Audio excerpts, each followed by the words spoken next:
My name is Teresita Blanco, the Earth's sister, and today we're reading Saturnastra Monkey King. This is Chapter 1, Part 1, The Return. The island of Ruidiobus, I spelled it but I can't pronounce it, was a peaceful tropical paradise. Stretching beyond it was the blue ocean. The breeze carried the smell of the stony lighthouse on top of the cliff. And it was a lighthouse in name only. It was far too inland to be of any practical use for ocean mariners, and the top cupola also did not provide any light at night. And the house was the former residence of the illustrious Monkey King. And the tower had been left abandoned for almost 4 years, and in younger times it had served as its base of operation. And with the access of their king, the monkeys and the apes had scattered to the four winds, and no clan ties had been renewed. And still, whenever humanoid beings posed a threat, the Monkey King's mandate of heaven was invoked, and they would come together and overwhelm their enemies with a sheer number. And the mandate of heaven is usually invoked during the summertime, and the humans tend to grow restless during that time. And the chaos of the outside world has left the tower pretty much unaffected, and this abandoned tower was rarely visited upon. And the only person who faithfully maintained it was a green-eyed bonobo ape maiden named Gargantua. A decade ago, Monkey King had tasked her with keeping his home in one piece, more or less. And Gargantua had been faithfully keeping up with her lonely task throughout all those years, and her peers had warned her of the futility of the task, and like the rest, she knew that her king was not coming back, and he loved his home far too much to bother about those he left behind. And indeed he had often spoken of other missions he had done together with his twin Ahi. In the same way that he never bothered to return to those lands, King was probably not going to return to Rudibius either. And Garganta had maintained the tower using a skill that was new to her kind, and the skill was called logic. Up to the point, the Nagas had relied on instinct to solve all of their problems. Like, the Nagas is what I call all of the monkeys and apes that acquire sentience. You know, like Planet of the Apes level of intelligence. Yeah? And up to that point, the Nagas had relied on instinct to solve all of their problems. And there eventually came a point that instinct was not enough to overcome their foes. And this is where the Monkey King came in, and he offered the Nagas knowledge and skill, and combined with their animal instinct, they became a force to be reckoned, and no longer would they be bullied by the advanced species. And just as Garganta had reason, she one day found all of the furniture back inside the tower, and her Monkey King was wrapped in furs facing the fire. And she also noted other strange items which did not originally belong to the tower, and the item which caught her attention was a hyper-realistic group portrait. And the portrait had 13 children with identical faces but dressed differently. And they were all scattered about the magic user's workshop, and at the center there was a red-robed wizard who was focused wholly on a magic crystal. And another item that caught her attention was a pile of gold near the fireplace, and she remembered that Ahi liked to sleep on top of gold. And the way the items were carefully placed made Garganta smile, and her instinct told her that King was going to live in the tower from now on. He had returned home. King did not seem to notice Garganta casually browsing through his personal possession, and his brow was furrowed in deep thought as he gazed into the fire. And he had picked up the habit from his sister Karina, and Karina had always had a strange fascination with fire, and she would watch the flames for hours, watching strange figures dance about. And for King, the flames invoked a different perspective at the moment, and he imagined his home consumed by fire. And he focused specifically on the edge of the wood as it was slowly turned ashen to dust and to nothingness. And his brooding thoughts were interrupted by Garganta, who said, "Welcome, King." "I am the king of nothing," said Monkey King, still moody, and he repeated, "Nothing." "Monkey King, you Leviathan, gracious defeat, benevolent in victory, fed you, bathed you, raised you to be king. And now do your duty," said Garganta, standing before the flames, facing her king. And she made a gracious low bow, and her supple green dress seemed to float with the flames behind her. And her green eyes too seemed to have a glow of their own, and coughing slightly, King forced himself out of his lethargy, and he had chosen to return to the continent along with most of the others. And Nalini was staying with the dragon riders for the moment, and Loki was busy traveling worlds looking for adventure. and Shikov returned to his own mercantilism empire with Karina, and Shalom was with his father studying magic, and the other students were in the middle of making arrangements to stay in Saturnastra permanently, and then there was Ahi, who kept phasing in and out of their lives, and though through his anger he kept himself in contact with his close friends and family, and at times he was prone to disappear on them, and this was nothing new. And just in case Ahi felt like visiting, King had set up a bed of coins for his brother. King smiled sadly, looking at the empty pile of golden coins, and the two had been inseparable since birth, and the siblings were originally supposed to be 12. Instead 13 were born, and King had been born with the identical specs as Ahi, and they developed completely different from one another. And it was a wonder why he was so weak while his siblings had turned out so strong, even if they were identical right down to their DNA core. It's like, what happened? What, you know? Because, like, King, he's like a small, puny little magic user, while his brother developed into a ginormous dragon. A dragon that's big enough to be called a space dragon, and you know, you can travel through time and space, and you know, like, do all of the fancy, smashy stuff. And whatever the plot requires him to do. Time, bro? 70 minutes. The first sign of this became noted in a simple event, and the nameless child that later was crowned as the Monkey King used to close to Ahi whenever he slept, and Ahi one day pushed his brother away, feeling smothered. And at the time, King used to think that his brother was just being a little distant, and he was deeply hurt when he saw Ahi lying beside the dragons. And other instances of separation continued in the form of language and thought barriers, and eventually King became unable to communicate with his own brother. And he was becoming something strange, different from himself, and the final blow came the moment that King arrived to Saturnastra, and he had asked his brother to stay with him to help him on his task, and instead of fulfilling his desire, he disappeared on him to do literally anything else. And King remembered yelling, "Damn it, don't you leave me alone!" And after hours of being alone with the forest, he said to his brother, "Please come back, don't leave me alone, I'm nothing without you." And King never acquired, and King had been truly hurt that his brother had abandoned him, or at least he fancied. If ever he was in any serious trouble, he would appear on him, but he had to be within an inch of his life for his twin Ahi to bother to lift a finger to help him. He was a quixotic child, and he had already decided on his name quite early, and the pity was that not even his brother had caught on. And even till this day, King did not have a true name, and he simply answered by the name King or Monkey King because this was what his peers called him. And he never considered himself either a monkey or a king for that matter. And he was soon picked up by the Nagas, who felt pity for the wailing, sobbing child, and without his brother, King used the Nagas as a crutches, and the Nagas too depended on King as well, since their instinct told him that this king had many qualities that they lacked, and the most important quality was knowledge. And without knowledge, intelligence is no different than a rusted knife. And the first thing King gave to the Nagas was a unified language, and a good portion of the Nagas still spoke in the same way as their ancestor. And it took more than 4 years, but eventually all of them spoke English. And like the feral dragons, they could understand human speech, but they had never bothered to try to learn it. And others like the macabres, the gorillas, and the bonobos already had something akin to human speech and writing, but they had never bothered to create a unified system. And it was not until King that they saw one another as a unified species, even though technically DNA-wise they were quite different from one another. And this gave them a natural horde advantage over their human cousins. And while the humans were always species fighting among themselves, the Naga horde was one unit. And rising for his lethargy, Monkey King asked, "What of the others?" "Scattered," said Gargantua, eating portions of her sentence.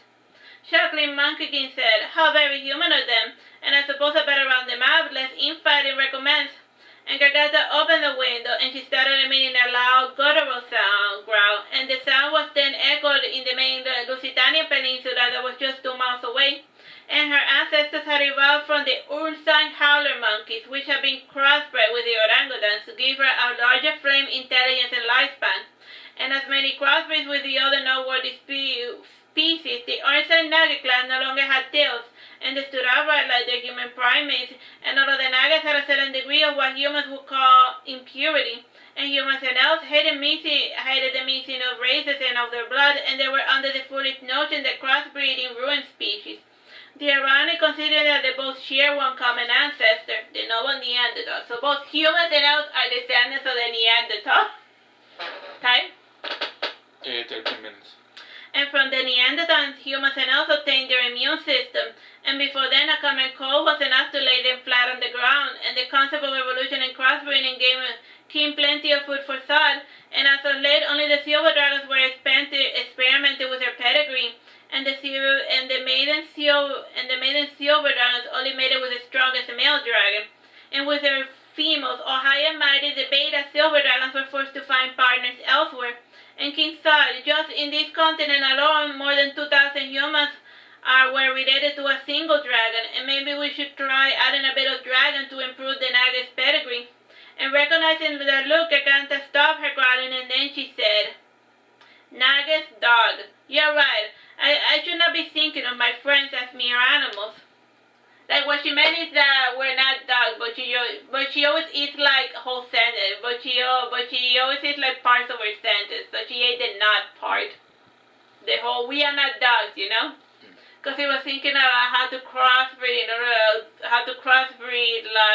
his own people in order to like make them stronger, and then we were like, no, we're not dogs.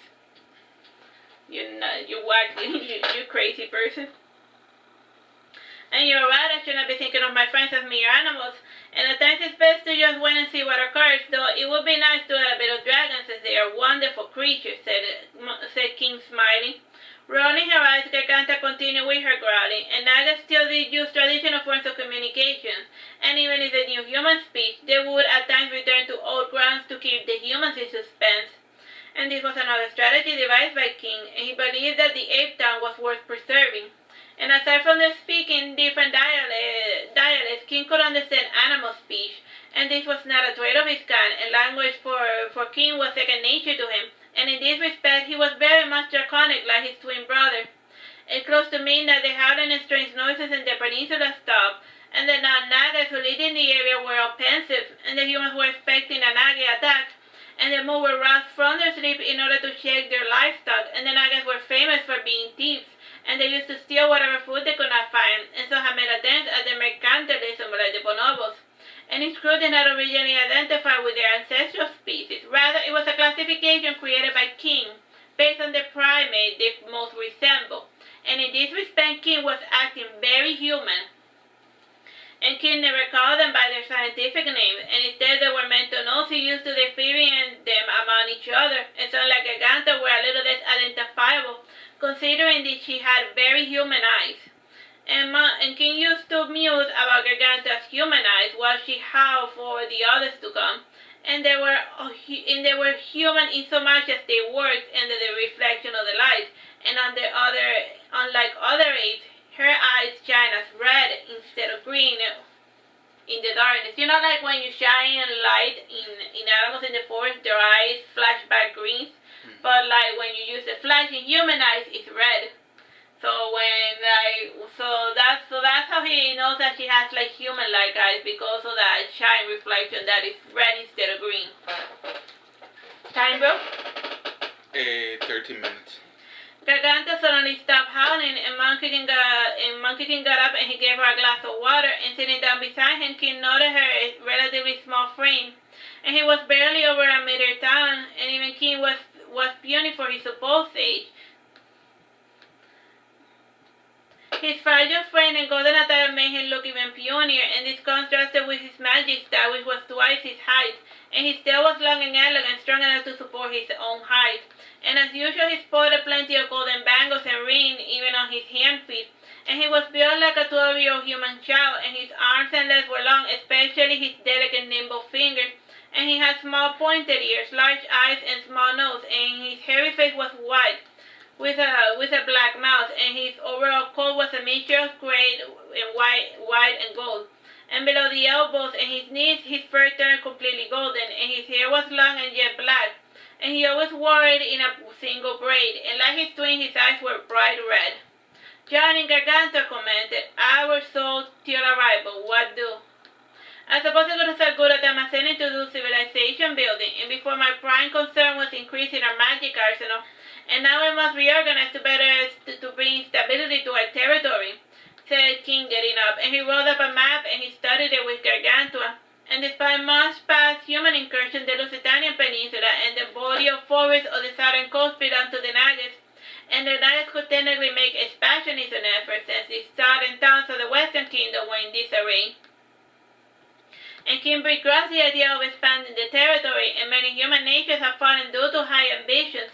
Still, if the territories wanted to join up, King would welcome them with open arms. Would open up the so-called higher apes, aka the humans. King discussed for an hour this and many other matters with Garganta, and before the leader of the Nagas arrived, King had decided to follow Garganta's advice. Now was not a good time to worry about expanding the territory. Plus, there were the alabaster dragons to consider. The Nagas shared boundary with them, and the dragons never bothered them, though they did attack human towns from time to time due to boundary issues. It was possible that making attempts to build too big of a civilization might incur their wrath, and before trying it, King planned to send emissaries to get their input on the matter. So, like, they gotta, like, ask their dragon cause, dude, kinda like, are you gonna be super shield if I build a town, or will you just burn it to the ground? Or will that seriously annoy you enough to want to attack us? Which is something to consider if you had dragon neighbors.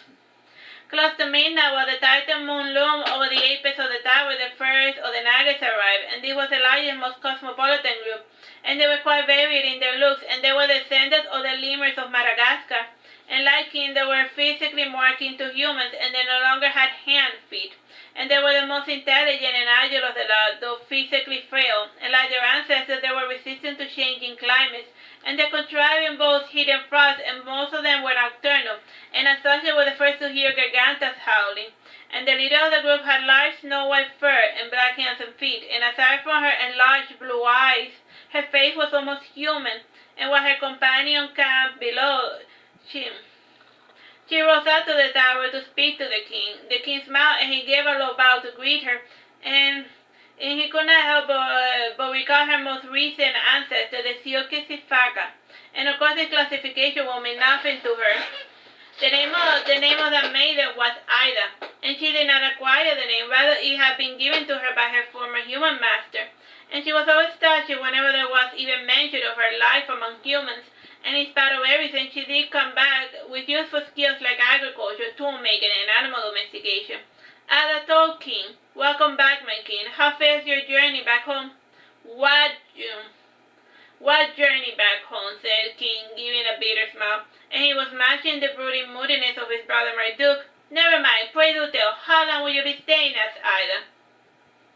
"I will be staying indefinitely. It is not as if I have a place to go back to anymore," said King, petting the left side of his neck, and for reasons he imagined he felt stiff, and he also felt like he was having a hard time breathing, and to make certain he got enough oxygen, he would take in deep breaths from time to time, and the others were already used to his eccentricity. As such, they completely ignored his turmoil. Like, like he went back home and then like he just found nothing. Nothing as in like the planet's gone. Poof! You can't like one thing is like you go back and your house is missing. Another thing is that you go back and you find that the whole planet is missing. After she heard this, Ada said in an unconvincing show of sympathy, "I am sorry to hear that, my king. Time?" 4 minutes. She made a motion to pat his head the same way one would do to a child, but her hand stopped in mid-motion, and she remembered that King hated being treated like a little kid. Then whenever he was sulky, he tended to inspire Ida's maternal instinct. And much to his chagrin, King had noticed the motion, and his friendly tone became cold for the duration of their conversation. Ida briefed him on the situation of the neighboring lands and the growth of their people, and Ida's lemurs had ascribed to themselves an extremely boring responsibility. And during her time with the humans, she came across something called a census, and it was done by the birds and meadows at least once a decade, and Ida's group had recently done one in mimicry of the humans. Right now, our armies are a total of 40,000 strong, and this is taking in stock everyone who can fight, either in a battle or through guerrilla warfare and other stealth tactics. Monkey King doing guerrilla. Guerrilla warfare. Guerrilla. Is it guerrilla warfare? Guerrilla warfare. The standing army with the traditional warring training numbers is 12,000, and the rest are auxiliary forces with a variety of training, explained Ida. So only the provisional army I created is still intact, said King, disappointed. And I was expecting things to get better in my absence. No offense, my king, but you cannot expect such much improvement over the course of 4 years, complained Ida. We humans, commented Gargantua. And she had just returned from tidying up King's room, and he had not noticed when she made her exit, and she had an eye for being as noiseless as a grave when there was important information to be discussed. And by reducing the noise, she admitted she could hear the conversation from even the bottom of the tower. What? Said Ida, confused. She means we are not human. True humans have a talent for warfare, and during a critical point of their history, they made great advances in less than 4 years. And I'm not begrudging you either. Frankly, I was hoping that my army alone would have been enough to keep the humans at bay, said King sadly. They know, commented Garganta. How do they not know? Asked King alarmed. Beats me. The knowledge of the forest is too localized, and only humans living at the borderlands for the past generations would understand the dangers of traveling the jungles of Lusitania. And it is no coincidence that we try while they perish, said Ada more to herself. And the conversation was interrupted when more than leaders started to arrive, and for many hours they conversed. However, the matter of civilization building was put on hold when a messenger arrived carrying a mysterious letter. And even after King made plenty of efforts in making the Nagas literate, there were 60% of them who did not know how to read or write. And as such, the Nagas still use traditional methods of communication across long distances, and this letter had been passed by a human addressed to the Monkey King of all people. A smiling King said, well, this is unexpected. I just get here and I already received my first diplomatic letter from the humans. How do you know that it comes from someone of import? Asked Ida. Raising the letter, King said, the wax seal has a stamp and there is the flowery cursive. Only nobles employ this type of fancy calligraphy, and since the poor may try to imitate it, however, perfection has been whipped into the hand of our writer. King looked at the date of the letter and he frowned, and after seeing his folded arms, Gargantua then said, 25. Ha, did you come upon this letter? Asked King to Pierre. Pierre was a representative and the descendant of the gibbons and the orangutans, and his grandmother ran most of the show, and Pierre was of the physical manifestation of their evolutionary past, and from the orangutans they had inherited their size, hands, and dimorphism, and the males tended to be larger and stronger, and Pierre even spotted a silly mustache thanks to that side of their family, and he also had their intelligence refined for many generations, and they also took longer to reach adulthood, even more so than human children. They take about 30 years, and from the gibbons they had acquired the social skills and overly long limbs, and they had also wide varieties of furs and colors, and like the rest of the Nagas, Pierre walked on 2 legs. As a whole, Pierre's family was known to have magical properties, and some could even tap into the power of the faith, or already had rudimentary astrology before meeting King. Time? Less than 5 seconds. Hello, my name is Teresita Blanco, the Earth's sister, and today we're reading Saturnastra Monkey King. This is Chapter 1, Part 1, The Return. The island of Ruidiobus, spelled but I can't pronounce it, was a peaceful tropical paradise. Stretching beyond it was the blue ocean. The breeze carried the smell of the stony lighthouse on top of the cliff. And it was a lighthouse in name only. It was far too inland to be of any practical use for ocean mariners, and the top cupola also did not provide any light at night. And the house was the former residence of the illustrious Monkey King. And the tower had been left abandoned for almost 4 years, and in younger times it had served as its base of operation.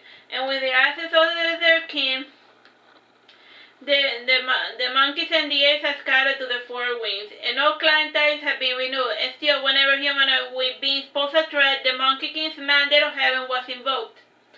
they would come together and overwhelm their enemies with a sheer number. And the mandate of heaven is usually invoked during the summertime, and the humans tend to grow restless during that time. And the chaos of the outside world has left the tower pretty much unaffected, and this abandoned tower was rarely visited upon. And the only person who faithfully maintained it was a green-eyed bonobo ape maiden named Gargantua. A decade ago, Monkey King had tasked her with keeping his home in one piece, more or less. And Gargantua had been faithfully keeping up with her lonely task throughout all those years, and her peers had warned her of the futility of the task, and like the rest, she knew that her king was not coming back, and he loved his home far too much to bother about those he left behind. And indeed, he had often spoken of other missions he had done together with his twin Ahi. In the same way that he never bothered to return to those lands, King was probably not going to return to Rudibius either. And Gargantua had maintained the tower using a skill that was new to her kind, and the skill was called logic. Up to the point, the Nagas had relied on instinct to solve all of their problems. Like, the Nagas is what I call all of the monkeys and apes that acquire sentience. You know, like planet of the apes level of intelligence. Yeah? And up to that point, the Nagas had relied on instinct to solve all of their problems. And there eventually came a point that instinct was not enough to overcome their foes, and this is where the Monkey King came in, and he offered the Nagas knowledge and skill, and combined with their animal instinct, they became a force to be reckoned, and no longer would they be bullied by the advanced species. And just as Gargantua had reason, she one day found all of the furniture back inside the tower, and her Monkey King was wrapped in first face in the fire. And she also noted other strange items which did not originally belong to the tower, and the item which caught her attention was a hyper-realistic group portrait. And the portrait had 13 children with identical faces but dressed differently, and they were all scattered about the magic user's workshop, and at the center there was a red-robed wizard who was focused wholly on a magic crystal. And another item that caught her attention was a pile of gold near the fireplace, and she remembered that Ahi liked to sleep on top of gold. And the way the items were carefully placed made Gargantua smile, and her instinct told her that King was going to live in the tower from now on. He had returned home. King did not seem to notice Gargantua casually browsing through his personal possession, and his brow was furrowed in deep thought as he gazed into the fire.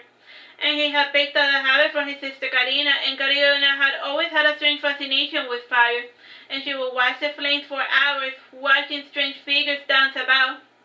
And for King, the flames invoked a different perspective at the moment, and he imagined his home consumed by fire.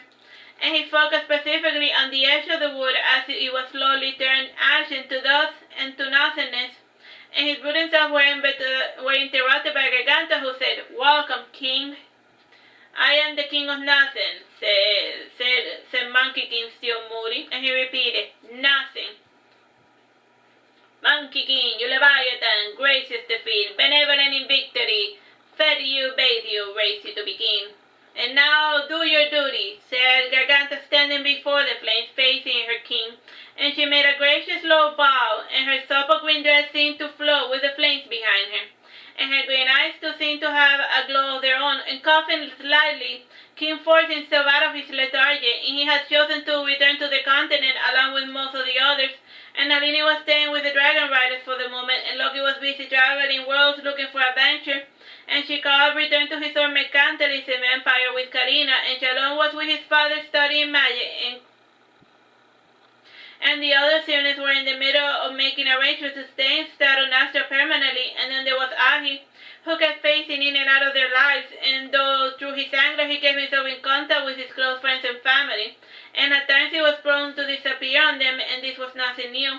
And just in case Ahi felt like visiting, King had set up a bed of coins for his brother.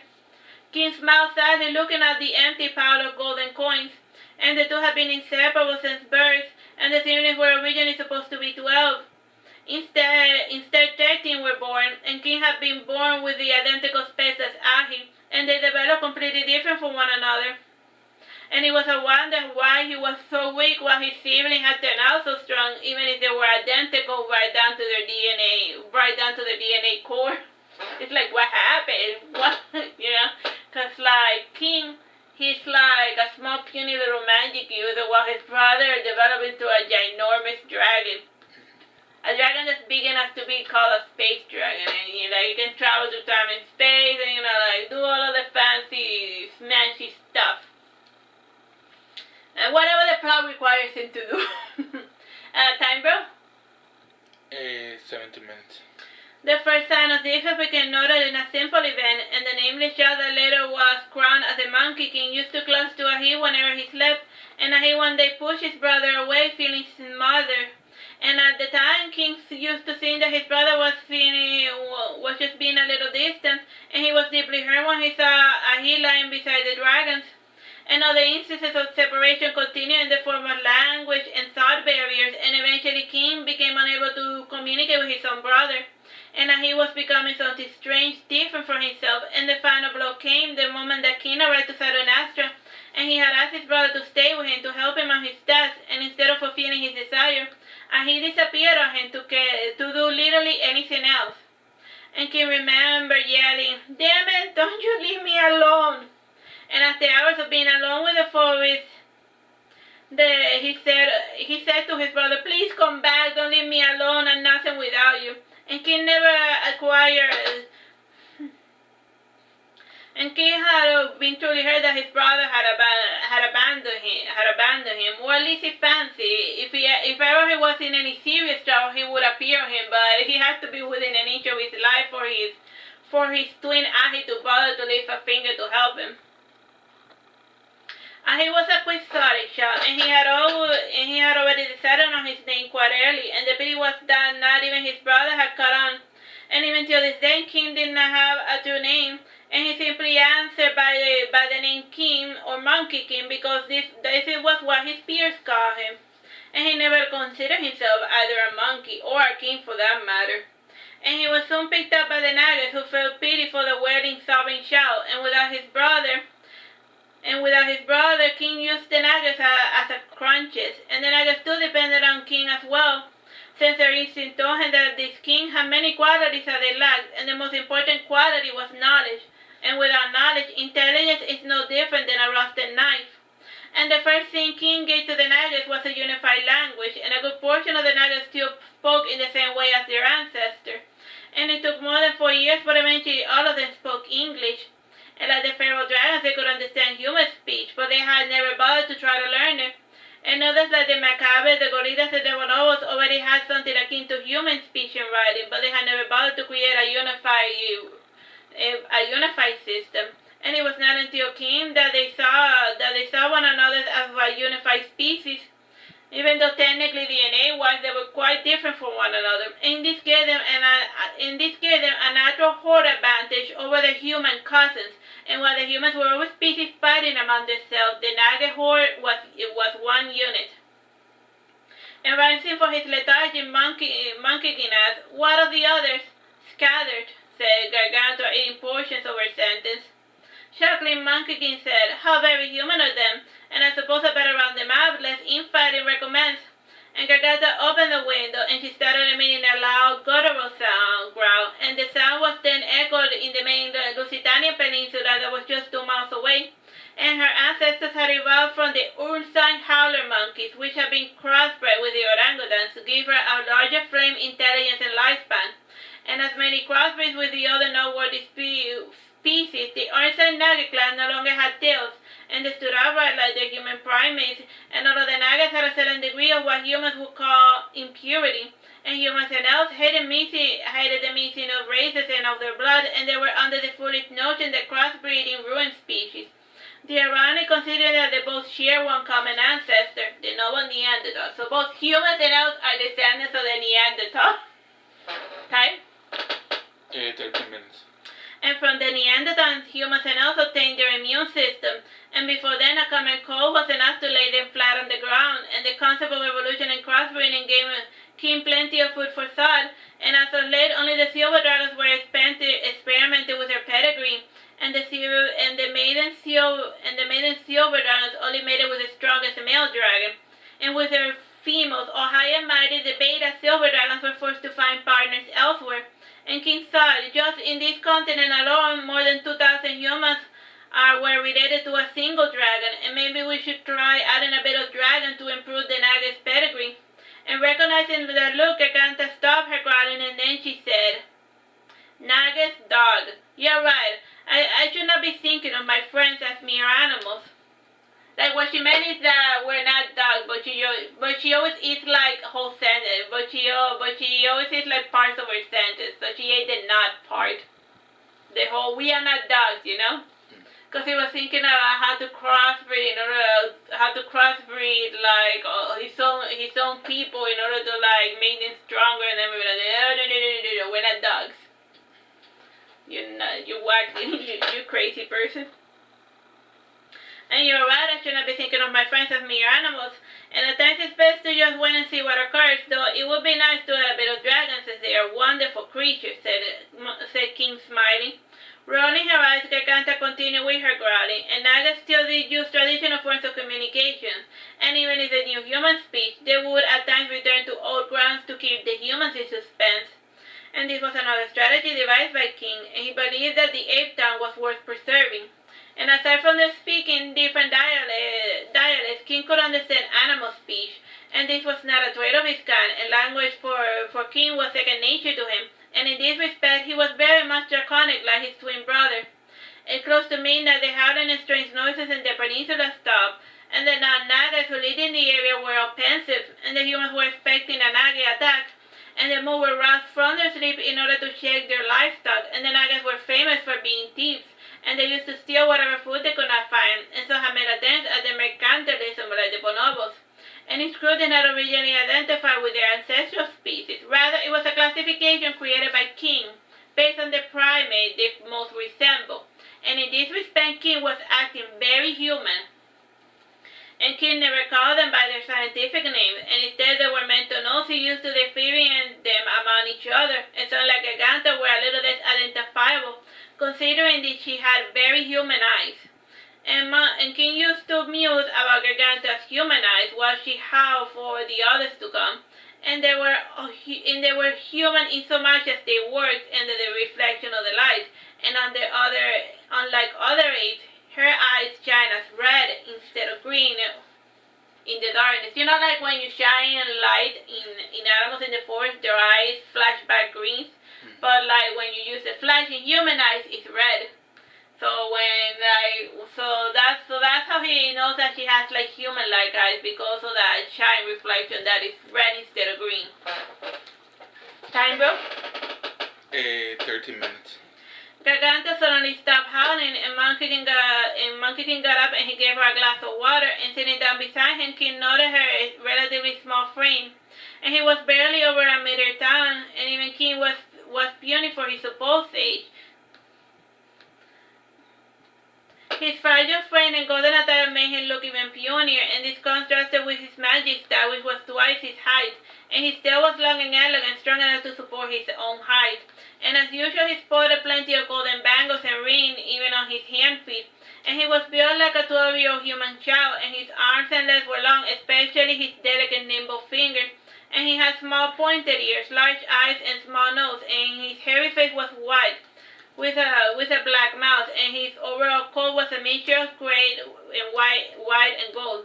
And below the elbows and his knees, his fur turned completely golden, and his hair was long and jet black, and he always wore it in a single braid, and like his twin, his eyes were bright red. John and Garganta commented, "I was so till arrival, what do? I suppose it would have good at Amazonian to do civilization building, and before my prime concern was increasing our magic arsenal, and now we must reorganize to bring stability to our territory," said King, getting up, and he rolled up a map and he studied it with Gargantua. And despite much past human incursion, the Lusitania Peninsula and the boreal forests of the southern coast belonged to the Nagas, and the Nagas could technically make expansionism efforts since the southern towns of the Western Kingdom were in disarray. And King begrudged the idea of expanding the territory, and many human natures have fallen due to high ambitions. Still, if the territories wanted to join up, King would welcome them with open arms. Would open up the so-called higher apes, aka the humans. King discussed for an hour this and many other matters with Garganta, and before the leader of the Nagas arrived, King had decided to follow Gargantua's advice. Now was not a good time to worry about expanding the territory.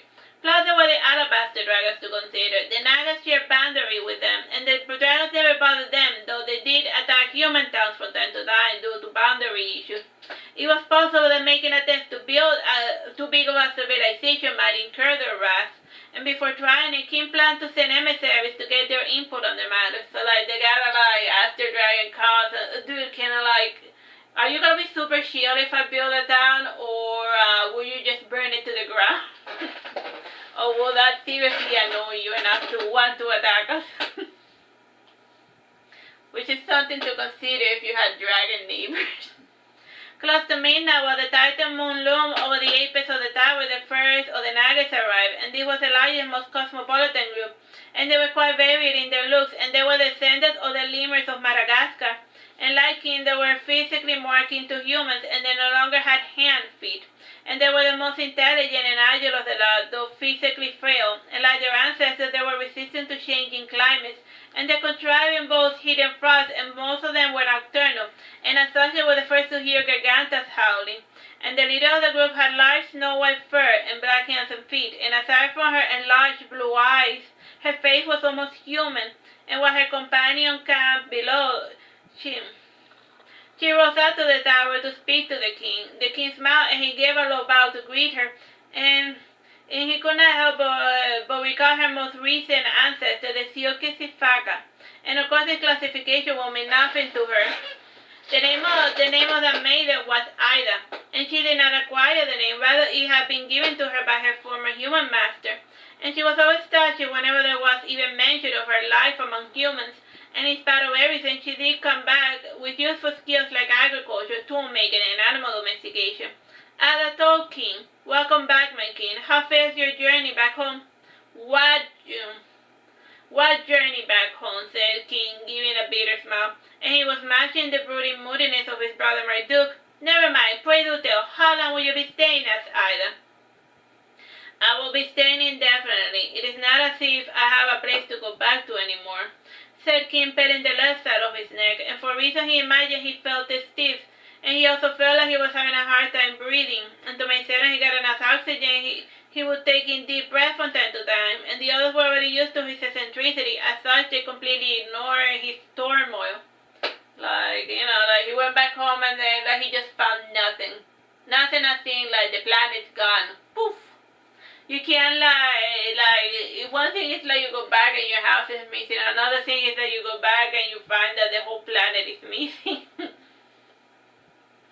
After she heard this, Ada said in an unconvincing show of sympathy, "I am sorry to hear that, my king. Time?"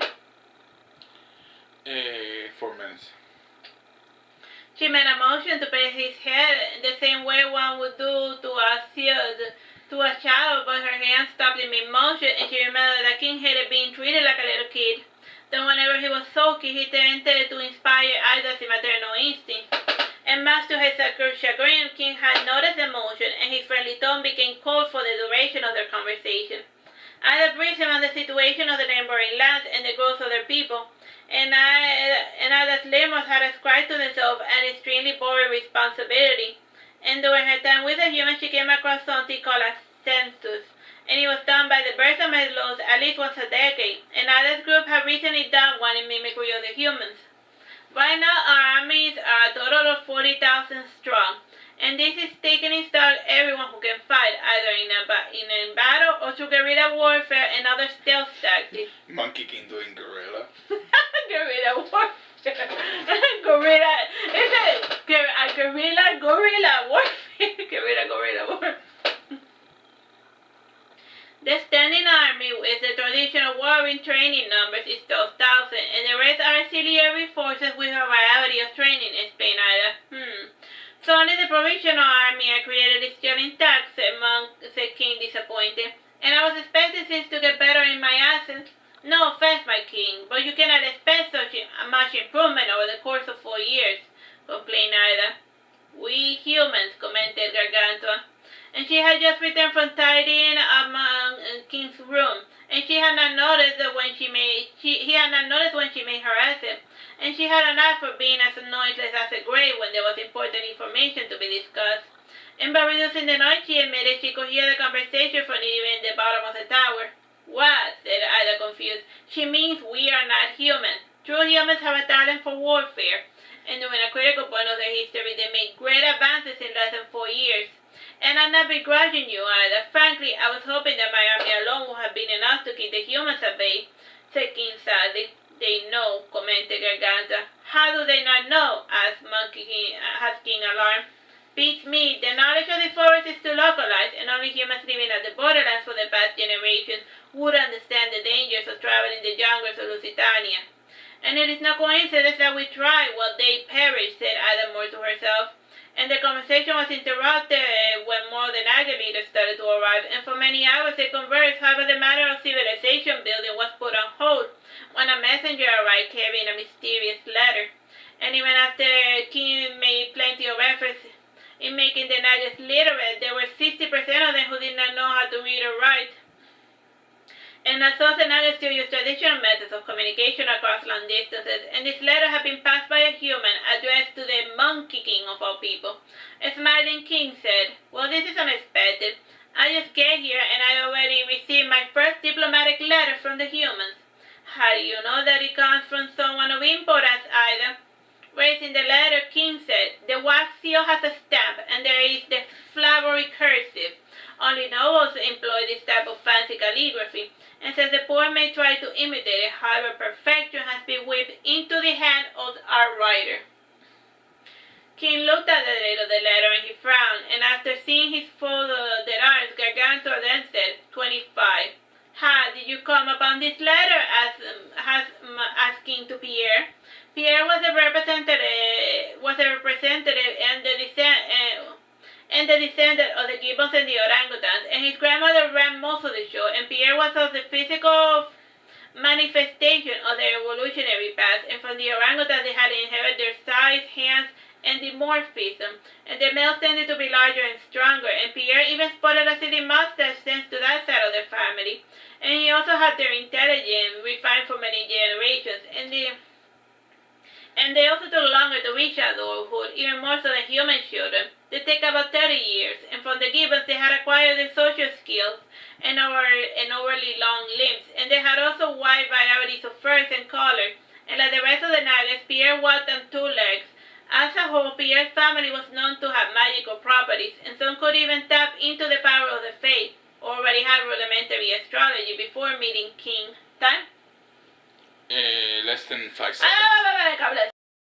Hello, my name is Teresita, Blanco, the Archie Sister. We're reading SaturnastraMonkey King. This is Chapter 1, Part 2. Like King, he too learned magic from magical picture books, and these were the only magical tomes King could stomach, and he had lacked the attention span necessary for traditional magic books. And as for Pierre, he could easily pass for a human, and the only telltale signs of his lineage were his canines, his elongated limbs and hands, and the hand feet he would hide inside his shoes, and his ears and his hair, and his elegant cut blonde hair was naturally black at the center of the head.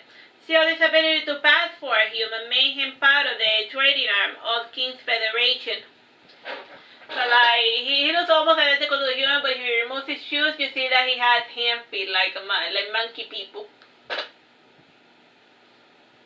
Based on his elegant green merchant attire, he had just returned from one of those trips, and looking worried, Pierre said, "I got this letter from a little boy named Inanna, and he claims to be your nephew, and he said someone from the next town over had asked him to pass this letter along as a last request. And considering he knew you and most of your family by name, I imagine he must be telling the truth, though he refused to identify his father because he would not acknowledge him." And King frowned and folded his arms, and this was a visual cue to the others that he was tapping into the archives of his own father, and the information he called upon showed that the name Inanna was not native to Saturnastra. And he then ran through other archives pertaining to that character, and Inanna was the name of the Sumerian goddess, and more recently than not, it had been one of the names used to describe the abandoned Libra. And it was not a name that someone from this world would ever use, considering the implications behind that name. And when King sat down to meditate on the name, Garganta made tea for the guests and distributed pastry. After singing a long while, King came to guess his parentage. Inanna must be Marduke's brat. It is not unlike him to lie about something as important as having a kid. How old did he appear to be, by the way? I think he was 9 or something, said Pierre, trying to guess. Said King thoughtfully, and then he added, So what is to be done about the request of aid? And we can't send them food because the fruits of the forest would poison the humans, commented Ida.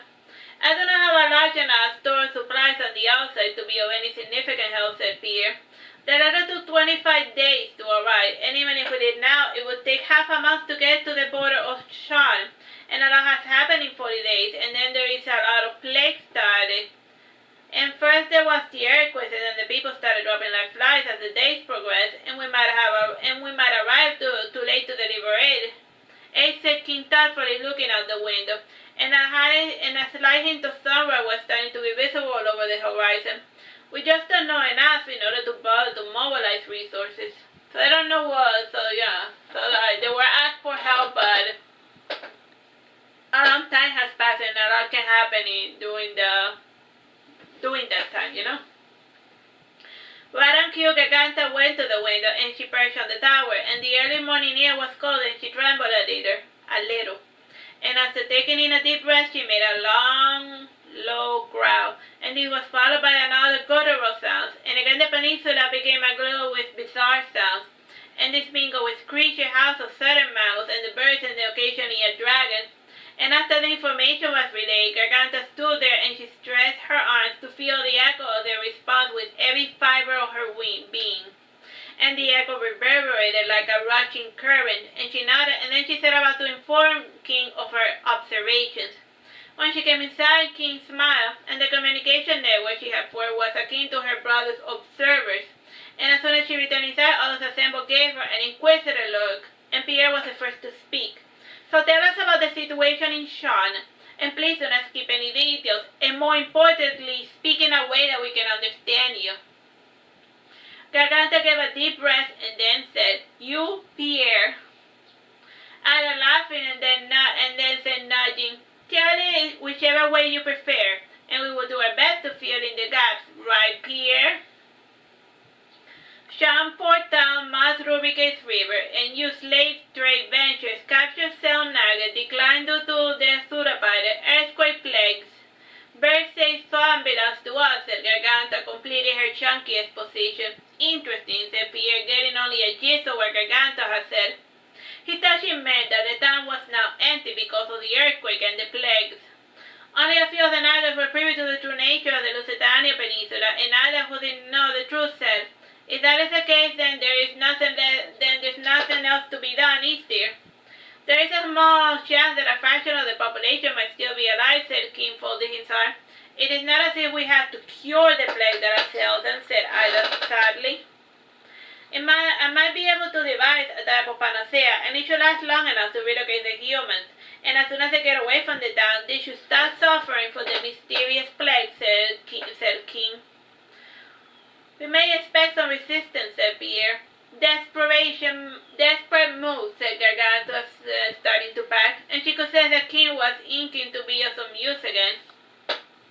So what she meant is that, like, desperate people are easy to move about, yeah? Before getting started on the panacea, King remembered the last line of Inanna's letter. This isn't an order from Father. I just felt really bad for the desperate individual, and you're under no obligation to help the desperate, and mostly evil people. And while working with his alchemy tools, King continued thinking of Inanna, and he did not require much concentration, seeing as though it was not the first time he made a panacea for this so-called plague. And from what King could gather, Inanna had not inherited the lion tendencies of his father, and he was still a little bit manipulative, but he was still good at touching one's heartstring as Marduke. Shocking, he murmured, and even when asking for a favor, it feels like he's bossing you around. And she's truly cut from the same cloth of her father. I just get here and Marduke's brat starts bossing me around, and I hope she does not make it a habit, and she's so concerned she should find her own lost cause and let me be. Again, said Garganta flatly. Sorry, said King, embarrassed. The tower had been all but deserted, and the Nagas were mobilizing to carry out the goodwill mission, and it was the first task to be carried out as a group in quite a long while since King's departure. Time, bro? 16 minutes. After completing the panacea, King took his staff and transfigured himself into light, and in that form he came upon the town of Shuan, looking like a shooting star. And the flashy appearance was already notorious in the peninsula, and his treatment was received warmly. However, the locals were reticent about leaving their personal possession. And King was in no rush, and he knew that humans were tough nut to crack, and after offering his remedy, he would take another month for the humans to start dropping dead again. And as since the leader of the town, Baron Richard Purecell, invited King into his household, and he showed all of his opponents in his greeting as a sign of gratitude, and indeed the Baron was thankful. And before King's arrival, he was literally in death's door, and while his last two remaining servants were burying the rest. And Baron Purecell started conversing with King about the terms of relocation. Baron Purecell started as thus: wouldn't it be easier to just buy the panacea from you instead of moving and leaving everything behind? You don't get it. The plague has already seeped into your belongings and even your clothing. You will literally have to live naked, with nothing on your back, and the plague would only grow stronger as the days pass, and in time not even the panacea would save you, said King, looking sternly. I can see right through you. You do know a way to purify our belongings, but you will not give that remedy. You greedy ape just wants to take our possessions, and you probably brought the plague down upon us as well, said the Baron, raising his voice. How quickly they change their tune, thought the King grimly. And King said coolly, that would be so if I were human, and the Nagas of the forest had no personal possessions, no gods to call their own, and the forest provides us with its bounty, and my people live simple lives. We had no need of your silly plague-ridden trinkets. After much cursing and lying, King convinced the Baron Purecell and let all the rest of the people to leave everything behind. And it was not as if King was giving them much of a choice, and he promised to provide an armed escort to everyone, as well as funds to help them settle in a new town away from the Lusitania Peninsula. And after 20 days, his standing army arrived, and it was followed by Pierre's supply wagons. And once the humans were bathed in chains, the Nagas started a long march to the city of Aragon. And Aragon seemed like the logical choice for King, and the city had been decimated by myriads of wars. Though the walls and battlements were heavily damaged, the city was more or less standing. The problem was that half the population had died in senseless war, and as such there was more than enough room to house the residents of Shuan. And Baron Purecell had family in Aragon, as such the move did not seem too painful. However, he despised having to walk, and the Naga standing army did not have a cavalry. That's why they're a standing army, not a riding army. They don't do horses. Because like they live in like a jungle. The Lusitania Peninsula is more like a jungle area, so like you try to get a horse to like the thick jungle. It's like horses are useless to them. Whatever horses were available were for the supply wagon. Well, yeah, whatever. But that's more for like the merchants. Through this slow, painful march, King's army safely made its way towards Aragon. And by the time they arrived, they were expected, and Aragon was the only city in the Western Kingdom that was not in disarray. And while different regions fought one another over scraps, the capital city of Aragon was stoically as the kingdom fell to pieces. And the identity of the current leader of the city was unknown, and a group of councilmen ran the city under the name of Leo, its last ruler. And the fact that he had not made a public appearance was making the people nervous. And recognizing on sight the army of the king, the gates lowered, and a small attaché of the army was allowed inside the city to escort the refugees of the town of Shuan. And from 50,000, the town was down to 2,500 citizens. And the soldiers, and the logistics of keeping from 15,000, the town of Shuan was down to 2,500 citizens, you know? Those who died, like it was most of the citizens in the weird plague, quote unquote.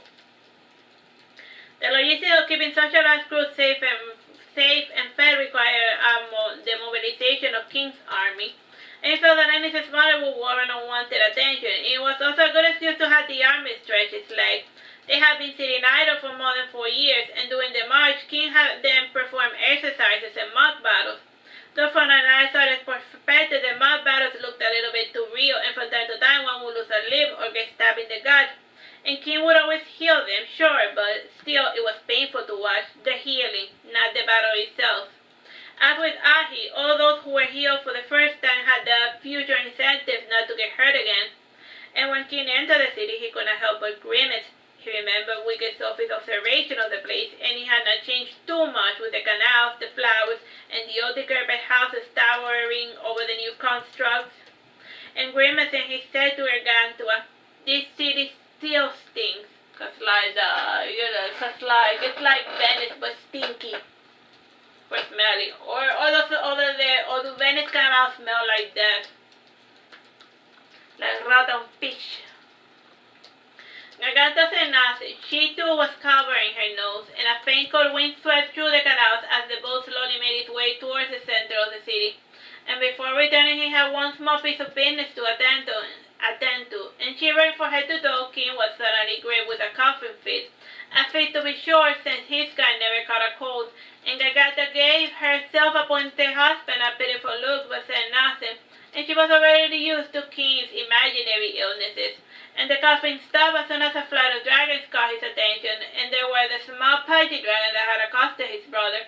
And instead of asking random questions, they informed Garganta of the auto gossip of the city, as well as the interesting piece of information.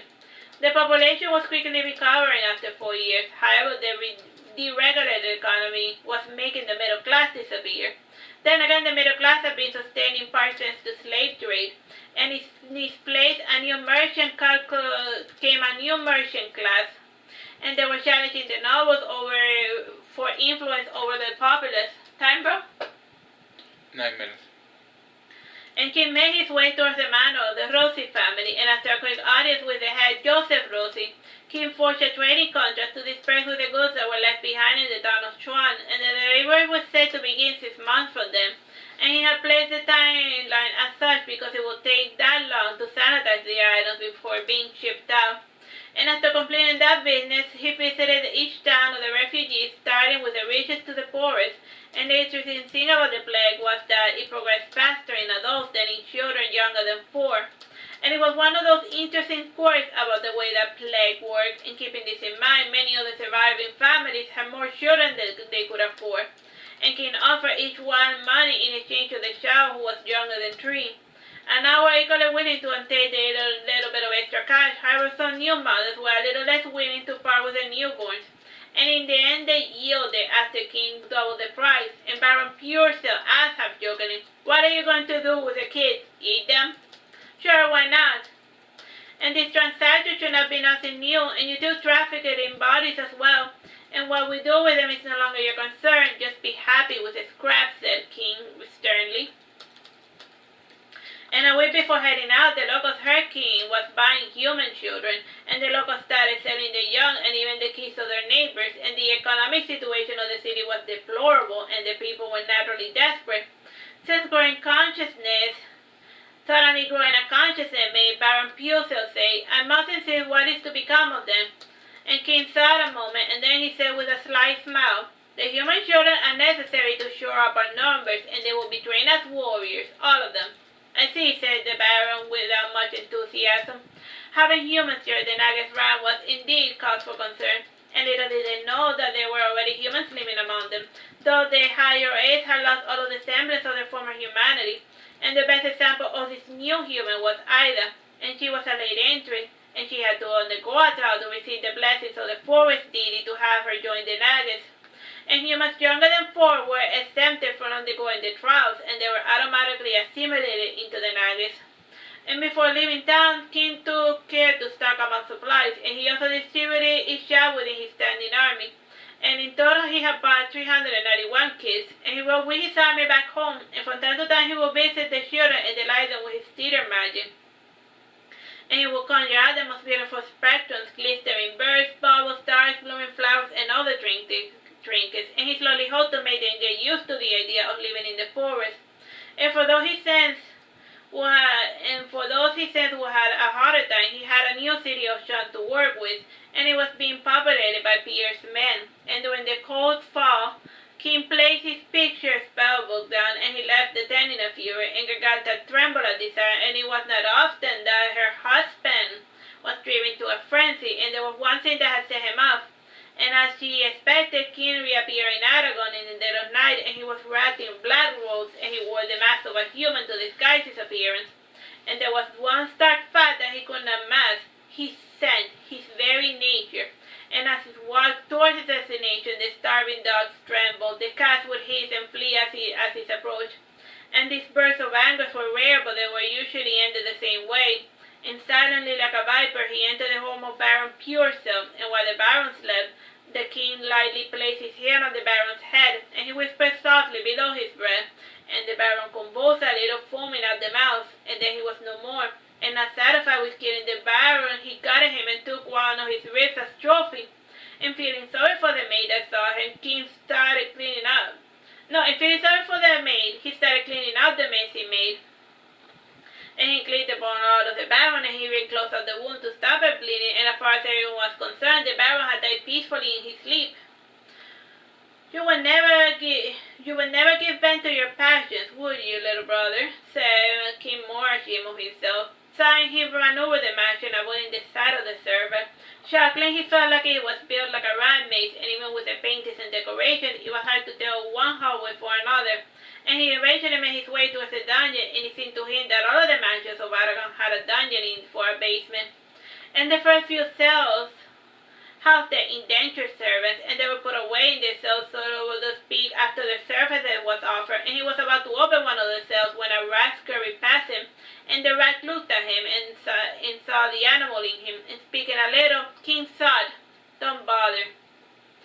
King slowly made his way towards the last cell, and the air smells heavily of dank, stagnant water and other scents he dared not even process. Time, bro? 4 minutes. And inside the cell rested a chained-up man, and his clothing during dress showed signs of their former glory. And based on his set inside, King guessed that the jailed man was 29 or 30 years old, and his long raven hair was curly hair was Jack Max, and this further complemented the unsightly beard. And in former years, the man sitting inside had tan skin, and he had turned ashen for spending prolonged periods in utter darkness. And he was still stout, though he had grown a beer belly, and his lifeless eyes looked up as he heard the king approach. And alright, let's just end it here. Bye bye and God bless. Hello, my name is Teresita Blanco, the Earth's sister, and we're reading Saturnastra Monkey King. This is Chapter 2, Part 1, The Goodwill Mission. As he stared at the strange man, King wondered why he was standing there. And like Ahi, he sometimes had the urge to go to certain places. At first he thought he had come there to give Baron Purecell his comeuppance. After killing him and binding his soul, he felt like there was another mystery afoot. And in the doorway he caught the whiff of a familiar scent, and he had led him to gaze upon the noble prisoner. And King narrowed his eyes, and they changed from flaming red to cyan. And at that moment his lips mouthed, "Leo." And he repeated with a stronger voice, "Leo, is that you?" Leo's hands reached to the bars and started choking King. And nagging as he was, his mask dropped, and he started screeching like an animal while he clawed at Leo. And Leo dropped him quick. No. Different Leo? No, remember that Marduke has like a weird drunk brother, Leo, that nobody's seen in a while? Oh, never mind. Like the ruler of Aragon was like chained up in a dungeon somewhere. Yeah, I thought you meant Leo, the Leo abandoned that story. No. Different Leo. Different Leo. Local Leo, so they be like, No, yeah, when you say Leo, I instantly think Leo the abandoned, not Leo. There's lots of characters throughout all of the books. Some of the names are bound to repeat. Okay. Different Leo. You know that the other Leo also wears a mask. Yeah. No, it was King who dropped his human mask. Got it. Because he was pretending to be human while doing stealth. Gotcha. Leo dropped him quickly, recognizing that he was choking a furry little nugget. And somewhat ashamed, he said, "Sorry, little ape man, your voice, it sounded identical to that accursed Ahi." If I sound like a then maybe it is because I am his brother, said King, rubbing his throat. Chuckling, Leo then said, maybe I'm not so sorry for mistaking you, little man. What do you have against my brother anyway? Asked King. I don't know. Maybe it has something to do with him poisoning most of my friends. Ever since that accursed party, nothing has gone right for me. And the kingdom fell, and my armies dispersed, and the city slowly decaying, whined Leo. My brother had nothing to do with the fall of the kingdom. And nor did he poison them. He just happened to be near the area when it happened. A lot of things happen in Ahi that have repercussion, but you refuse to read Ahi because it's so long. I'll read Ahi the last. Okay. Because it's the longest book of the series. Now you hear that you keep a lot of things happen in Ahi that you keep referencing, but we haven't read Ahi yet. But we'll read it when we read it. Okay. If anything, I am partly to blame, seeing as though I fought against Persimmons loyally, said King. And he had done the quote-unquote side when he said loyalist. And he added, if it makes you feel better, the downfall of the kingdom was bound to happen sooner or later, and we simply gave it a little push towards the abyss, honoring the wishes of the late Blood Red, or the one whom you knew as Persimmon. Liar, yelled Leo, shaking the bars. Believe what you want, and it doesn't change your current situation and the important duty you seem to be neglecting. And the people of the city are suffering while you wallow in despair and self-loathing. So the kingdom is gone. Who cares? Crying about it is not going to change a thing. And I'm going to let you out of the cell, and I expect you to be up and about and sober by morning, said the King, opening the cell. And it took some effort, but he dragged Leo towards the recently deceased Baron's bed. And he had not bothered to move the body, so he literally had Leo sleep next to a corpse. And the following morning, Leo was sober and none too pleased by his late-night companion. The maids were used to him staying there from time to time, and the family of the late Baron Purcell used to hide Leo whenever he was too vociferous, which is another word for drunk. They made it their mission to hide what had become of their illustrious leader, and while eating breakfast, Leo commented, would it have killed you to bury the stiff? Dead bodies are a host of parasites and germs, and I would prefer not to touch them as much as possible, said King, frowning. You're just like your brother, said Leo coldly. Which one? Asked King, laughing. Marduke, perhaps, but do not speak. Your voice infuriates me, said Leo, raising his voice. Why are you mad at me? And you made your bed, good sir, and it was one of your friends or lackeys who inebriated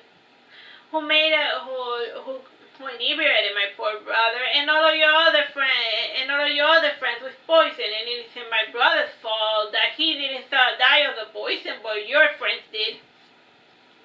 And your friends were like, ooh, let's mess with the weirdo, and you did not stop them because you wanted to poke fun at the bear as well, and for your hilarity, you made a murderer.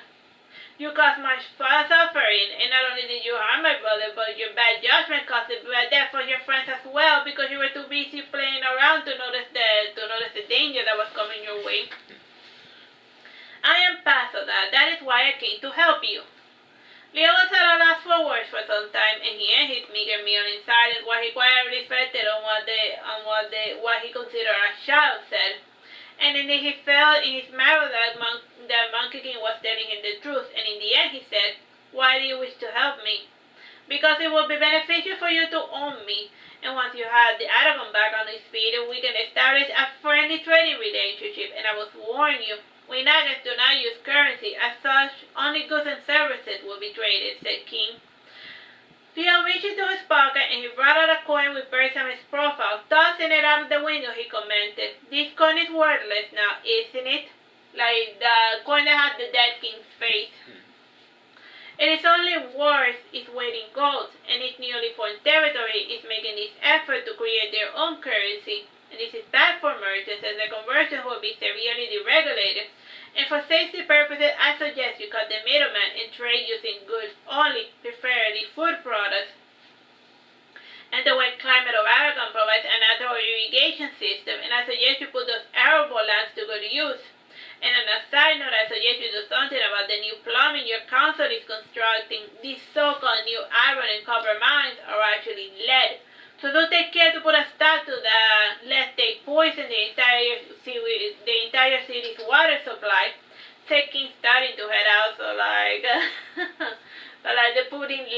plumbing. So yeah, that is bad for you. Leo couldn't help but raise an eyebrow, and he was deeply impressed by King's know-how of the situation in Aragon. And it would take some time, but he resolved to put his life back together, now that he had finally reached what he considered rock bottom. And before returning to his army, King said, "Once I have been informed that you have your things in working order, I will contact you. Till then, ciao, pescado." And just like that, the Monkey King was gone. And right on cue, a storm fell on Aragon, and alas, this was nothing new. And Leo stared out of his window with a dogged expression painted on his melancholic face, and he dreaded the long, arduous task that was laid before him. And with a dogged step, he made his way towards the wine cellar, and his hand trembled as he held the promised elixir close to his famished lips, and before sweet release was his, he heard a strange whisper followed by a strong blow to the head. And trying his best to hold his coat together, he said in a gruff voice, "Damn you, imp." And his dazed eyes focused on the silhouette of King, and his frame was painted by a vibrant light blinding like the sun, with a cascade, which cascaded into the murky cellar. And laughing, King said, "I forgot to give you my blessings before I departed. I always give my blessings to all those who will become my endearing allies." So like he just whacked him in the head. And that's his blessing. You get a whack in the head from a magic staff. Is this how you treat your allies?" started saying Leo. "You will not wish to see how I treat my enemies. Unfortunately for you, I had the bad habit of holding grudges, and the only reason why you're alive is because you are useful to me, and until you fix the harm you have done to my family and my allies, I will not lift the blessing, for indeed it is a blessing in disguise, though for now you will curse me for the gift I had imparted upon you," said King King then looked at his wrist and then said, "I fear that I am rambling, and I will leave you to your misery." He then threw a glass flask filled with pills, and Leo still had some of the fighting reflex, and he caught the flask before it fell on the floor. And he was still rubbing the spot where King had struck him, and the blessing had nothing to do with the strike. And from all of his siblings, he was the only one who could do magic and blessings, and magic like science had the bad habit of taking people's religions. And having faith in some sort of higher power was necessary for blessings, and in King's case, this higher power was his brother Ahi. And as the King left Leo alone for real this time, the nature of the blessing became apparent. Leo could no longer indulge in his favorite habit. At first, he was overcome by mild anxiety. Like his favorite habit, getting drunk stupid. The blessing keeps him from, like he would drink, but he would not get drunk. So drinking tequila? Well, I like that. The blessing of tequila. Everything he drinks turns to tequila, but he doesn't get drunk and he doesn't get like the main reason why people drink is to to be drunk, stupid, and feel happy. But now it's just like a drinking a soda, useless. Time from? 30 minutes.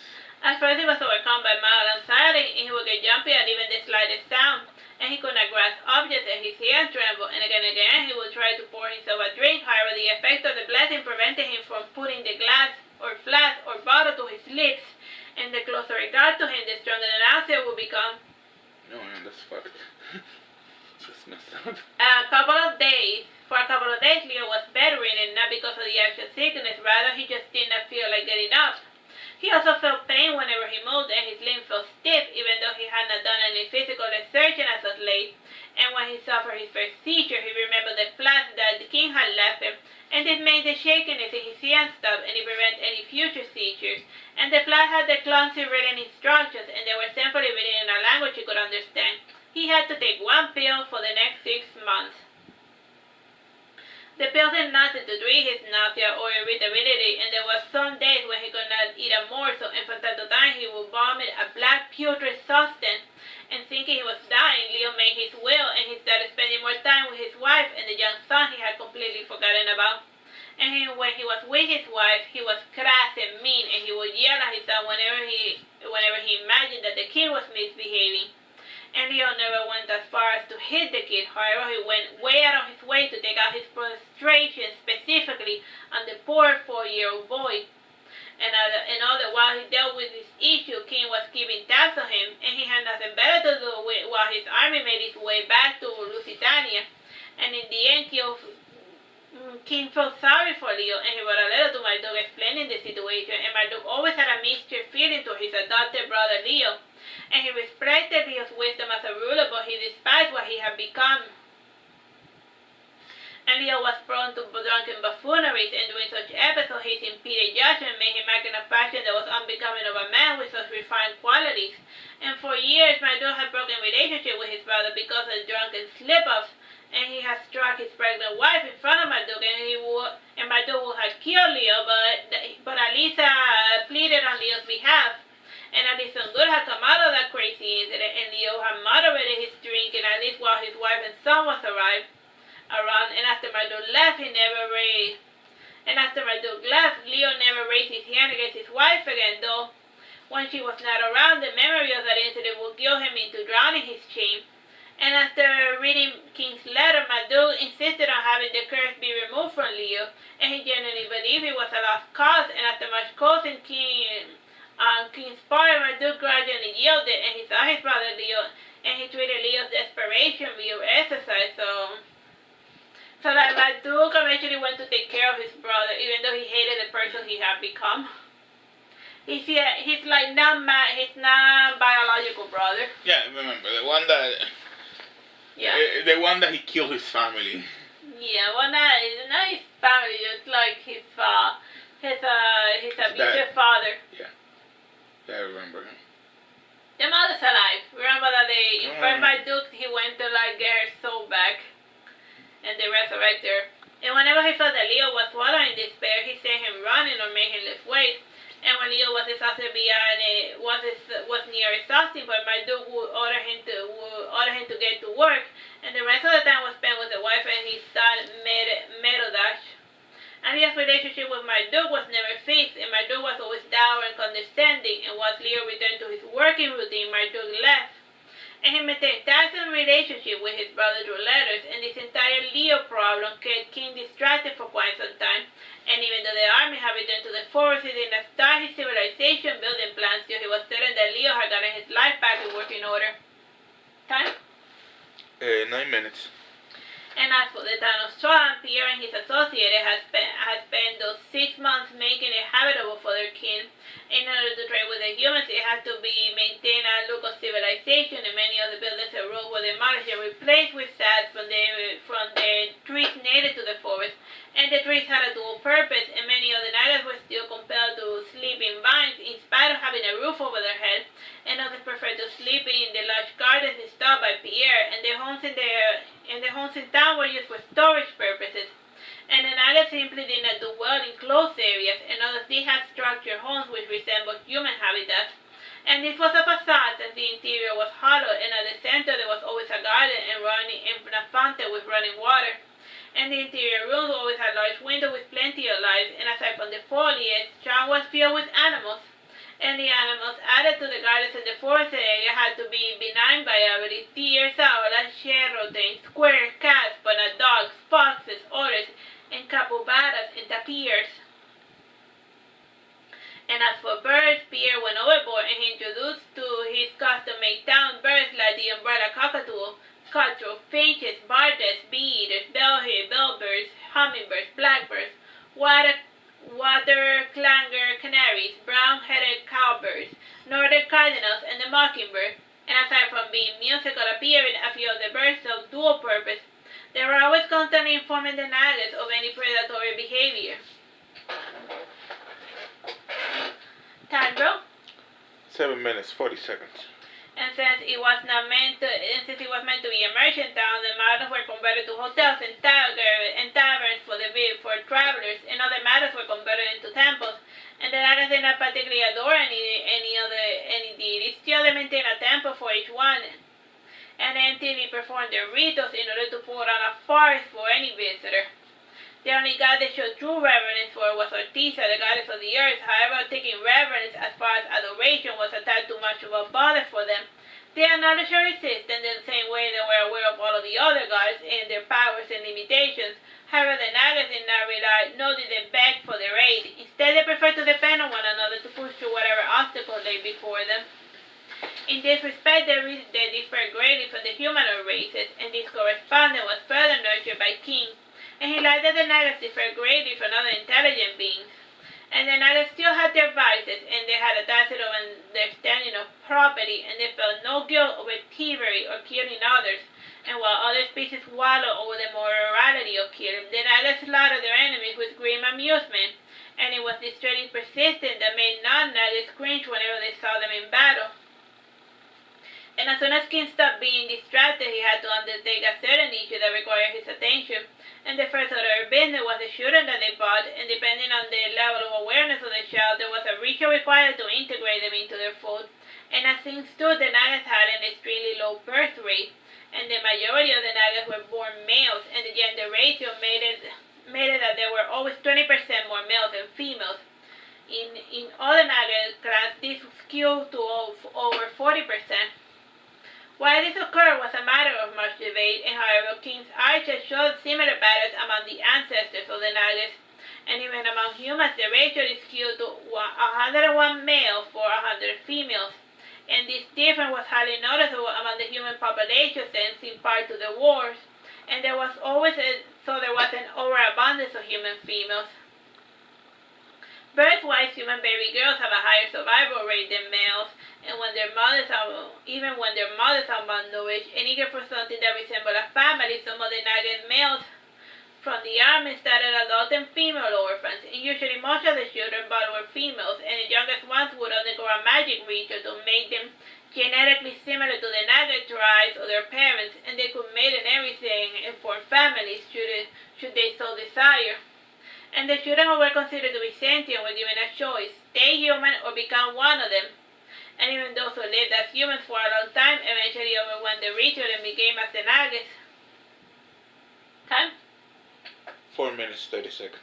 Aside from the problems of the sex ratio, the Nagas became infertile as soon as they turned 40.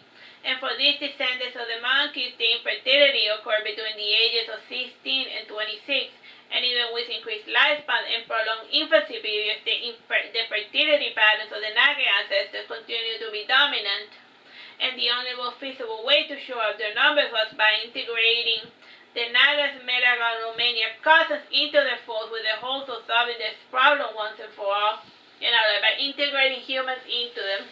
So like they gotta have humans among them whether they want to or not, cause of like infertility issues. King that night was preparing the ingredients for the ritual, and this involved creating an astral cloak made of living tissue, and the tissue samples have been crafted from donations offered by the Naga tribe in search of children, and the key piece was attached to the head of the cloth, and King deliberately sewed it by hand using naturally golden silk, and while he sewed, he saw enchanted words of magic, and each piece was built like a baby-sized cocoon, and the size was also lined with sticky green sap, and it took King a month to complete each item of clothing. And the main ritual took place in the center of the peninsula, and at its center there was a gaping green lake whose bottom could not be seen, and there were no fishes inside the lake, and the Nagas were always prudent enough not to swim in it or drink from its water, and other animals which were foolhardy enough to try little the size of the banks dead. Only King had the ability to enter the lake, and since he was a his twin, he had a natural immunity to poisons. And before entering the lake, the Nagas assembled in ceremony would howl or screech as their ancestor had done, and the forest was soon filled with pandemonium, and soon the lake emitted a red hue at the bottom, and the surface of the lake seemed to pulsate slowly with more power. Time? 10 minutes, 30 seconds.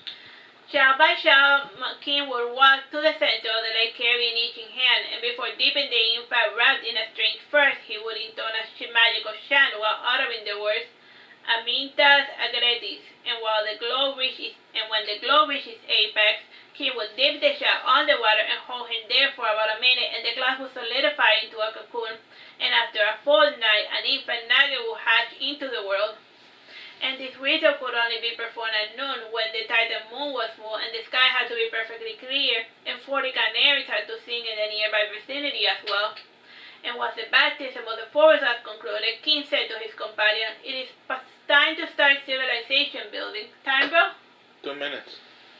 Let's just leave it here. Bye-bye and God bless. Hello, my name is Teresita Blanco, the Earth's sister, and today we're reading Saturnastra Monkey King. This is Chapter 3, Part 1, Civilization Building. Before starting a civilization, it fell on Monkey King to have a dealing with the local dragons. In the Lusitania Peninsula, about 40 adult alabaster dragons range, and the dragons control large hunting grounds and will fight with one another should territorial violations occur. Of these dragons, 5 at the time had dragonings, and normally females tended to share hunting grounds, but the males did not allow for such game. Of the 40 dragons, there were 2 ancient female dragons, with an ever-growing brood that ranged outside of Lusitania.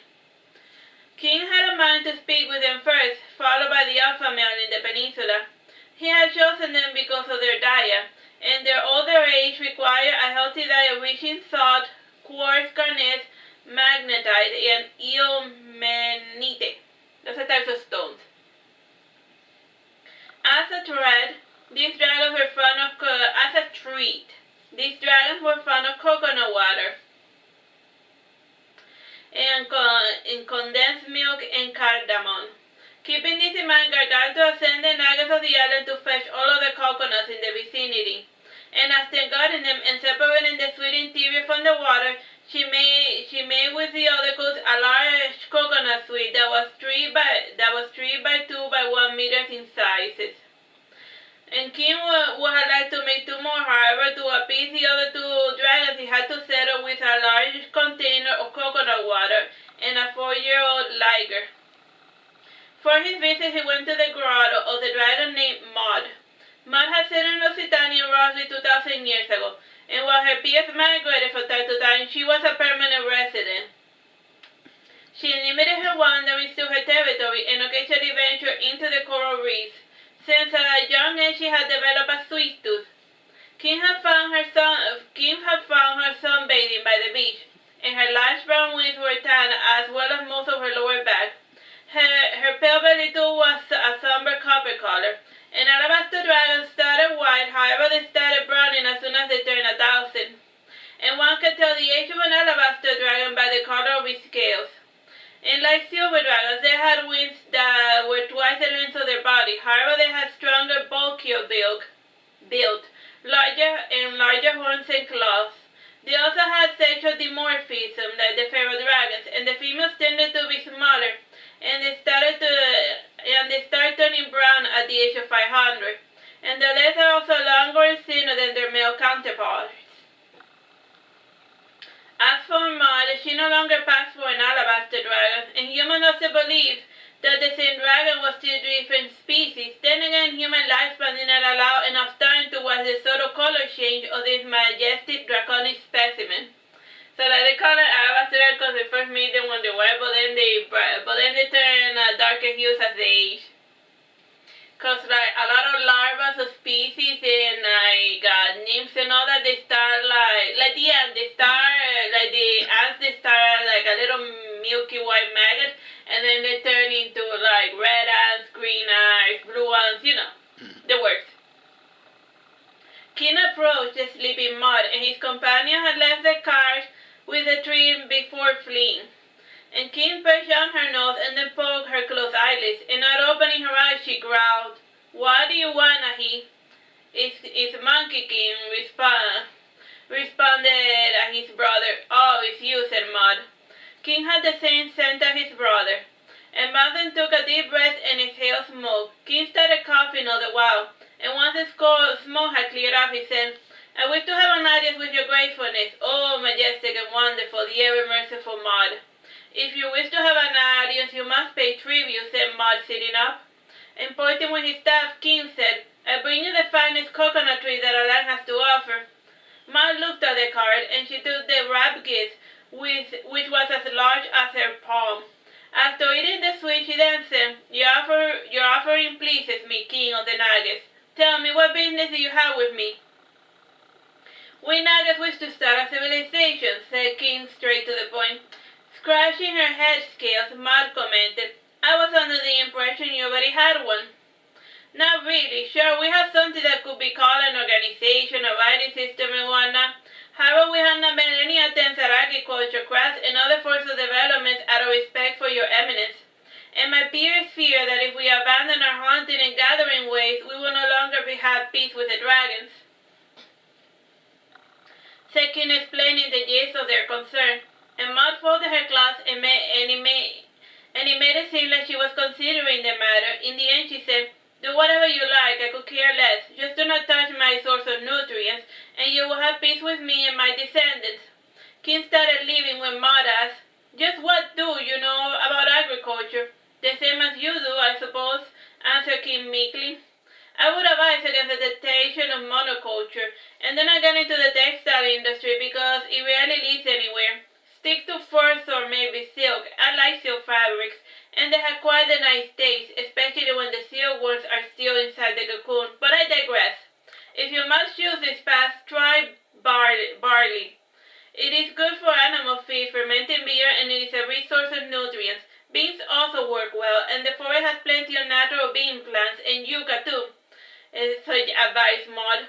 After speaking with Maud, King went to speak with the other female elder, and the second dragon was called Endriaga, and he found her within her grotto inside a natural sea cave, and she used to share her residence with bats and albatrosses, and at the moment there was a strange growling noises coming from the cave. King waited outside till the sun went down, and the following morning he saw a large pale alabaster dragon flying away. He gave a disdainful look at the tiny intruder as it flew, and noticing the large canister, the dragon returned and he asked, "What's inside there?" "It's not for you, it's for Endriaga," commented Monkey King. "But I want some too, and I'm going to take it anyway." "You puny little thing," said the dragon, blowing out smoke. And he made a reach for it, and when a howling came from within the cave, and biting his snap, and came out the tiny Endriaga. Though she was a third of his size, her violent disposition quickly intimidated the larger dragon, and he looked even paler, and he cringed at the sight of her razor-sharp teeth, with the liquid bile dripping from her mouth. And Endriaga was different from the alabaster dragons, insomuch as she prepared to fight with poison instead of fire. And due to her small frame, she could not produce flames. As such, she had shifted her diet to increase the lethality of her saliva. And the two growled and snapped at each other for a few minutes before Endriaga's companion finally left. And yawning, she said, "Welcome, little monkey. What brings you to my humble abode?" "Well, I brought you some coconut water, and I wish to discuss your disposition with regards to the most pressing matter," said King, bowing. Endriaga drew closer to see Monkey King face to face. Snorting white fumes, she said, "Like I said before, and all of the monkeys that came before, I care not about your affairs, and do what you must, and let my little slice of heaven in peace." "Well, that is just it. We Nagas wish to build up our civilization, and in the past we know that you used to attack humans. So my companions wanted to know the statutory limitations of our civilization in order to maintain peace with you and your kin," said Monkey King, bowing. "Do whatever you like, I don't care," said Endriaga, going back inside her cave. She then went back out, remembering the container of coconut water.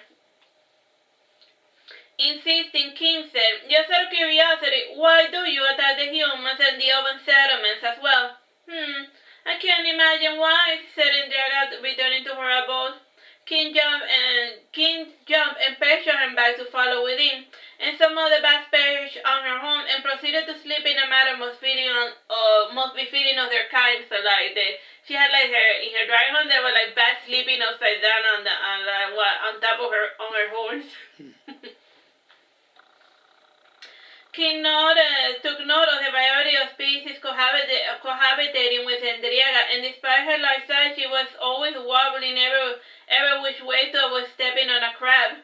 And seeing this behavior made King realize why she despised the humans and the elves. And the last dragon he visited was Saturnastra, or Seer for short.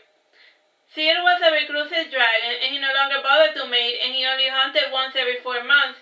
And his only pleasure in life was maintaining his large collection of cats. Both big and small, he had a cat of every species and design, and King knew that Seer did not have a liger, so it seemed like a good bargaining chip. And Seer did not live in a cave, rather he spent his time outdoors along his feline companions. And he had learned his love of cats as a dragonin, and one of his early playfellows had been a kitten. Time, bro? 13 minutes. At the moment, Seer was playing with his puma, and he had a branch and was shaking it in front of the large puma to make him strike it, and the puma growled when he saw King approach, and then he ran away. Frowning, Seer turned around and he asked, "Who goes there?" Looking down, he chuckled when he saw the little monkey man approach, and the dragon showed his fangs in an attempt to simulate a welcoming smile. And when he saw the liger behind King, he screeched and said, "Oh, that is so cute." He picked up the giant behemoth of a liger, for indeed, this liger was to a dragon what a kitten is for a human. And licking his head, he said, "Oh, you are just such a precious specimen. Thank you, thank you." The following hours, Seer spent talking and asking about his new kitten, quote unquote, because it's a full-grown liger, but for, like, dragons be huge, like, so now you have, like, a proper sense of the dimension, because, like, a liger, it would be, like, the size of a kitten, so then you're this small, too. He too did not seem to mind the idea of civilization, though he insisted on taking a small percentage of the chicken eggs for his cats. "My cats like to scramble eggs, and it would be nice if you bring me some for them from time to time, as a form of tribute, and I do so hold not to be in his position, and I regret asking beforehand, but if you don't mind," said Steve divagating, and he was not used to having a normal conversation. It's fine," said King, smiling, and then he added, "Just out of curiosity, in the past you attacked the human villages. Pray do tell, what was the reason for such attacks?" I can't seem to remember now. Give me a moment. Ah, yes, now I remember. Mittens had wandered into the human village, and I went there to find him. And even though I tried to explain my situation, the humans grew hysterical, and they pelleted me with flimsy arrows, and I grew angry at their hostility, and once they were all gone, I was able to find Mittens and return home. Explains here absent-mindedly while petting his liger. So, yeah, so, like, he just came to human town to go find one of his cats, and the humans just grew hysterical because, like, let me dragon, and then they attacked him, and like, I'm just trying to find my cat. And then he was like, stupid humans, and then he just burned them all because they were like, because they attacked him first while he was just there to look for his missing pet. After visiting the older dragons, King went to speak with the elder, and some of the younger draconic pairs found King's venture laughable. And Bersamin had never made attempts at taking over the forest for reasons that his companions did not understand. And the continent itself was bountiful with an overall mild climate. However, the land in Lusitania was virgin and pristine. It was the idea for starting fresh farming venture. And there was also other untapped resources in the form of timber and other many hidden scenes. And before returning to the lighthouse, King decided to visit a cave. And the cave was at the northern border of the peninsula, and this cave was always deserted, and every living creature had learned to stay away from it, and the area leading towards it was dull and lifeless, and the trees surrounding it were all petrified, and the closer one approached the cave, the fewer presence of life, and the ground was covered by a greenish moss, and beyond it was a blue and yellow lake marking the entrance. And this time King took a little boat to cross the lake, and inside the lake there was a puddles of yellow and extremely acidic water, and the ground beyond the cave was yellow, and from the crevices in the walls, at times steam would shoot out, and King had to stay on his toes to avoid getting struck by the toxic stream. At other times he would summon a barrier, and in the end he sat in the air and he embraced his staff, and the thin shield acquired an acrid putrid thin layer of arsenic, ammonia, and sulfur, and it was through sheer magic alone that whatever air remained was purified. And after crossing this inferno, the ground turned ashen black, and King left his shield and walked in the normal ground, and at first glance the ground seemed like black sand, and upon closer inspection the ground was made of obsidian, and the further inside one got, the more precious gems manifested, and in the end there was a field of flowers made from precious stones, and it was unnatural to say the least, and the bioluminescent bacteria were the only timid source of light. And King stopped in the center of the field, and then he said in a low voice, "Good morning, good afternoon, no?" He was quiet for some time, and then he answered, "I am very well as well." "Not so much, same as before, and from here and back over there you know how it is, young dragonlings," he then said. and the ground rumbled a little and then settled in an imperceptible up and down vibration, and the Bativia's glow had changed to bright red, and painting the sun, he continued, "Don't really know what to do with myself. I'm just going through the motions, trying to keep myself busy."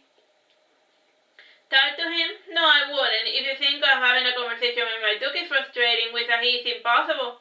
He refuses to take anything in life serious, and I admire him for it, and I suppose, and it's not as if I ever stepped foot in my home, and we were supposed to have gone home after this mission, and I was looking forward to meeting the others, said King sadly. And he started to leave when he felt the ground rumble, and turning around, he said, "Ah, yes, your familiars told you of our little game. You certainly do make a commission argument, and in this respect, they're quite superior to the humans, I suppose, and good night to you then." As he started leaving the gemstone garden, he heard a small water droplet falling around him, and slowly he modulated his pace in order to avoid having a single water droplet fall on his head. And each time one fell, the flowers emitted a trembling hue pertaining to its color, and soon the entire garden was aglow in fantastic elusive lights. And a bloom seeped through the cracks on the walls, and painting the entire scenery with fantastic shadows. And King took in a deep breath, and then a cold icy chill escaped his lips. There is still a long road ahead, he fancied, and once he left the cave, he was pleased to see his brother Ahi waiting for him. And he hugged Ahi tightly, but as usual, Ahi did not return the hug. And Ahi had not changed one bit, and his antlers still had the frame of a 16-year-old lad. And they walked together out of the dead forest, and King did not seem inclined to say anything, and he stubbornly just stared at his brother, fearing to lose him from sight again.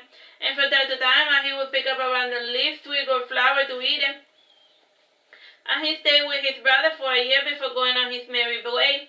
And as before, he could not stand being in one location for a long period of time. And with his brother nearby, King threw himself at the laborious task of starting a civilization. And in the end, he decided to start with horticulture and then go from there. And the Nagas would not change their lifestyle in favor of a lazy back manner or the so-called civilized society, and his peers were not looking at the idea of domesticating animals to eat them, and they felt that it ruined the flavor, and they also had continued the omnivorous diet, and the crops were primarily designed for human consumers, and they were using to take from human society whatever was too much of a hassle to make. And the cash crops to be made were millet, coconuts, bananas, palms, chickpeas, coffee, sweet potato, and rice.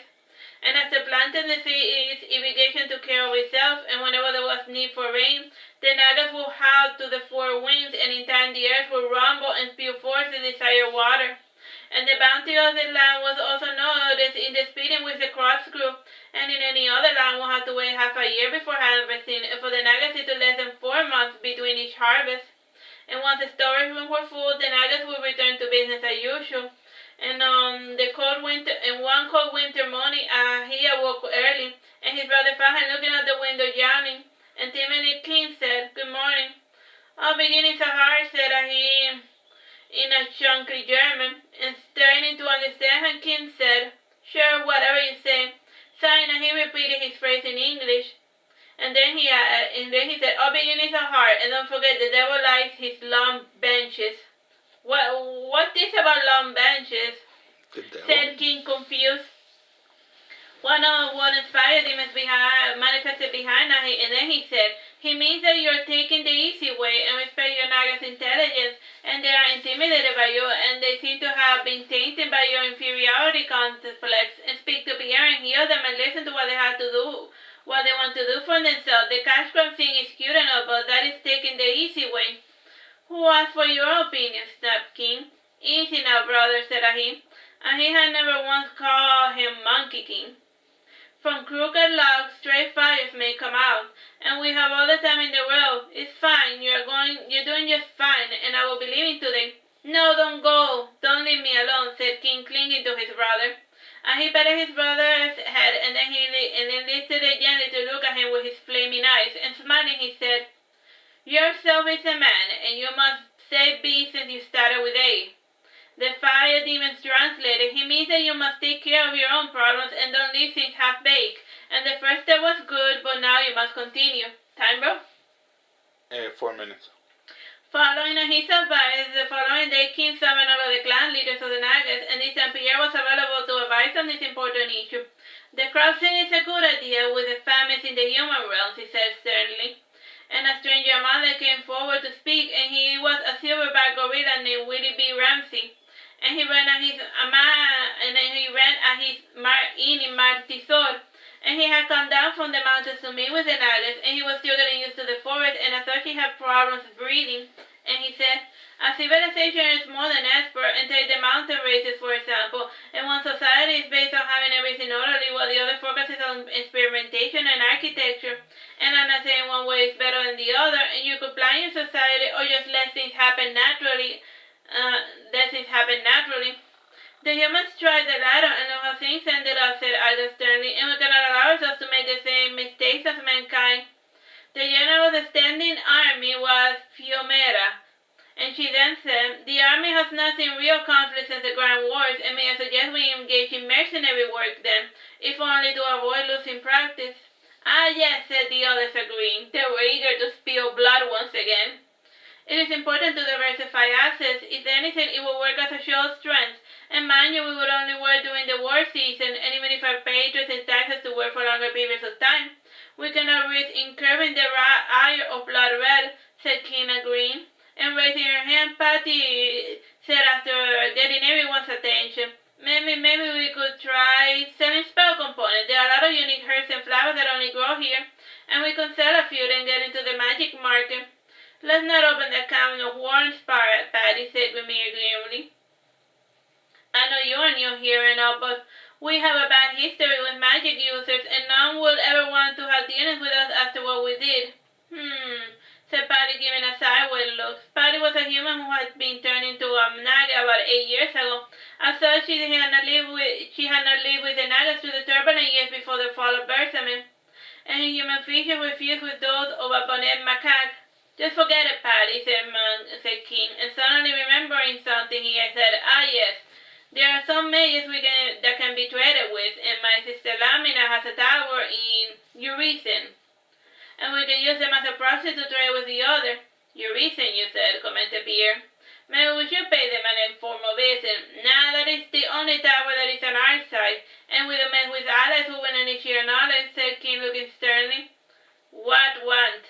Said Garganta thundering over the others. What is it? Can we get you something? Asked Pierre, somewhat annoyed at the interruption. Pointing to her skin, she repeated, want what? Want what? And King closed his eyes and he folded his arms, and at the moment the semblance with he was impeccable. And nodding, he said, I want things to be as they were before I found out that my home is gone. And I want to collect spells and information like we used to, even if it is just for our own selfish reasons. Your home is not gone. Say, Mother, we are your home. Aren't we enough for you? It is just not the same, or so I've been told, said King, still unconvinced. And making this world his home entailed giving up some luxuries he was just not ready to abandon. Time, bro? Less than a minute. Alright, bye-bye and God bless. Hello, my name is Teresita, Blanco, the Elsa sister, and we're reading Saturnastra Loki. This is Chapter 3, Part 2. Between you and me, your former home is overrated, and the statutory limitations only apply to this world, and you can try the whole Arya thing if you start feeling a bit nostalgic for your favorite placing, said Wooden's fire demons. And jumping on the table, King then said in a strong voice, my friends, take note. And we shall embark on a quest to make a series of pleasure gardens for our amusement. And sure, economic improvement is a must, but we must be wise as to how to invest it, and investing in fun is always a sure thing, especially for our intellectual development. And at the center of it all, there shall be a glass library filled with picture books on all subjects imaginable, and we shall dispel the myth that we Nagas are illiterate, and we will surpass all of the so-called higher beings in both knowledge and culture, and in no time it will be them who ape us instead of the other way around. About your pleasure garden idea, just what do you have in mind? Asked Pierre, smiling cynically. Get your mind out of the gutter, Pierre, snapped King. Ah, said a few of the others who were simply staying out of the debate. And one of the silent parties came forth and said, What you want is a sort of glorified museum? Meh, answered King, gesturing with his left hand, and then he added, this is just a rough idea, and we might feel like doing something else the following morning. Still then, we should avoid letting our whims get the best of us, lest we end up leaving everything half-baked. Short-term plans, the pleasure gardens, the mercenary war, and capitalism economy based on food. Three simple tasks, and we go from there, and the latter two can be done simultaneously. And if we stay within the center of Lusitania, we can make cross without running the risk of invasion, suggested Pierre. Ah, yes, and while we visit the places with the mercenaries, we would also collect samples of different crops to produce the best possible output, suggested King. Ah, yes, and now we have a working strategy, said Ida, clapping. And it was then decided that King would leave the tower during his army in the noble profession of mercenary work. And just to be safe, he would only take half his army with him. And most of the mercenary orders were always less than 5,000 soldiers. And Ramsey of the Mountain had contact with the traveling merchant families, and through them he could get a word of the Nagas mercenary divisions. And still there was more pressing issues at hand.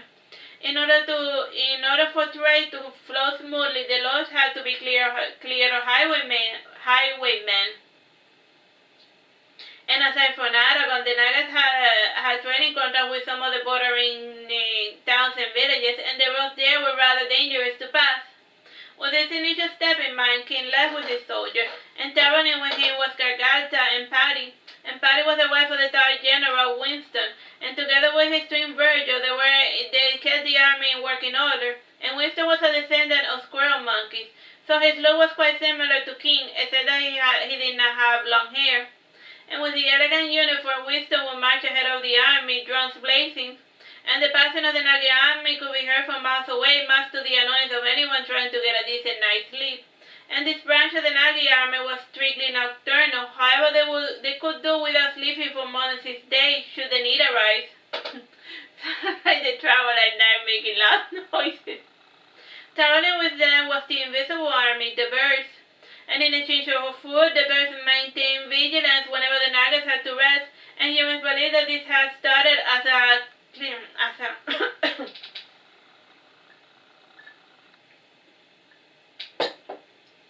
cleaning symbiosis, and truth of the matter was a little different. And for some reason, this flock of birds around 300 years ago started looking after the Nagas, sharing information and whatnot, and the tradition had been passed on to descendants. And the birds ranged from quite a number of species, and they had a non-aggressive pack among each other, even when dealing with birds of prey. And the types of birds in this flock were Eurasian jays, red-winged blackbirds, Lucy warblers, purple martins, bobolinks, red knots, broader-winged hawks, griffin vultures, harpy eagles, and the feathered waxwing. Due to this vast variety of birds, the human species had not caught on. However, the griffin vultures were starting to be associated with the Nagas, and they were killed thus from time to time in human settlements bordering the Lusitania Peninsula. And they just believed that these vultures were spying on them or were ushering some sort of bad omen. And logistic-wise, the Naga army was still a bit of a mess, and the peninsula did not have the means of supporting horses, and only the big horse population could survive the years of Lusitania, and most of the armies now had upgraded to horses, and even the armies had their magnificent pale, shadow-light, warm-blood horses. Instead of such mounts, the Nagas had yaks, llamas, and donkeys. So while medieval armies far from the comfort of horses, the Nagas always had to build traps in advance to deal with that problem. For the following months, King spent clearing the trade routes, and this involved the raiding of bandit camps as well as making deals with highwaymen. And as the month negotiation, the Naga caravans could pass undisturbed towards Aragon, Urizen, and Sassari, and the other important commerce centers. And the first stage of the mission went without any heat problems, and it was the second stage that was not going as well as King had planned. And sure, he had made quick work of his enemy, and the humans were not too keen on fighting such an unknown element. However, even among friendly cities and townfolk, there was still great distrust of the Nagas, and no one seemed willing to hire their help, and even when there was no one else to turn to. So like, they said, dude, we're mercenary now, and then we're not hiring, but you had nobody here is willing to help. He said, we still don't want it. we're happy with our bandits. Nobody wanted to hire them. Time, bro? 17 minutes. More than once, King had offered to help a feud at the border of the abyss, and the lords had prepared to watch their castles burned and asked the Naga for help. And it was frustrating to say the least, and one night King said to Virgil sadly, "What's the point of having an organized army if you can't use it for anything? If we don't get any serious work, I feel like skills will go rusty," said Virgil, looking sternly towards the fire.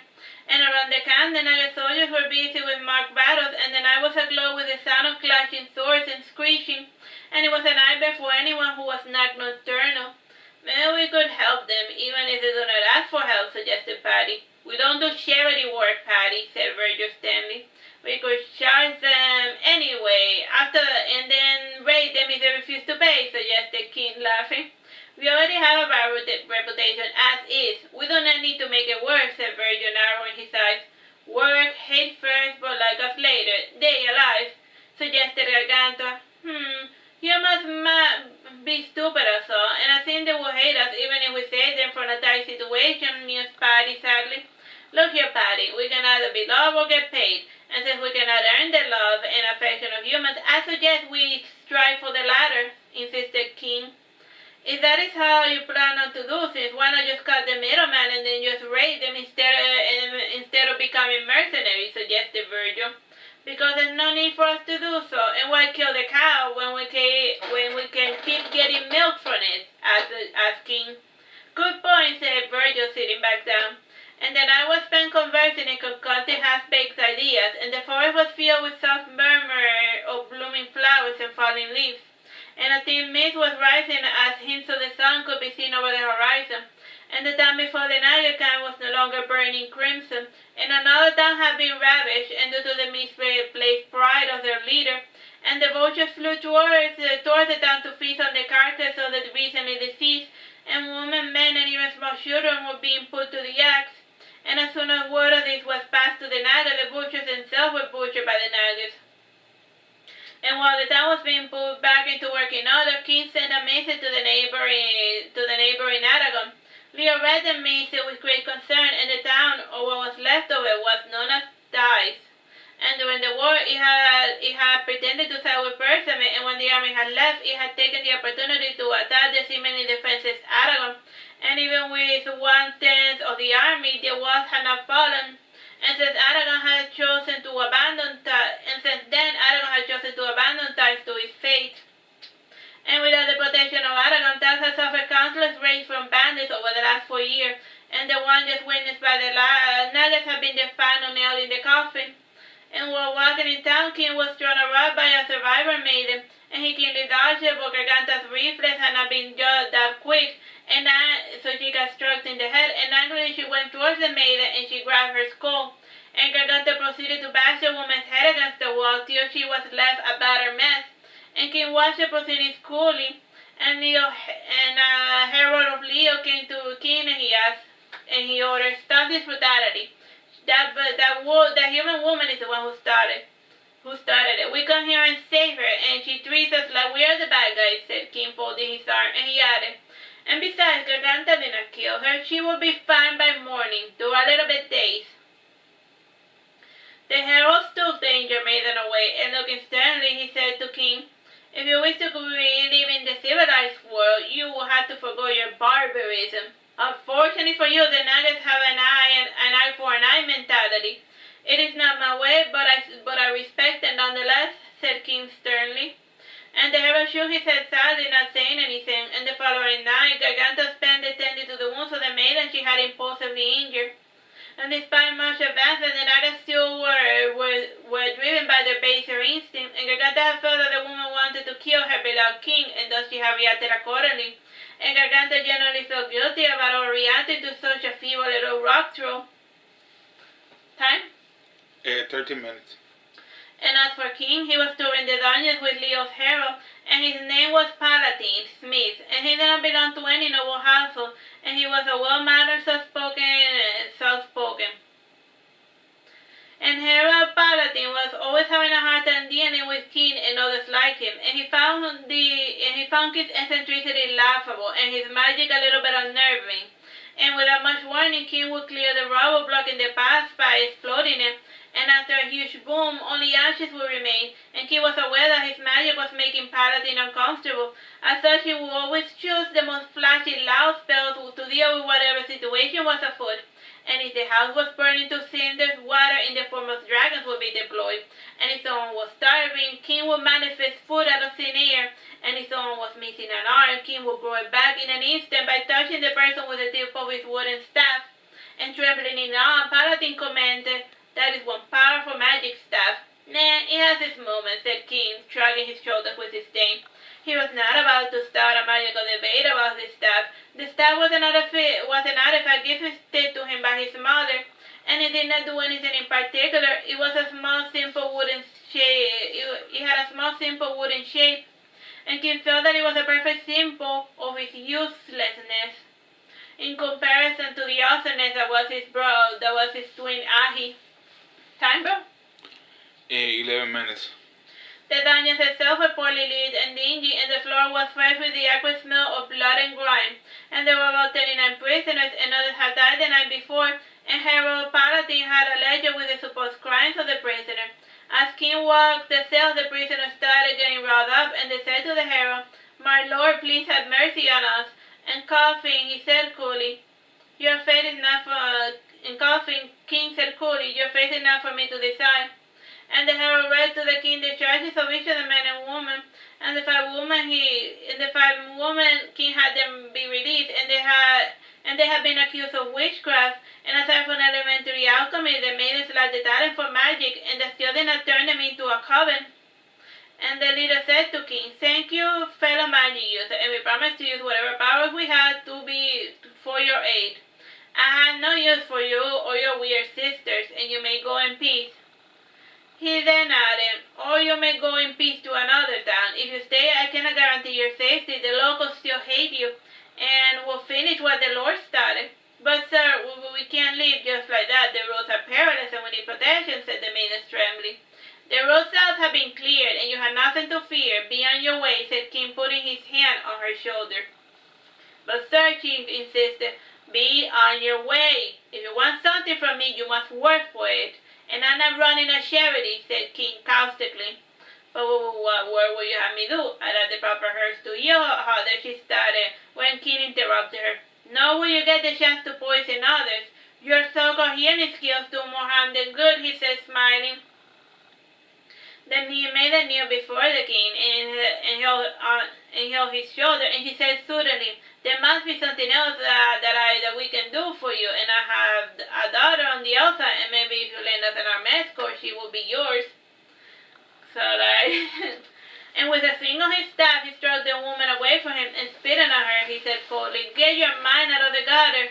Just because you ask for help, I am in no obligation to give it, and you are strong enough to help yourself, so stop being lazy and be on your way."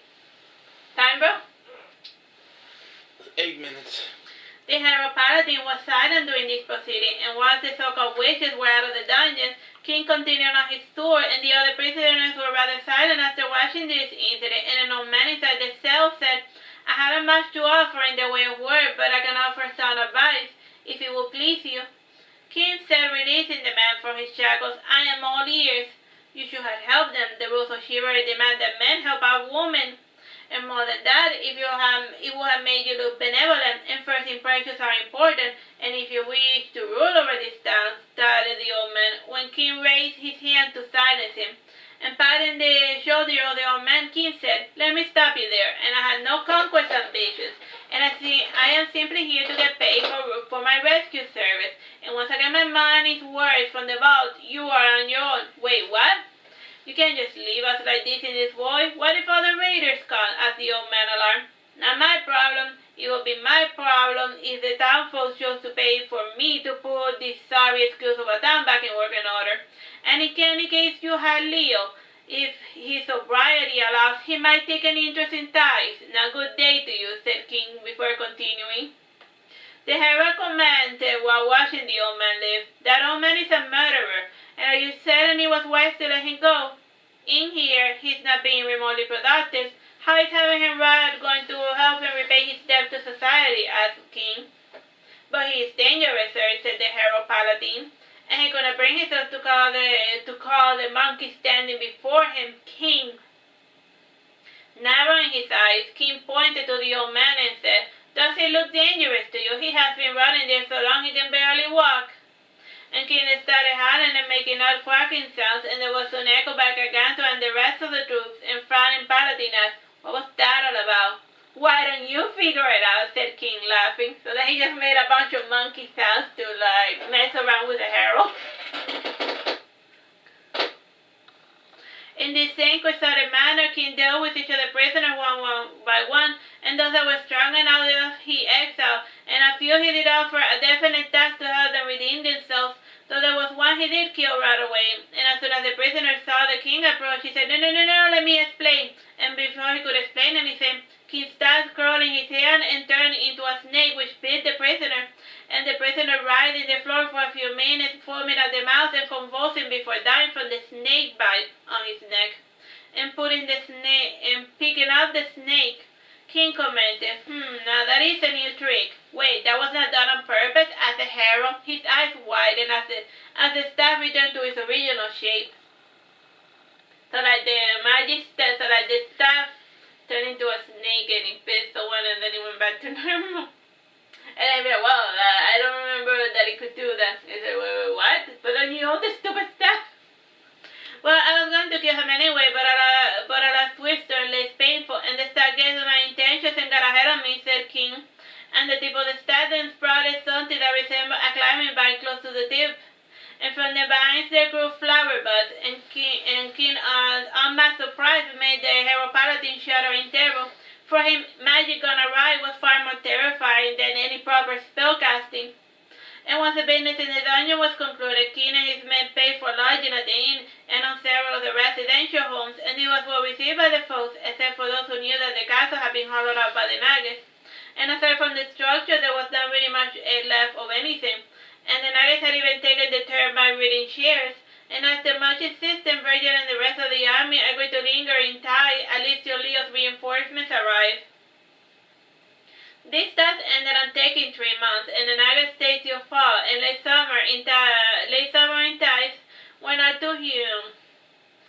That time, fall in Tai was not too humid, and though from time to time there was extremely bad thunderstorm, and then during one of those particular storms, one of the inns caught fire, and the humans were trying the old-fashioned buckets of water, but the sky refused to let any say. And before the last floor became unsalvageable, King had rushed from the neighboring inn, and he entered the inferno alone, and he dragged from the top of the floor a fat old lady and her cat and 2 children. What? An overweight old lady. Huh. Alright, better, bro? No, I'm just curious what's going on with that old lady. And then come fire, and then he rescued 2 people from the top of the inn that weren't able to get out. That's it. A lightning struck an inn. Then he went inside the inn. And then he rescued some folks that were stuck there. Time, bro? 4 minutes. The Naga still did not know how to handle the flame, and so they proceeded to screech at it while bashing their fists on the floor. And at the moment their semblance to their ancestor was uncanny, and the humans too reacted to the same with the same awe and amazement. And only the owner of the servants were making any true effort to put out the fire. And annoying King said the words of magic and waved his staff in an arc. And the flowers bloomed crimson, and from them small firebirds emerged. And they entered the flames, and quickly they consumed the fire while growing larger in size. And once the fire had been put out, the large firebirds flew into the sky and exploded in the form of fireworks. And Chuckling King said to Garganta, "And you say you could not fight fire with fire?" Garganta rolled her eyes, and she returned to the inn. And this was the only noteworthy incident that occurred during the Naga's stay in Thais. And at the start of fall, Herald Paladin returned with the garrison of 200 soldiers, a dragon for intimidation purposes, and their new leader. And the dragon was a loan from the dragon rider, and his name was Mucha. And the dragon riders referred to his king. The dragon rider refers to his kind as chromatic dragons, and the humans always treated these dragons as 5 separate breeds. and the best known of their kind came in black, red, blue, green, or white. Musha had a strong, hardy build with wings that were more useful for gliding or for flying short distances, and the wings fused along the horns of the back to become a large part of the flat tail, and unbeknownst to the human, these dragons were amphibians, and they tended to thrive better near water, and one could always find them in the largest of the twin rivers, the one that diverged and made its way over the southern part of the continent, and even flowed into Lusitania. And as for Musha, he was of a less common color, orange, and like his skin, his face was shaped like an arrowhead, with a horn over the nose and a sharp protrusion under the chin. And he knew Leo since he was a baby, and loved him as he was his own. And like Marduke, he had grown distant because of Leo's alcoholism, and since Leo was making an effort to change, Musha was going to help his former playfellow. And satisfied that the town was in good hands, King started organizing his departure, and before leaving, Musha knocked on King's window. As a whole, the chromatic dragons were mid-sized dragons, and standing up, Musha was only as a floor high. He jumped and flapped his wings each time to reach the window, and eventually King felt like answering, and chuckling, looking down at Musha, he said, "Well, what is it?" "Are you his brother?" asked Musha. "Yeah, what of it?" said King, frowning. Alright, so let's in a minute. God bless. Hello, my name is Teresita, Blanco, the sister, and we're reading Saturnastra, Monkey King. This is it was 4, right? Yeah. An army not for hire. "Are you his brother?" asked Musha. "Yes, what of it?" said King, frowning. "I saw him a couple of days ago with Flamenca," said Musha, "and I thought you might want to know what he's up to." "I am not my brother's keeper, and he can very easily take care of himself," said King, starting to close the window. "I know, it is just that he did not seem too happy, that's all, and he asked me a lot of questions about you, and I did not know what to answer," said Musha. "Well, if you see him, tell him that I'm doing just fine. I don't need his help. I can do just fine on my own," said King, closing the window. Musha shook his head sadly, and he then took a bit of a running speed, and he gave quite the high jump, and he gently glided back inside the castle. And Musha made certain to have jumped high enough to be visible to the lurking enemies. And by morning, the outside of sight was free of any danger once again. So like the dragon, when he jumps, he jumped high enough so that anyone that's thinking of attacking the town can see that town has a dragon, you know? You know, it's like, in that world, dragons are like, like your weapons, like your nukes and whatnot, you know. It's like a big deterrent for, like, invaders. Oh, no, I don't want to get my face whipped up by a dragon. Before leaving, Monkey King gave one last visit to Musha, and he saw the dragon lazily dining in the courtyard, and from time to time a human servant would throw water at him from the second floor. And Musha looked up, and he smiled as he saw King approaching, and he found his brother to be an extremely adorable little ape. And bowing, King said, she said, "I want to apologize for my behavior last night, and I have no excuse for my words, and I wish to make amends." "There is no need. I simply called you at a bad hour," said Musha, chuckling. "It is just that here you bring me news of my brother, of your own volition, and I ask so discourteous." And reaching into his pocket, Monkey King brought out a bar of gold, una barra, you know. And Musha accepted the peace offering before adding it to his gold pile. "I accept your apology. Now to the matter at hand. What is it that you wish to know?" asked Musha. "Did you get to speak with Ahi?" inquired King. "Not really. I only saw him while I was in my way to Aragon," said Musha. "I see. Well, thanks anyway," said King, bowing. "And good day to you, Musha."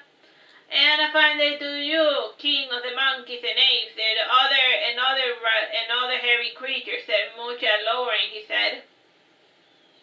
And after saying his goodbyes, Monkey King left ties with his army.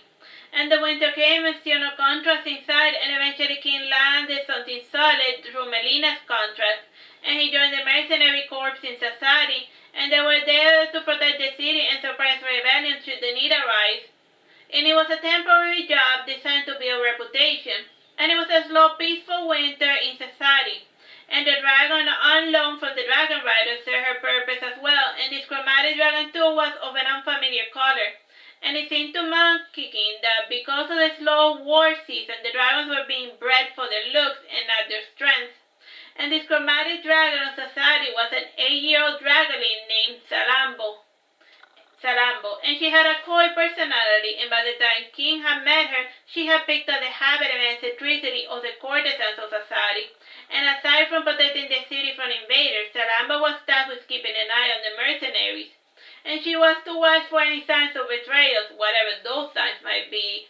And she always took care to remind the mercenaries of this fact, and whenever King would pass by, she would say, "I am watching you, little monkey." "You know I would never betray my sister," said King, smiling. "Both you and I know that Melina is not here today," said Salambo, chuckling.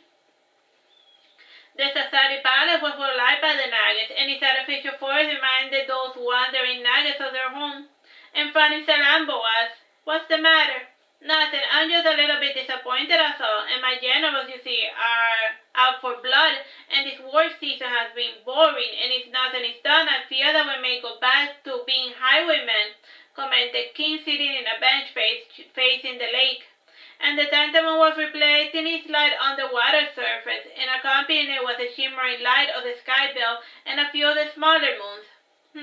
"Can you men do anything besides fighting?" asked Salambo. "I do other things other than fight, and I have my knitting and my flower gardens as well, and I also gossip with the ladies of the palace." "That is just the thing. They have been standing idle doing other things for the past years, and Virgil is right. If we're gonna see any real fighting soon, their skills might grow rusty," said King, staring at the water. "I could give them a trouncing, if only to get their bloods pumping," suggested Salambo, chuckling. "Nah, it won't be the same. My friends will know that it's a mock battle, and they won't put their heart into it, and if they feel that their opponent is not taking them seriously," said King, sighing. "Boo-hoo, the big babies. Truth be told, your little force is no good for traditional warfare, and I suggest you get into the spy business because as a standing army, no one is going to take you seriously. I mean, you don't even have horses," exclaimed Salambo. "They just work just as well," said King, laughing. "Ah, pooh, with that attitude, it's no wonder nobody's taking you seriously. Appearances are everything in this world, if you must know," insisted Salambo. "I suppose it is as good a time as any to get them a uniform and design a coat of arms or something," said King, getting up. For the following days, the Naga army spent its time designing a coat of arms, and its submission was assessed and voted upon.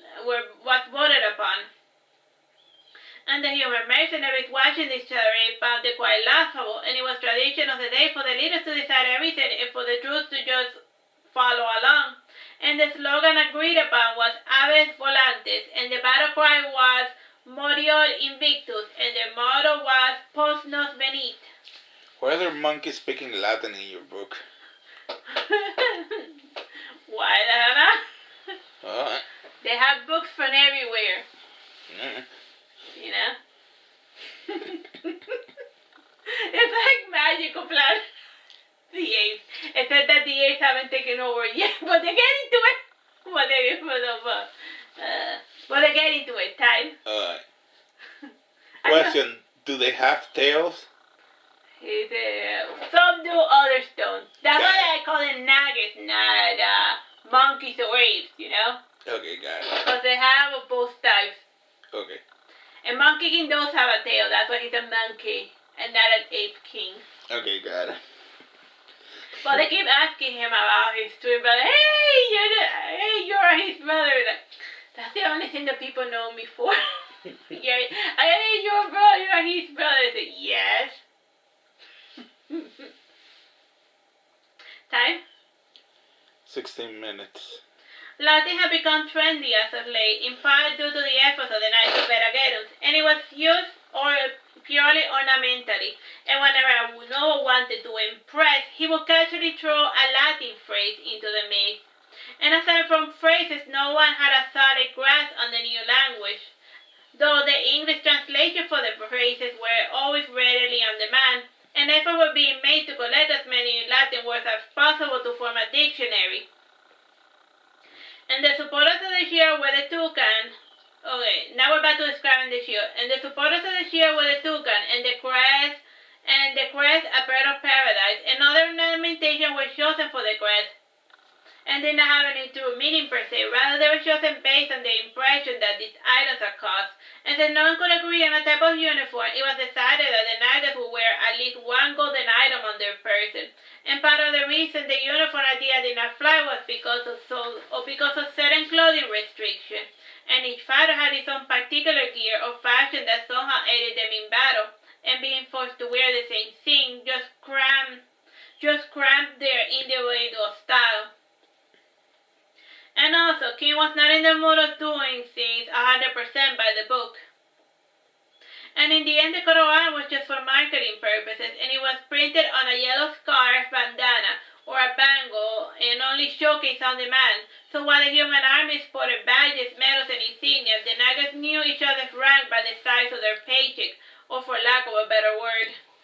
And the paycheck came in a variety of forms aside from being paid in food, and the Naga soldiers were given a portion of the cash crops as currency, and they could also demand certain desire items based on the type of service they thought they had rendered. And it was a logistic nightmare for Pierre, who was in charge of distribution. And in the end, he developed a karma system, and each action generated a certain degree of karma, and the benefit received depended on the karma accumulated. It was an intangible type of currency, which only seemed to work within the Naga community, where the birds kept track of everything that occurred, and the humans could not stomach dealing in this bizarre mercantilism economy. And since the Nagas had dragons, the humans limited themselves to trading gold and precious gems in exchange of food, and the Nagas tended to devalue both items. The New Year came to society, and with it a golden opportunity, and the usual cold winter in the north had killed half the crops to the north of society. And the northeastern regions have received a frost from the mountains bordering the area, and without the production value, the feudals could not maintain a standing army. And the soldiers were forced to trade their swords and armor for a bag of grain and a pitchfork. And while they struggled with the rest to make the poor soil yield its last fruit, the feudals sought protection elsewhere. And the Nagas were called in to fill in the gap in the city of Sokol. So it sounds like Sokol. But when I wrote the name of the city, now it's a frozen city called Sokol. Oh, some of these names. And I wrote it. Typo. 12 minutes. It took the Naga 6 months to reach the city, and it was one of the largest islands in the Sea Dragon archipelagos. And at the time this region was named, the alabaster dragons were in the middle of their migration north, and one day the dragons left, but the archipelagos kept that name. So they weren't dragons were leaving that island, but when the island was named, dragons were just nesting there in order to migrate north. So then they named the island out of something that only happens seasonally, once every decade or so. There were about 50 large islands and about 4,000 little ones, and most of the islands were uninhabited. And aside from wells, the Nagas had been offered 10 of the tiny islands. And before shipping out, King noticed a large light over the horizon, and Patty asked, "Is that what you call an aurora?" "No, there should not be one this far out," said King. "Then what is it?" asked Patty. The birds up north were the albatrosses, and this branch of the messengers started fleeing towards the mainland. And following their cue, King said to the fishermen in the village, "Everyone get to high ground." Caught by the panic of the army, the local fishermen were wise enough to flee up, and the tides receded, and it was soon followed by a tsunami. And everything in the village was washed away. The horses and the animals managed to at least survive because the Nagas guided and had carried them to higher ground. And unlike the people in the nearby village, they had at least a 15-minute head start. King could see it from on top of the mountain, and he found when he noticed the bizarre shape of the tsunami. It just did not behave normally, and its size and shape was limited, and the waves around it kept following the normal ebb and flow. And by the time the magical influence started raging over the waters, the tsunami had traveled a kilometer or so inland. And the fishermen watched with a dogged resignation their possessions adrift, and the Naiades at least managed to save a few items, in part because the Naiades liked to travel light, and any additional items were summoned by their item mages. And these mages were assigned with the teleporting the necessary items to their owner, and the items like food and clothing were kept in safe houses hidden in Lusitania. And the rest helped maintain communication with the item mages, who were not as obvious as King, and others were decoy mages who excelled in shock and awe magic. And much to the Naiades' annoyance, it took about a week for the waters to recede, and during the first day of that week, King was shocked by what the waves dragged ashore. At first only the tip of the iron cylinder was visible, and slowly the interior groaned as it broke upon the granite bedrock of the shore. And the thing soon broke into pieces before exploding, and the bodies of the passengers washed ashore, poorly burned humans and bloated corpses. And pointing towards the remains of the iron cylinder, twice as big as a galleon, Gargantua's that, started saying Monkey King. He was reluctant to say what it was, and one of the fishermen came over and said, "That should not be here. I know. It is rare for such a thing to make it up to the surface in one piece, and I know there are hundreds, even thousands of them from later times, but these people should not know how to use them," said King, folding his arm. "Do you think someone broke the rules of the game?" asked the fisherman. "Not enough time, and why wait so late in the game to bring out these ships?" said King, watching his words. And Garganta was glaring at him like a hawk, and she hated whenever Monkey King withheld information. The fisherman shed his human skin, and the locals were shocked to see him in the form of a reptilian. And he swam through the waters with great speed, and King hopped through the rubble to make his way towards the remains of the ruined ship. And the reptilians differed from the draconians in the malleability of their skin, and the human name for their kin was Doppelganger. And the bodies were larger than humans, but their faces had snake-like features, and together with his reptilian companion, King reached the interior of the ship, and a good portion of it still lay underwater. And there was a bizarre juxtaposition of old and new. The beds and the bunks and the supplies were more in tune with the era, however the metallic walls and the steel pulsating cables was another matter. So it's like as if a bunch of like medieval folks and Renaissance folks found like a freaking submarine type of ship, and then they managed to get it to work, but then they put it up, but then they put the old stuff in it. The reptilian took one look at the cables and he broke it, and instead of electricity or some sort of fuel, green stone powder came out, and the reptilian touched it and smelled it, and after licking it cautiously, he said, it tastes like cinnamon. Like he broke a cable, and then the fuel that came out, it tasted like cinnamon. It's like, okay, what the hell is this? Cinnamon, asked King, raising an eyebrow. That is not helping me one bit. Together they decided to follow the Latin source of power that was to follow the cables towards the source of power. Eventually they reached a chamber, and the pressure of the accident and the tsunami had warped its shape. And the reptilian's muscle grew as he tried to bend the metal, and after bending it a little, the light from the cracked roof illuminated a shape inside something which resembled a large ampule. It was made of glass, with the top burned off, and sealing it in preserving the sample. And the sample opened its shimmering greenish eyes and blinked unevenly. And this slow motion alone made the reptilian scales stand on end. And like him, King did not know what to make of the bizarre creature or the strange vessel that it resided within. And King gingerly took it out of the iron casing, and this motion alone shifted the shape of the creature inside of it, and he instinctively put the cold glass ampule to his ear, and he closed his eyes, and he heard a strange sound that reminded King of the clicking of a dolphin. And he wrapped the ampule in his cloak, and he proceeded to head out with the reptilian, and after taking the ampule out, The cables were no longer glowing, and even the iron felt jiggly to the touch. Time, bro? It's 5 minutes 40 seconds. After taking the ampule out, and even the iron felt jiggly to the touch, and the atoms around them were diluting into water, and in no time the entire ship had dissipated, only leaving behind the wooden additions made by its new owners, and the creatures inside the ampule seemed alive. And when King brought it out to the mount, the villagers crowded around to see the strange creature, and for them it was more awe-inspiring than the reptilian. And Garganta was the first to voice what everyone wanted to know. What is it? It's called Shat, answered King.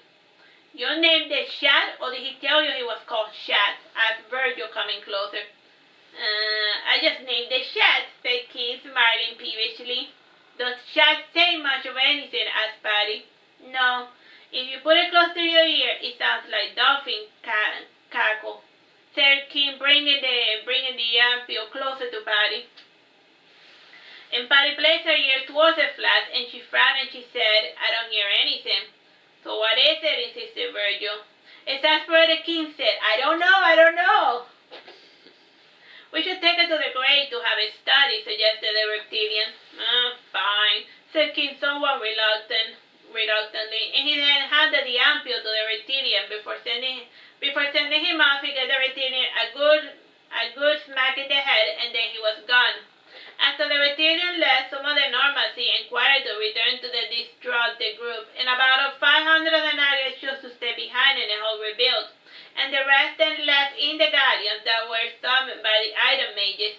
And riding the ocean waves after the tsunami was treacherous, especially because the waves kept pushing them towards the shore.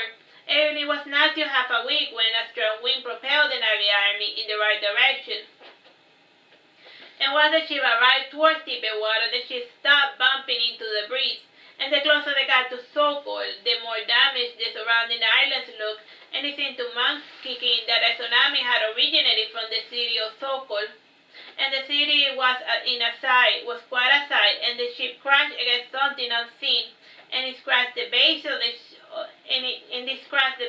ship somewhat, but thankfully it did not puncture the hull, Hull, the hull of the ship. Time, bro? 3 minutes. King dropped the anchor, and he was surprised to know how quickly he found the bottom. Is it a sandbank? Asked one of the Nagas. Doesn't seem like it, commented King. Looking at the map, he added, there should not be a sandbank over here anyhow. He proceeded to jump out of the ship, and forgetting that he thought he could not breathe underwater, he swam deep below as his eyes focused on the large metal structure. And like the one from behold, it was in shambles, and he swam till he found a cavity in the hull. And after swimming through the debris and swollen corpses, he found another one of those mysterious ampules.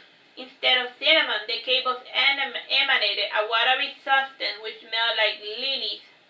And after taking the ampule out of the structure, the ship started to bubble and dissipate into the ocean. So it's not like they're like futuristic iron ships, it's those weird creatures inside those. An ampule is like a sealed container. Yeah? Yeah. And then the creatures inside the sealed container, they create those structures, and then when they're removed from said structures, the thing that they created dissipates into water because it's technically transmutation of the water into like a ship or something, or an underwater submarine or something. But yeah, they're weird little stuff.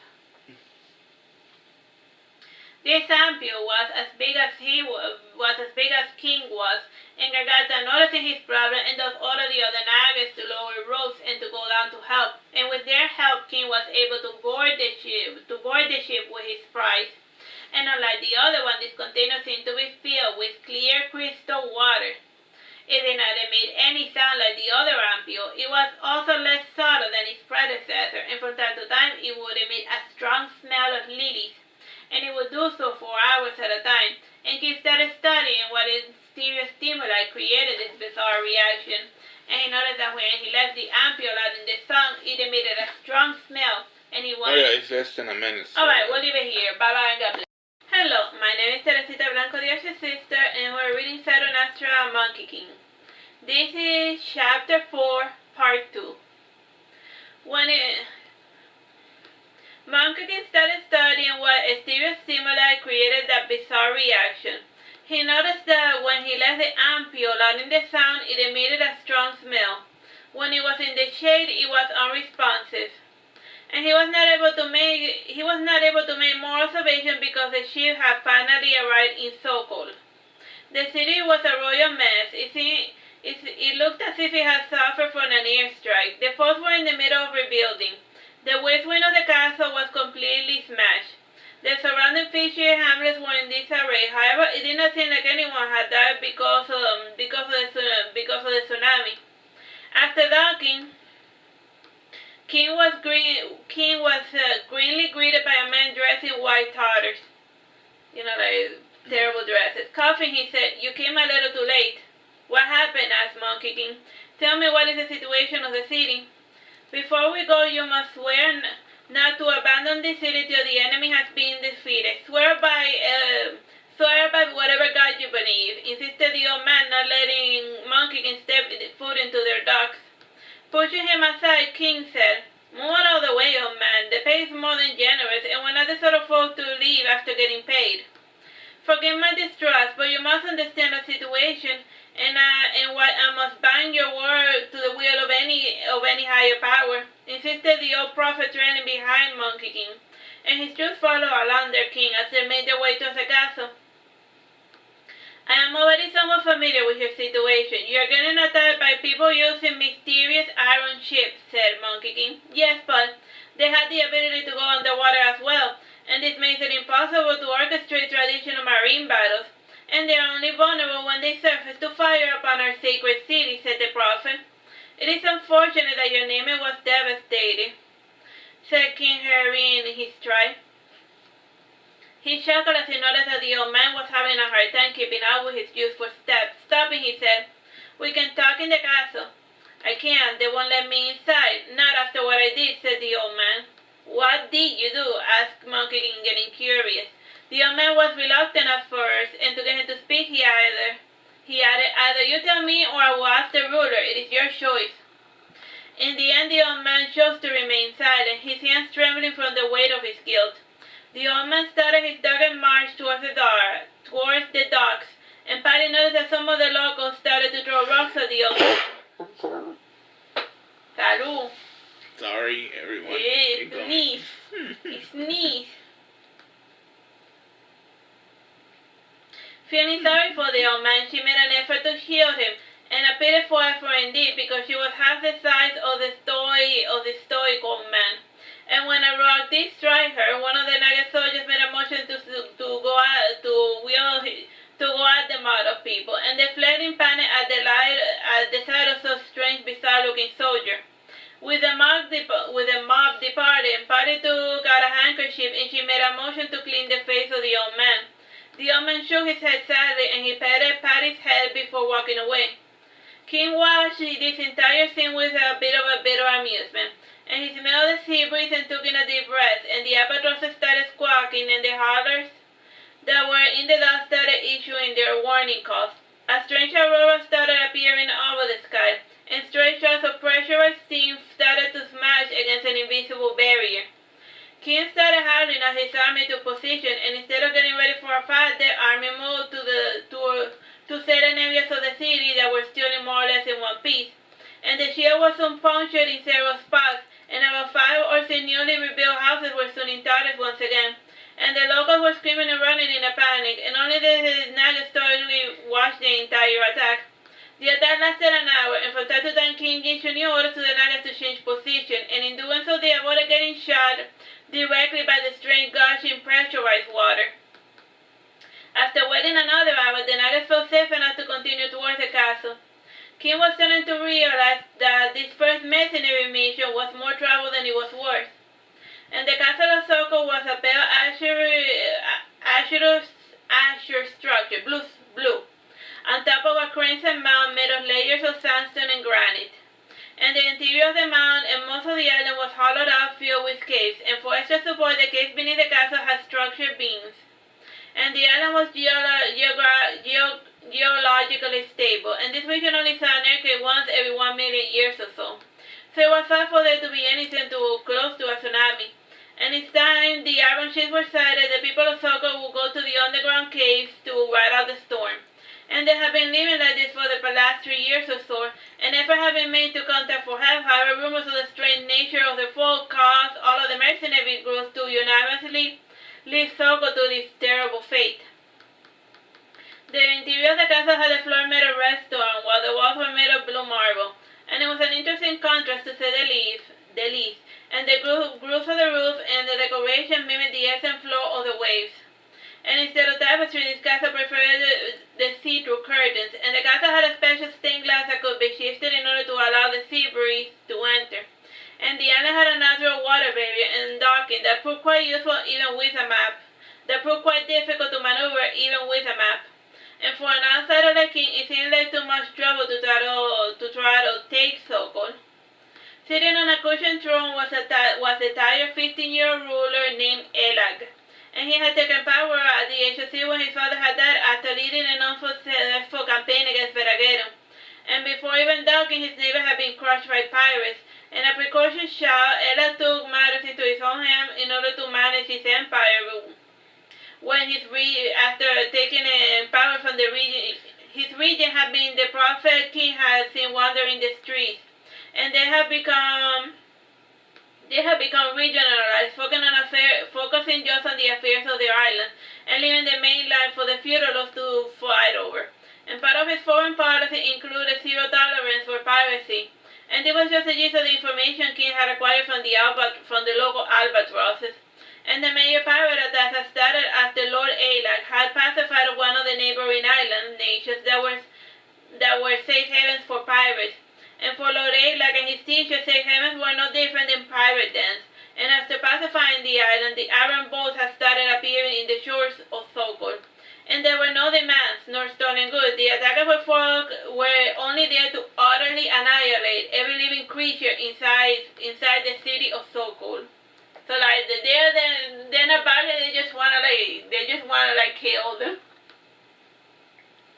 Lord Ayla started saying, "Welcome," when he had a coughing fit, and a nearby handman came and put another blanket over him. In a noise Lord Ayla removed it and he said, "It's hard enough as is without your help, and me gone and speaking with guests, and thank you for coming to our aid, though I must admit that I may be skeptical as to what you can do for me.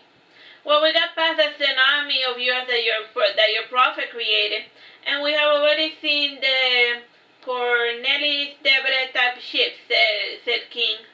"Ah, yes, the tsunami. You mean the large tidal wave. How far did it make it?" asked Lord Ayla, looking concerned. "It made it a couple of kilometers inland, and even with its artificially limited range, it killed about 10,000 humanoid species and injured 5 times as many. This is not counting the number of people who lost their homes and their crops. They will starve to death because of that little desperate son of yours," said King, doing the math. So they were getting attacked by a weird shit, so then the prophet did a huge magic, but then the spell also continued, and it stalled those weird ships that were attacking them, but it also affected a bunch of neighboring cities and little villages that had nothing to do with anything. That all they saw was like a huge tsunami coming their way. He then said in the native tongue of the Naga slowly, "I want you to leave only 30 of us here, and the rest of you should go back and help those poor souls, and I am going to squeeze this kid for all the money he's worth." Lord Ella looked nervous towards King, and he frowned when he noticed that most of the army leaving. And smiling, King said, "Don't put on that face. 30 of us are going to be more than enough to get rid of those pesky enemy ships that you are dealing with, and we will do the job right and without any collateral damage. And all these loss of innocents killed due to friendly fires." Lord Ayla rose from his seat and then touched the ends of King's golden rose, and praying to him he said, "You are our only hope. Please help us. This is no life force leaving." "Well, we will help you, but under one condition," said King, looking sternly. Tell us, and I will offer whatever is left of our treasury, said Lord Eli. For everyone 5 times the salary, and you will pay the same to the people who have gone to clean up your mess. And before you start arguing, know that our spies inform us that your buildings may be damaged, but your wealth remains intact. Second, I want you to collect and bring whatever spells and holy books you have on the island for us to copy. And thirdly, find us a decent lodging in this place where we won't have the roof falling over our heads, said King. Lord Eli opened his mouth to protest, but then he said, the money will be used, but not before you defeat my enemies. Sorry, little man, but we do things a little different, and we do not work pro bono. And if you do not have our friend's installment now, we will start by taking your share and your jewelry in your bed, said King. And after saying this, one of the island mages at the center of the gorilla threw the Lord from his chair, and he took the throne with him. And with those first impressions, King settled for his stay in Sokol. And during the first few days, King spent analyzing the observations made by the albatrosses, and the ships always came at noon, and their attacks recklessly continued to nightfall. And during especially warm nights, they would make an additional visit, though most of the time they were only active at noon. And King remembered the Ampio and how he was activated when exposed to warm temperatures. And to test out his theory, he placed his staff on the shore, and he made the temperature lower and around the water surrounding the island. And this time the ships were forced to shoot from further away, and only the fishing hamlets were damaged during this attack. There were only 3 ships remaining. So like these ships are powerful, but they only function when the waters are warm enough. So like he was able to push them further back by making the waters around the city much colder. So then they were forced to shoot from further away. Oh, so they work with steam? Yeah. Well, not steam, just the weird magic power ship. Remember that the weird ampios, they were the things that were powering the ships, and they were based on temperature. But yeah, the power requires heat in order to do its thing. Gotcha. During those days, he received the initial reports from the grave, and apparently the crystal was made of quartz, and the process behind making it clear and see-through like glass was interesting in and of itself. There was also the matter of analyzing what was inside the ampule. They needed to open it to get scientific samples of the liquids, however they were reluctant to do so out of fear of killing whatever was inside. And for the time being, they were waiting for special permission to utilize their technology. And while King waited for more information, he pondered much on why there were only 3 ships left. And before choosing to head out, King went to speak to the old prophet, and sitting beside him, King said, "Hey, Mr. Prophet, why do you keep calling me a prophet? I am the high priest of Eura. And what do you want, little monkey? And I hear that in less than a day you have already dethroned our Lord. Impressive achievement to do so without spilling a drop of blood," said the prophet shockingly. "I call you prophet because you are an above-average priest. No run-of-the-mill high priest who could have been able to call upon such devastation. Though for future reference, be careful what you wish for." And he added, "And here on official business, and I did not come here to mock you. And I heard from the city folk that you are the regent." "Former regent," corrected the prophet. "Ah, yes. I know your last stunt caused you to lose all of your credibility and about half your denizens," said King. And he continued, "And I want to know about the island your folks raided before the ships appeared. Just who the hell did you anger?" "No one. It was a standard pacification with the arrest, the deportation, the inquest, and he started saying when King interrupted him. "The tortures," said King grimly. "What of it? Everyone does this, and I bet you have your own dungeon where you keep your mischievous apes as well," said the prophet nonchalantly. King was about to lecture him, but instead he said more to himself, "A leper cannot change his spots. Now my question, what did you do? What did you find out about them?" The prophet gave King a detailed briefing, and he also told him where to find the legal documents pertaining to this case in the library, and after reading through it, King had a better grasp of the situation. As was the habit of the day, the prophet and the Lord had worked on the flimsy rumors. Time, bro? 9 minutes. The whole safe haven of Paris was a bit of an exaggeration, and the locals were isolated, and they never cared much about the dealings with the outside world. And the pirates and other groups would come with them for their unique wares, and after dealing with them for years, the local pirate groups knew better than to mess with them. And they didn't want to if even for pirates, but they would trade with them sometimes. But they didn't know that they were pirates because they were extremely isolated, you know? It's like, what do we know or care about the outside world? And while looking to the arches, King discovered an interesting document. Apparently, the great-great-grandfather of Lord Ayla had established an integration pact with the islanders, and the pact granted these islanders complete autonomy. And by going there to pacify them, the Lord had broken the pact with them. And King was having second thoughts about killing them, and he wondered if a peaceful solution could be ensured. And before carrying out his plans, he wanted to check on the disposition of the islander. And to do so, he had to dabble in a bit of necromancy. Good necromancy could only be performed during certain days of the week, and during specific hours and in certain places. And the best place to make contact with the spirit was the audience hall. And the wind entered there from the east to west and tunneled below towards the crossroom. And necromancy and any sort of dark magic was a novelty for Lord Ayla, and his court mages insisted on watching the ceremony. And together with the decoy mages, King engaged in elaborate dance and singing, all the while weaving potions of spells to call upon the ungrateful dead. And in a table in the and in a table in the middle of the audience was one of the blooded corpses savaged by the island mages. And the corpse was wrapped like a mummy full of preserves, and one juicy hand was spun and was made to hold the tip of an acanthus leaf, and with the incense at the corners of the room, the corpse was surrounded by a thin mist. Blue smoke that emanated from the incense, and an acrid scent of vinegar filled the nostrils of the prince, and the others assembled, making them cough. And this little diversion provided the deacon mages provided the king with a final house and necessary for calling the spirit. And tapping the lower tip of the staff, an echo spread throughout the cave, and a low humming sound shook the very foundation, but the structure itself did not move. And the wind died, and with it there followed an eerie silence, and the silence was not part of the spell, nor did it mean that death was approaching. And after letting his vehicles finish passing by, King concluded his spell. And the body trembled and gargled, and slowly it sat up, and the hollow mouth spilled out putrid blood and seawater. And speaking in a hoarse voice, the corpse said, "Nah-hack-crack." And tapping the corpse's forehead with his staff, the corpse settled back down again and closed his eyes. And in a deep, relaxed slumber, a shade rose and pointed at the Lord. And before allowing him to say more, King struck the spirit with his staff, and the spirit started to grow frenzied, and thus King was forced to strike him with his staff once more, to quiet him down. And he tried the same thing with 5 other corpses, but even in death, the spirits were relentless in their desire for destruction.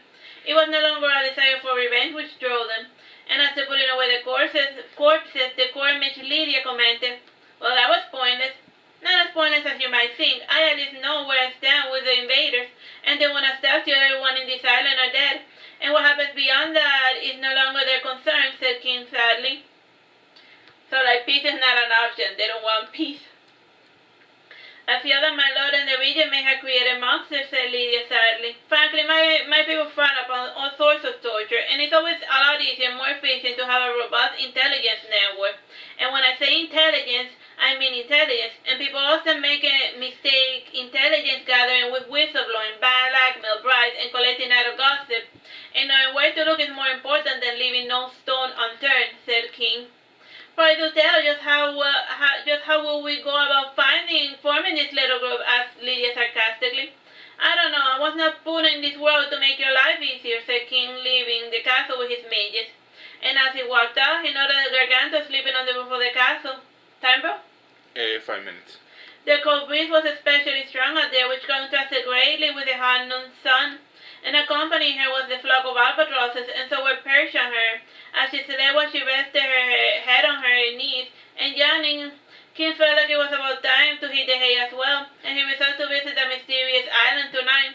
And when night fell, King left with Patty, and Garganta had stayed behind to monitor whatever changes happened in his absence. And it took about 7 hours to reach the island by a small sailboat, and the island was far closer than the prophet had bothered to admit, and he had also lied about its true location. And King had left the boat with Patty, and holding her side, she shivered while walking through the deserted roads. And the houses looked abandoned, and so had pieces missing, as if the plywood had been purposely removed from them. And there were signs of overgrown farmlands, and other late signs of habitation.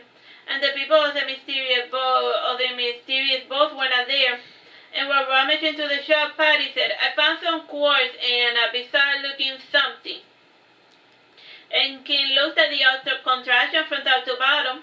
A strange heat still lingered from the now dead furnace, and now that he reached into his pocket and he drew a shock, and he swiftly drew a pentagram on the furnace, and after drawing a circle around the home with his chalk and a stick, he tapped the ground and then started screeching with Patty, and the seagulls and other nearby birds echoed the chant. And a nearby home will heard the bizarre calls and chose to echo it for reasons he could not understand. And when the message finally reached the ears of the Iron Mages, the house was spirited away. And King's hair stood on it, and Patty started growing fidgety as well, and together they ran towards the boat and returned to the island of Soko. And the following morning, only one of the boats was attacking the city. And it seemed to King that his nightly excursion had made his opponent paranoid. Time, bro? 3 minutes. The following week, King and his 30 men spent in skirmishes, in which the Silicea was cut off very quickly to the submarine-like ships as they approached, and they were stricken with spears who were screeching and howling at them. And one time, the captain of the iron ships came outside to see the Nagas in person to laugh at them, and mocking, he said, "Is this the best that Soko can offer?" "You're going down, human," screeched Monkey King. "Why don't you use your magic or summon our demon, little wizard?" said the captain. "Fine, your wish is my command," said King, giving a low bow, and tapping on the floor. One of the other men just summoned a bloated, drowned corpse, and he landed before the captain. Recognizing the corpse, the captain yelled, "You are going to pay for this, you little imps." And following, the ship sank below the waters, and the rumbling that followed broke King's sailboat, and he was alone in the water with the water just shooting in all directions. As the army was focusing on drowning him or striking him down, his companions with their smaller boats were able to surround the iron cylinder, and once they were in position, King came out of the water with the tip of his staff standing solid on top of the turbulent waves, and using his tail and arms, King maintained his balance. Time, bro? 1 minute, 30 seconds. And soon the waves around him died, and they lost some of his fluidity, and emanating from his staff and from the other ship was an icy coldness, and with the temperature almost zero, the ship's hardware had stopped working, and the iron cylinder descended below the ocean to escape the cold. However, a current of salty frozen brine followed till it completely froze the iron ship solid. Okay, so we'll leave it here. Bye-bye. God bless. Hello, my name is Teresita, Blanco, the Artist's sister, and today we're reading Saturnastra, Monkey King. This is Chapter 5, Part 1. The fishes below the ocean fled in terror as the icy coldness touched the water, and in no time the ship and other humans had frozen within it. And when all was said and done, Lord Ella was mighty impressed by King's progress, and he asked him, "So why all of those little skirmishes?" "I was standing in the chain looking for any chink in his armor, and it was then when I remembered the starfishes, and then I had my answer," said King. "I don't understand what's this nonsense about starfishes, and care to explain, Lydia?" said Lord Ayla very happily. Lydia thought a moment, and then she said, "Starfishes are a type of fish shaped like a star." "I could have told you that," said Ayla, rolling his eyes, and he added, "If you don't know, just admit it. There's no shame in not having the answers to everything. So what happens now?" "That depends on you, and you still have to pay for damages and help supply the communities who were destroyed because of you," started said King when Lord Ayla interrupted him. "That was my high priest Rodan's doing, not my own. The way I see it, if a dog bites another person, then the owner's to blame.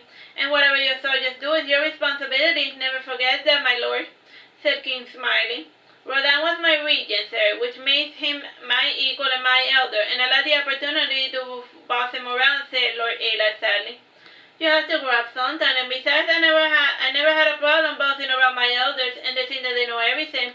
And even when they are neck-deep in troubles, and they still insist in taking control," said King fidgety. Changing the subject, Lord Ayla said, "For now, we could use your help in reconstructing the city and our navy." "Sure, but you will have to supply the raw materials, and don't think on paying us like a run-of-the-mill day laborer. And don't forget, if you get cheap on me again, I will dethrone you for real," said King, laughing. Loretta too last not certain if Monkey King was serious or not. And after having his short discussion, King and his 30 men set about reconstructing the city. And Monkey King was a working king in this regard, and he was not about doing manual labor. And following his example, a few of the more athletic nobles of the city tried their hands on reconstruction work as well. Of the houses damaged, about half of them were salvageable, and those made of humble wood and other materials were torn down, and other buildings were removed altogether to let in more light. And the reconstruction projects were slow, and to help speed up the progress, he called upon his seafaring asset, and Loretta and the other citizens were forced to swallow their pride when King contacted pirates and asked them for their help in rebuilding the city. And it seemed to Lord Ella that his coffers were quickly being depleted. And in fact, King was giving them an easy time by not charging them for the food that he offered, and in exchange of gold and other luxury items. And like King had expected, Lord Ella eventually set them on their way, and King offered them a trading contract with him, but Lord Ella refused to deal with people who were in friendly terms with pirates. And since Lord Ella was not going to continue paying, King went over his head and he started dealing with the other cities and towns within his territory, and those who were struck by the tsunami only needed to use their eyes to realize the origin point of such an attack. And they were naturally bitter and wanted revenge against Lord Ella. And it took much cunning and negotiation to convince the affected cities not to seek revenge. After hammering the reasons behind the disaster for half a year, the citizens were eventually satisfied when they heard that the new high priest Rodam had been publicly executed for his crimes against the kingdom. And Loretta had sacrificed his mentor for the sake of maintaining peace. Still, a number of his border islands had left the kingdom and were publicly making deals with King's pirate contracts, and others dealt with their spite in a less abrasive manner by trading with the Nagas. And trading with the Nagas was always a difficult task, and aside from the fiscal limitations, as of late the Nagas were refusing to trade with torturers, and how the Nagas kept tapping such a soldier was a matter of much debate. But Allah suspected telepathy. King lingered till fall in the Sea Dragon archipelagos, and his item measures were salvaged in the Iron ships, and one was even summoned to Dokai for further study, and he spent most of his time in a makeshift study in the port of Sorola, and of all the towns this one had suffered the largest casualty, with 5,000 of its citizens dying because Sokos led a tsunami spell. And Sorola had officially declared its independence of the capital and had purchased 20 Navy ships from the Nagas. And this town was ruled by a council of 10 nobles, and the most important of the patricians was a bitter old man named Aurelius du Fleuront, and he had lost half his descent in the war and the other half during the tsunami. And at the time he had been making deals further inland, and he had insisted that his family stay in Sorola because of the mainland had grown too dangerous, and needless to say, he was not enjoying the cruel irony of the situation. Like, he had kept his folks in his little island, saying that they were safer than being in the mainland, but then a tsunami came and they all drowned.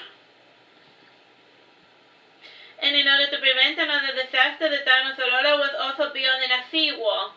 Of his descent, Aurelius only had 2 young granddaughters left, and the girls had survived thanks to the quick sinking of the Nana that had carried them to the roof after the first floor had flooded, and others had not been too quick on the uptake.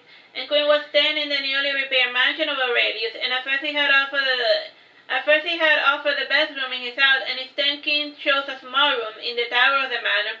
And the mansion had a small ornamental tower with a dandy spiral staircase, and Aurelius would have liked to come out to the roof to read, and the rooms inside were abysmal in comparison to the rest of the house. However, the windows were open at the 4 cardinal points, and this afforded a nice view of all of the surrounding town and the sea as well. When not handling official business, King spent his time studying the Nampios, and the 2 new ones were just as mysterious as the first ones he had acquired. One of them he was using now as a lamp. It emanated a strong white light when the sun went down, and at other times it flashed steamy blue sparkles, and the other people inside the mansion would ask to see this ampule whenever it was acting up. You know, like the weird jar of preserves that has like a creature inside of it, and nobody knows what it is. Yeah. And did you see did you see strange effect, the luminescence and whatnot? It wasn't too awe-inspiring, but it was a curiosity nonetheless, and King one day started charging people a small fee to look upon it. And the other two did not do anything in particular, and there was one which changed temperature from time to time, while the others did not have any noticeable changes. And it was this one which enthralled King the most. One day he decided to crack the top to see if something would pop out, and he decided to open the one that seemed utterly dead, and he took the ampule to the top of the tower, and the warm rays of the sun were shining down upon him, and he had forgotten the side ampule he had taken with him from the other night, and the ampule seemed fidgety as soon as King appeared, and the flowing pulsating blue and black colors seemed hostile to King, and feeling sorry for it, he went back down, and he came back with a blanket, and after wrapping the ampule, the color changed to an opaque red. And King made a motion towards the ampule he wanted to open with a knife, and this one was the smallest of the five, and it was as large as a wine bottle.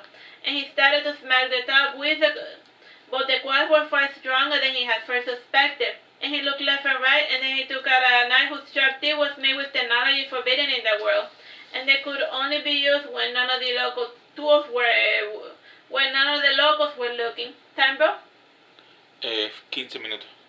Before he could take a good whack at it, the other ampule started glowing with a milky red with an azure light in the center, and it reminded King of a nebula. And taking the other ampule, he placed it beside his larger companion, and once they were together, the larger ampule settled down and returned to shine with a reddish tint, and for the following days, King made attempts to communicate with the creatures inside the ampules. And he placed them all together to observe how they interacted with one another, and instead of having homogeneous reactions to their surroundings, the ampules together were always lively, and King still did not know what to make of them or what they were. And a month passed, and with it came the first of the hailing rains, and the leaves in the forest near the town had turned brown, and he was walking Aurelius' black terrier through the port, and all around him the people of Aurora and his nagas were rebuilding, and at the rate they were going, the town was expected to be back to normal, minus the 5,000 people that had drowned. And since Soko was not making any attempts to clean their messes, King had tapped into his pirate contract, and the vault had been empty, and the pirate had taken the support beam columns of the castle, and Soko's Cormage and they had also taken Soko's Cormage's Lydia, Cassandra, and Agitia, and Catherine, and the four maidens were practitioners of wild magic and followers of the Larian religion, and they had not put in much of an effort in keeping the pirates out, and the way Lord Ella had executed his vigilant mentor had caused him to fall into their disfavor, and not being exactly loyal to Soko, the mages had taken the chance to leave the city for good when the opportunity presented itself. And the pirates were mermen and a bit of a rowdy bunch, and none had lifted a finger to harm the mages, and most of them just stoically ignored them, because magic uses were not a novelty to them, and the mages were more at ease among them than among the traditional courts of Sokol. And as with most cities, even while magic was considered evil, and by alienating their mages, Sokol had failed to earn the maidens' loyalty. He was expecting to receive them in Aurelius' mansion as soon as he returned from his walk, and he was extending his walk to all corners of the city because he hated playing the role of host to people he did not know. And thus came and weathered a frigid wind from the ocean, and the palm trees and mangroves by the ocean were in the midst of their frenzied dance. And a cold drop then fell on King's nose, and resigned he went back to Aurelius' mansion like a raindrop, you know. Like it looks like it was almost gonna rain, and the rain is very cold, but time to head back, because he doesn't want to get wet by cold rain. Time, bro? 12 minutes. As soon as he got inside, he was greeted by a warm blanket that Garganto had placed over his shoulder, and he patted her hand and gave a grateful smile, and he passed by the tea room where the guests were waiting without turning to look. Aurelius frowned, and he said to the maidens, "You must forgive him. You know how nagas are." "No offense, Your Eminence, but we already got used to his eccentricity," said Agitia, the youngest of the court mages, and her raven eyes narrowed as she sipped her tea with disdain. And the maidens continued conversing and talking about King behind his back, as was tradition among courtly maidens.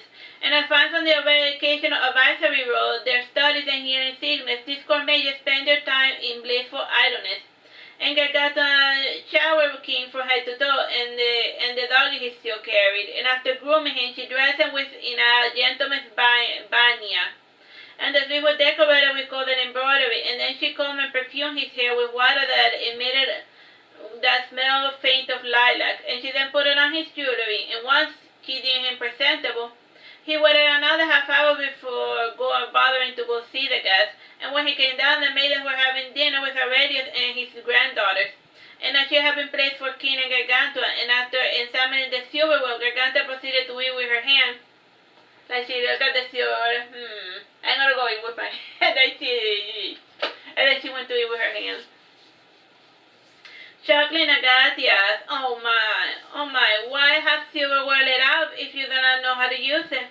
Garganta pretended not to hear her as she continued to munch on her banana. Bananas were a rare delicacy in the region, and in spite of the price high, Aurelius never failed to have a banana on each plate if he had another guest, because he figured that apes and monkeys like bananas. That's right. That's monkeys. My banana for my monkey. Oh, what a jerk. Alright, time, bro. 8 minutes. Whenever he saw them eating and stuff, it never failed to put a smile on his face. Like, he likes to watch the monkey-looking people eat banana because it makes him monkeys eating banana. After King had finished his meal, he asked Lydia, how can I help you? We were wondering if you were in need of court mages, said Lydia bluntly. She knew that King had no patience for runabout way of nobles. I do not have a court. So no thank you, said King curtly. How can you be a king if you do not have a court or a line of succession? Asked Agitia. The older mages always led the stupid questions to her. I am what you call an elected king. All of my peers unanimously decided that I would become their ruler, explained King. Agitia could not repress a faint giggle, and smiling, King said, I do not expect you to understand such unanimity is unknown amongst humans, and everyone wants to play king, but very few have what it takes. But no matter, I would add that we are always in need of magic users. However, we do not take in just anyone. We are Caroline first in the craft, started saying Cassandra, when King rose his index finger to his mouth to tell her to be silent. It's a question of honor, my lady, said the king, getting up. And seeing the maiden's offense, the king's self-appointed translator entered through the window, and bowing Tadioki said, what he means is that he doesn't work with people who break oaths. Oh, said Lydia thoughtfully. And the slight twitch of her left eyebrow showed she was still annoyed. Not just that, they just up and left their previous king in order to show loyalty to a new king, and they'd be I'm not gonna, what guarantee do I that you're not going to just up and leave me when a better prospect shows up, just as you did 5 minutes ago with your previous employer? It's dude, you may be magic, but dude. After offering his helpful hint, Tadioki went on to bombard the ladies with flatteries and conversation. And Tadioki was a descendant of the Bonomos and the Tysiers, and most people were usually a bit unnerved by his extremely large, round, green eyes. And while Tadioki annoyed the guests, King went to sit down on the couch in his bedroom, and taking the ampules from their makeshift bed, he proceeded to read to them one of his picture books. And the days passed, and he still heard no word from the Grey and their research. And one cold, frosty morning, he was surveying the beach with Gargantua, Virgil, Tadioki, and Patty.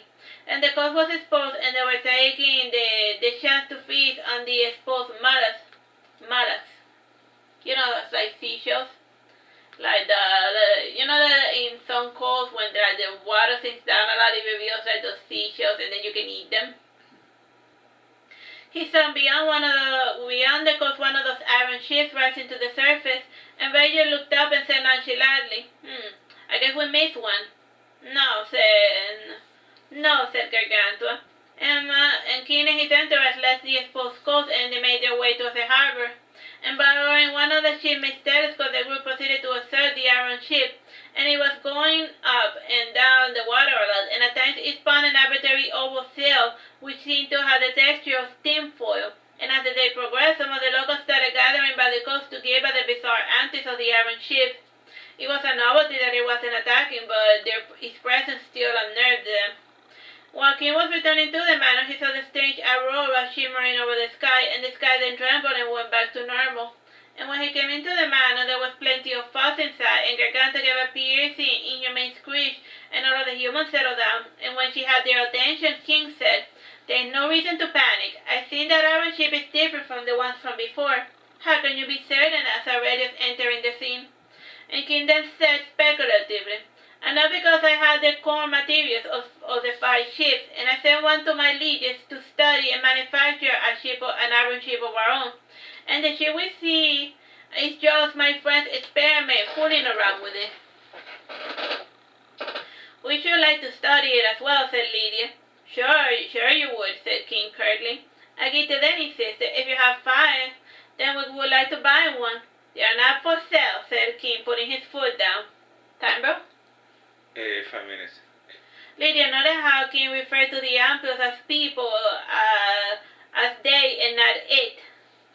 And the days passed, and the 4 white mages would not vacate the premises, and Aurelius pretended to play the little game. However, he was measuring and weighing them, and whenever he started being pressured to use their service, he remembered that they were dishonorable maidens, and he had no way of no guarantee of their loyalty because he knew that they were disloyal. So they just up and, you can't just be randomly swerving filthy to any random, especially when everyone knows that you just left your previous master to think.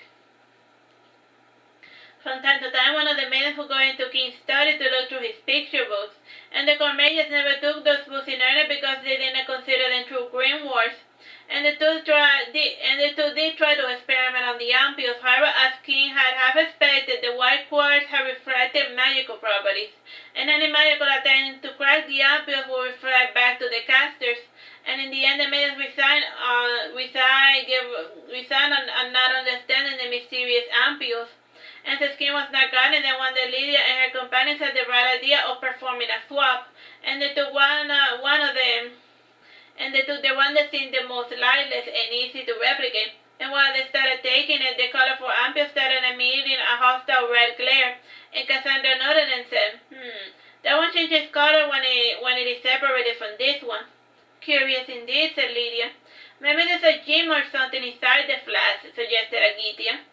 Catherine then said, "Let's just leave it behind, for all we know these are not the true cores." "Good point. Only a fool will leave such precious items unattended," said Cassandra. After some minutes, the convention decided to take one, just in case it was the original, and later on they planned to send someone for the other ampules, and the maidens left town, and a few of them later they made contact with some highwaymen, and Cassandra made an attempt to hire them to rob King, and laughing the leader said, "You stole from the Monkey King? Look here, witch, you don't just steal from the Nagas, alright?" "How come?" asked Cassandra. "Let's just say that we heard rumors, and till they willingly relinquish ownership of an item, they remain cursed by the power of their item mages," explained the highwayman. "Why are you telling us this?" asked Cassandra aloud. "Because I stole from King once, and I am still paying for it. It is my compulsory duty to explain this curse till my debt to his society is paid up." "Now good day to you, madam," said the highwayman. So then, since he stole from Monkey King, now he has to tell everyone why he doesn't steal from them because he's cursed. He's cursed to be an exposition fairy. Effie. Time? 2 minutes 30 seconds. After the convoluted explanation, the pupils of the bandit dilated for a second and then went back to normal, and from then on the bandits were unable to hear or process any conversation pertaining to the robbing of King. And noticing the bizarre effects of the curse made the maidens frightened, and instead of returning the item, they did a lavish blessing over the ampule to lift the curse. And this ampule was not cursed, as it was immune to outside magical influences. And the third night fell, and a thin mist came with him, and the mist caught the maiden's attention because it was so unnatural. And it slid through the barrier as it crept closer with a mind of its own, and the core of the mist started pulsing, and with each pulse the maidens heard something which resembled the sound of a sword being sharpened. And the sound sound died, and with it followed deathly silence, and the silence felt more oppressive, and it permeated all one's surroundings. And Lydia opened her mouth to scream, but a vice-like grip covered her mouth, and she trembled when she relaxed when she saw that it was King. King released her, and then made a motion with his index finger to urge the maidens to be quiet. And the silence presently departed, but the red bubbling mist remained. And King had the largest ampule open, and the red mist gathered around it and went back inside. And when the mist cleared, the court mages noticed a half-formed structure. And Agitia asked, "What is it?" "Nothing yet. You were lucky," said King, smiling. Taking the little ampule from them, he said, "Do try never to steal from me again. And from here on out, you are considered an enemy of the Nagas, and do not speak to us, nor reside in whatever town we choose to visit, and be happy that I spare your life, you thieving lots, and now be gone." Time? Less than a minute. Bye-bye, God bless. Tree, right? Is it running? Yeah. Hello, my name is Teresita, Blanco, the sister, and we're reading Saturnastra, Monkey King. This is Chapter 6, Part 1. Without much ceremony, King disappeared and went in the rest of the red mist. And a strong wind came from the forest, and as it touched the remains of the iron structure, it emitted a sound which resembled the crashing waves. And the structure started to form right afterwards, till it became nothing. After returning to the town of Sorola, King was pleased to see a representative of the Great waiting for him. And the gentleman with the slanted pupils was a Saurian, and generations of specialized breeding had given him the appearance of a human being. And the only thing that the Saurians still did not manage to change fully was their reptilian eyes. "I have the complete analysis of the life form you submitted to our council," said the Saurian straight to the point, and he was dressed in red robes, whose arrangement made him look like a Roman patrician. And he then handed King the ampule he had sent for analysis. "So what is it?" asked King. "It is a type of life form, the lives of which we have yet to analyze, and appears to have ancient observations of these iron ships, though this sample we were able to discover what was causing it, and the life form has an amorphous body with a quartz-like protective barrier, and this being generates power using a type of piezoelectric effect, and like most batteries, it tends to perform poorly in lower temperatures. And at its core, however, and this is the thing that baffled us, the creature inside the ampule has DNA identical to humans," concluded the Saurian. "So that weird jar-looking thing is actually human. That weird ampule-looking thing is actually human." Is it an armored core? No. Just a weird jar. It's just a human in a weird shape. That's weird. You know? "So that thing is human," said King thoughtfully. "Yes and no. While human DNA is left-leaning, this one has a right orientation. Such an imperceptible change in orientation of the coil created a difference between the two species," explained the Saurian. Yeah, it's just that I read that, like, some creatures can have identical DNA, but if the DNA strand is left-leaning or right-leaning, it makes the creature look completely different. So even how the DNA is arranged, whether it goes towards the left or towards the right, has a big difference on the look and make of the creature, even if the core components are technically identical. So yeah, sorry if I mumbo jumbo, move it out. "Were you able to establish any form of communication?" inquired King. "With the sound one you gave us, we were able to get it to answer some simple yes and no questions. However, little test shows we were getting false positives. And we were able to discover that these new humans can understand us. However, they respond in a fashion which we cannot interpret. Bearing was they had the same intelligence as a jellyfish. The one you gave us, for example, has high levels of toxicity, and it emits low-frequency sound waves twice a day, and at the same time, and we try putting it in isolation, but its internal clock is uncanny. And this proves to us that it cannot see the visible spectrum, and we were successful in making it display the combat capabilities your notes describe. How you wish to use them is up to you," said the Saurian before getting up. Unceremoniously, the Saurian went to his table, and he got on his mount, and he left town without even stopping to get supplies, and the diligence was in part born from a fear of chaos that would ensue should the Greats be left to their own devices. And once the Saurian left, King relayed the gist of the information to his companion, and the ampules who were treated as a type of humans, and they were reunited, and they seemed to be pleased by it, though it was hard to tell by the looks of them. And the colorful one was at least the easiest one to read. When it was happy, it emitted a pleasant pink hue against a blue background. The one that did not appear to do anything was one they discovered to have a pleasant taste. And King felt a bit frustrated when he recognized the simplicity of it all. It seemed to King that they were doing mimicry of senses. And since they did not interpret the words to 5 senses, they communicated with a sense organism by mimicking them. All in all, it was a point of speculation that was keeping King up all night. So that was he thinks that those human-like creatures are doing. So the one that didn't seem to respond to anything, it changes its state. So in order to get a read on his emotions, maybe you have to lick to get his state to see his mood. Okay? What were you licking when you wrote that? Just some weird stuff that I read. Weird humans. On a whim, King took all 5 ampules to the ocean, and after finding the wrist current, King used his staff to maintain his position, and he dipped each of them in the water as the warm current gave him more strength, and the rushing water eventually helped to generate its metallic structure.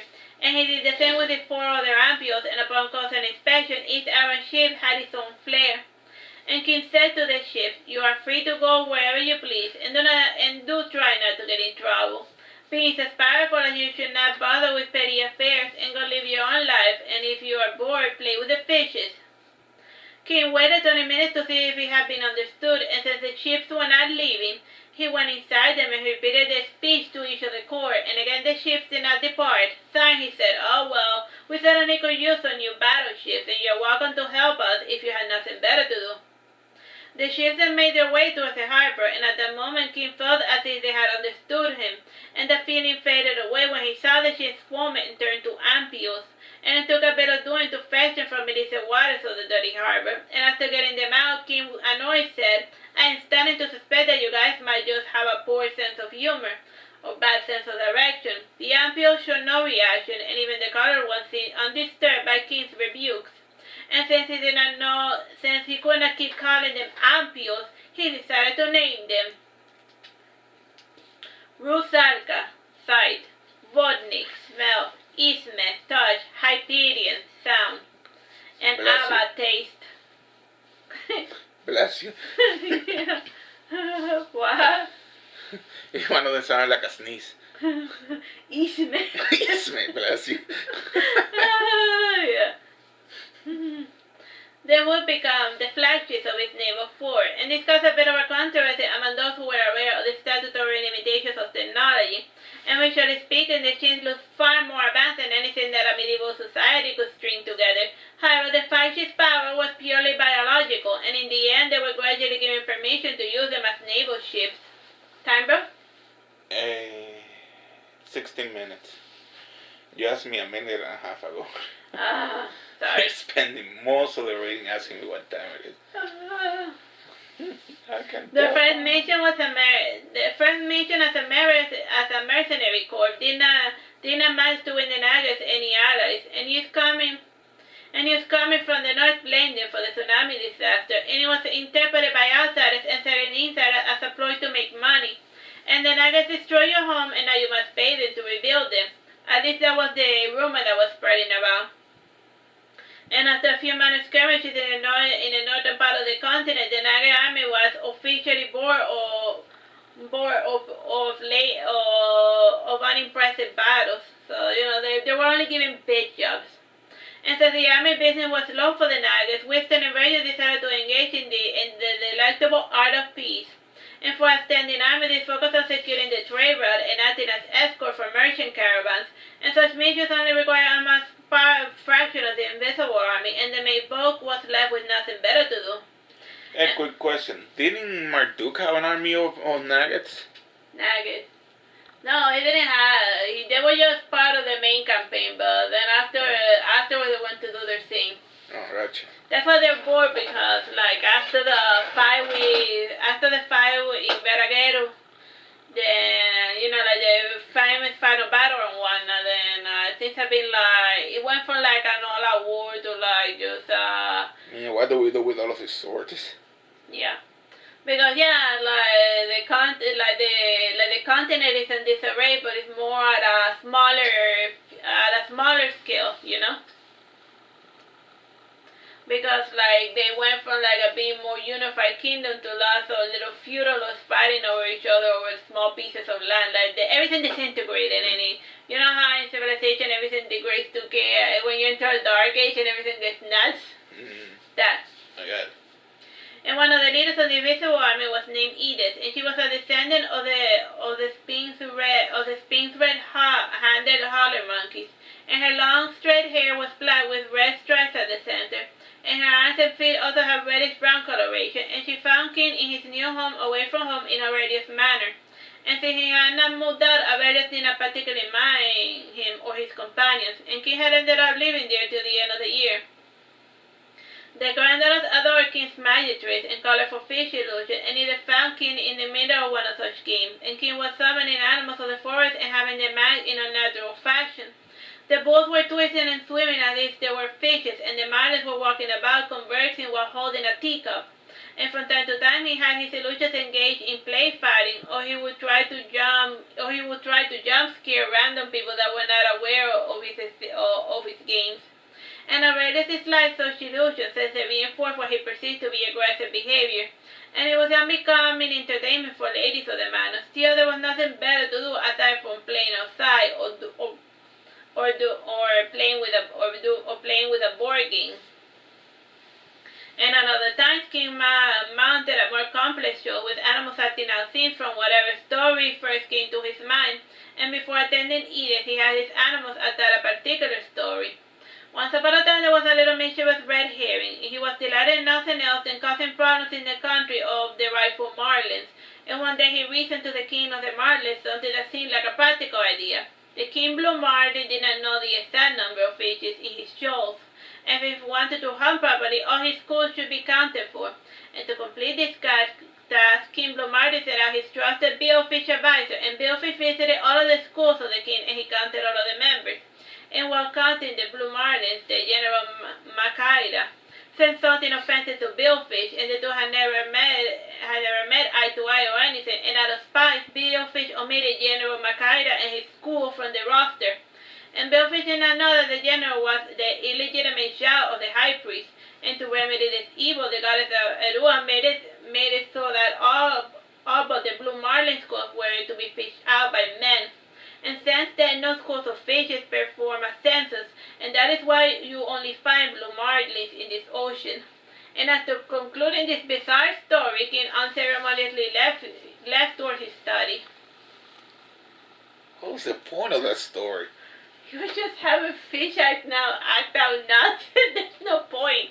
The point is that the census is bad and it's boring, and it only causes more trouble than the one that it resolves. It's in the Bible. It's in the Bible. The census was created by the devil. Read it. It's a start on Numbers. Yeah. The devil one day felt like being. That's the first time that the devil appears as an active character in the Bible, unless if you count the snake.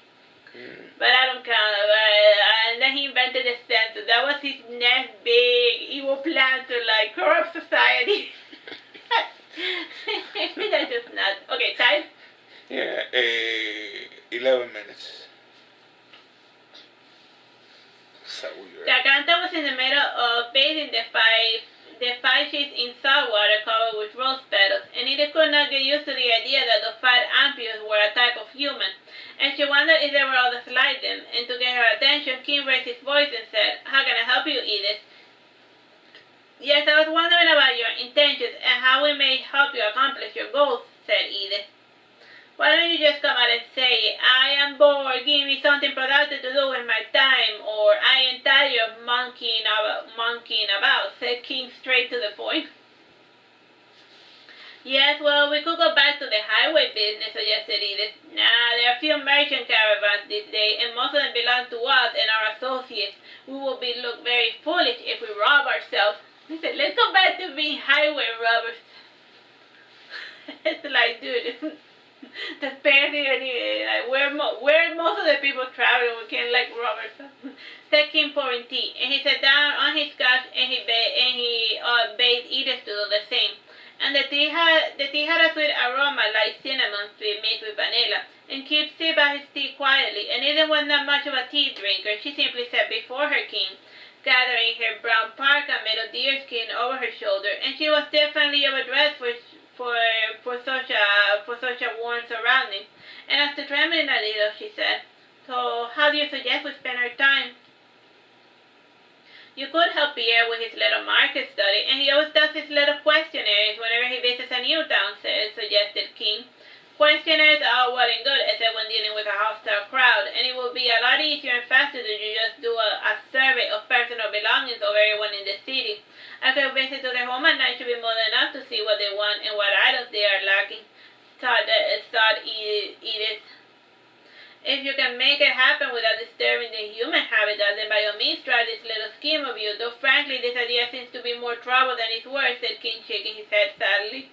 "It is not as if we have nothing better to do," said Edith, getting up.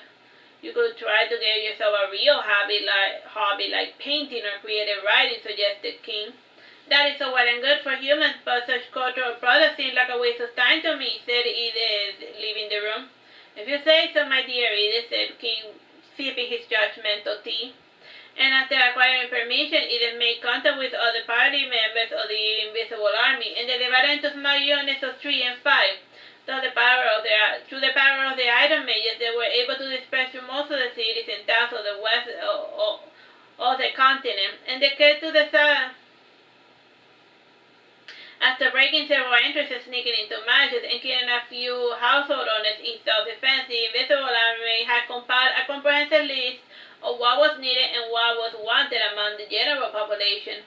Generally speaking, it seemed to the Nagas that the humans were lacking in food variety, and even among the most affluent, the locals only had 6 types of foods, and the forest for the Nagas provided quite the hefty variety of fruits, vegetables, meat, and fish. Time? 7 minutes. Through trade, they were always further expanding on their diet, and it seemed to the Nagas that lacking variety was making the humans rather dour and unwilling to accept those different than themselves.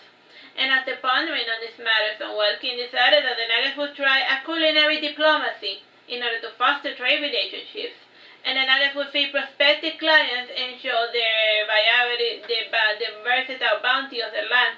And before starting this initiative, King decided to try a pilot dinner in his current base of operation. His brother he was right on cue to make the necessary preparations. He was always ready if there was food to be had, and already was glad to have some sort of merriment, and a cloud of doom and gloom had taken over his household since the tsunami had taken almost everyone away. And normally medieval households had at least 3-course dinners, and where most you only hope was soup that was not to water down, and the only true variety came in the form of liquor, and there was always bountiful variety of alcoholic beverages to drown one's sorrow. And he brought for his brother a large sampling of food he considered edible, and after complementing his bag with items that were actual food for humans, the buffet was ready to go. And the displays were made of wood and glass, and he felt that the glass added a unique flavor to the meats, like venison, goat, horses, and guinea pigs. And would work better with fish meals. And since Sorolla was closer to the ocean, he was able to harvest quite a large variety of fishes, and the centerpiece of the course was anything but the blue marlins, and for reasons that the locals did not understand, the Nagas refused to ever try to fish these critters.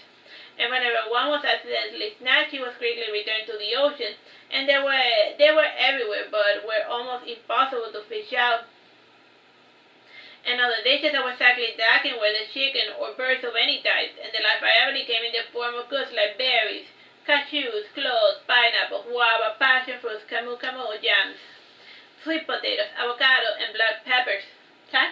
No, we just remember that he liked to make parties and decorate and stuff. Yeah, he likes food parties. Shouldn't they keep him away from beer? Yeah, he already got past that nonsense. Oh, this is past the slaughter. Yeah, let me not spoil this book. And what happens in the middle? Well, let's the thing ambiguous as to what happened on that day. Very chaotic. The observer doesn't know what happened, and he doesn't know what happened. Nobody knows what happened. And anyone who could know is being slaughtered. Yeah. Whatever. But that's a story in another book. Time, bro? 4 minutes, 30 seconds. The cornerstone of the feast was the vanilla and chocolate desserts. The production sweets in the continent was sadly lacking, and having anything with a little bit of sugar on top was already considered a treat. And the first two courses were free, however, King was charging the guests for the dessert plates, and the ones made with vanilla were the most expensive. To increase the vanilla production, we had to do hand pollination, and that is a real time-consuming process, explained Kim as he took a spoonful of the delectable vanilla ice cream. And the joy he took in eating the dessert eventually won over people's reservation, and in the end the nobles were more than happy to pay for the delicious vanilla treat. And some even ended up paying extra to take a whole cake home. And all of the guests who visited were given a parting gift of seeds with a bit of information on how to grow them, and King was not too concerned about losing the monopoly of certain fruits, and his people would always have the advantage when it came to producing such items.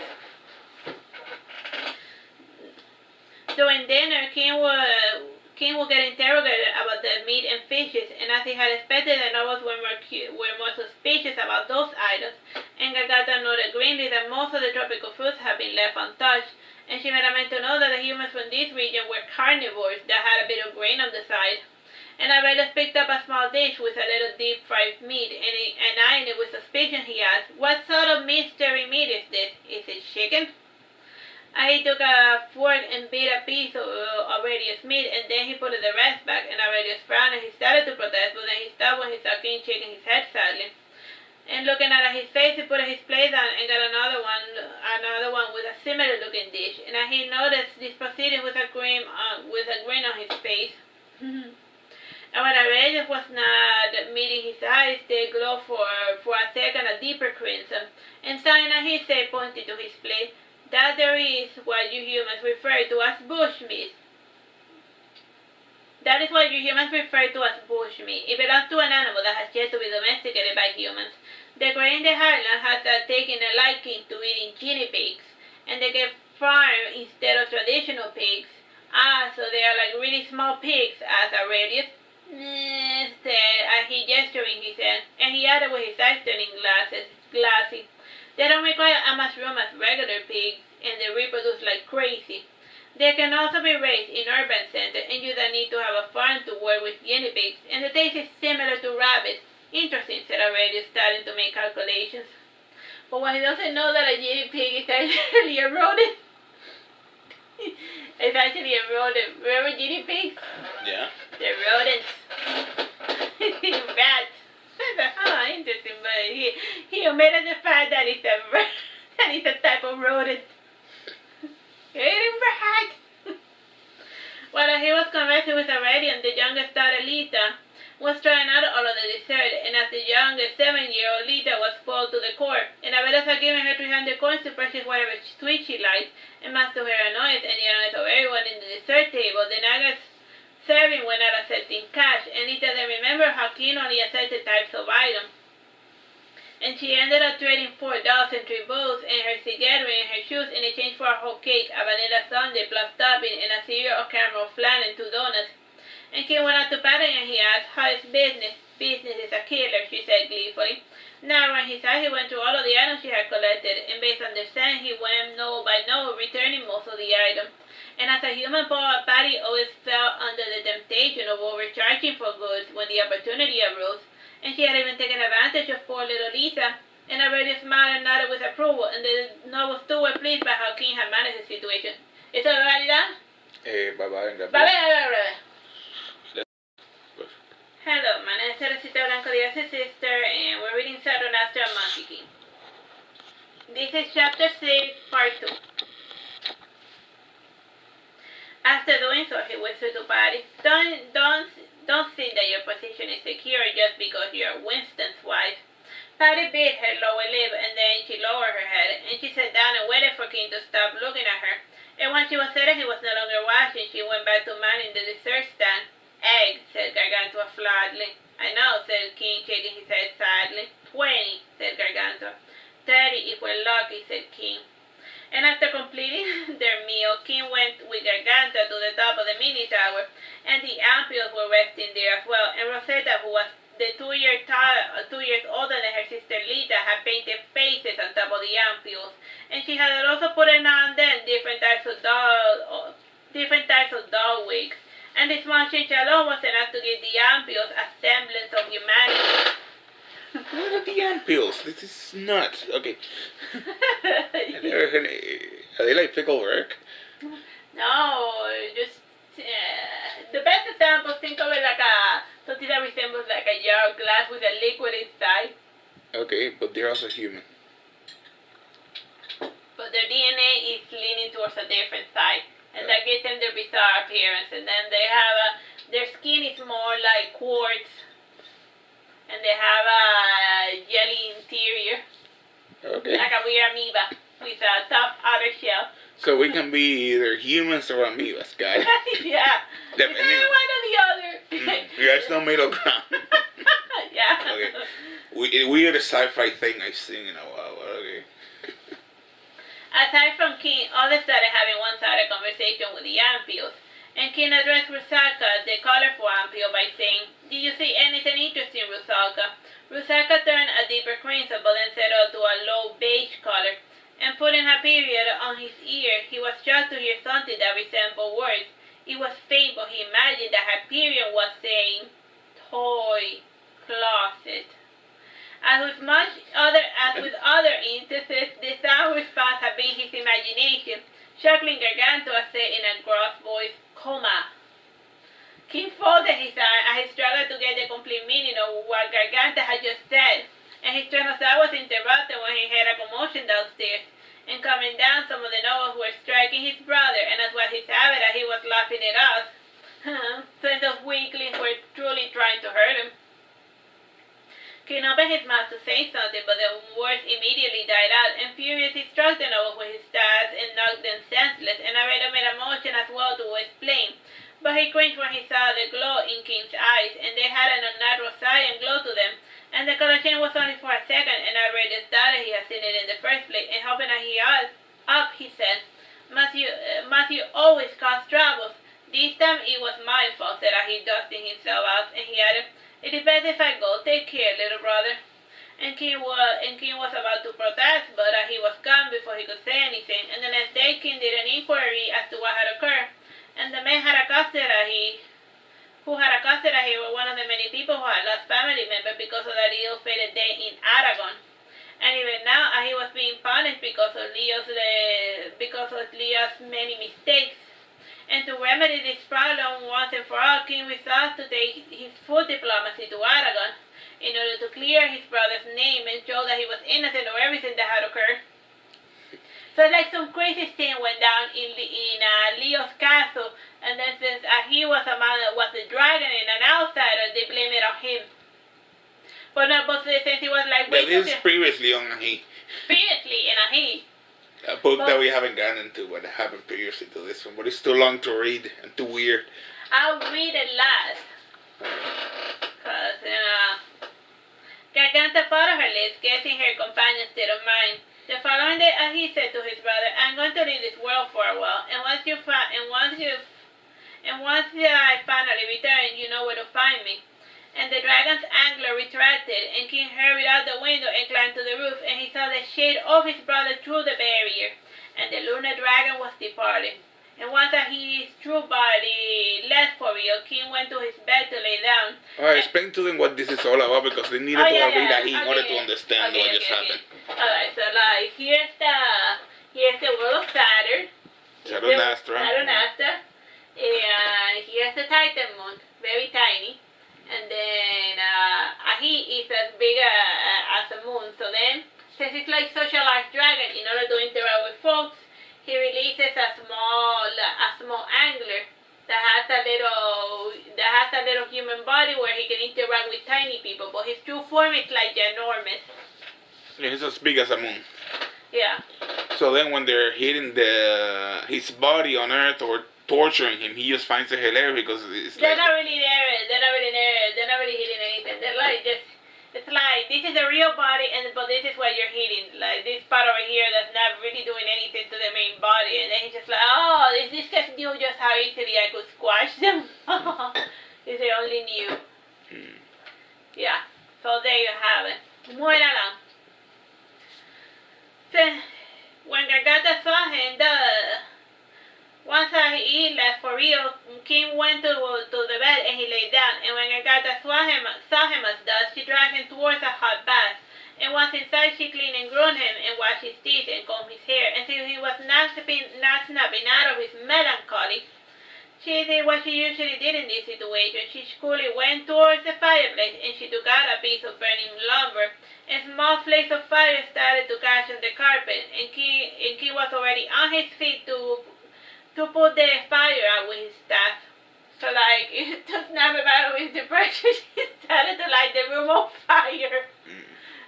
He's just sitting there not doing anything. I know what's gonna get him to come to life. I'm gonna set the room on fire. You lunatic. So yeah, don't have your friends cheer you up like that by setting the room on fire. King narrowed his eyes and then he started laughing and patting her head. He said, "You crazy? Why are you so crazy?" Master Garganta coolly. Indeed, setting fire to something was a test of great for Nargis. Like most animals, they had a superstitious fear of flame. And after this incident, King did engage in food diplomacy in Aragon, but to smooth out relationship with his trade partner. And now he had about to return to Saturnastra, which was starting to worry King, in part because he felt that the world had been left defenseless without his brother. And Marduke was not too worried, and he assured King that they could manage without him if needed. And Marduke then added, "Though frankly, I would prefer that we do not need to get to that point." Changing the subject, King said, "Leo seems to be holding up better."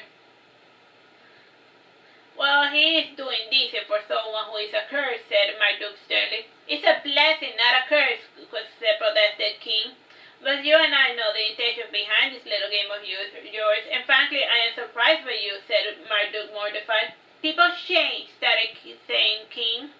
"But only for the worse and rarely for the better," said Marduke. "You never failed to lift my spirits up, my brother, and I will give you a call once I hit rock bottom," said King, giving a fake smile.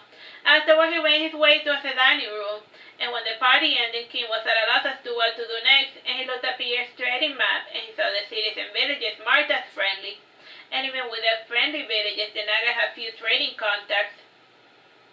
Humans just seemed reluctant to trade goods with them, and the primordial reason was that they did not respect the Naga's intelligence, and as much as Monkey King hated the idea, he would have to play the court game. And he had his close companion dressed in golden silk encrusted with diamonds, and the fire was on loan from the alabaster dragon Endriaga, and one of her maids had gifted her a fine collection of 50 porcelain dolls with 5 interchangeable attires, and the dolls were twice the size of humans. And for King and his friends, the doll dresses seemed extremely big, and with a few stitches here and there, the gowns looked like they were made for them. So they're like wearing doll dresses, but like a doll to a dragon would be like would be like human size. Yeah, I'm curious. What is Monkey King's name? I don't know. Or is he just Monkey King? Because like that's what they call him. Because like even the Monkey King on Earth is called Son Woku. So I'm like curious whether he has a name outside of just Monkey King. He does have a name, and I will get to it eventually if I remember. Oh. I don't eventually give him a name, but like it's very deep into it. And it's not Son Woku, and he's not that monkey. He's the king of different monkeys. Yeah. And also the apes. So he lords over more hairy people and some humans as well. So he lords more than the. He's got more followers than Son Woku. Yeah. He also rules over some naked apes. Other humans. Yeah, he had the humans in my tribe. They're a little round. Remember the ampules? Yeah. What about human is that? That's what I'm wondering, sitting here listening to this. It's like, wow, what did you come out with that, bro? 13 minutes. In this elaborate dresses, King and his close friends and his core units came to the fair of Praga. They got dressed for a fair. Not enough fair, but you know, like amusement park or something. A space fair. He had not visited Praga since his wedding, and the town had grown quite a bit under the ever-wide gaze of Iago. And as soon as he saw King, he greeted him warmly, and he asked, "How are he and Eleanor?" He started saying King, saving the situation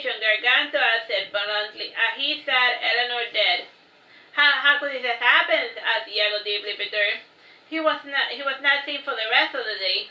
Like he had given a wife to one of his kin. He had married like one of his kids, but she died.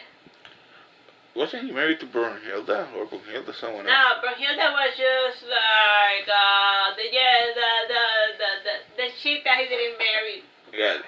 But that's still stuck by him like a leash, you know? And then she'd be like, oh no, your wife died. Oh, poor me. I said, yes, that's my shant. That type of Brunhilde. King tried his best to play the games and impress the nobles with his charm and witticism, food and clothing, and fed up with doing things the way humans did, he decided to engage in ritualized aggression.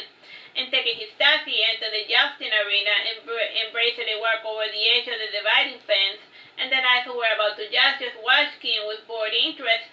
Ahem, said King before he started smashing his staff against the side of the fence and screeching towards the audience while jumping, and the audience naturally laughed, but the soldiers of Armageddon grew tense. They had seen the knights before in action, and they knew that was how they issued a challenge before taking down a fort. And after doing so, King stood straight up with his head held high, and he smashed the staff and broke the tip.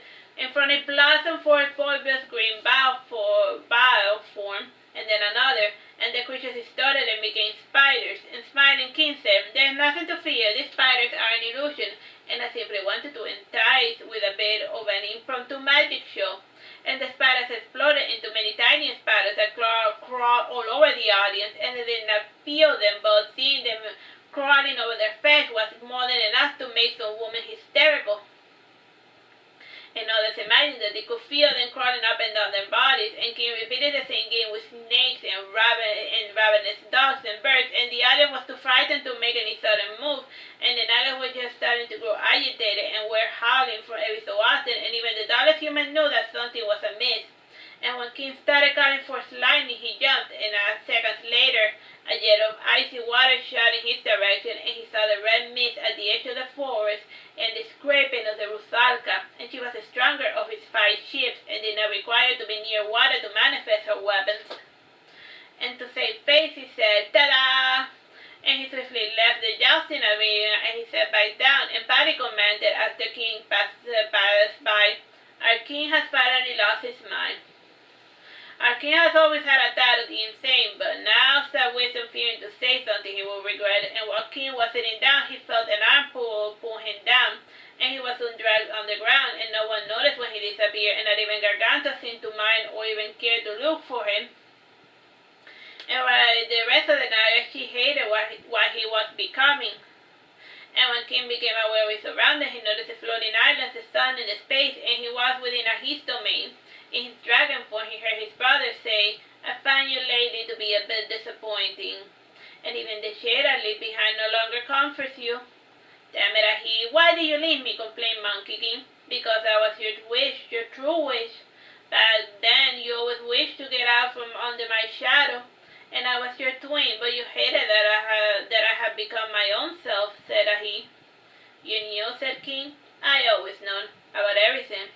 But I never cared enough to care, said blocking the sun, he added, I am so tired of killing, so tired of hurting everyone. So this cannot be helped, my brother, said King sadly. Exactly, said Ahi, and his anger descended and gave Monkey King a cupcake, and he added, so stop brooding, you are not Marduke, you are, by, say, Halsey, maybe? Asked King tentatively. Meh, said Ahi before returning his brother to his seat.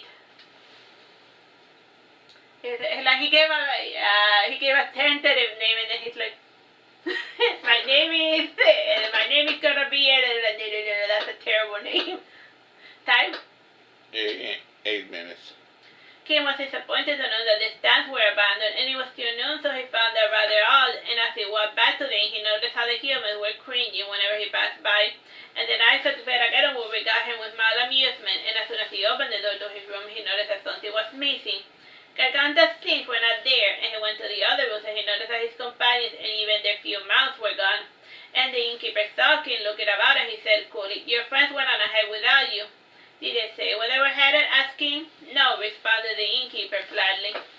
So, his troops and his men no longer respect him, so left without him. King left town and he sat down to meditate at the edge of the forest, and this was not the first or the last time that the Nagas had abandoned him, and this was usually their less and subtle way of calling attention to the problem of their leader, and King's sovereign right was due solely on his knowledge. And whenever he started making decisions that resulted in the harm of his colony, his followers would just simply abandon him. And even Garganta did not have the patience to put up with his tantrums, and winning them back was always such a nuisance. Time, bro? 7 minutes. The following day, King went to see Iago, and he left him a written transcription of all the observations pertaining to Eleanor's marriage with Ahid, and he did not omit any sentence. He felt that Iago deserved to know the truth. And with this first action on the way, he made his way back to Lusitania, and he changed form to a gaseous water, and using a waterfront, he cascaded back towards his tower. And he found when he noticed that Garganta was not there either, and the seagulls were there, and they shouted and squawked his arrival to the four winds. And he left the tower and took a small boat towards the mainland.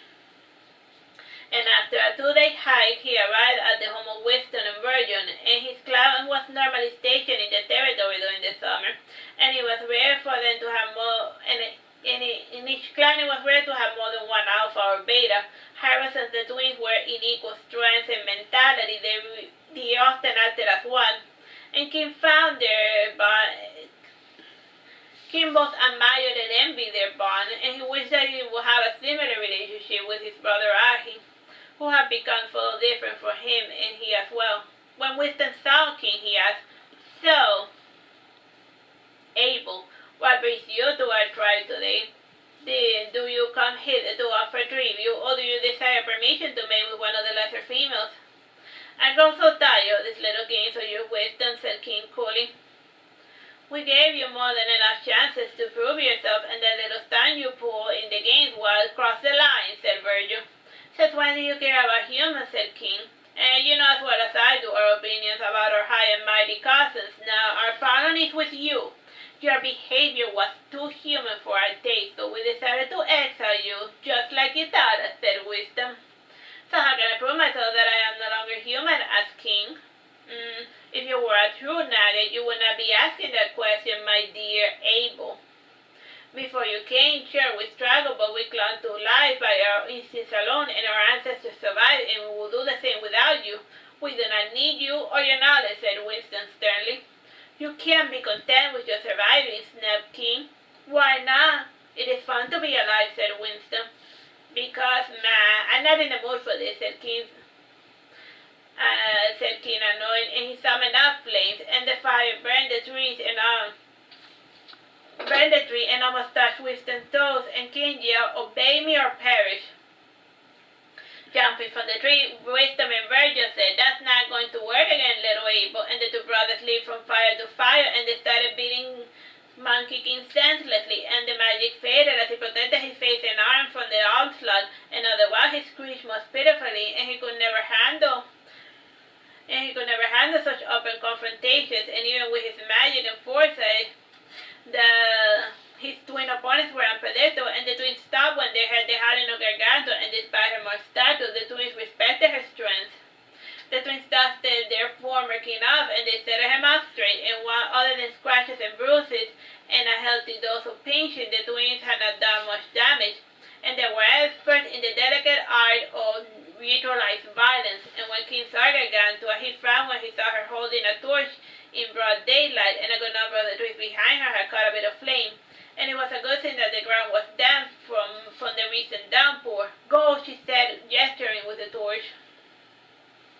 And King cringed backwards away from the flames, and only Garganta knew the sad truth that King was indeed afraid of fire, even though he casted fire magic.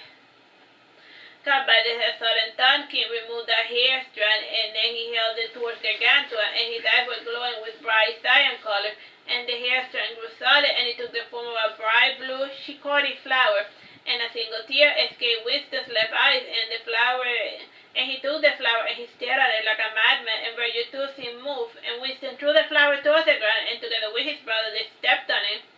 Screeching till it was no longer visible, still shaking in a fury, Virgil said, "Clever Abel, if you ever show me that flower again, I will pluck out your beating heart." It was not my intention to serve you so much, started saying King, when Virgil raised his index finger. Jabbing at the Monkey King's chest, he said, "Never call us again, dear Abel." "Will you fight alongside me once again?" asked Monkey King. "Only if you are truly in earnest," said Wisdom. "I am serious," said Monkey King. So that before he was crowned the Monkey King, he was known unto them as Abel. Because not as Cain and Abel, but as all of the things he was able to do. You know? Time, bro? 2 minutes, 10 seconds. Let's leave it here. Bye-bye and God bless. Bye-bye and God bless. Hello, my name is Teresita Blanco, the sister, and today we're reading Saturnastra Monkey King. This is chapter 7, part 1. King took this as a sign that he had not made any headway with his Naga companions. For the following summer months, he visited all of the clan leaders of the Nagas, and they had unanimously agreed not to follow his commands. And something had changed in Monkey King, and the Nagas could sense it, and they refused to trust in him till he got his head in the game. And so he could no longer be the Monkey King. Abel removed his king mask, and he became a human again. He could not remember the last time somebody had ever called him Abel. Abel was a name he had received from his Naga mother, and while growing up with Wisdom and Virgil, he had always been able to learn things faster than his peers. It seemed to his mother that he was able to do things that were thought impossible for her kin. And at the time, the Nagas were not aware of what he was, though his mother always knew that he was different. And to further punctuate this fact, she had named him Abel. The silence around him gnawed away at him, tearing him limb from limb, and when the silence left him, he felt nauseated, and staggering to walk, he made his way towards a rabbit hole beneath a tree, and he drilled its original occupant, and he rested within. "I really wanted to," thought Abel, and he closed his eyes and he dreamed the dream again. And by tapping into the collective memory of his people, he dreamed of a world that he never knew. And his consciousness then sank deeper as he recalled his first major fight with his brother Marduke. And Marduke and Abel had always been at odds, and the source of the conflict stemmed from Abel's desire to be the leader of the siblings. And the other siblings always went along with Marduke's say just because he was 1 year older. And one day when Marduke's decision almost fatally injured Ahi, he challenged Marduke for his position, and Marduke said with his usual melancholic manners, "What happened was unfortunate. It's hard to learn its limits, and it has, and we should be happy it escaped with his life. It should not have been fighting such an overwhelming force to begin with. You should have stopped it," reviewing Abel. And he added, "I should be the leader. I don't know why everyone's always going along with all of your stupid ideas." "Because I am older, said Marduke. "God, that is your response for everything. And you're only older for 1 year, said Abel. And he remembered how his mother had entered the room to stop him from jumping at his brother's throat. And since both were terrible at fighting and both excelled in arcane arts, Abel devised what he considered a brilliant little game to end the fighting, and they were to have a competition to see who could gather the most followers in a 3-month period. And after analyzing his prospects, Marduke went to hell to gather the favor of the Hellions, and to win them over he would need his mother's death sight. And he came to her and said, "Mother, I need a weapon to protect myself because I was born so weak." "Sure, help yourself to whatever strong weapon you can carry from the armory. And these days I rarely bother to summon the energy to use them in battle," said his mother coolly. And Marduke looked through her stash, and he found the hollow vessel of the demon-sized Lucifer. And to make proper use of the weapon, one needed a fresh demon core. And when Godiva saw Marduke's weapon of choice, she commented, "That weapon is no good for you, even with the added benefit of controlling demons, and there are easier ways to control the law without being overcome by extreme unhappiness." "I already have a gloomy disposition, Mother, so this weapon is not going to affect me in the least," answered Marduke sadly. "Fine, suit yourself. The weapon has been rotting away in the vault anyway," said his mother, Lady Godiva. And she added, "And you need a fresh archdemon core, so do be careful when you go to hell." "I will, Mom," said Marduke, giving a faint smile. And the following day, Marduke had gone to see his father, and after spending hours trying to get his attention, he managed to tell him that, Why did you and mother make me so weak? And pouting, his father said, that was not our intention. I need a guardian to protect me, insisted Marduke. You have your siblings, just stick with them and you'll be safe, said his father. But what if they're not around? I need something I can summon just in case the love scrambles or whatever, said Marduke in a clumsy fashion. And he knew that speaking that way always irritated his father. Just out with it, what do you want, said his father, sighing. I need an archdemon cord to carry with me. If I get in trouble, I can use the cord to summon the spirit body of the demon to aid me, said Marduke. So instead of going to hell to get an archdemon cord, he just went and asked his father for one without doing the heavy lifting. I said, Mom, I need a powerful weapon. One that helps me control an army of demons. He said, we have one, but you need a fresh archdemon cord. And they thought, Dad, can I have a fresh archdemon cord? Like, here you go, son. Try not to blow yourself up with it. Getting up slowly, his father opened a small cabinet and looking through all of his crystals, he found a round, murky orb, and the interior would resemble a storm cloud. And handing it to Marduke, he said, be careful when using this, when he has the power to possess others without permission. So do try not to be around when calling him. And he's also good for calling out storms and destroying walls and battlements. What's his name? Asked Marduke. His father wrote the name of the demon down, and Marduke nodded and pretended to read the name. And after binding it to the demon side, Marduke was able to command all that remained of the demons of hell. As for Abel, the Monkey King, he did not manage to get a single ally, and when the promised death came, Marduke had won by a landslide. And since then he had stopped shadowing his brother's authority, and his only consolation prize was the 72 faces he had acquired on his little journey. And he always took care to look like the best version of whichever race he was trying to lord over, and only the nuggets about to give the poor Abel the Monkey King a fair chance.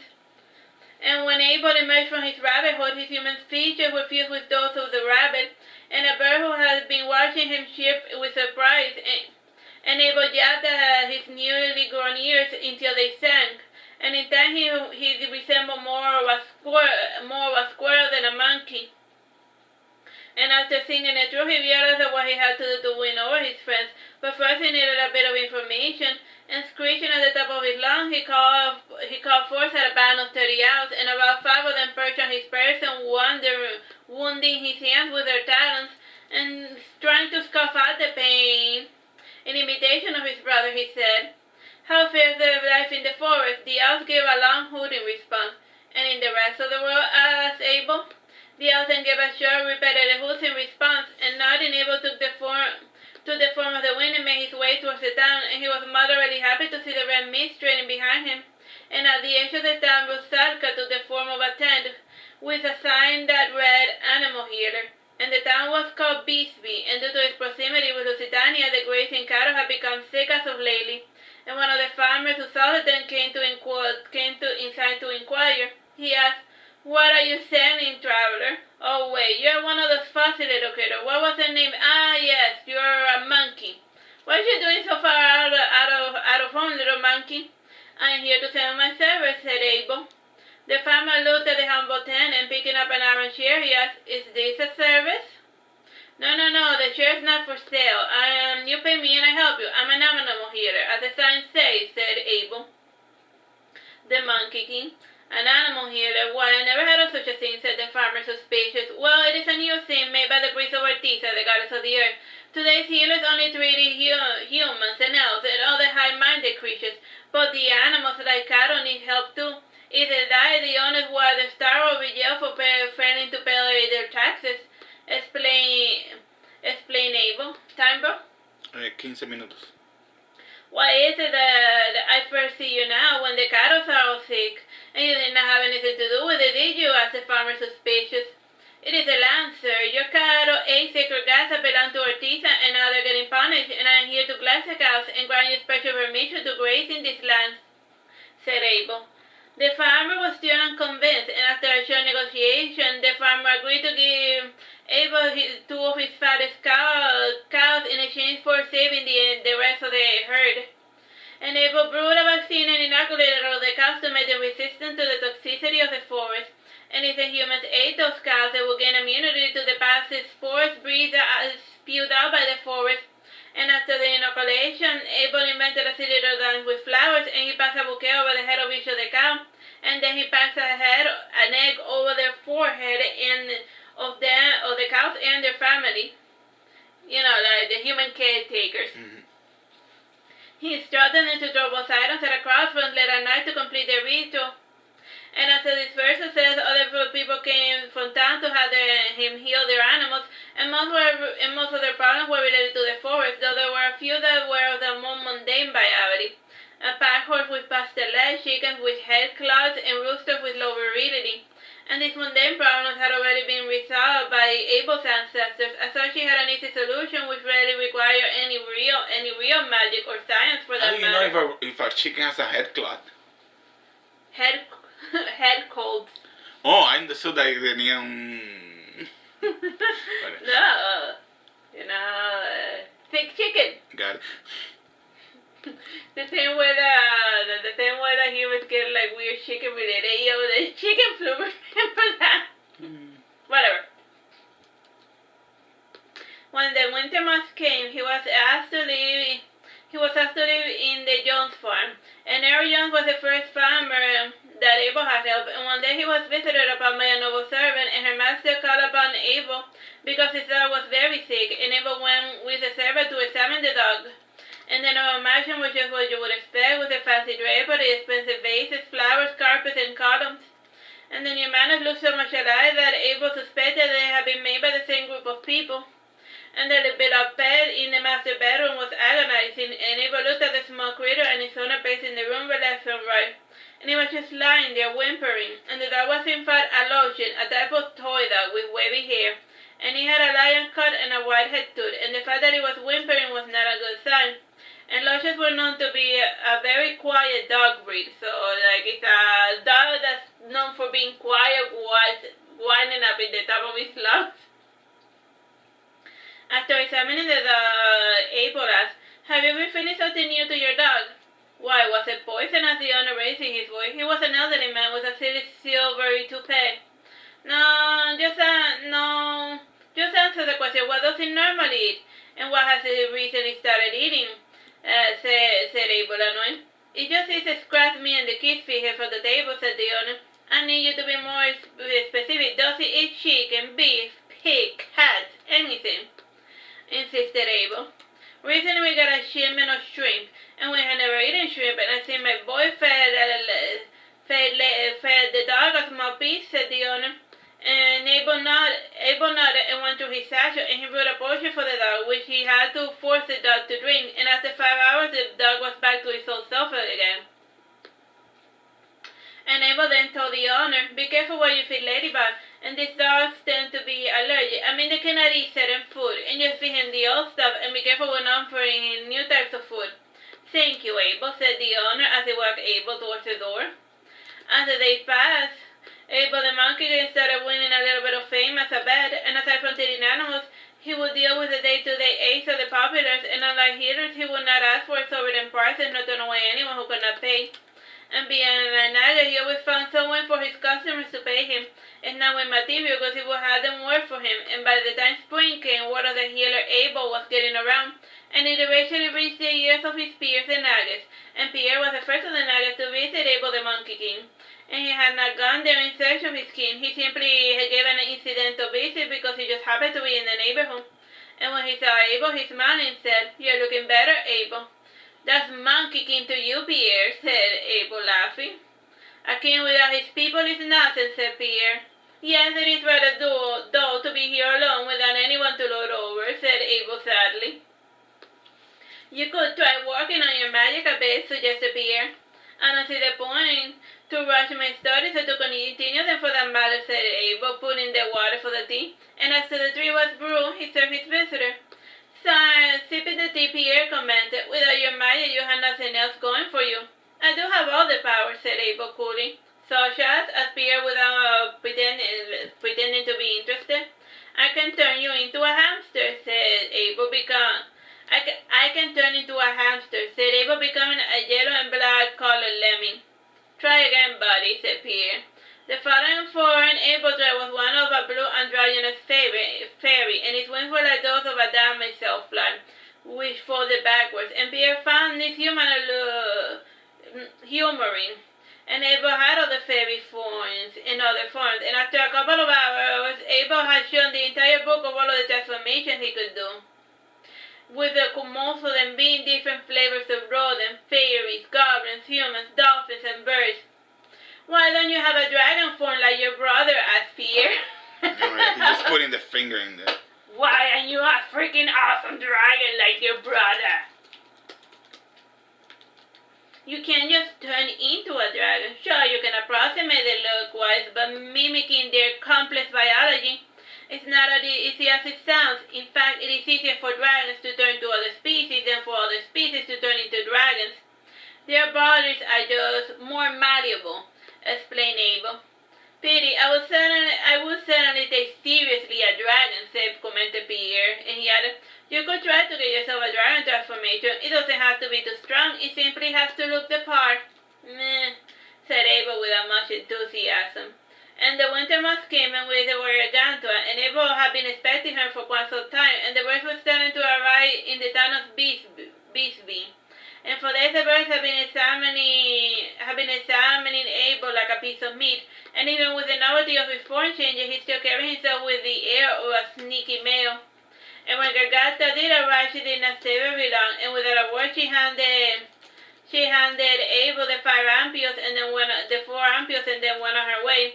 And Abel guessed that the ampules were missing Rusalka, and petting Rusalka he said amused, I am amazed at your people skills, and without even passing as a human or even speaking, you have won the loyalty and friendship of others. And tell me, what is the secret to your charisma? Rusalka said nothing. She only turned a deeper crimson with a dab of milky green in the center. And picking up Hyperion, he put it to his ear to listen, and it was making a new sound. However, it still did not resemble words, and to him it sounded like an Aeolian harp. You're right, Hyperion, said Abel, nodding. And again the ampule made a stranger sound still, and chuckling Abel said, maybe if you think it will help. And the ampules eroded their tops, and for the smallest to largest. And Abel dipped his hand inside, and he felt a scratching sound, followed by the urge to empty his insides, and he twitched while holding his insides, and it felt to him that he was convulsing, and he feared to have underestimated the ductility of his body, and for a moment he thought he felt a thought or a voice that said, I knew this was a bad idea. But like he tried to mimic the forms of the weird ampule creatures, but it ended up like harming him really badly. Abel awoke to find himself in bed, and he saw Garganta cleaning a milky white liquid from the floor, and coughing he asked, how long was I out? Garganta shrugged his shoulders and said nothing, and she continued her efforts to try to clean the otherwise smear from the ground, and after spending more minutes on this venture, she gave up and left the tent to sit outside and meditate, and she was not used to using tents since they did not have any windows. And Abel struggled to get up, and he reached for his staff for support and made his way towards the strange bottle. It felt like touching a jellyfish, and using his magic, he levitated the entire substance, and he placed it inside a beaker. And after clapping the top, he sent it to his tower for further study. And he greedily wondered if it had come out of him. And after feeling his eyes, he became convinced that nothing was missing, and since all appeared to be well, he pushed the entire incident to the back of his mind. And half an hour passed, and Abel noticed that it was close to dusk, and going inside his tent, he saw Garganta cooking soup by the fire, and the birds were perched on the surrounding trees, and whenever a farmer passed by, he could not help but stare at the birds with suspicion. And Garganta said nothing as she handed Abel his soup, and slowly he nursed it, and soon drank it whole. And the warmth of his first meal in days made him completely forget the imaginary sickness born from his failure to transform into the ampule-like humans, and he pondered if maybe he should have tried only one form. And the Great had only analyzed one of the ampules, perhaps the rest were different types of beings. And his train of thought was interrupted when Garganta asked, What, repeated Abel, not understanding. Sighing, Garganta said, What do? It depends on the others. There's only so much a person can do alone, said Abel, staring at the flames.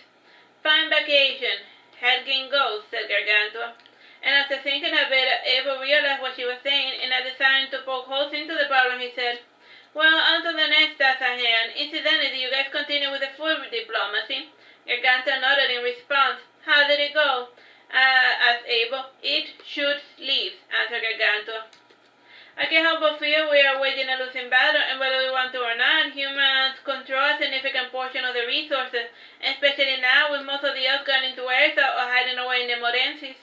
And there really is nothing to shed their progress, and if another vertebrate comes, we could be in serious trouble, said Abel more to himself. Time?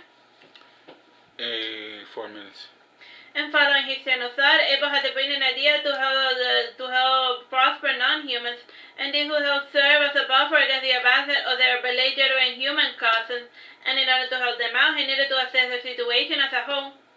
Through edicts, Abel was able to get a complete assessment of the life of the non-human population post-war, and in the old days, non-humans enjoyed a certain degree of protection under the rule of law, and they were technically be free, but their living conditions were worse than ever, and their patrons constantly abused and forcing them into economic system, and others took to the high road like the Orcs and formed their own independent settlements. And the downside to the strategy was dealing with bandits raised from the feudal lords, and the only ones not having this problem were the nymphs, and after the nymph lord was vanquished, the entire nymph race seemed to have gone the way of the elves.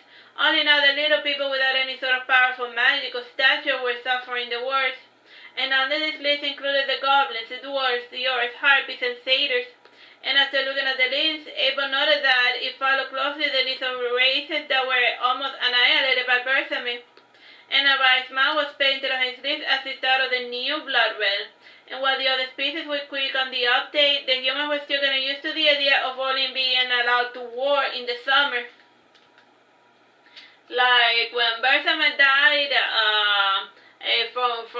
from his carcass emerged. Bersamin was the original blood red, because there was a natural order in the continent. The humans were only allowed to go to war in the summer months, and the rest of the time they had to engage in the arts of peace. That way, whether they want to or not, they weren't allowed to spend all of their time going to war and killing each other. Because if they went to war literally in any other time of the year, the being known as Blood Red would come and like wipe out both armies.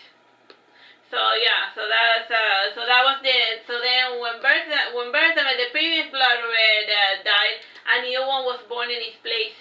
The reissued that old order because he got tired of just being an arbiter of war, and then he just decided to be a regular warmonger. So he wasn't acting the way that he was supposed to. But yeah, time? 1 minute 30 seconds. Well, the other species, after meditation on this and many other interesting factors, Abel came up with this strategy. And the first thing he planned to do was leaving behind one of his white mages to run his little veterinarian business in Bixby. And while waiting for his replacement, he spent days and nights writing an illustrated medical book on treating pets and animals using human agriculture. And he also bought a farm and had one of the locals tend to it to grow medicine. And he started getting regular funding from the noble patrons whose pets he had treated. And in no time, he had the first animal clinic in the entire continent. And it was ironic considering that Bixby did not have a barber or healer for his humans, but it did have a veterinarian. None of the locals seemed to question the state of events, and for farmers the animals were their livelihood, and for nobles the pets were their only true friend. And the trip back to Lusitania was uneventful, and he found his close companions and generals waiting for him at the tower. And the altar as if nothing had happened, and Abel decided to follow in suit. Time, bro? 20 seconds. Hello, my name is Teresita, Blanco, the Earth's sister, and today we're reading Saturnastra and Monkey King. This is Chapter 8, Part 1. The first night in the Tower Lighthouse was spent catching up, and each of Abel's close companions related their misadventure. And the novelty of the day was the new sound being emanated by Hyperion. How and why it was making such a sound was a subject of most debate, and eventually it came time to get down to business. And stating it plainly, Abel said, I think we should help the downtrodden non-humans get a new lease on life. That's all well and good, but what do we get from this shared adventure of yours? Asked Pierre. We get a buffer against the human, explained Abel. I thought we had the dragons for the very reason, protested Tarioki. Might I remind you that we do not have the dragons have us, and maybe the only reason they tolerate us is because we are their buffer against the humans, suggested Abel. I have my doubts, and humans can never help to conquer the might of dragons. Humans can, and in what way do we even serve as a buffer, asked Ida. There wouldn't be dragon riders if their kind couldn't be managed by humans, and I suppose it varies from species to species, and even little guys eventually need help too, mused Abel. That may be true for run-of-the-mill critters, but our neighbors are alabaster dragons, and very few have fought with our enemies, commented Edith. True, but it only takes one lucky success for others to be brave enough to take the dusty road towards domestication, explained Abel. Hey, now that's a fancy word for slavery, said Patty cheerfully, and Winston rose his eyes as soon as he heard his wife's comment, and as usual she intervened in matters that she barely understood. And ignoring her pointless comment, Winston interjected. So what you're saying is that we need our own buffer against the humans, the same way that the dragons are using us to keep the humans in check. What guarantees do we have that they will not turn on us, asked Pierre? None, said Garganta, putting the nail in the coffin. We could just integrate them into our society, suggested Patty. Why don't you? Her baby started making a bizarre sound, and the sound he made were progressively getting louder as the days passed, and it no longer resembled the almost inaudible echo, and little Abba too had grown quite a bit over the last few months, and Abel felt that they were changing out of the desire to interact with their surroundings. Again he was reminded of a guy in a coma, and the ampions were aware, and yet they could not make themselves intelligible. And following the tradition of having a one-sided conversations, made Patty say, I think Happy realized the idea of integration. Sure he does, said Virgil sarcastically. Integration has only ever been tried with humans, and I don't know if they have what it takes to survive in the forest, said Abel thoughtfully. There is also no guarantee that they can stomach living like us, interjected Peter. Yes, even I do miss the walk from time to time, and the luxury I once enjoyed, commented Patty. You are free to return to civilization whenever you want, said Winston coolly. Clearly, however, Patty was at a loss for words, and she left the room and the tower as well to soak. Outside, she waited vainly for Winston to have a human reaction, and in the end he continued with the conversation as if nothing had happened. To him, she was just the mother of his children. And the stream of conversation was interrupted by Tadioki, who asked, Aren't you going after her? No, said Winston plainly, and he added, She has nowhere to go and no one to look after her well-being. She is helpless without me. I do not expect her to run off. But what if, insisted Tadioki. If you are so worried, go talk to her, said Winston, and his emphasis made Tadioki feel as if he had been thrown a bucket of cold water. And after recovering from the blow, he staggered upstairs to see how Patty was doing. All the while, Winston never took his eyes from Tadioki. And the party returned to the matters at hand, and a plan of action was crafted, and the first order of business was to visit the northeast town of Elbudia. Yeah. You wrote this, okay? You picked that name. Yeah, Budia. Oh, God. They sound terrible. Almost fantasy names sound terrible when you read them aloud. The town was in the middle of a large forest, and beside the town ran an offshoot of one of the twin rivers, and it wandered to a mile during the summer rainy season, and the river was used to transport goods. Elbudia was famous for trafficking exotic beasts, and Abel knew this place well, and his contact had been key in helping him acquire spells from the people he had been sold to. And when Abel returned to the town, he found it interesting how much it had grown. And with a staggering 150,000 citizens, Elbudia was practically a city, or functionally a city. And according to the birds and the beasts, their current price exports were harpies. And harpies were feathered humanoid creatures with faces and other features similar to human women. And most of their kind lacked sexual dimorphism, so plenty of males were often sold as female. Yeah. Take that. And as soon as Abel and his small platoon touched down, they were greeted by a mini army of 120 soldiers, and the captain said to Abel, We do not deal with your kind. Why so? Inquired Abel, genuinely curious. Had you bothered to research her time, you would have learned that Elbudia has only traded with humans since its foundation, explained the captain. I am human, and so are my companions, said Abel, gesturing to the others. The captain trembled a little as he gazed at the exotic material of the ship, and from far away it looked normal with a small sailing cabin, and his surface portion of the boat was complemented by the dull metallic sound created by Patty's elegant high heels.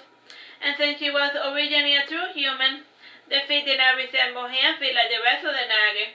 "Is that ship made of metal?" asked the captain. "Yes," said Abel, not wanting to go into details. "Do you take brides?" interjected Pierre. "Officially no," said the captain. "We have some porcelain dolls and little wooden figurines you can take to your kids," said Pierre. The captain and his 120 men surveyed the possible brides. You know, brides as in, you know, like you pay to we get it. for corruption. You pay for corruption to like in order to enter town. Oh, so you want a bride? Why didn't you just say so from the very beginning? Toys had never made it into the secluded town, so the secluded, well-fortified town. And reading the situation well, the toys helped Abel and his crew gain entry into the city, and the rides were apparently a type of formality. And in the city, Abel saw a panoply of other humanoid species like dwarves, mermaids, elves, nymphs, and even a few dragons in disguise. And despite this cosmopolitan vibe, the residents still remained primarily human, although the non-humans were staying at the inns, and it was forbidden for non-humans to purchase a home in town. And they were also only allowed to stay in that place for at most 60 days. And the Buddhist walls were made of wood and timber, and the houses were made of more durable material. And walls were never made of solid material because the woods provided a natural barrier, and the only easy way into town was through the river, which was constantly patrolled by the boat guards. And the lava forest itself was home to giant lizards, rats, and tortoises, and they had an ever-expanding population of bats. Though its most expensive life forms were the birds and the butterflies, and it was not too uncommon for live birds or stuffed birds to be sold in the shops, and butterflies were always sold in neat little boxes or used for decorations. And the work Abel saw over the top was quite fine quality indeed, but he could not help feeling sorry for the little butterflies that were dead but preserved, and the short life had been snuffed out just to make the most beautiful serving tray his eyes had ever laid eyes upon. And after reserving rooms in the inn, Pierre set about to survey the situation of the harpies. And Abel said to Pierre, "Let me come with you." "Don't bother, your time will be better employed publicly studying magic for publicity's sake," suggested Pierre. Reading obvious grimoires in public was a popular ploy Abel employed, and what mages did hid from the world to study. Abel would flaunt his magical talents, and he rarely won him many friends, but it at least kept the humans from trying any funny business. And magic users, and even monkey magic users, were always held in fear and respect. They said, "Oh my God, he's a magic user! Ah!" Type. 14 minutes. Trading his golden rose for black ones, Abel came downstairs to sit by the fireplace at the heart of the tea room. And before he came, the merchants and traveling nobles were engaging in polite, disdainful conversation, and all of them stopped to stare at the Monkey King enter with his large staff and large black spellbook and his black rose decorated in golden jewelry. And while he read his book, he mouthed the words of magic, and then others would stare at him in awe. And after 10 minutes of nothing awe-inspiring occurring, the visitors, the residents of the inn figured that the night was simply playing a joke. And soon the polite conversation resumed while Abel's presence was completely ignored. So then they'd be like, "Oh, it's just like a monkey pretending to be a magic user. It's a monkey and about, carry on." His concentration was interrupted an hour later when he noticed an elderly gentleman looking over his shoulder, and frowning he asked, "May I help you?" "Sorry, it was poor manners to stare," said the elderly man. "Why, you never seen a nagger or a mage before?" asked Abel the Monkey King. "No, not really. Not really. I found that ring of yours quite interesting. May I?" asked the gentleman. And Abel handed him his thumb ring, a ring that you wear in your thumb. Mm-hmm. And taking a small monocular, those little things that you, like a very tiny telescope. The gentleman looked at it closer, and then he asked, "What sort of black stone is it?" It is a black star sapphire, explained Abel, taking his ring back and then putting it back on. And he said absent-mindedly, "They grow like trees in one of the caves in my home." "Interesting," said the gentleman, pretending not to look interested, and he added, "Pray do tell, where can I find this cave?" "I know what you're thinking, so forget it. It is not worth killing yourself over a little bauble," said Abel, yawning as he continued to flip through his book. The polite conversation was cut short when Pierre entered the room, and Abel closed his tongue to greet his friend, and the pair greeted one another in the traditional nugget hooting fashion. And this is such a better display. Made those in the tea room laugh. And without saying goodbye to the gentleman, Abel left with Pierre in the direction of the bedroom, and the bedroom was just a place to hold whatever items were immediately necessary. And the innkeeper was disappointed to know that the Nagas were taking residence in the 4 laurel trees that were outside the inn. And the innkeeper had left them because he felt that they were aesthetically pleasing, though at night more than one patron imagined seeing spooks within the branches. And since he maintained the trees, he asked Abel to pay a small fee for using the trees as a sleeping place. And he was surprised and a bit shocked when Abel paid him more for the trees than for using the rooms. And after putting his thumb away, Abel went outside and he climbed on the laurel tree. And once up there, the pair chose to speak in their native tongue while gesticulating a lot. And it was one of their favorite ploys to keep the humans in suspense, and more than once someone would pass by to stare, and at other times the children would throw rocks. That did not stop the pair from focusing on the task at hand. And before starting the conversation, Pierre asked, "Where's Gargantua?" "She's out for a walk," said Abel. "Without you? Now that is a bit unusual," commented Pierre. "Well, you were the one who wanted me to publicly study magic, and she too thought it was a good idea, so she left with Patty and Winston," explained Abel, and he added, "So how is the harpy situation? After speaking with the 5 official breeders, I had noticed some disturbing trends," started Pierre, building up suspense. And Abel poked Pierre's chest with the tip of his task to urge him to continue, and Pierre then said after the build-up, "In the wild, a harpy can live up to 90 years, while give or take a couple of decades, and while in captivity they tend to unilaterally croak at the age of 15 or 25. Poor breeding selections had led the harpy to go the way of the orca, and they have valuable pretty birds and overall healthy meats, and their intelligence now is no different than those of the common pigeon. And of the harpies in human possession, very few know that they once had the ability to speak."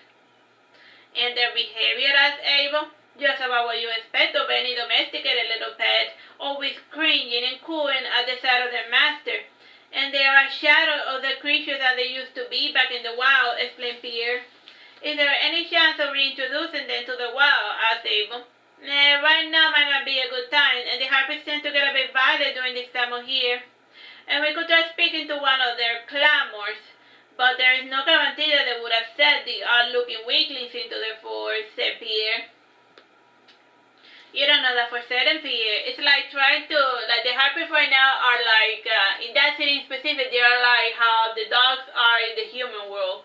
That they went from like the noble wolf to like Chihuahua, so then they'd be like, oh, we can introduce into the wild to live among the wolves, a little Chihuahua. You get me? I like wolves. Time? And 9 minutes 30 seconds. You don't know that for certain, Pierre, and it's only been 300 years or so. Species can alter so much in such a short amount of time.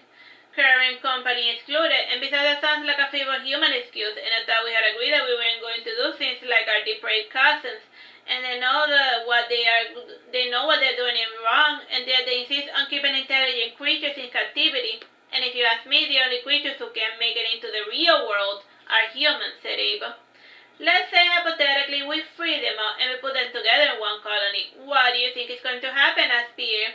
"I don't know, you tell me," said Abel, laughing, and Pierre sighed, not getting the joke, and noticing Pierre's dour look made Abel add, "Look, for now we should just focus on putting out of business all of the harpy breeders in town, and later I will call Nanahi and see if he can track down the rest of the harpies, and with any luck, he will save us the trouble of fetching them all over the country.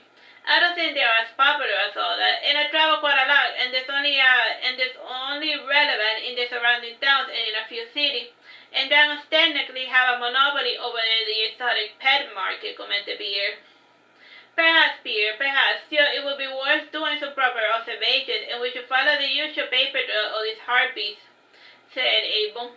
And with this idea in mind, Pierre and Abel parted ways, and Abel waited in the tea room patiently for Garganta to come back, and since he was not ready, he went out to look for her. And the first thing he did was hoot loudly, and the birds echoed his call, staring at the town. And they were not used to such bizarre sounds at night, and the birds informed Abel that Garganta and Patty were in the dungeons. And Winston, on the other hand, was in the middle of town in the stocks, and decided to first check on Winston, and he found him with a bleeding eye and a cut lip, and aside from the minor injury, he was more or less in one piece. What happened? Asked Abel. The usual, said Winston, laughing. And the others? Asked Abel. Patty, I don't know, but Garganta is probably getting out of prison, and she played dead as soon as the guards came, and it's a good thing her victim was unconscious, so nobody really knows what happened, and the guards took us prisoners till this mess was sorted out, explained Winston. So like they all got in a stupid fight, and one of the things, the stocks is where like, you know, they put people to rot outside like that, you know? If you're a prisoner while you're in the stocks, inquired Abel. The dungeon was full, plus the locals were bored, so the nobles felt like setting up a new entertainment. And I tell you, they are some of the worst human beings I have ever met, commented Winston, giving a sly smile. So friends, like, prison was when they just put him outside so that, like, humans would throw rocks at him or something while he's helpless to defend himself. Such as is a human way, medieval-wise. And even modern wise too, you know, we don't know what happens like in lawless areas and whatnot. Whatever, time bro? 6 minutes. Another look of yours and I don't like it, said Abel. He undid Winston's bounds and together they made their way towards the dungeon. And the dungeons were located in a military fort at the foot of the castle. And there were at least 5 of these forts built independent from the castle, and the fort was quiet, which was a bit unusual. And other railings of the walls were littered with crows, and each staring silently with their black eyes. And after climbing the walls, Abel was moderately surprised to see a mountain of corpses, all ripped to shreds. Examining the bodies of clothes made, Abel concluded that they had been killed by the harpies. And harpies have particularly sharp talons, and the way they pounced on their victim was akin to the kill strike of an owl. And which were the harpies' closest biological relatives. So yeah, so like the owls would eventually evolve into harpies. Not Pokemon style, but like over generations. Like owls, they had nocturnal hunting habits, and some of the humans had pieces of their limbs ripped off, and this was a clear sign of harpy feeding. And Abel frowned, he said, "How strange." "Don't keep us in suspense," urged Winston. "Normally harpies pounce on their victim's head to give them a painless death. These little ladies make quite a gory mess, and look at their faces. They agonize till the very end," said Abel. "We should hurry," urged Winston, and Abel started jogging towards the entrance of the dungeon, and before following him, Winston came up to a human and dipped his hand into the cavity of the fresh corpse, and he took out the liver, and then he ate it. And after eating his first meal in a day, he sprinted after Abel with his renewed strength. And as they went further inside, the silence was replaced with moans and screams of terror, and some of the human guards were still barely alive. And from time to time, Abel would randomly strike a guard with his staff and provide him with a quick healing. And the blow to heal had the secondary purpose of leaving them unconscious. So he would heal them, but also leave them unconscious so that they wouldn't get in his way. Abel walked past the torture room, but Winston couldn't help but sneak a peek. And the stagnant air alone was enough to nauseate him, and inside he saw a bizarre silhouette which pushed him aside, and the scene was gone before he could get a good look at it. And still a bit shaken, he caught up with Abel, who was waiting patiently for him with Garganta and Patty. And smiling, Abel asked, "What's the matter? You look pale." "Something bumped into me, and I didn't see what it was," said Winston, disturbed. "Oh, you mean Shady. He lives under the plank beds of the dungeons, and at night he likes to wander to the dungeons," explained Patty. "Shady, yeah," said Winston, not too convinced. "Did you see the harpy?" asked Abel. "Yeah, she was a real scary one," commented Pierre. Now commented Patty. "Where is she now?" asked Winston. In the answer to the question, Garganta entered the scene, and the bottom of her dress and her hands were drenched in blood, and with her choppy voice she related how she had strangled the harpy, and and the demon was killing everything in the dungeon, human or not, and Abel walked towards a dark corner there with his head, and there he saw the hand sunk into her body laid a beautiful carcass of a peacock harpy. And peacock harpies did naturally exist in the world. Rather, they were made to look at peacocks to care for, selective breeding. You know how you turn a wolf into a pug or a Dalmatian or something like that? It was half the heart of a human, and together with wisdom, Abel brought back the harpy to towards the dungeon, and after cleaving out a few human corpses, they plugged the needles from the Iron Maiden to fashion it into a coffin. And it took the effort of what followed them to put the Iron Maiden flat in the ground, and hearing the commotion on the floors above made the group hurry. And the corpse of the harpy was placed inside it, and more ice was added, and with the body kept relatively fresh, Abel drew a pentagram around the Iron Maiden, and he threw sight towards the four cardinal points, and a dull hissing followed by a loud screaming was heard from inside the door of the dungeon, and so it could be heard clashing into items, and the spell was soon completed, and the harpy was sent towards the Iron Maiden for future usage. And when the door was burst open, the new guards found the nuggets cowering, and their first instinct was to attack the non-humans, and they were soon cut down by the strange shadow with the black hat. And the figure was only lingering by the door for a few seconds before silently departing. And after that strange adventure, Abel and his party resolved to come back later. And doing since the Night Way was no longer an option, and the Nuggets had been blacklisted in the city, and they were accused of arbitrarily raiding the forts, and the incident spawned a wave of non-human killings, and the survivors were eventually cornered in the inn where Abel was staying. And his military powers were well known, so the non-humans naturally assumed that he would be willing to help them, and once they paid money for protection money, he threw the ampule of Rusaka out the window. And close to sunrise, the sky was clear, and the Titan moon shone golden, and the guards were busy breaking doors down with large pieces of lumber, and the captain grew paranoid when he saw the mysterious vial with the tenebrous blue liquid. And from the inside, Abel said, "Damn it, I missed the fountain." "Now what?" inquired Wisdom, because Rusaka, to manage her, to manifest her power, she needs liquid, so that when he threw her out the window, the thing landed on the ground instead of the fountain. So what he did was pointless. Rusaka, so do your thing, and then I missed the fountain. Because she needs liquid to grow bigger and turn into a giant ship and whatnot. So yeah, it's like a powerful creature, but with a lot of limitations. Well, we're needing lots of water. Time, bro? 17 seconds. Hello, my name is Teresita, Blanco, the Earth's sister, and today we're reading Saturnastra Monkey King. This is Chapter 8, Part 2. From the inside, Abel said, "Damn it, I missed the fountain." "Now what?" inquired Wisdom. "Couldn't we use the birds as a type of diversion?" inquired Patty. "No, the vial is the terms of our agreement," explained Abel, and Patty frowned, remembering more than once when the birds had played that role. "And we could try throwing the other ampules," suggested Pierre. "That won't do. Only Rusaka is capable of performing partial transformation. And if it were only raining, then we would be in business," said Abel, pouting. And the maiden who was eavesdropping said, "If rain is what we need, then I shall call for a typhoon. I just need a few ingredients and at least an hour for the spell to be completed."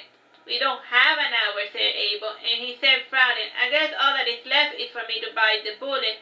And stepping outside, he dodged a barrage of arrows that came in this direction, and Abel swiftly jumped from tree to tree, and then he landed on another roof, and a few of the archers went away chasing after him. And as soon as he lost them from sight, he changed form and he disguised himself as one of the archers, and joining the group, he said in a low voice, "I think we lost them." "Looks like it," said one of the guards, and walking back with them, he made his way towards the inn, and he said to the guard, "The coward slipped through our fingers." "He will be back. I doubt he will leave his friends to die," said the captain, and upon closer inspection, Abel noted that the captain was a gentleman who was looking at his fancy ring, and narrowing his eyes, he used his staff, which was now in the shape of a bow, and by brushing past the captain with the tip of his staff, the captain's perception was altered a little, and he used his faint illusion to replace Rusaka with a common bottle. and one of the guards noticed the change but chose to remain silent, and he scurried away guessing that a massacre was about to occur. And Abel then finally threw Rusaka into the fountain, and he soon obtained a red mist color, and right on cue had been started emitting his strange new sound which resembled an Aeolian harp. And the noise alone was enough to send a few of the trained guards scattering, and the captain of the troop said, "They are just trying to scare you. Don't let that noise fool you. Tear down that door and arrest everyone inside. If they resist, kill them." As the noise grew louder, the guards failed to hear the scraping sound of Rusaka making her partial transformation, and the red mist bubbled from the walls surrounding the guards, and panic struck the guards, who looked about in bewilderment. And clever little Rusaka scraped the malevolent-looking shades, and the guards struck the shades with their spears only to strike one another, and the loud noise made communication almost impossible, and even those in the inn were covering their ears, and in no time only the captain was standing alone, and Abel emerged from the red mist with his staff in hand, and the Hyperion finally fell silent to allow Abel to speak. Pointing at the captain, he said, "You are free to bring out the others, just so you know, and my navy has already been informed of your tragedy, and you sent the harpies to frame me and my friends, and I warn you that you will be killing yourself over a worthless bauble." So the guy, he sent his stray harpy to murder a couple of guys in order to frame them for murder. All because he wanted to steal that fancy ring that Abel the Monkey King had. The captain was silent, and his only concern was to get away, and before he was allowed to do so, the shade came and struck him down, and the shadow party had called Shady gave Abel a look over his shoulder before moving along, and Abel whistled, and his companions opened the door, and taking Rusaka under his arm, Abel started making his way towards the harbor, and the others followed behind in a hurry, and if he could get the Ampio towards the water, then they could summon the ships. And when in the harbor were more troops, and since the harbor was built mostly of wood, Abel summoned his fire, and he burned everything to cinders, and his fire operations moved the courses and melted the armors aside to make room towards the water. And after letting Rusaka feel the current for a couple of minutes, she manifested in her larger ship form.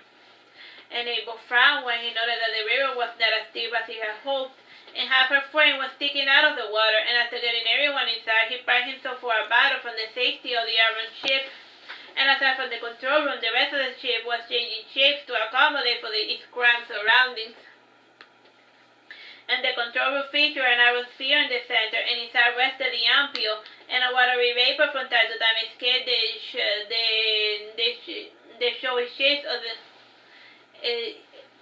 showing the shapes of the events that were occurring outside, and by inhaling this vapor, Abel was able to perceive what Rusaka wanted him to see. And the other Ampios have a similar gimmick, but only when they were in their battle forms.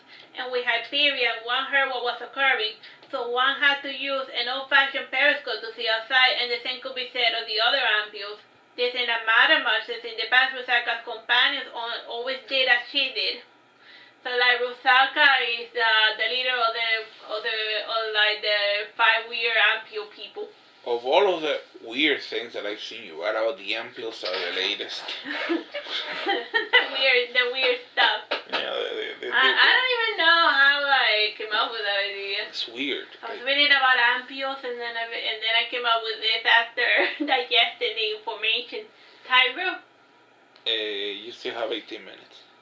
Taking aim, Rusaka shot down 2 towers of the castle, and Abel then said to Hyperion, "I know that you can speak with me, but can you mimic and amplify my voice?" Hyperion said nothing in response, and the noise he made became a distorted echo of what Abel had said, and clearly he was a long way from being intelligible. Sighing, he decided to try something else, and he called for the Iron Maiden he had sent to his item mages, and it was a good thing too that his necromancer mage was awake for a change. And the pickup harpy necromancy construct was ready to go, and using a teleportation spell, he sent the harpy to the noble lord in the castle, all dressed up with his neck with a ring of iron necklaces. And after getting the ruler's attention, Abel made his demands. he wanted all the harpies and the rice delivered to him, as well as a list of their sales record, and he also wanted 20% of all of the gold in the vault, and the execution of all of the harpy breeding households, children, smaller children excluded. And a month passed in this status, and efforts were made to fight Rusaka, but nothing worked.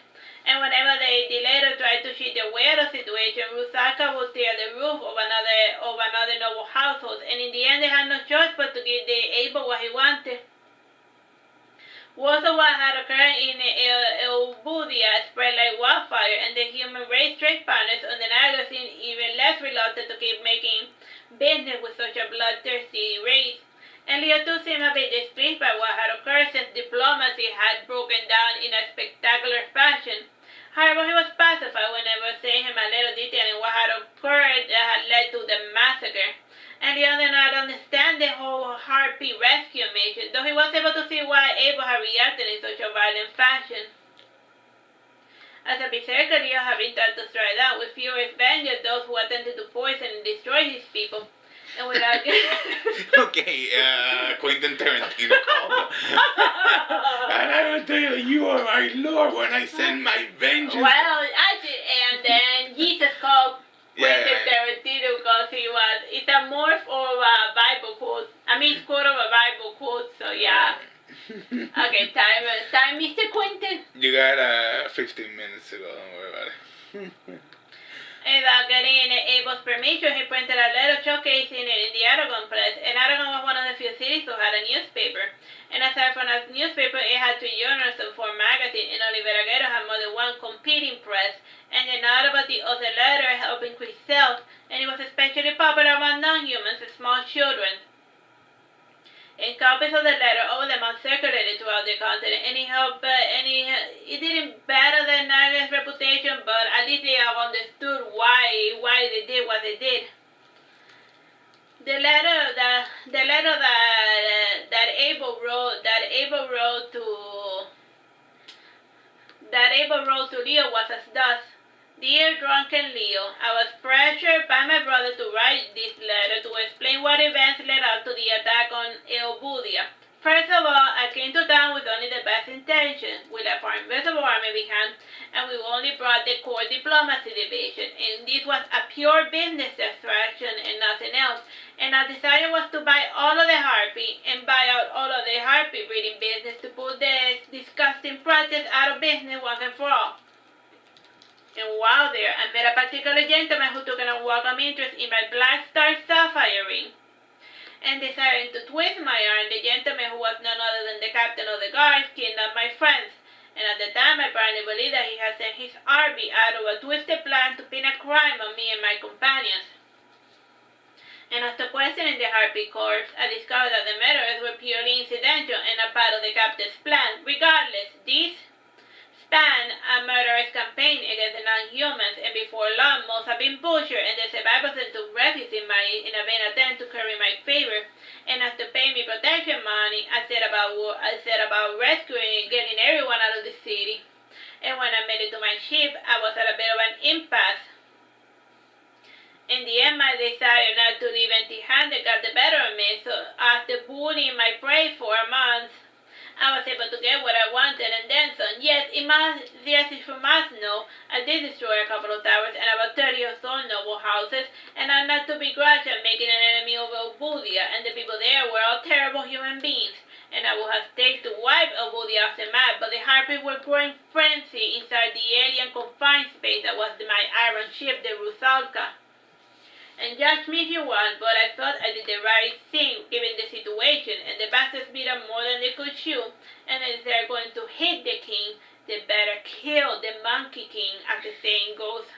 Well, you know more about kingslaying than I do, and there you have it, condemn me if you must, but do not judge me. You would have done the same thing in my shoes.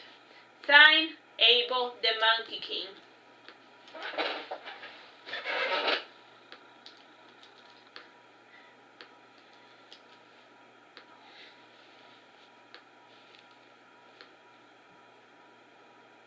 Abel and his HPS could not figure out what to do with the harpies, and they had them relocated to one of the uninhabited islands of Lusitania.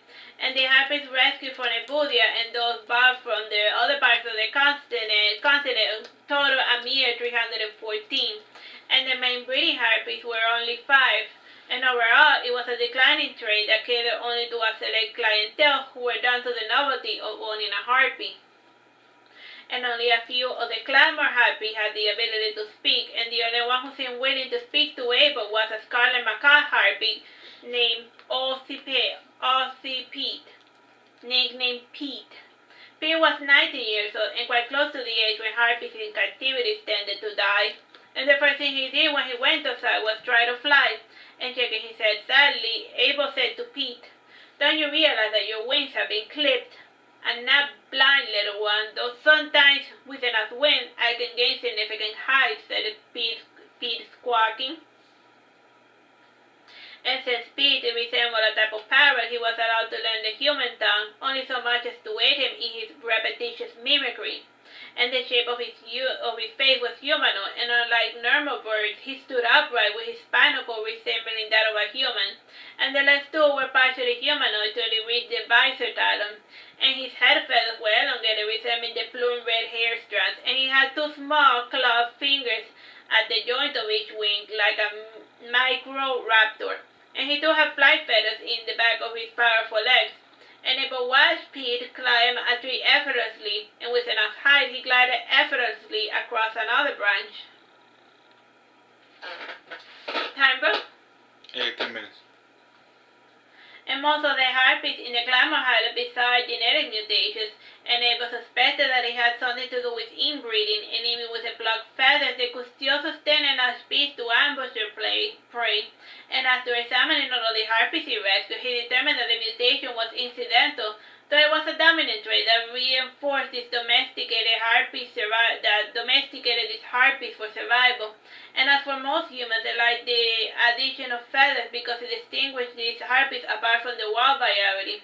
And while the harpies learned to fend for themselves in the wild, in addition to obtaining basic education, Abel left with Winston and Garganta, Virgil, Patty, and Edith to see about the goblins.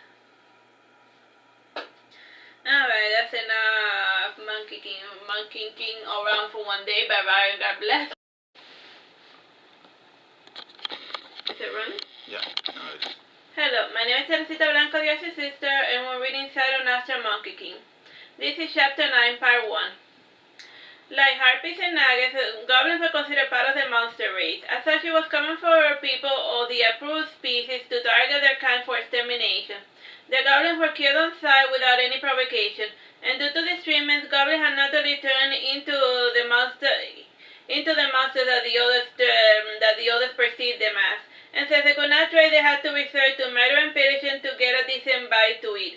And efforts to develop settlements were always quelled, since it was common for knights to put down monster dens for the honor of their family. And the goblins had extremely large elven-like ears, and were usually slightly shorter than humans. And they barely had white in their eyes, and this gave the illusion that their eyes were a single color. And unlike other species, their eyes vary greatly, especially in the pupil. And certain families have pupils which could change for a prolonged period of time at will, and this control over the light and focus of the surrounding gave them an advantage when ambushing their prey. Such interesting fact about them was always lost and less unappreciated, and with so little food and supplies to go about, the goblins had developed a slim, agile build. And the goblins were always on the move, living from raid to raid, and goblins were mostly carnivores, and as such they tended to devour their victims, but only when they were deemed edible. And the habit of theirs was in part why they were considered monsters. And when it came to killing, goblins still had some scruples, unlike the humans and the elves, and they never ate women and children. Many a time they even pretended not to notice and to allow them a chance to flee unarmed. And how this habit had started was a matter of much debate among the Nugget Circle, and each goblin group was composed of at least 3 or 5 families, and whenever a group met, they would perform a quick exchange of women and then continue on their way. And this was done to minimize the risk of inbreeding. After much effort, Monkey King tracked down a large group of goblins, and they had returned from a successful raid in a small fishing hamlet. After eating the 20 villagers, the goblins were stocking up on fish for the winter, and like bears, they were overeating to increase their fat to have reserves for the bad times. Abel the Monkey King entered the town with a display of fireworks, brimstone golems in ravenous dogs, and after frightening the goblins, he made the apparitions disappear. And waving at the person who seemed in charge, he said, "We come in peace." In a gruff voice, the goblin Marduke said, "Good for me. I am Abel the Monkey King, and technically a member of the fellow monster race," explained Abel. "Not a blind," said the Marduke, and she came closer and removed her skull mask, and she eyed the Fronaga from head to toe. "Matters not, go away, same as the rest," said the goblin Marduke named Awa. Not Awa, no Awa. A-W-A-N. Awa was a bit of a two-faced character, and she was too cute to hide her human education by purposely mispronouncing words, and the complexity of her syntax was always a telltale sign, and she had kept her truth alive, and as such her underlings always pretended not to know the truth. "I come to offer you a bargain. Hear me out and then decide what to do," said Abel. The other goblins looked on with curiosity, and one of the children imperceptibly started walking towards Abel, and his mother pulled him back with a jerk to keep him away from the mysterious visitor. Abel was always well-liked by small children, and even Awa was having a hard time hating the adorable little critter gracefully standing before her. Gesturing with her hand, she urged Abel to say his piece, and Abel then said, "How would you like to own your very own land and have access to hunting grounds?" "The cost," said Awa, I don't forget. "You don't have to pay us anything, and this is a shepherding mission, though if you must know, the reason behind our action is that we would like to create a buffer against the humans," explained Abel. "Ah, buffer. You want us to fight your battles," said Awa, offended. "Oh, pitiful," gestured Abel.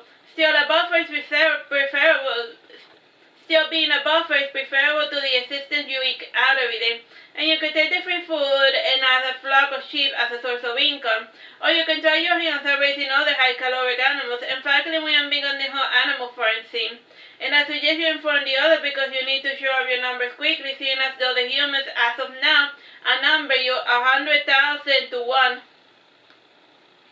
Awa was thoughtful for a moment, and then she said, "What do you want to ask about it, sir?" "Fine, take your time. Now for my friends, can offer you a sample of the meat we offer," said Abel happily, and Marduke Gargantua and her crew entered the town carrying a basket of freshly cooked meat. And the goblins were truly reluctant to take the food from the Naga, since they suspected that it could be poison. And Abel's display of magic had not done much in the way of making them trustful. And Emma knew this, but he did not care. This ritualized violence was designed to obliterate any intent of aggression on the goblins' part. And like humans, all goblins had a superstitious fear of magic. Awa led the Nagas to the only manor in the village, and the dining room and living room was large enough to comfortably accommodate Abel's party of 7, as well as the band of 37 goblins. And even though they had the element of surprise, the goblins had lost 8 of their warriors in the skirmish, and with this new raid, the numbers were quickly shrinking. And something had to change, thought Awa, and it was for this reason she was willing to listen to her eccentric visitor. And Awa did not know much about the Nagas or their king, and according to the humans, he was a tyrannical ruler who used his magic to frighten his own kind into submission. And based on the entrance he made, she felt that this was not too far from the truth. And since he looked the part of the king, she offered Abel the head of the table. And considering her underlings cleaned the surroundings and prepared the table for such a distinguished individual, it was not every day that they had to entertain a king. Abel knew how to carry himself regally when he had a mind to do so. And from his manners to his jamming across the room, everything screamed opulence. And as he passed, several of the young goblins would stroke the folds of his fur rose lightly. And I saw the effect that Abel's mere presence was having, and she was not amused. And feeling that she had no other choice, Awa reluctantly accepted Abel's peaceful offering, and she nibbled at the pork and the prime ribs, and followed by the chicken. And after a few bites, she dug into the food eagerly, and her companions followed in suit. And Abel also offered Awa whiskey to go with her steak. And Awa had acquired a drinking habit during her early life with the humans, and now her race focused on attacking towns with large quantities of booze. And knowing the dangers of such a habit, she kept the delectable beverage to herself, the same way as a queen bee monopolizes the royal jelly. And after indulging on the food, Abel said sternly, "This aid we offer is not going to be a permanent thing, and we do expect some retribution eventually. And for now, we will provide the security necessary to aid your people to shore up your numbers." And Abel was thoughtful for a moment, and in the end, she said, forgetting her silly talk, "With sufficient protection and meat, we can shore up our numbers 100 times four in less than 4 years. Done, but it will be up to you to track down the others," said Abel. "Where does they live?" inquired Abel. "How do you feel about the coast? Where are we going to live?" "How do you feel about the coast?" started saying Abel. "Ugh, detest it," said Abel flatly. "And we have a nice collection of summer islands west of the continent, though it's a bit of a way out of civilization, and humans can only get there by boat," suggested Pierre. I hate oceans and the rainy weather," complained Awa. And Patty then interjected, "Well, beggars can be choosers, so stop being so picky." "Quiet, you," snapped Wisdom. And Awa chuckled, and ignoring Patty's comment, Awa then said, narrowing her crimson eyes, "I want Candra." Abel was thoughtful for a moment, and in the end, Edith informed him of the location that Awa was referring to. And Candra was the no man's land between the Western and Eastern Kingdom, and when both kingdoms disintegrated after Bertham's death, three feudals united and took over the region, and the economy of Candra was supported by military conquest, and they were slowly but steadily expanding their borders, and the cities of society, Verageddon and Aragon at the moment were content to watch Candra's expansionism efforts in silence. And the war machine was powered by a booming agricultural industry, and it was located in the most fertile region of the continent. And it was also contained large wetlands and diverse animals, and it seemed like the logical choice for species without high-caloric protein diet. And even without starting the farm, the forest alone would be enough to obtain whatever meat they require and then some. And then looking sternly, Abel said, I will deliver unto your people the city of Candra under one condition." "Name it," said Awa. "From henceforth, you will stop eating humans and their violent and filthy creatures with diseases that can be passed on to your species. And second, you need to bathe at least once a day, and also wash your mouth. And thirdly, if you start doing the raiding scene, please save for us the younglings, and do not kill them. And we just have them alive, and we'll come pick them up," explained Abel. And now, rolling her eyes, she said, "That's more than one condition. And your point being, it is not as if you have much room to negotiate. Think of it as a sort of covenant, and at this point we are putting a ungodly effort to accommodate you, thankless bastard. And there are plenty of uninhabited regions out there, but no, you want the kingdom of Candra because of your silly little bandera," said Abel. And he then added after exchanging looks with Ida, "Once you become self-sustained, you will become a tributary state of the Nagas for the next 5,000 years. Edith could not help but exclaim, 5,000 years? Isn't that a little too much?" It's fine," said Abel. 5,000 years isn't a long time. To you, perhaps, said Pierre ominously. And for this turn, Awa said, "I cannot speak for the rest, but I will relay the terms of this covenant to the others. For now, we part ways." "Yes, it is going to take some time to take over Candra and relocate whoever survives," said Abel. Time bell? 12 minutes.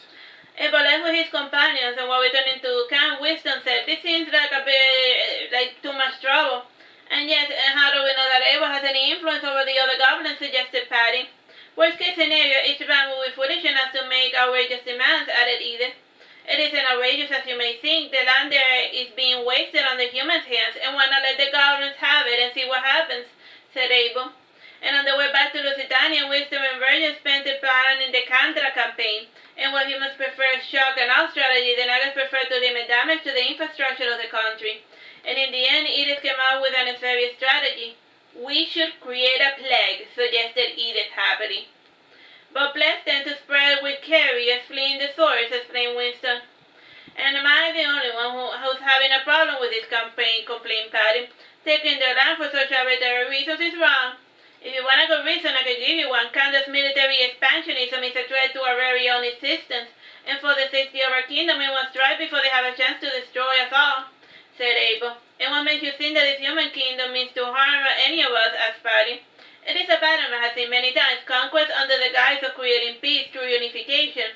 It all sounds pretty on paper, but hundreds of people must die to achieve this lofty goal called peace. And while the desire to impose your will on others exists, there can be no such thing as peace, said Abel. Patty was silent for some time, and in the end she yielded to Abel's reasoning.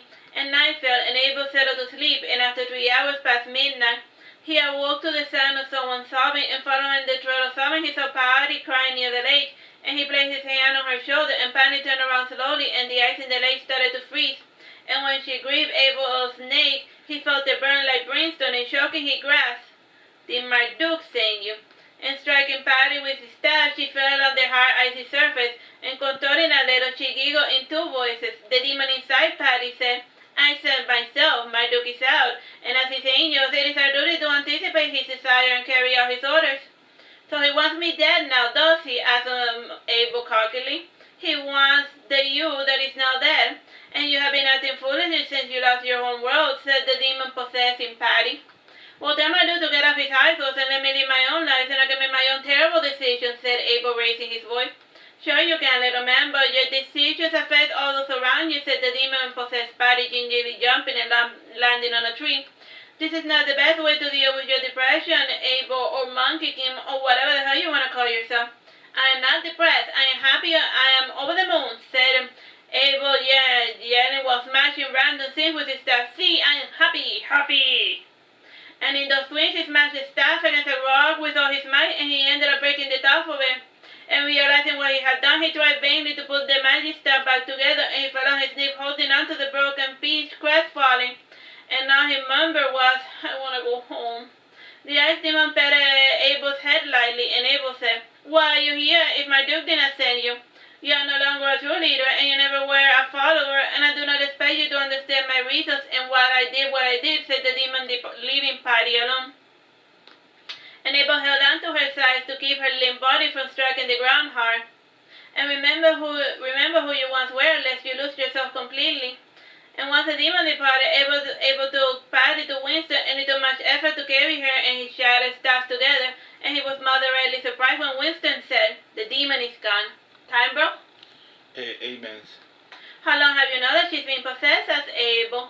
A couple of months. Did you seriously not notice? And I could swear she poisoned your mirrors like 10 times before trying out a new antic, said Winston. Why didn't you say anything? Asked Abel, annoyed. I thought that the shock of almost dying might make you snap out of it already, said Winston. Do you know why I still bother to follow you? Because I am Abel, said Abel the Monkey King. And Winston smiled sadly, and then he said, I follow you because you have a good heart, and even when you close your fist, you still do so reluctantly, and that's something that we naggers could never do. And after saying this, he came out to Abel, and he released him of the burden that went by the name of Patty, and he unceremoniously placed her unconscious body over his shoulder like a sack of potatoes. And Abel raised an eyebrow and opened his mouth to protest, and knowing full well what he wanted to say, Winston responded, Well, you're a bad leader and a terrible friend. It must be stupid monkeys indeed in order to stick with you. It is not as if anything better has come along, has it? Said Abel sadly. And Winston chose to say nothing, and he returned Patty to her tent. And the night air felt humid, and the tents had been made in expectation of the coming storm, and the storm came as promised 2 hours before sunrise, and Garganta was awakened with a start after hearing the warning call of Pierre. And Abel was the next person to awaken, and according to Pierre's call, the goblins were on the move, and they were starting maneuvers to assail another village. And Abel gripped his staff in a fury, and he felt the dull bark groan, and his grip relaxed, fearing that he would further damage his precious staff. And with a relaxed hand, he went towards the lake, and touching the water with the sharp tip of the staff, he drew a line over the water, and the rain powdered before him. And using it like a brush, he drew a stylized form of the village that was in danger, and the position of the goblins in relation to the village. And he passed the staff to the water, and he followed as well, and the perspective changed with his aqueous forms walking through the forest. And in his aqueous form, he sipped through the cracks of the goblin camps, and Agua and her goblins to Awa and her goblins, a mist had risen in addition to the rain, and she had prudently decided to wait for the weather to clear somewhat. And even when struck nocturnal vision, the strong mist reduced visibility to within arm's length, and around her Awa noticed a bizarre scraping followed by the squishing of the night birds. And Abel was using his magic to mimic the strange effect created by his Rusalka. And Awa heard in her mind, "You ever heard the saying that beggars cannot be chooser? Who is there?" Yeah, Awa looking around frightened. Time, bro?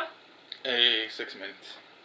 Her goblins regarded her with cool amusement. It is Abel the Monkey King, and take the lamb I offered you the first time, and I won't displace grandeur for your petty vengeance. And this is the reason if you have any desire to survive, and the Grandeur Empire and its neighbors are going to rally against you soon. And do you think the humans were going to allow you to do as you please forever? And they will flay you or worse like common bandits, warned Abel.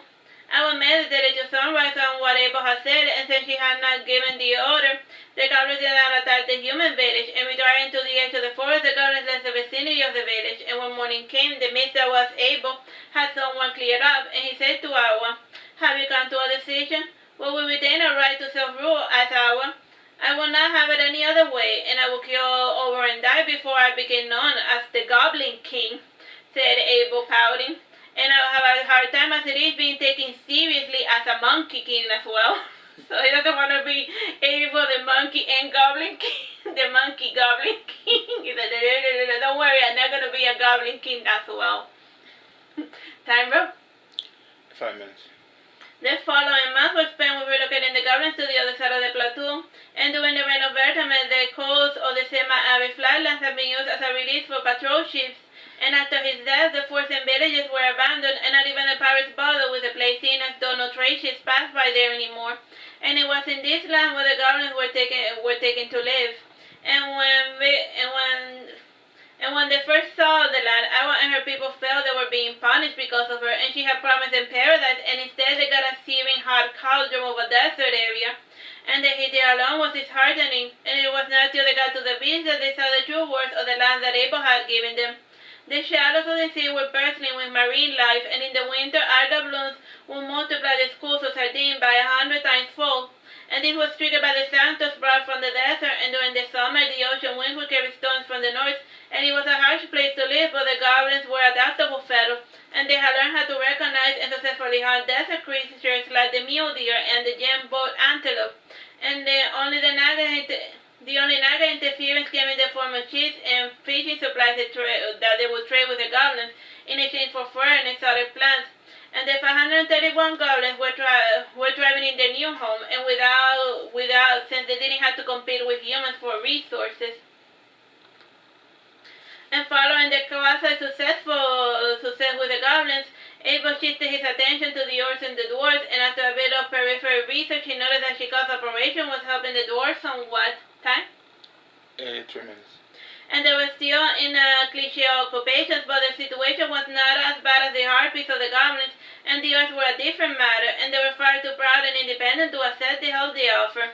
And to them it seemed that the nagas were the ones who were in need of aid, and while the species bent to betterment and the remnants of the earth became specialists in one-sided battles and guerrilla warfare.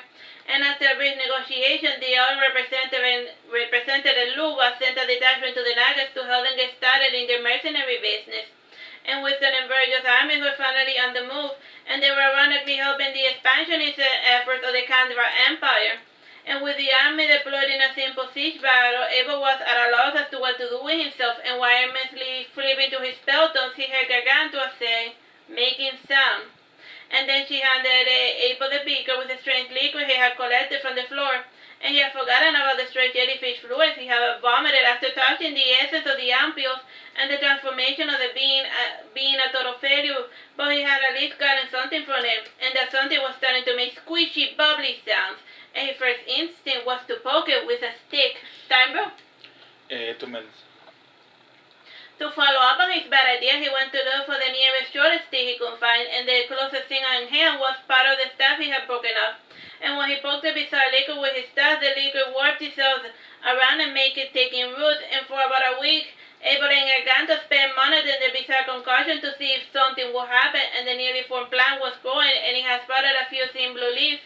And resigned to his bizarreness, Garganta started watering it like any other household plant. Ahí está.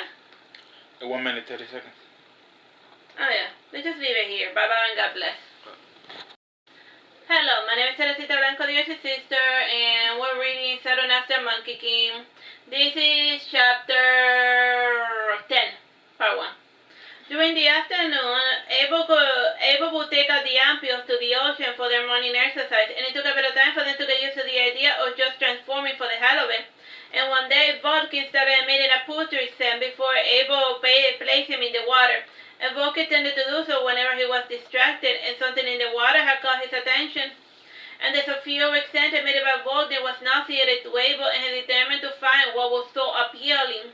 And he used Vulcan like a diving rod, gauging where the scent was strongest, and Abel eventually found the bloody corpse of a satyr. And turning it around, Abel studied his long aquiline nose, his elegant face, and his large round dogged black eyes, and his hair went down his neck and a bit down the back too, and his ears were large and pointy, and the course had a strange protrusion on his forehead, and it was hard to tell due to the level of decomposition.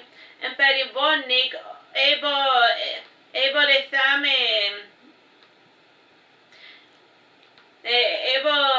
kicked the bloody corpse back into the ocean before saying, a common misconception is thinking that fauns and satyrs are one of the same. In fauns are the classical goat people, and their numbers are fine, and satyrs on the other hand get into all sorts of trouble, and by covering their ears and tail, they can easily pass for normal humans.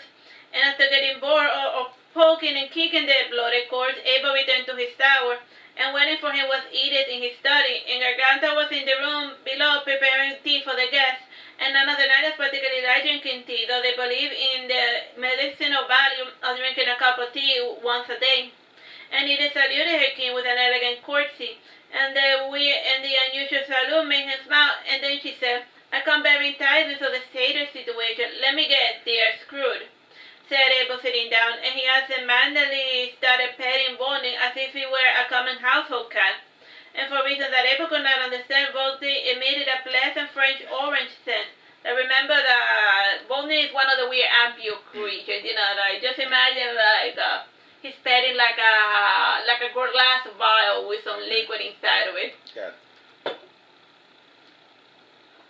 Imagining that Volney wanted to be left alone, he placed the ampule in a cabinet facing the window, and he wrapped the ampule in a cloth to keep it from getting cold. And Edith watched coolly these proceedings, and she was about to give her report when she saw the bizarre plant with the blue leaves, and it had a thick, solid trunk that resembled a baobab, and the small branches had sharp, evergreen leaves with razor-sharp tips. And from each cluster there was a hint of small pink flowers, and then she was a question in Abel's mind. What is that? Just something I puked up, said Abel, frowning, and Edith started to laugh, but stopped when she saw the dour expression painted on her king's face. It was indeed something he puked, something he sponged. Maybe you should plant it in the garden and see what happens, commented, joked Edith. Volney emitted a strong salty smell, and even stronger than the scent of the sea. And coffee, Edith said, plant it near the ocean, why don't you instead? Here, tea, said Garganta, bringing tea to Edith and Abel. And she placed a small empty cup in front of each of the ampules in an effort to make them feel that they were part of the group. And staring at them sadly, Edith suggested, maybe we should set them free or whatever. They are not prisoners. Rusalka could have taken them back into the ocean whenever she felt like it, explained Abel. Oh, and what if Rusalka is keeping the wicked ones prisoners, suggested Edith. Never thought of it. Then again, in the transformed forms, they are equal in strength, and even before we met them, they had the ability to behave autonomously, and I do not know why they choose to battle for our kind, said Abel, remembering. And half an hour was soon spent ruminating about the nature of these weird types of human, and Garganta then to brought the matter back center for when she said, Edith, the satyrs then. Oh, that's right, about them. Well, I couldn't find anything about them per se, and the birds could track down were already there, said Edith thoughtfully. Well, that is unfortunate, said Abel, and then he said, do the deaths have anything in common? I did not bother to know similarities, said Edith, pouting, and then she took out a tiny black notebook with her purse, and looking through it, she made a little chart listing the common deaths, and most common deaths have been drowning, and of the 106 satyrs they had discovered, 30 of them had drowned. And this was not too revealing, seeing as though plenty of humans drowned during the spring months. And at random times, the largest of the twin rivers would change its flow for a couple of weeks, and anyone caught unaware would end up drowning. And about 21 had succumbed to alcohol poison, and satyrs had a massive tolerance for booze like the dwarves, and it was rare for them to die from drinking too much. And Abel had Garganta send over those drunken, bloated bodies to examine them, and Garganta could shout it for the nearest item mage, who sent one of the preserved bodies, and he had placed it in the necromancy room, and it was located in the cellar for practical reasons, and he wanted as much distance between his bedroom and a room that housed all of his skeletons. He doesn't have a skeleton in his closet, he has them all in the basement, because of necromancy. It was coolly able opening the chest cavity of the corpse with his bare hand, and he gingerly took pieces of each of the organs, and he wetted them with his hands. And eventually he passed the stomach on his head and entered into a sinking position. He put the corpse's stomach like this on his head in order to before thinking about it. Most humans cannot put up with Ava's messy process. However, he processed things better through scent and touch, while humans rely solely on sight. And he eventually nodded and then said, "These tests are natural too. And this one was not poison, rather he drank too much blood wine." Of the next batch, the satyr had perished from rapier wounds, like those pokey swords. And the satyrs were wearing ritual attires, and dueling was popular among the rich knights, so the 15 deaths were within the agreeable parameters, and roughly 11 of them had been died by bandits, while the rest had died from miscellaneous illnesses. And after examining the body, Abel noticed that those deaths were common in the human world, and it seemed to him that the satyrs were disguised as humans, and it was not too hard for them to pass as one, and by disguising their ears, tears, and trimming the body hair a little, they could blend into human society. And he wanted to offer them aid, or see if they even needed help. He would need to lure them out into the open. And the city where most of the bodies had turned out was Asari, and as of late the city had developed a bit of a cultism around their fertility goddess Melina. And they were always weary of new faces. Wait, when did Melina become a fertility goddess? Previous book. Oh, yeah. Like, what? It's a book I haven't read yet. Got it.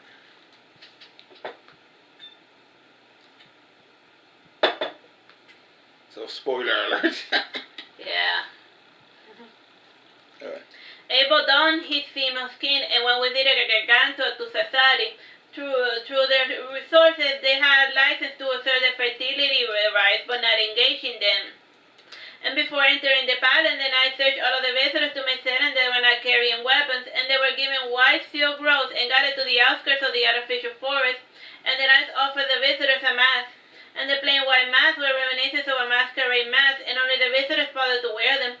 And untouched by war, the palace was still in one piece, and it was the first pleasure palace ever built, and with large windows and open courtyards, it lacked any defensive structure, and even the fences and walls surrounding the palace could be easily scaled.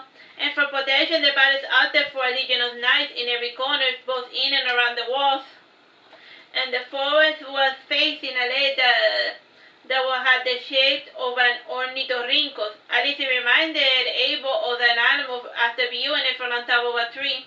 And the visitors too were staring at Abel, and it was the first time another had been attending one of such events. And in commemoration of their goddess, they engaged in ritualized bathing, singing, and dancing, and only the women were allowed to participate and observe this rite.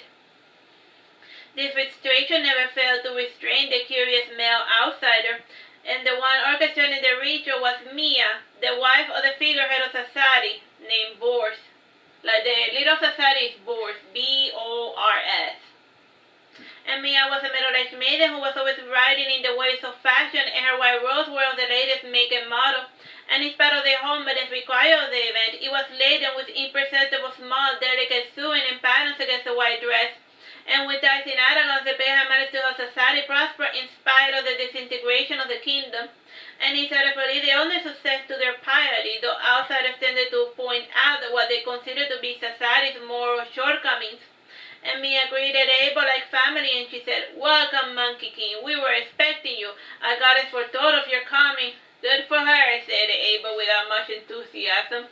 And for the entire ceremony, Abel was fading in and out, and he was with cold disdain the maidens making libations to the gods that still remained, and they had bathed the statue of his sister Melina with milk and rose water, and afterwards they dressed the statue and they placed flowers for decoration, and Abel admitted that the statue was indeed quite the lifelike likeness imitation of his sister.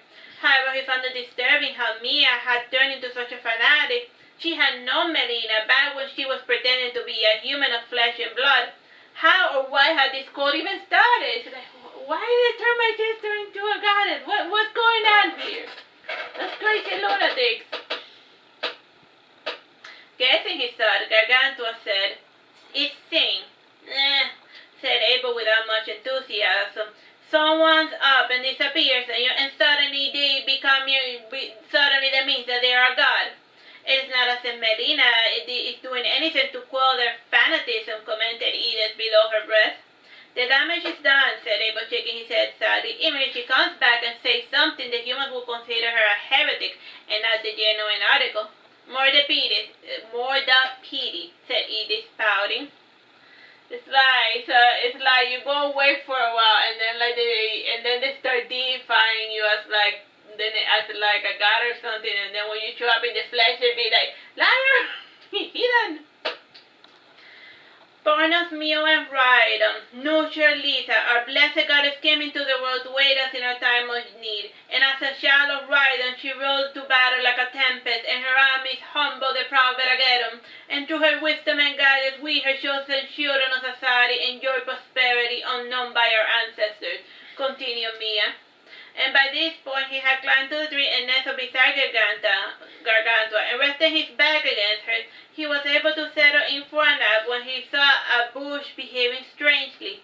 And there was nothing particularly strange about the bush. It looked and acted like a normal bush, and yet his instinct told Abel that there was something off about that specific bush. That bush is very sus. The artificial garden was fond of fuchsia bush, and for someone unfamiliar with the planting of the garden, it would appear that the shrubs turned every so often and with more outsiders and only two at the center, and in addition to the other flower decoration, there was a cluster in the fashion that mimicked the Unla spiral, and in this specific corner, in specific, there was supposed to be 7 fuchsia bush shrubs and not 8. It's like, there's always 7, but there's an 8th one. That one is out of place. The mathematics that went behind this seemingly random forest was a bit unnerving, and after meditating since a bit, Abel noticed that the bush had imperceptibly moved a little closer to the group, and it was a stupid ploy as many as things went, and for the moment he resolved to just keep an eye on the ever-approaching bush. Sitting up, Abel said to the bush, "You know they are onto you." The shrub said nothing. It only trembled in the fashion that mimicked the passing of the wind. Again he said, "You are aware of what happens to people who are found out and they get skinned alive by the priestess, and the guys knew you were coming, but they chose to ignore you." The shrub tensed up but said nothing. "You know, all good cults require a sacrifice, and I have never known one where a virgin or a baby was not caught at the climax of the ceremony," commented Abel. Garganta shook her head, narrowing her eyes, and she was about to ask Abel who he was talking to, and in the end she chose not to ask. I said, what is it? Who the hell are you? Who are you talking to? You're not telling this to me. Stop talking to random plants. Tyro? 10 minutes. It was neither the first nor the last time he thought he was speaking to an intelligent being, and one of the priestesses saw Abel speaking with a shrub, and getting a bit paranoid, she stabbed it a little with her rapier, and one of the maidens observing the ceremony seemed to tense up, and her nervous coughing grew into a fit, and a female knight entered the forest, and she dislodged the bush and took it away into custody. And the maiden followed the knight with the bush, and since the ceremony was boring to Abel, he followed along as well. So like since they were getting, so then like the cultists also got paranoid of the bush, so then they just like removed it from root completely in order to interrogate the plan that might or may not be a plan. began to uneat it just to be able to his own devices, and the knights took the bush and they burned it after pouring liquor over it. And she then went inside the palace in search of a new gardener, and he had ruined the symmetry of the artificial forest by adding a new bush. And it had been the darkness playing tricks with Abel's vision. And the maiden made a motion to enter the palace, but the knights would not allow her, and she started making her way back when Abel got in her path. "Excuse me, madam, and I must get back to the ceremony," said the maiden. "Why, it is as boring and pretentious as any other religious celebration, and I frankly never bother with such ostentation," said Abel. "Not everyone can share in such a chevalier attitude, madam," said the maiden, still trying to get into the forest. "And how do you get inside the palace?" asked Abel. "The same way you did. I was invited," said the maiden. "I was invited because of my relations with Melina, but you stole someone's invitation to get inside," he said sternly. "How did you?" she said, alarmed, and Abel had guessed right. "Do you know why you require an invitation?" he asked, coyly walking to stand behind the maiden. "No," she said, coughing again. "It is a little something known as a blessing, or a curse, depending on how you look at it. And you have received a blessing that was not meant for you, and because you stole something that does not belong to you, it will become a curse. And I frankly did not know you were an intruder. However, when I saw you leaving the forest, I felt the curse growing inside of you." And he added, pointing towards the moon, "Tick-tock, tick-tock, tick-tock. It is only a matter of time before you change." Just as he had predicted, the maiden doubled over in pain, and a long black mane appeared from the nape of her neck to her buttocks, and her hands became hoops, and her face and ears became elongated, and she had turned into a donkey. And the Melinas were fond of the little metamorphosis game, and all who stole their blessings were turned to animals, plants, or bugs, and they returned to their normal forms after they had learned their lesson. What this implied varied from customer to customer. So, like, if you sneak into a Melina worship without an invitation, you get turned into a random animal or plant. And you won't regain your form until they perceive that you learn your lesson. How long it may take you to learn your lesson? A couple of weeks, a few years, until you die, or it may last forever. Time? It's still has 7 minutes. Right on cue, the knights came to the frantic donkey and had dragged it towards the stable. And Abel said to the Melina, "Can you just let this one go?" And the wind threw flowers and fallen leaves into his face, and swirling around him, he heard the Melinas giggling as they entered the forest. And he left the donkey in the stables, and he returned for the dance portion of the ceremony. At least this one was entertaining to watch. And the maidens danced kept changing from waltz to flamenco ballet and other styles dictated by the whims of the Melinas. And at the pinnacle of her trance, Mia seemed almost possessed, with her eyes rolled to the back of her head. "Mia can certainly put on a good show," commented Edith. Why must humans put on such high airs, and even divine possession is seldom this obvious? And it was nothing as though... And after the ceremony, those who served it were invited to feast in the gardens, and the firework was just a cherry on top, and indeed the chorus of Savi screamed opulence, though it was somewhat sedated in comparison to the parties thrown by the previous queen, La Imperia. And ever the clever businessman boards never tapped into the surplus for such extravagance, and he paid it from his own pocket using the profits from his silver mines. And the following day, Abel persuaded the knight to let him take the donkey with him, and he hoped that the donkey would learn his lesson before he got to Lusitania. And during the first few days, the donkey stubbornly tried to play the human game, and without being able to sit up straight, the donkey was doing plenty of harm to itself, and by the fourth day, she had resigned the rest of her life to live as an equine. And all the while, Abel kept badgering the Melinas to change the donkey back to her original human form, and he sent wind familiars their way and other spooks they could perceive, and eventually he did the one thing they could not stand, and around noon, the donkey started changing shapes, and she was soon revealed to be a female satyr. And Edith coyly commented, "I was under the impression all satyrs were male." "Well, only the male are stupid enough to get themselves discovered," she said, pouting. Her hair was black and curly and fell on her waist, and her skin was golden like the sun, and her eyes were turquoise color. "So how many of your people still remain?" asked Abel. "My people? What people? How human of you to cement a group of foes based on the blood that flows through our veins, commented the satyr. I don't really care who or what you are, and as for humans, that is another matter. And he added, and I am Abel, the Monkey King, by the way. And that's Ide, and the one glaring at you is Gargantua, etc. The satyr nodded and then said, my name is Alina, and my father is a cobbler and occasionally a barber, and we have been having hard times as of late in Kandra. What's going on there? Inquired Edith. The self-proclaimed emperor has been cracking down on registered non-humans, and we need to show proof of our humanity in order to maintain our business. And normally we can maintain our disguise for weeks at a time. However, our mass always drops during the harvest moons. And that is the time when our transformation magic wanes. And it was during one of those days when my father's mask dropped and he was sent to jail, she said, pouting. And in exchange for his liberty, I was to send information about the happenings in society. Time, bro? 3 minutes, 30 seconds. And pushing her memory aside, Edith asked, are all the satyrs golden or just you? I can't say. I only know my father, said Alina. And guessing where Edith was going, Abel said, does he have any identifiable traits, tattoos, scars, or whatnot? Why are you asking that? Did something happen to him? Asked Alina, terrified. Well, we recently came upon some satyr corpses, and the most recent one started turning up near Kandra, and we were curious to know if any of them was your imprisoned father, said Edith. And Abel reached into his pocket, and he brought out lifelike sketches of all of the corpses. And he did these drawings before starting an autopsy, and Alina looked through all of them, and was soon convinced that her father was not in any of the pictures. I suppose we could spring him in exchange of his information about Kandra and what they are up to, suggested Edith.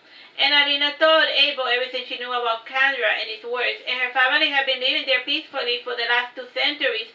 And everything changed when the new ruler came to town, and when the kingdom fell, the town known as Kandra was taken over by the high priest of Hexim, Carabina.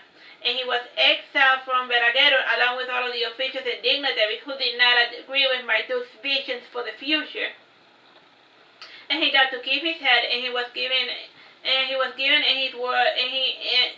keep his head and his worldly possession. However, he was not allowed residence in the sea, in Veragero, or anywhere near it.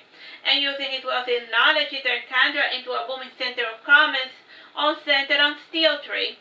And propelled by steel trade, he had started unifying the territory surrounding Kandra. And hard as the iron god he worshipped, Carabina's justice was harsh and swift, and anyone who crossed him was put to the sword.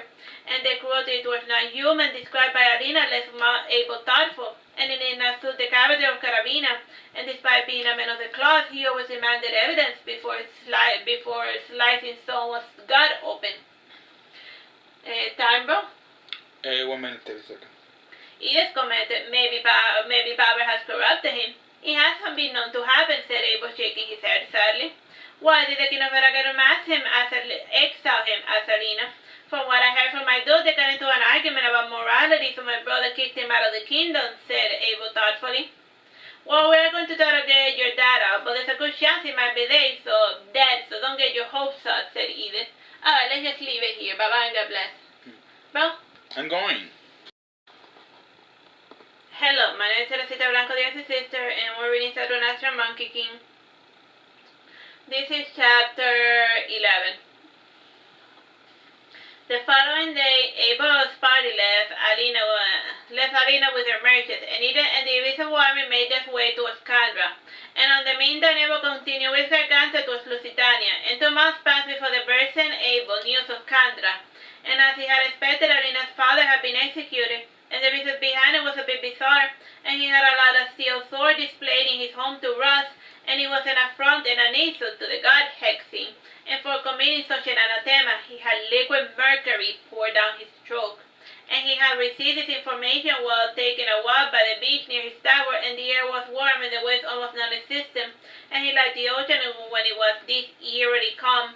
And the silence was then broken by the arrival of the birds, and thundering over the chirping and the squawking was the hooting of Gargantua, and pouting he entered the water till it was up to his head, and a shark lazily tried to nibble at his tail, but he swatted it away with a staff, and after searching a bit, he felt a stony hand reaching towards him, and it handed him the 4 ampules, and it then materialized into the fist, and carrying on forward was always assured by someone as small as Abel, and in part because taste for Abba was as tall as he was, and after getting them out of the water, he spellbound the largest two while he carried the other three in his person.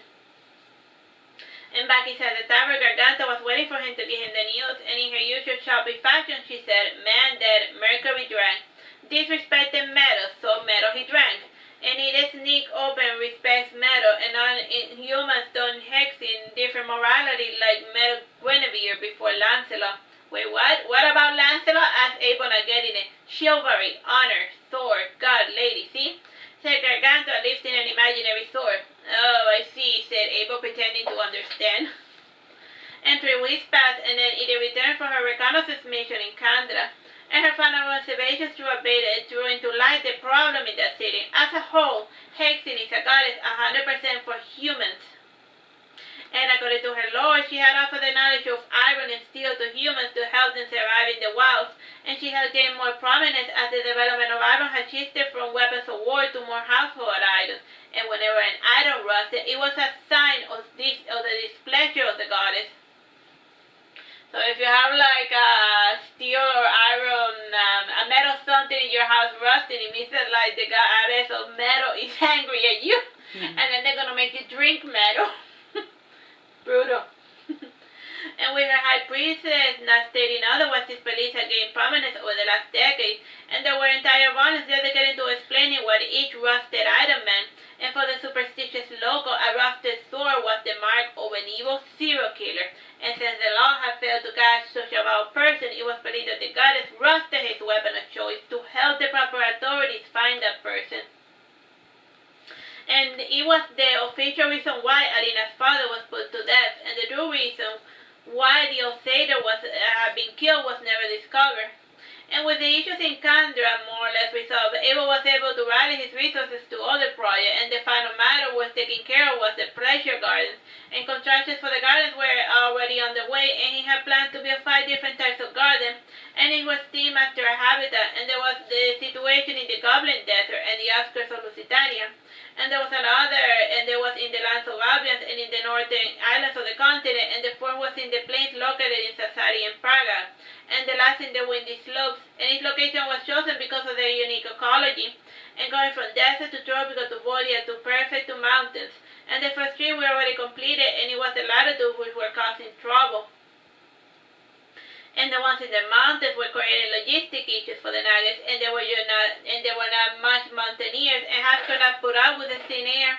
And Abel was forced to look through his ranks and form together a building party who were descendants of apes from the highlands. And the second problem they had to do with was the occasional draconic resident, and it was the favorite flying spot for the fledgling dragons, and the dragons as usual did not seem to mind the Nagas, but the human subcontractors were often attacked by the draconic residents. And construction was going slow and steady, and Pierre estimated that they would get that garden completed in 3 years. As for the perfect pleasure garden, it was located in prime farming lands, and the nobles and feudal lords were not too keen on having the Nagas and the way that the Nagas were planning to use their farms, even though they had paid for the land. And it was located literally in a no man's land, too far from any main settlement to be defensible, and since no one wanted the burden of handling that piece of prime real estate, the Nagas felt like they should take it.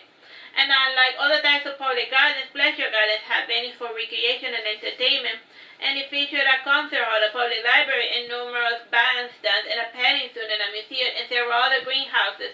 And the center for this pleasure garden was the glass tower, made from an iron sheet of transparent quartz, and it was a feat of draconic engineering, built in Lusitania and assembled in the garden, and its glistening surface made the humans wonder how the Naga had built such a monstrosity. And it was a commission work made by the cat-loving alabaster dragon named Seer. And aside from obsessing about furry little animals, Seer was also an avid jewelry maker, and the work and effort that would have taken humans years to make, he could complete in a matter of hours. And with his custom-made furnace built on top of an active volcano, he could mold the precious quartz into whatever form he desired. And the first floor was made of green paraziolite, and forehand green was the most beautiful color, and as such the interior jet decoration was designed around other things he found pleasing to the eyes, like panthers, sleek bamboo plants, singular triangle-shaped furnace, porcelains, and penguins. The second floor was made of Modian smoky black quartz. In reminiscence of the night, he decorated this floor with scenes that inspired the mind. And the roof in each of the floor was dedicated to a different segment of the night sky, and he used different sponges to painstakingly show the correct glow of each of the prominent stars, and for the eye of blood red, he used a ruby the size of a fist, and the sky bed was made with lace agates, and he also used different gems for each of the moons and the planets in the visible skyline of Saturnastra.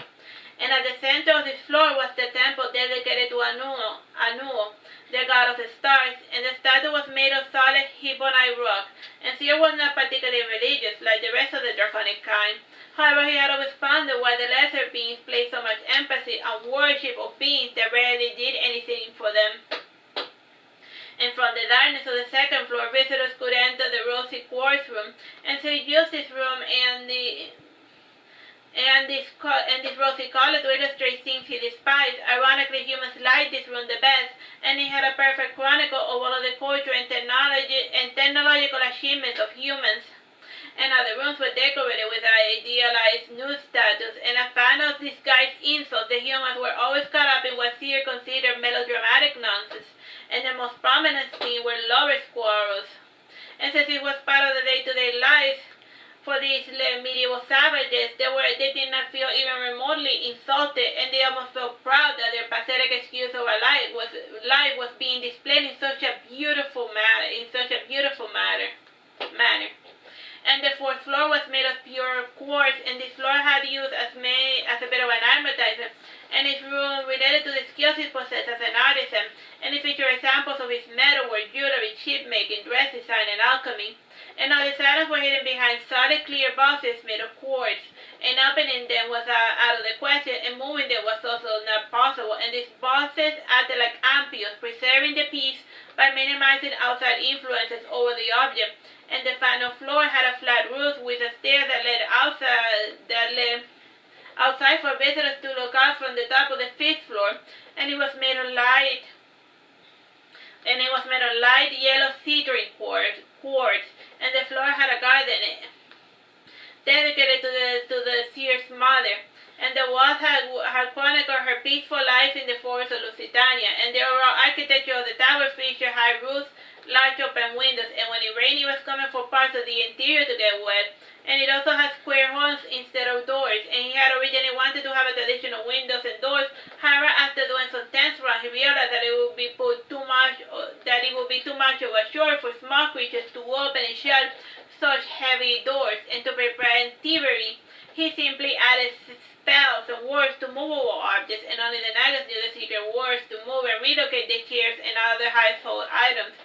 And after much debate, the tower was named Soreti Guri, and the humans, however, referred to it as the Tower of Opulence. Time? 14 minutes. The perfect pleasure garden was completed by the winter, and it became open to the public by New Year's, and it was the first of the 5 gardens to be completed.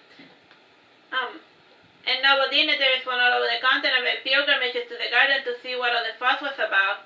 And trailing behind the dignitaries was their armed party, in addition to merchants and other people of means.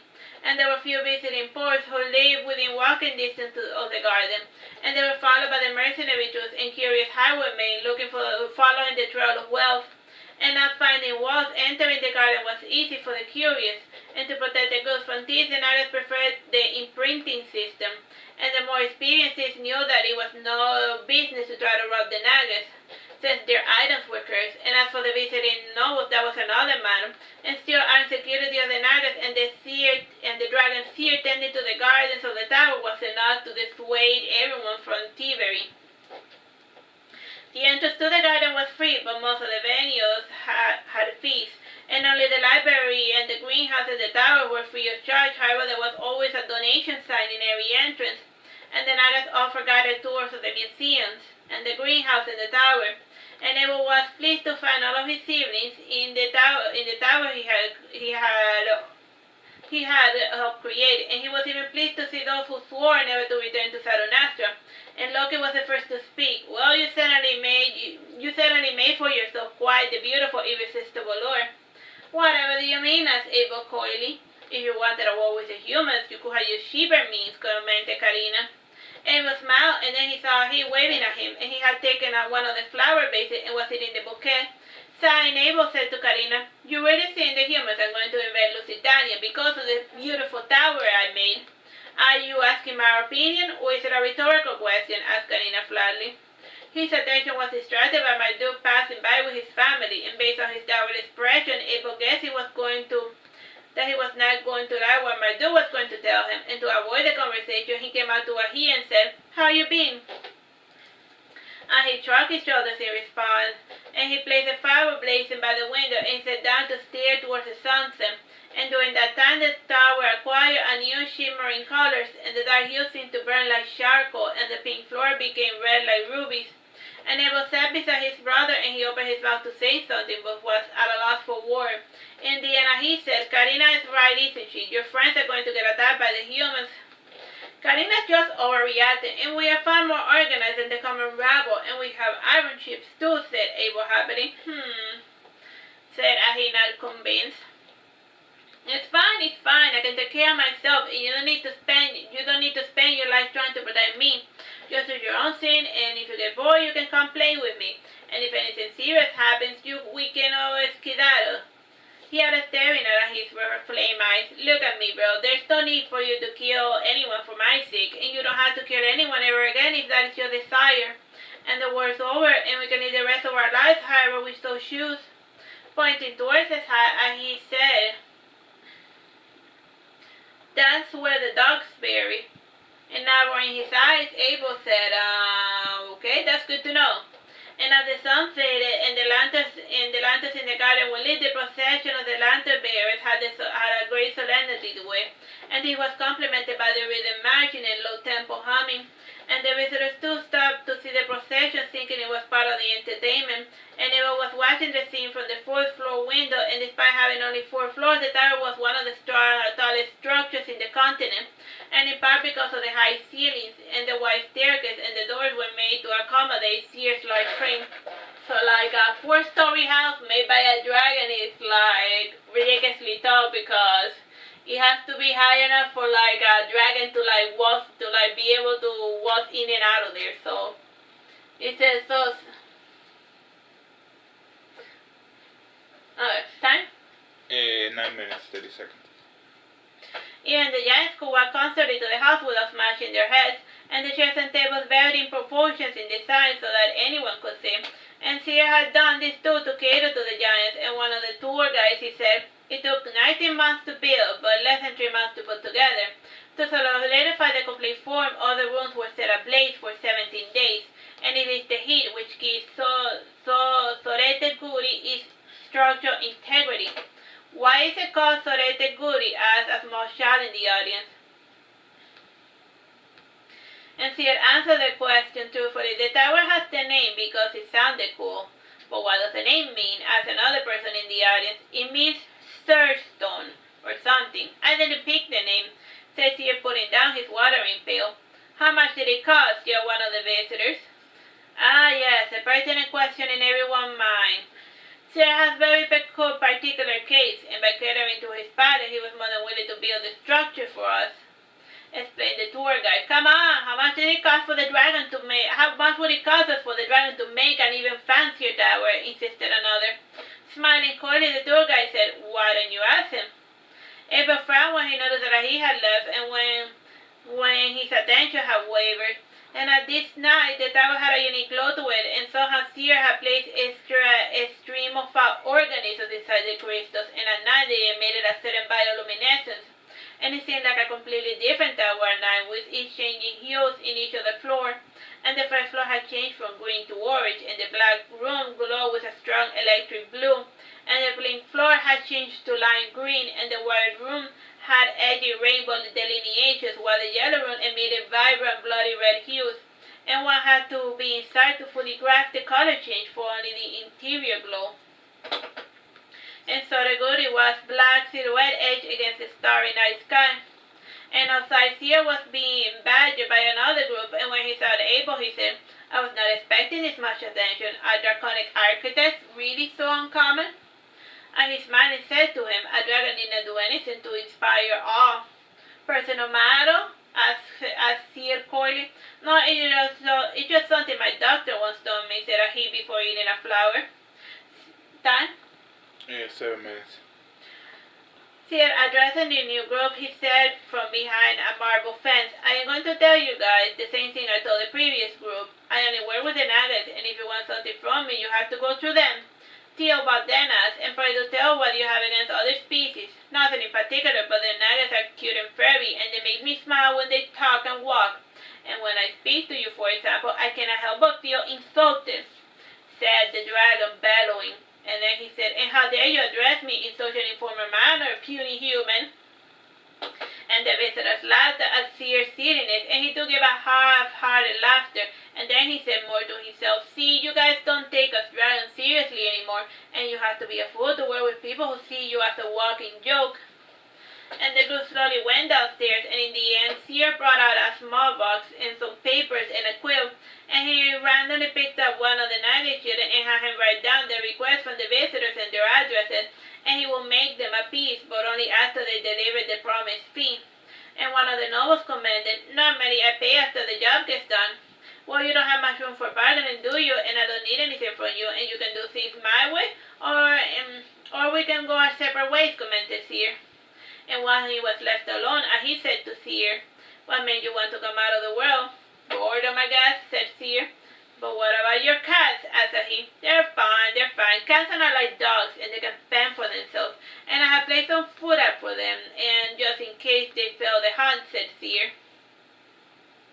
And Abel felt a bit left out of the conversation, and his conversation was really interrupted by Teobald, who had returned alone. And he said to Seer, and do you know anything about building military fortifications? No, said Seer flatly. I have a little territory in the mountains, and I would like you to make a castle like the one Bersame has, said the brigand Teobald. I would not know where to begin, said Seer, and I had never seen Bersame's castle, and entering his premises alone is not very wise as of late. How come you don't believe the malarkey of hauntings and curses, do you? Asked Teobald, laughing. It is not a matter of believing or not, interjected Seer. And what if I should just get you the blueprints and sketches, suggested Teobald. Signed, Seer said, I suppose I can make the effort, but if you dislike the finished product, you are not getting your money back. I wouldn't dream of it. And can you use the same materials of this tower? Asked Teobald. No, not at the moment. I use most of the cores in this project, and it's going to take at least 3 years for them to regrow, explained Seer. And the rest of the conversation developed into nonsense about the building project, and Teobald originated from the western continent, and then they claimed to belong to an illustrious kingly family known as the Plantagenets. And he claimed to have been kidnapped as a child, and when his rescue went awry, he ended up drifting up in the ocean for 2 months. And he does not remember by what means he ended up in this continent and returned to his new home. He decided to make living by wits alone, and whether his noble origin was true or not, Teobald wanted a fancy palace, and he wanted Seer to make it for him. And Abel left Seer and Teobald to their own devices, and he was curious to see what sort of play was being performed in the theater. Time, bro? 3 minutes, 30 seconds. Carlos June was performing a bizarre religious opera about a chameleon and a lizard, and the Supreme Being had commissioned the chameleon to inform the humans that they would live forever. And along the way, the chameleon had to stop and eat because he was slow, and he spoke of his missions to a naughty lizard, who decided to mess with the chameleon, and she went on ahead of him and informed the humans that they were going to die. And when the chameleon eventually arrived with his message, he was treated as a fake, and it even angered the humans, who proceeded to crucify the chameleon. And for killing his true messenger, the Supreme Being decided to make mankind mortal. And Abel had to admit that it was something different, but at least melodramatically pleasing. And Canon always drew from the most exotic sources for his inspiration. And a light drizzle fell, dampening the feel of the open-air performances, and most of the folks took refuge in the towers and other venues that had roofs, and shivering, Abel saw a nestled next to his spear inside the temple of Aunuo. And he closed his eyes as a warmth slowly entered his frigid limbs, and And feeling sorry for him, Inanna left her father's side and he removed his travel cloak and he placed it over the freezing nuggets. And then when they were huddled together, they seemed like small frozen children. And this pitiful thing made Theobald feel a little sad. And patting his eye, he looked for a little notebook he was carrying in his person. And removing the little protector, he scribbled a few notes with a charcoal pencil and he gingerly opened Abel's fist and he placed a note inside of it. And now it was past midnight. Abel awoke from his nap and his companions were already up and about. And his back was resting against the hard stony leg of Noon, and he was stoically watching over him. And opening his fist, he saw the note, and he sighed while reading it, and it said, "As you had granted Awa's request." Alright, let's just leave it here for now. Bye bye and God bless. Hello, my name is Teresita Blanco, the other sister, and today we're reading Saturnastra, Monkey King. This is chapter 13, part 1.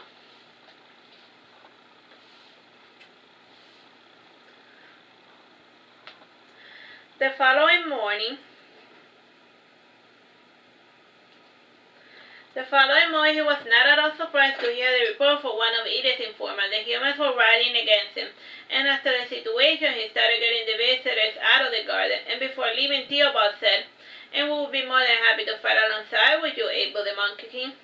You are not the only one, but this is a mess we had to solve ourselves, and I would be remiss if that star came your way because of us," said Abel, smiling.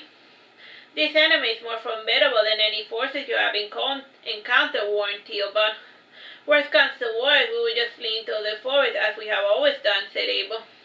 "This isn't the sort of problem you can run away from," repeated Theobald, "and I feel that there's a traitor in your midst." "A traitor never, an idiot perhaps," said Abel, guessing who might be behind this entire mess, and he added, taking Theobald's hand, "Look here, Theobald, everything's going to be fine. We Nagas are survivors, and what are to us a few humans in comparison to the jungle that is the daily life in our forest?" And Theobald patted Abel's head and ear lightly, and before having his hand slapped away. And Abel was as soft and furry as Theobald had imagined, and he dreaded the thought that such a cute, adorable little creature would be put to the sword.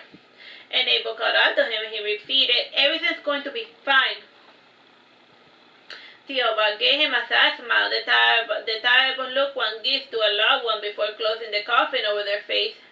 And after this goodbye, Abel went with the other Nagas to help pick up whatever they could not live without. And Theo too heard the news. And his assistants started dispersing, and the winds were flying overhead and were informing the Nagas that the pleasure palace was going to be abandoned, and the main items they took were the books and whatever food remained. And Theo did not seem to mind the fate of his tower, and the only thing he found annoying was the prospect of moving because of puny humans, and he said to Abel, "You could fight to protect our home, and the palace we just built. That won't be necessary, it would all work out in the end," said Abel, smiling. "If you say so," said Theo, pouting. It was before leaving for good. Abel and his friends did a final performance for the Nagas, and it was called the Flamenco Opera, and it was about a girl who did not want to get married, and her mother used to scold her for her rebellious spirit, and it was exemplified by the solo of the dancer maiden, dressed like a bullfighter, and the middle of it got a bit up when the antler guy showed up, and in the end she found a rounded stud, and spoiled herself and her mother's plans of marrying her off to a guy she didn't love, and the curtain then fell on Abel's fun, and he grew somber as he thought of the problems that lay ahead of him. And normally he would have taken his time to return to his tower in the island of Rubidos, and instead he chose the path less traveled to make it there within a day. And when he returned to the tower, he found a strange gift from his brother, and he opened the little green box with a white ribbon, and he found inside a slimy, milky white pearl. And he took the pearl and looked through his drawers looking for a piece of his staff. And he punched his head with the knuckle of his index finger when he remembered what it had become of it. And he went outside the tower into the gardens, and the bush now had somewhat of a semblance of a tree. And each time a breeze passed by, it released a bit of a bluish-white spores. And he took a bit of the spores and he tasted it. And since he was not dying, he figured that the weird vegetation was benign. and he buried his pearl under the roots of the strange thing growing in the garden, and he was not planning to rely on his brother's powers for this fight. It wasn't so much as pride as he did not want his brother to be indirectly responsible for more deaths. And Marduke and the others were right, and he had underestimated humans' obsessions over pretty baubles. And with a heavy step he returned to the tower to eat the meal Garganta had so patiently made for him. And before his death stood a pleasant-smelling green vegetable with pieces of lamb meat. And the food in specific never failed to bring a smile to his face. Happened? Asked Garganta. I don't know. Forces are too scattered at the moment, and the main enemy army approaches, said Abel, sipping his soup. And they promised to slow them down by any means necessary. However, they are out at the heels of a truth retreating from the garden. Worries raised up, answered Garganta. I see, and if we are lucky, a good portion of them will make a quick stop.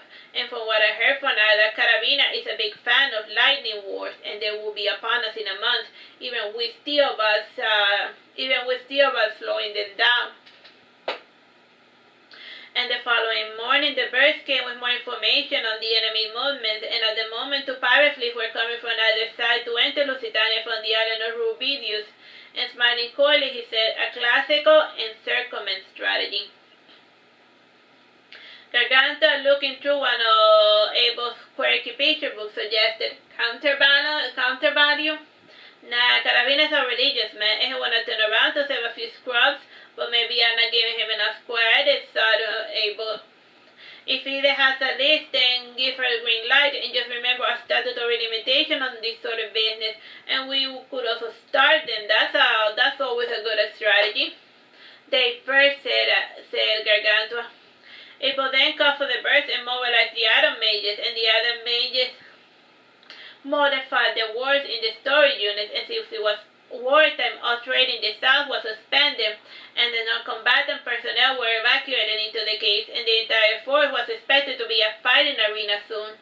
And for the final preparation, Patty was summoned to Abel's side, and she did not see much of it, since her husband was his usual mellow self, and he said to her, I am here to strip you of your baptism and personal possessions, and you're here by exile from the forest. Why? Asked Patty, shocked. You know what you did, said Winston sternly. But wait, I don't understand, said Patty, alarmed. What part of the non-disclosure agreement did you not understand?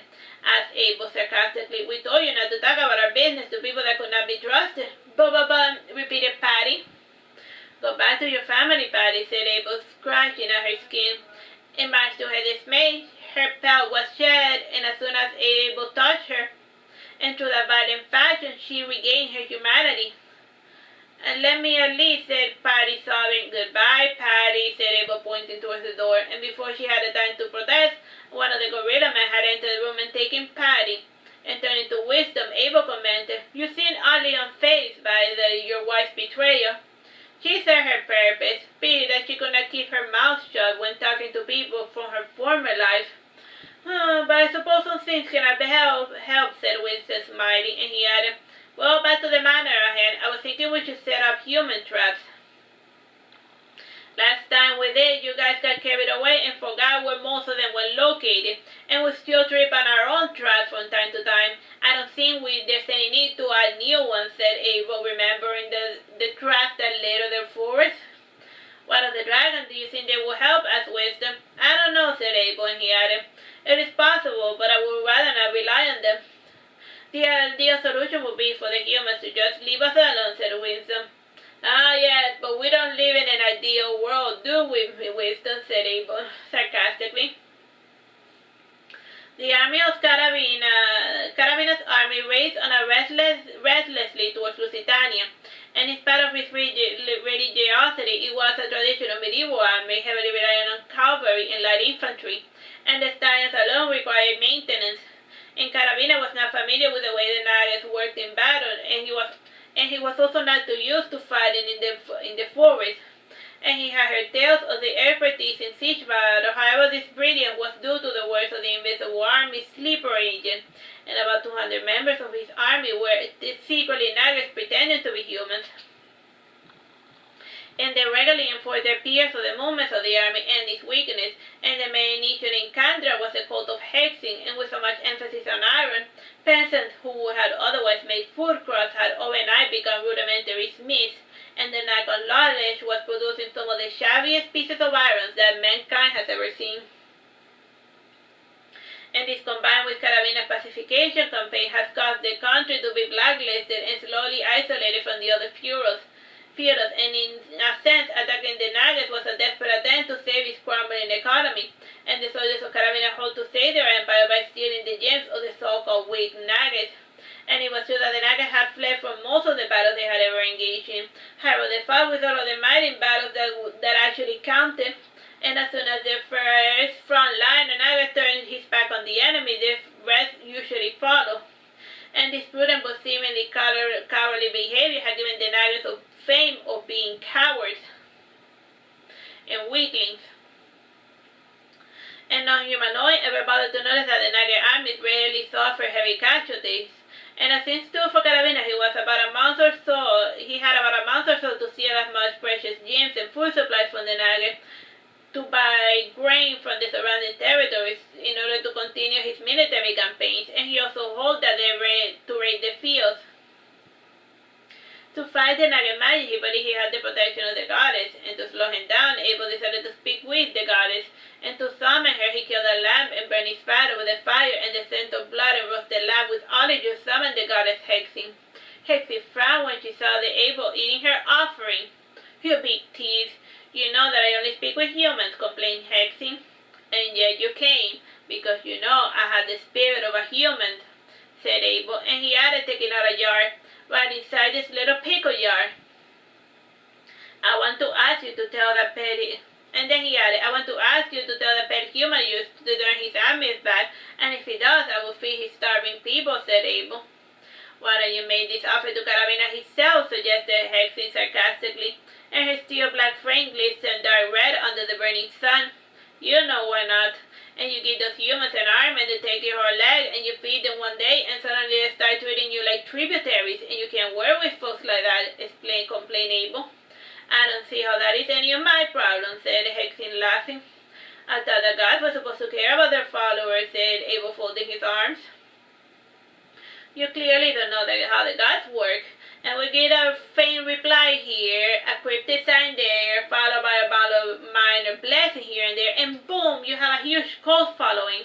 "Lara tried the whole direct approach, and look how she ended up," explained Hexing. "Lara's dead, by the way." "Fine, if you don't want help, then at least promise to stay out of the way," suggested Abel. "No," said Hexing flatly. "You seem to be mistaking this conversation with a negotiation, and I'm telling you to stay out of the way if you would," insisted Abel. "How dare you speak to such a god in such a fashion, puny human, puny mortal," said Hexing, burning like brimstone and puffing up. And she deflated somewhat when she noticed that her pump was being ignored, and Abel had just taken a bite from the leg of the lamb and proceeded to eat the entire sacrifice, and after he completed, he said, "Get off your high horse, little Hexing, and this isn't the only landmass in the world." "Really," said Hexing thoughtfully, and she faded away, ruminating about sending missionaries to other parts of the world to increase her worship. Since Hexing was a no good, Abel decided to go speak with Carabina himself. Not much for pomp and diplomacy, Abel entered the ocean, and he drew with his staff a style as a patron of Carabina's camp, and Abel placed his head inside the water and submerged himself into the map. And since he was using water as a medium, this spell also brought with him an aura of fishes, and a thin mist surrounded the camp, and from time to time the guards saw shadow which resembled schools of fishes, and at other times they saw more tenebrous forms like mantas and sharks. And Abel waited till Carabina was alone in his tent, and Abel saw the warrior priest carrying his steel armor praying to his perfect blade, and Carabina trembled as a cold icy shield entered the room, and he instinctively looked over his shoulder and naturally saw nothing, and the cold damp air seeped into the tent, and the weapons and items started getting foggy, and a faint dew started building up in most of the items near the ground, and Carabina lifted his blade and put it away to protect it from the damp air. And the thin fog manifested into a pale see-through shade of Abel and the surrounding fishes, and they saw in and out of the tent, and through Carabina himself, and after getting used to the frigid sensation, Carabina said with a strong voice, "An illusion, nothing else." "Perhaps, but I can keep you and your men from having a good night's sleep," said Abel coolly. And even in this faint form, the lustrous bubbles the humans desired were visible, and Carabina couldn't help but stare at the large, starred sapphire ring that had caught his attention the first time he met Abel in the town of Elbudia. Narrowing his eyes, Abel then said, recognizing Carabina, "Aha, yes, I remember you. You're that old geezer that was obsessing about my fan ring. If you wanted so badly, you could have just paid for it like a normal person. Must we go to war over worthless baubles?" "If it is so worthless to you, then give us 50 crates of those gems each year," suggested Carabina, sitting down in his cot. And just what sort of fool do you take me for?" said Abel. "The fact that you are here proves to me that you are afraid of me," said Carabina, smiling. "I'm not one who enjoys bullying weaklings, and I am not the sort of person who turns the other cheek. Turn back, and I will send food to your people for this winter, and only this winter. And I suggest next year you trade the hammer for the sickle and be done with this ironmonger business." Abel stopped the moment he saw Carabina's turning beet red, and he sensed that a sermon was imminent, and he had said his piece, and all that was left was to see how things played out. And Carabina's army continued with their march, and along the way they took over small towns and villages, and the folks did not resist, but some even welcomed them. And those smart enough to hit the Nuggets warning fled up a river towards the Aragon territory, and the towns that were occupied had their granaries pillaged. And after counting the supplies, half was escorted back home, and the other half was sent to the soldiers and townies. And Abel could not get over how thankful the fools were, and Carabina had stolen from them, but they were happy to be finally having enough guards to defend themselves from the Nugget threat. And none of the stolen food ever made it back to Candra, and since to Theobald's effort, the supply line was growing ever thinner. And a few weeks before Candra's army arrived to the forest, Abel made a final venture, and this time he approached the generals. And only a small number of the knights of the first were inclined to listen. And an even smaller number believed what Abel was saying, and unlike his conversation with Carabina, he told the knights plainly that they were going to die if they entered the forest. And one of the magic generals said coyly, "We had already deciphered your antidote. That is not going to help you since you are outside and the forest knows his children, and he will not show any mercy to foes," warned Abel, and his small frame and cute demeanor made his warning fall on deaf ear, and humans just seemed incapable of taking monkeys seriously. And the soldiers were more apt to listen, especially those who had been drafted into the army. And overnight, the army lost just 1% of its members, and it was a small sum, but a worthy sum in the grand scheme of things, or so Abel wagered. And the following night, Abel arranged for his initial shock and awe strategy, and with any luck, Carabina might turn tail and run, and gathering his magic, Abel summoned forth a hailstorm of flaming birds, who dashed against the tents of soldiers, and panic and ruins combined with the false reports originating from the invisible army. And the troops went mad in search throughout the town, and waving his staff, he conjured a chase of the Nuggets moving through the rooftops. And the soldiers tried their best to follow, but failed thanks to the rat maze that were most medieval times. And from time to time, they would trip on random carrot tracks, or they would get shot by real arrows, or they had rocks being thrown at them. And this way of fighting infuriated the knights who were used to open confrontations.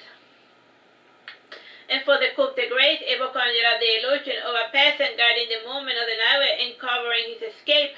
And this long enough was to convince the knight that the humans of the town were working against them. And when they were distraught, exists violence is but a step away, and soon the night army were attacking random homes and executing the so-called traitors. And for the humans living in town, it seemed to them that the Carabina's men were finally showing their true colors. And they fled towards the river and took to the nearest boats downstream, and Carabina's men did not give much chase, focusing instead on killing and butchering the so-called traitors. And watching the carnage, Abel could not help but feel guilty, and in the end he turned his back on defending town and focused on the matter at hand. And 3 days later, he was relieved to find out that something good had come out of that entire mess. and shepherds grazing from a nearby village had seen the entire incident. And this village was a subsidiary of Verageddon, and it still had its own messenger networks. And so the village's inhabitants that hadn't been taken over informed of Carabina's betrayer, and for the rest of the road that lay before him, there were no more storehouses to be found. And using one of the twin rivers, the farmer had fled eastward past the Lusitania Peninsula into the southern kingdom. And much to King's disappointment, the humans did not have the hindsight to burn their summer crops, and they had taken as much as they could and left the rest behind to rot. And his only solace was that the army kept insisting on sending part of the crop back to Kandra, and little did Carabina realize that the very few other supply wagons were actually making it back home. And 2 days before reaching the forest, Carabina stood on top of an old tower gazing at the forest through a telescope, and this was unlike any battle he had ever participated, and he was a bit of an odd as to how to approach it, and traditionally he avoided fighting in the forest. But his enemy was within the forest, so what was he to do? Heavy cavalry was clumsy in close terrain, and his only solace was his goddess, and through her divination she had informed him of the location of the Nagas on the camp. And knowing her gimmick, Abel had spread them out on treetops and below the grounds, and he hoped that by doing so he could mess with the goddess's foresight. So she knew where they were on the map, but not whether they were above the trees or on the ground, so he was just getting around her. Even if she could directly lead them to the entrances of the cave, just maneuvering through them was a death trap for clumsy humans. And the goddesses had other limitations as well, and she could only communicate with her high priest and a few select others. And this limited the effectiveness of the goddess's blessings, since in the forest the groupings had to be stretched thin, and to further mess with communication, Abel resorted to deal with the selected others, and the number 20 in total, and they were spread out in the ranks, and his invisible army at least managed to murder 4 prophets, and with their presence means the security was being stopped, and as satisfied with the process, Abel was possessed by a brilliant idea, and he brought out a piece of wood and carved the alphabet into it, and he added the number 10 and followed by the word Chao Pescado, and on the corners he added yes or do it or else. And taking a flat round circle from his pocket, he placed it over the alphabet and he spelled, "What do you want?" Like, he made a Ouija board. "At least 6, not 5, not 4, answered Abel. "I don't wanna," spelled the board. "Don't like the ernute and a strap for this time it is," begged Abel. "Yes," answered the board reluctantly, and a few hours passed with nothing eventful occurring in the enemy camp. And Abel, fearful that Ernute had said yes to end the conversation for good, and she was a mischievous little snake goddess, and while her peers had turned from the world, she had maintained a tacit relationship with humans through her talking Ouija board, and depending on her mood, she would call for demons to torment those who call upon her, and all of the time she would pretend to be a recently deceased fellow, and even if she did not particularly know the person, she could collect their memories from their mind and pretend to the board, and on rare occasions she used second sight for the benefit of those who call upon her. Alright, let's just end it here for today. Bye bye and God bless. Alright, hello, my name is Teresita, Blanco, your sister, and today we're reading Saturnastra Monkey King. This is chapter 14, part 1. Today she was feeling in a particularly helpful mood, and she had just ruined the lives of 5 humans who had used her to speak with a dead relative from the great beyond. And the Helga wanted to know where the Steve had buried the treasure, and she sent them to Nick in not so obvious dragon dance, and she came back to Abel with 13 demons. A bit moody, he said. "That's a bit more than I bargained for." Ernute then said through the talking board, "The more the merrier." "If too many of them go crazy, they're going to be onto us," said Abel thoughtfully. "Then just stuff more into one body," suggested Ernute, slightly annoyed. And in the end, Abel decided to make use of the 13 demons, and he set them in pairs except with the one that had 3 to take over a human body. And the chosen victims had a proclivity for evil, and he nodded suggestion. And as for demonic possession, evil is classified as the act of willingly doing harm to someone and not feeling guilty about it. And the world is filled of self-righteous douches who commit terrible acts in the name of their idea of justice.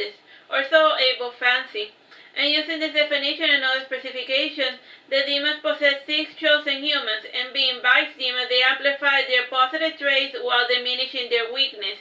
And overnight, they have become overzealous bastards that not even their superiors could stomach. And the possessment's new behavior actually brought to more the days of preparation. And without telling Abel, the invisible element have been building traps inside the forest and small and pit traps and other things leading within their territory. In parallel to this event, the treacherous nature of the Lusitania shores was taking care of the navy that was coming their way. And there was a reason why Abel lived on these islands, and during the midsummer, the island experienced its highest low and high tides, and many ships scraped against the cover grounds whenever the water level quickly dropped. And in 1 hour, the tide would return in a fury, and there was never enough time to do repairs before the sea returned. And this knowledge was not too well known since Lusitania never engaged in oceanic trade. Their navy was limited to 3 galleons and the 5 new iron ships that were only usable for 6 hours, with the exception of their flagship Rusalka. Even after timing and exercising the ships, the 4 other amphibs did not show any signs of improving. And on the meantime, Rusalka was quickly becoming a beast, water and weather permitting. So that Rusalka is only useful under specific weather conditions. Abel was sought out as to how to best use her, or if her help was even necessary at all. And in the end, he stationed her in one of the cave's hot springs to serve as a guard for the iron mages. And for the battle, the iron mages had come up with an interesting idea, and the storehouses were located all over the forest. However, their key storehouses were on the ground, and that they could only be accessed via teleportation spell. And the items would get moved there whenever the humans tried to open a storehouse, and those that did manage to open them would be blown to bits by adding an extra consonant in the key spots to destabilize the summoning spell and words. And eventually Ada felt like informing Abel of all of these minor changes, and he did not complain nor praise him for their ingenious traps. And this entire business was shaping out to be quite the massacre. And even with everything, Carabina still outnumbered them to 1,000 to 1. Again, Seer suggested, "Maybe I can help in battle or whatever." "Nah, don't bother. I just don't want you to get injured because of me.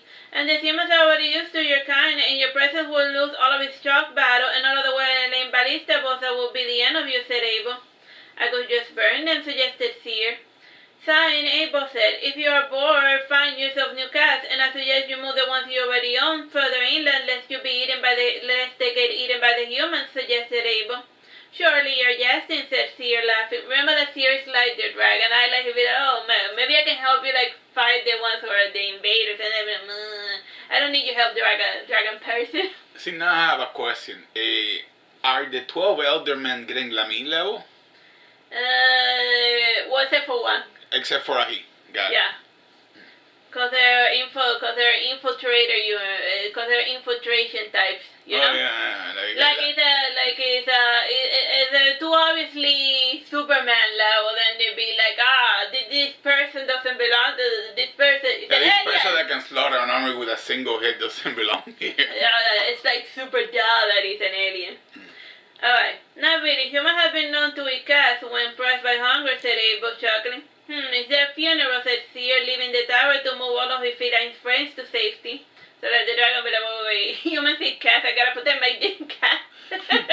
By the way, this thing was written 5 years before the Hispanic cat thing. And I'm Hispanic, so... Yeah, this was written 5-6 years ago. Yeah. Whatever. So along the way, other animals started reminding Seer of his cats, and he started patiently relocating whatever large animal he saw further into the continent away from the battlefield. And from outside the forest, the dragon saw the comings and goings of this particular dragon, and not quite seeing or understanding what he was up to, and the day finally came and Carabina's troops entered the forest. And the traps had barely slowed them down, just hindering the poor frontline infantry scouts that were sent ahead to trip the traps, and traveling with the knight was a large pack of hunting dogs, and since this was not a traditional enemy, Carabina had the brilliant idea of hunting the nagas in the same way one would hunt any other type of animal. And hunting was a popular game among the nobles and knights, so they were familiar with the drill. At the final gambit, Abel decided to try the good old sleep deprivation trick, and taking Hyperion under his wing, he came to the camp and had Hyperion emit his super annoying wind harp sound, and using one of the underground cave networks, Abel made his way towards the cave with the most structured resonance, and it laid in relatively close proximity to the enemy camp while being miles away from the northernmost caves, and from there he placed Hyperion in one of the underwater rivers, and Hyperion emitted a strange sound showing his surprise at the heat of the rushing of the currents. And it was a slow-moving river, so even if he dropped Hyperion, he could still fetch it. And just to be safe, Abel tied the ampule to his person, and Hyperion then started making his bizarre tune that mimicked the sound of an air harp. You should Google it. It sounds like weird. An air harp. Carabina had heard the sound of it before and was not too surprised by these tactics, and he had assessed the possibility of such a ploy and had taken matters to address the issue. And taking watch, he placed it over his ears in an effort to drown out the sound, and he saw the soldiers did the same, and the muffling sound was eventually put on hold after a couple of hours, and some of the brave renegades from the Invisible Army had attempted light skirmishes, and they had injured a few scouts by biting and stabbing them, and not being able to hear the warning caused the hunting dogs had lost their usefulness, and in the end Carabina's army had to reluctantly keep their ears pierced to listen for any danger, while tolerating that inhumane sound. And this tactic did not last long, in part because both Hyperion and Abel had overheated in those thermal waters, and in mimicry of human language, Hyperion finally said, "Preku otoro oyo peku sepesik." And Hyperion continued his nonsensical chatter while Abel took him out of the cave. Ateko saka koteso koteko, said Hyperion. Really, said Abel, sighing. Ate creo agora six todos yo, responded Hyperion. I can't believe it, said Abel, chuckling. Seco cierto pills, ciertos, added Hyperion, somewhat deflated. Oh my God, exclaimed Abel, ending the conversation. Hyperion was quiet the rest of his trip back, and he seemed to Abel genuinely disappointed at his failure to communicate with him. He was still a long way from making himself intelligible to other creatures that were not like him, and it made Abel wonder if the ampules could speak to one another, and they were certainly coordinated during battle exercises, and one left to their own devices. He said, do they even speak with each other? And this, why were you laughing? That I know what really I can't believe it. Oh my God, King. Oh yeah. That's where the line that they tell my mother when she got like here in order to pretend to speak English. And it took a while for like folks to realize that she was sure that she only knew those three lines very early when we got here and stuff. So like all our conversation when somebody said anything, we would say really, and then afterward we would say I can't believe it, and then the third time, oh my God, and then you just look between those three words. Looping between those two words, and then you will give the person the illusion that you understand the conversation. These ruminations on the ampules were swiftly overshadowed by the worries of the world that surrounded Abel, and for the time being, dealing with the enemy was the prime concern. And if he had just another month, the main force could rendezvous with the reserves and actually repel them. And such a convenient scenario was at best not entertained, and he had to deal with the problem at hand. And the day before the start of the operation, Abel was in a dour mood, and normally he liked to overwhelm his opponent with sheer number. However, Pierre's little mercenary business had his forces fighting other people's battle. Till they returned, they had to do guerrilla warfare, and in order to make it work just right, he had to do something about the bloodhounds scurrying around in the forest. And while meditating on the matter, he decided that the best way to deal with the problem was to give them a fast-acting poison, and the issue with his plan was getting close enough to poison the mutts, and just getting within striking range was enough to make the dogs paranoid. And how best to solve this matter was left to the individual naggers, and some came out with the idea of leaving Lando scraps of meat stuffed in apple seeds and raisins coated with lemon oil, and the tainted scraps were spread around the camp and in the areas leading towards the forest interior. These and other methods were not too promising as far as Abel was concerned. Still, their best luck was to rely in the strangeness of their forest, and Lusitania's forest had more than just wolves to contend with. And on his last restful day in the tower, Abel kept tossing and turning in bed, and Garganta was perched outside in the balcony, sleeping soundly. And getting up, Abel looked out the window window towards the ocean, and he looked down and was shocked to see that the mysterious bush was gone, and Nico had just gotten up and walked away for he knew, and he saw from the balcony that Hyperion was sitting in one of the rocking chairs, and he went downstairs to pick out the thing and take him back inside. And he asked Hyperion, "Did you see where my little tree went?" "Paiso goter aleta," answered Hyperion. "I fear you have been spending a little too much time speaking with my brother," commented Abel, petting Hyperion, and he added, "You were at least agreeable company back when you used to communicate with pleasant sounds." And Hyperion grew quiet for the rest of the trip back to the tower, and then Abel added, "Sorry about that, I'm just a little worried about the invaders or so." And Hyperion answered with a low-pitched murmur. And by this point, Abel had finally come to understand that Hyperion liked the concept of pleasant sounds. For him, in the end, it did not matter much, seeing as though he was not going to be much use in the coming battles. And the night rolled by with its calm, lazy stillness, and even the ocean seemed to be asleep. And the wind too died, and the leaves grew still as death, and the silent moment only lasted a few minutes. And with its departure, life returned to the island of Ruidiobus. You wrote it. Time. 11 minutes. Going back to his room, he found another one of his little orb gifts, and this orb did not have any particular powers, though it was a perfect medium for inscriptions. And he tried to focus into its interior, but his mind wandered.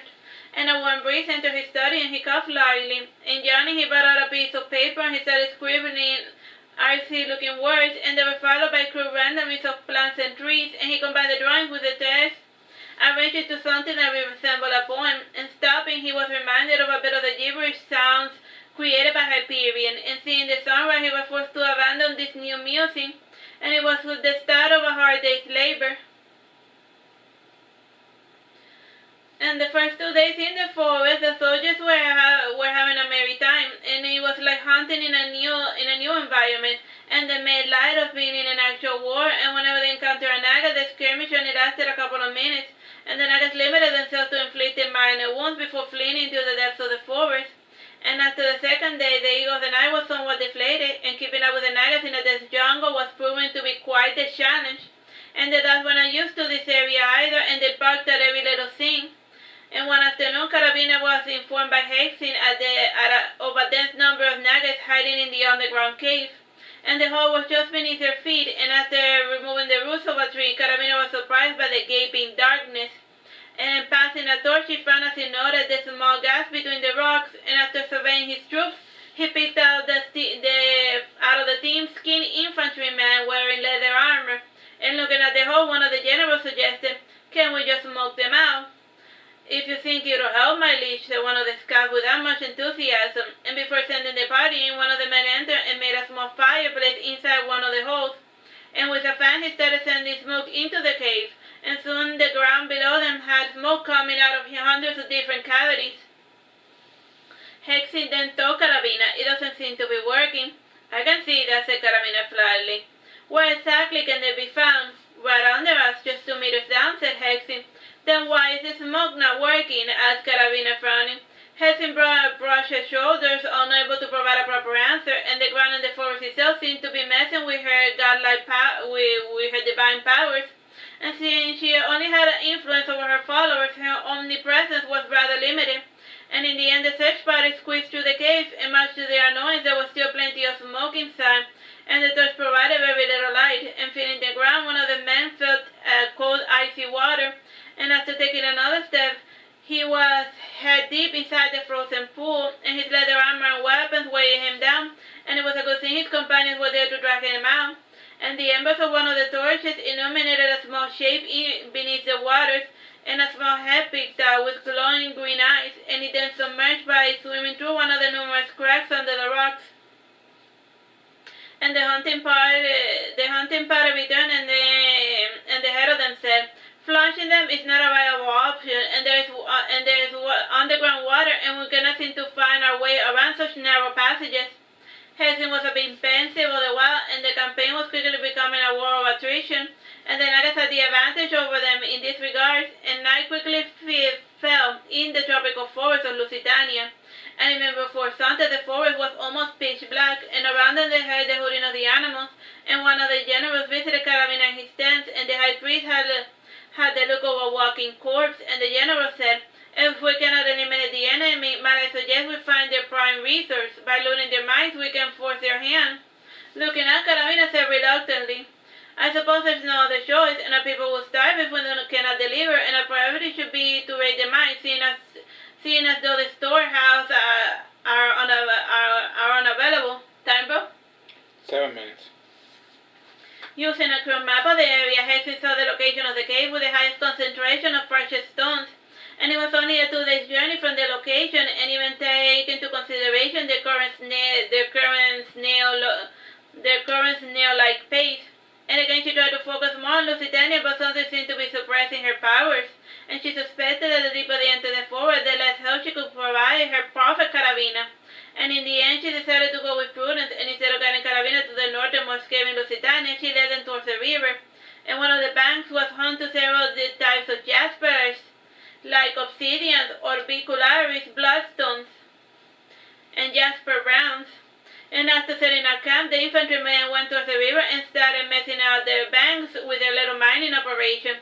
And pity that even this small effort was fruitless, and Theobald's raiders were now at the footsteps of Lusitania, and these early cars of jasper were too intercepting. And hence he kept failing to see Theobald's faction, and it seemed to her that she had lost sight of whatever was happening in the territory of Kandra. And after the second day of mining, Hexy came to Carabina and said, I am blind. What do you mean you are blind? Asked Carabina, genuinely surprised. And how dare you speak to me in such a fashion, said Hexy, fading away.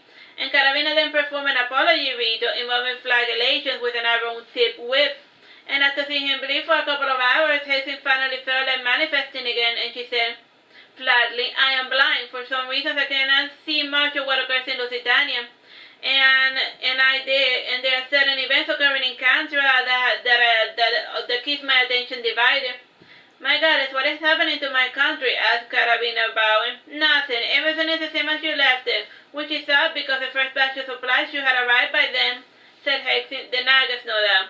And they are returning and they wish to flank us, said Carabina. No, they are still spread out, and that is a certainty. And why I cannot see certain events is a mystery, said Hexy, quite perplexed.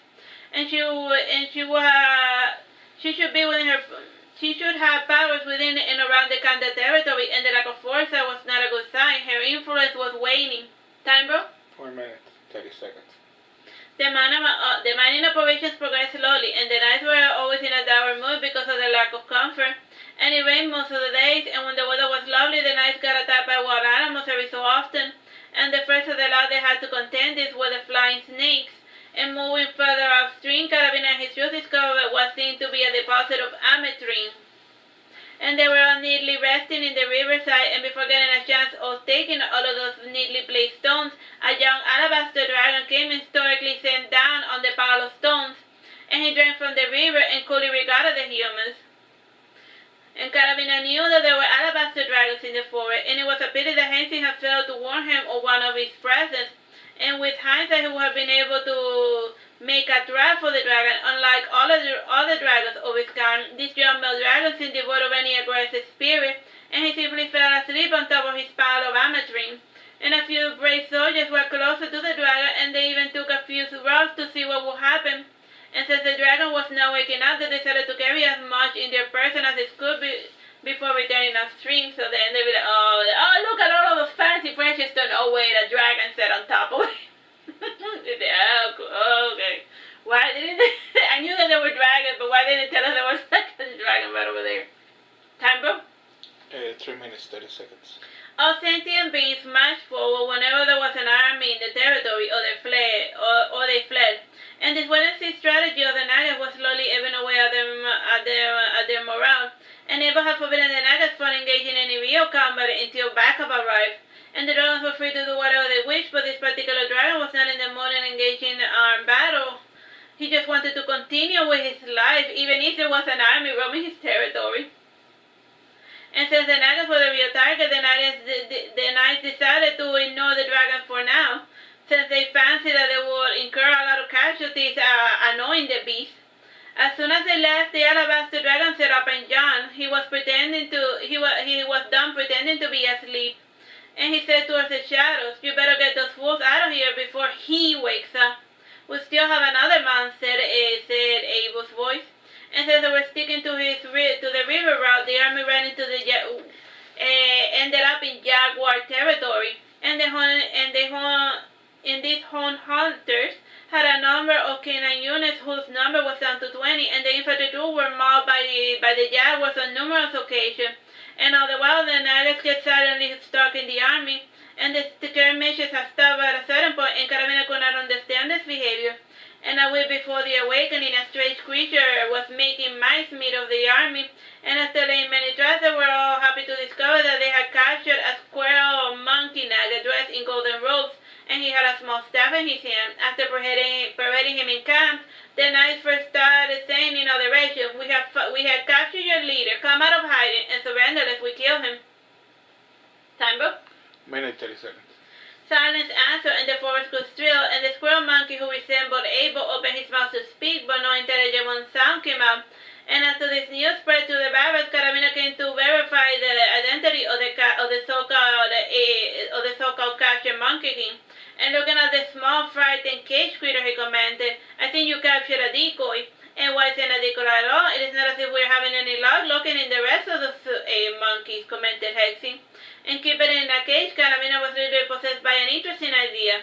And it was common in certain human towns to do nothing to burn live animals and cats for entertainment, and they were placed in baskets and tortured to hear the screaming agonies, and Carabina neither charitized nor restricted such practices. And to raise morale, he said, "We should burn it." Alright, we're done. Bye bye and God bless.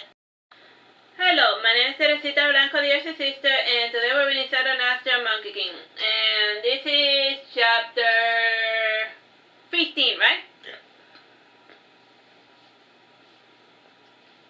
Yeah, good idea. And soon all of the soldiers in the vicinity were possessed by such mean-spirited sadism. And Virgil overheard that one of their own had been captured, and he came to Abel to orchestrate an elaborate rescue plan. And pointing at the detainee, Abel said, "That's not one of our own." "And what do you mean he's not one of our own?" asked Virgil, not understanding what Abel said. "Just look at it. Does it look like the sort of behavior of an Naga?" said Abel, pointing at the little squirrel monkey.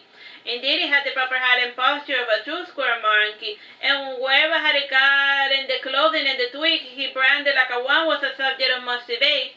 Though upon closer inspection, Virgil confirmed that the clothing were too big for this monkey. And shaking his head sadly, Virgil asked, "Did we always behave so foolishly?" "Not really. I don't know why that thing is twitching and making all of those strange sounds," said Abel, genuinely curious. "Should we help it?" asked Virgil. "Meh," said Abel, sitting back against a tree. And Kakata proceeded to take leaves from the surroundings to make a makeshift umbrella. No, there's the Nagas who are like evolved monkeys, but then they just captured a regular monkey that has stolen clothing. Whatever. A half hour later, there came a downpour, and the burning of the captive was put on hold due to the lack of available dry firewood. And night fell, and with it came a strong wind from the nearby ocean, and the leaves cracked as the storm shot all of the treetops, and like a genuine caged animal, the squirrel monkey was pacing back and forth and rattling the bars, and the sound it was making was a mixture of snapping jaws combined with low moans and hissings. And at midnight, sufficient lumber was dry, and the squirrel monkey was suspended in a basket filled with lumber, and then was shot with fire arrows, and the fire burned quickly, but the basket was surprisingly quiet, and the flames quickly died with the wind. And while looking through the pieces of lumber that had fallen to the ground, Carabina noted a small copper cylinder, the size of an index finger, and picking it up, Carabina took the thin cylinder to a nearby brook to clean it. And as soon as the cylinder touched the water, Carabina was forced to drop it. Now that is something," said Virgil, coming to understand why Abel had allowed the strange being to be burned. And night fell, and with it the forest came alive with the sound of bats, and it was the time of the year a cumulus nimbus cloud of bats entered the forest, and they came to this part of the forest to pollinate the royal express trees, the chestnut tree, and the soda tree, and the cetroban plants, and as a noisy nuisance, the bats were an unwelcome visitor. And it kept the guards on edge, And there was one that did manage to get some shut-eye, and like his peers, he failed to get more than 2 hours of sleep for the last month, and he was awakened by a strange androgynous figure walking through the forest, and to him the person seemed like a 14-year-old maiden.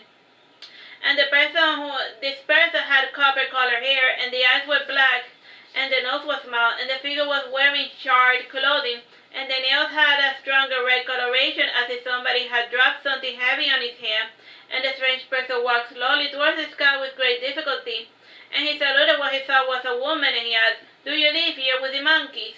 And the strange creature opened his mouth to say something, but it twisted and frowned while making gagging noises, and the strange behavior frightened the scout, who proceeded to walk backwards ever so slowly, and remembering his training, he reached for his bow and arrows to shoot at the creature. And the arrow was pitifully intercepted by a bat by random chance. So that he went to shoot an arrow, but since this area is infested with bats, they're like, ah!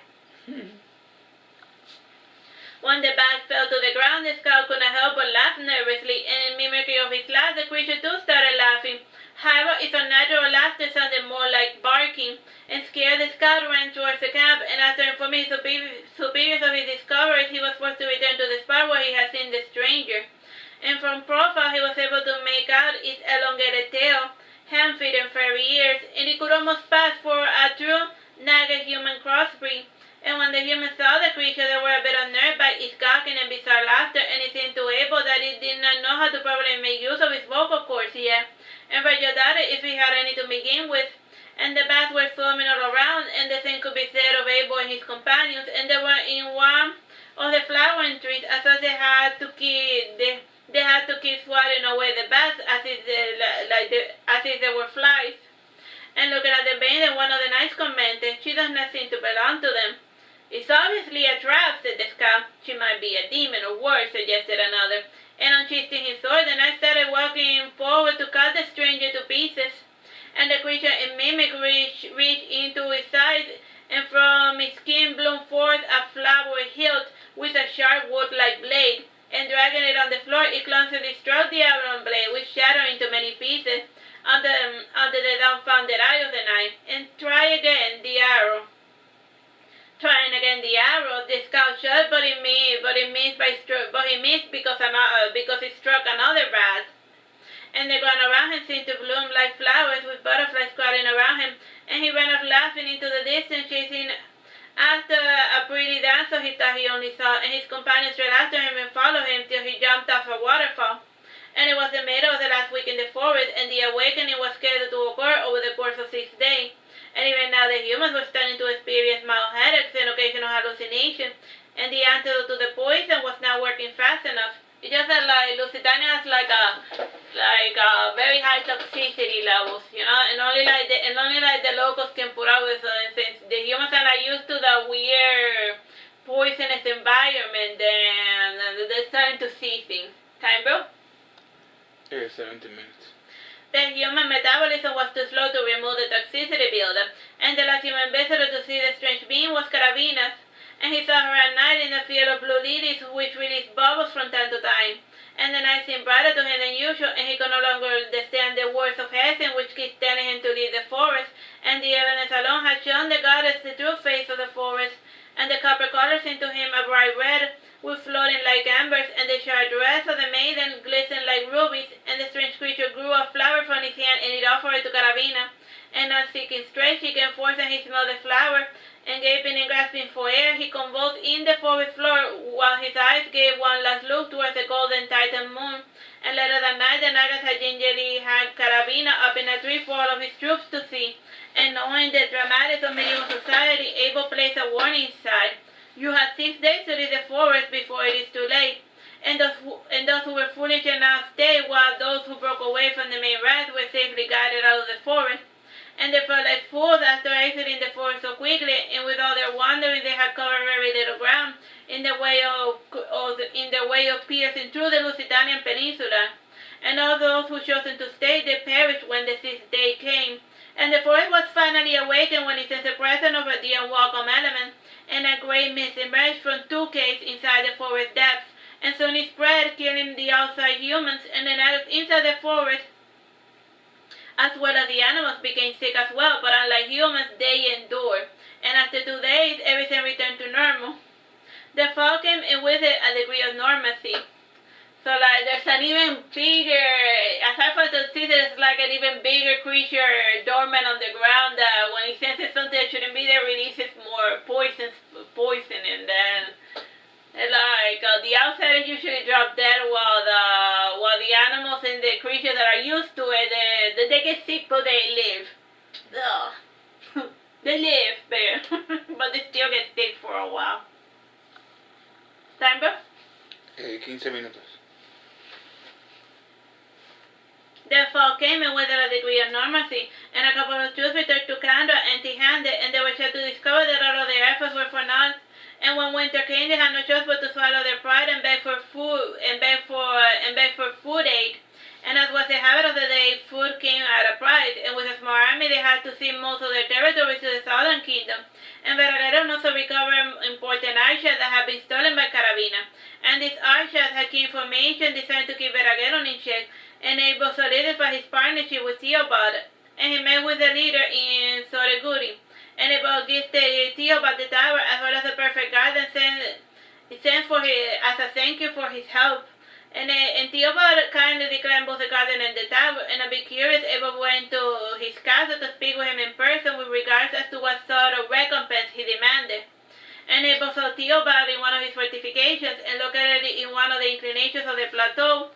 The structure seemed to be dangling at the edge of the cliff, and the building was in fact more solid than it appeared. And carved from the rock itself, the designer used the natural architecture for decoration, and while the building softened the stone in shape, the interior of this one was solid, only this subtensively, and at times it showed entire pieces of the columns being born from the stone, and at others personages of fantastic creatures. And no one knew the building was there, and it was discovered by Theobald during an exploration mission at the plateau. So that wasn't like a castle he built, it wasn't like a fortress he built, he just found the wall, like fudging around there. And he was trying to discover a new route up the mountain, and instead he found a stone structure, and at the moment the mountain was blanketed by a thin layer of snow. And in this form, the stone-cut building seemed to blend against the rising plateau. And after climbing a series of flimsy ladders and rope bridges, Abel found himself inside the strange building. And while walking towards it, the audience saw Abel could not shake the feeling that something was watching him. And instead of seeing Theobald, he was received by a maiden with a crown of pearls sustaining a transparent veil. And on top of the top of her attire had sleeves that covered her shoulders but left her belly exposed, and underneath she wore a long straight skirt. And the most striking feature about this part of her white outfit was the natural decorations of pearls and rubies, and she had ebony skin, curly flaming red hair, and her iris was like black opal. And she begged Abel to sit by the table with her, and as she poured him tea, and she offered him biscuits, and she said to Abel, "This is more of a force of habit on my end, and I do not know what you do, and I do know that you do not mean us any harm." "It's fine, I'm a bit hungry," said Abel, eating biscuits and sipping the tea. And he said, "Jasmine, my favorite, it pleases me to see you comfortable," said the maiden, smiling. "Just a little bit of curiosity, may I be allowed to know your names?" said Abel. "Why bother, I suspect this will be our one and only dealing," said the maiden, picking up the leftover. And a servant then came from another room and took the things from the maiden. And bowing, the maiden, dressed in a pearly dress, disintegrated into a shower of flowers. Hibiscus Tiaranus Helene flowers, a 5-petal flower with a red center, aka Rose of Sharon. Abel heard this basic information after picking up the flower, and he was about to listen to the rest when Theobald entered the room. And Theobald saluted Abel by bowing, and after doing so, he came to Abel with an outstretched hand for a handshake, and remembering his last meeting with Theobald, Abel shook his hand with the tip of his staff, and Theobald could not help but curl his lip in disappointment. He really wanted to pet the little monkey king. He's like, "Give me your hand, give me your paw. I wanna touch your furry paw." Sighing, Theobald said, sitting down on the couch. "How may I help you?" "You are the one who called," said Abel, shaking his hand. "Did I? Ah, yes, about my reward. I do not want any," said Theobald flatly. "Nor will I listen anything you offer me or my man. If If you personally do not want anything, I would then extend my offer to those who are truly responsible for the race of the grandeur caravans. Though frankly I am willing to let them reach their final destination, explained Abel. If you let one thief get away with it, you will never know peace, and even the fear of death will not stop them, said Theobald, gesturing to Abel to sit before him. Yes, whatever, and tell me how can I repay the favor? I do not have the patience for roundaboutness, said Abel, annoyed. Why is it so important for you to repay a favor? Even if one day we become enemies, I won't use this incident to force your hand, said Theobald condescendingly. It is an agony. In the same way we insist on getting paid what we own, we repay whatever action or boon is thrown in our direction. And to deviate from this hobby would upset the natural order of our society. And for us to behave in a true symbiotic behavior, you must be willing to accept a reward for your unwelcome service, said Abel, with glassy eyes. And for reasons Abel did not understand, Theobald seemed to recognize the strange look in his eye, and nodding, Theobald then said, There is one way you can repay me. Name it, said Abel. There is knowledge which I understand is only shared among your people, and I wish to be privy to this forbidden knowledge, or at least a portion of it, said Theobald. So be it, said Abel, folding his arms and crossing his legs, and he added, I would answer in accordance to the size of the favor you gave. First, I want to know through what means you repel the enemy force. What is the secret of the Niagara Forest? Asked Theobald. And he knew that information was just as valuable as any other type of boon. We did not repel the invaders. Rather, we gathered them like sheep towards a section of the forest with the highest level of toxicity. In doing so, we were able to slay them without engaging in direct combat, explained Abel. So the water and the food, they are poison, said Theobald, nodding. Got it. Not necessarily. You can avoid eating the plants and the animals and even the water, and still you drop dead in the forest, and there's a certain miasma about it. And the animals and other living beings, they're already used to it, explained Abel. And it is the reason why no outsiders can ever take over Lusitania. They are simply not built to withstand the miasma in this region. But where does this miasma come from? Insisted Theobald. From underground, said Abel. Why does it come from under the ground? Asked Theobald. Abel shrugged his shoulders, feigning ignorance, and he then said, sitting up straight, Is there anything else you would like to know?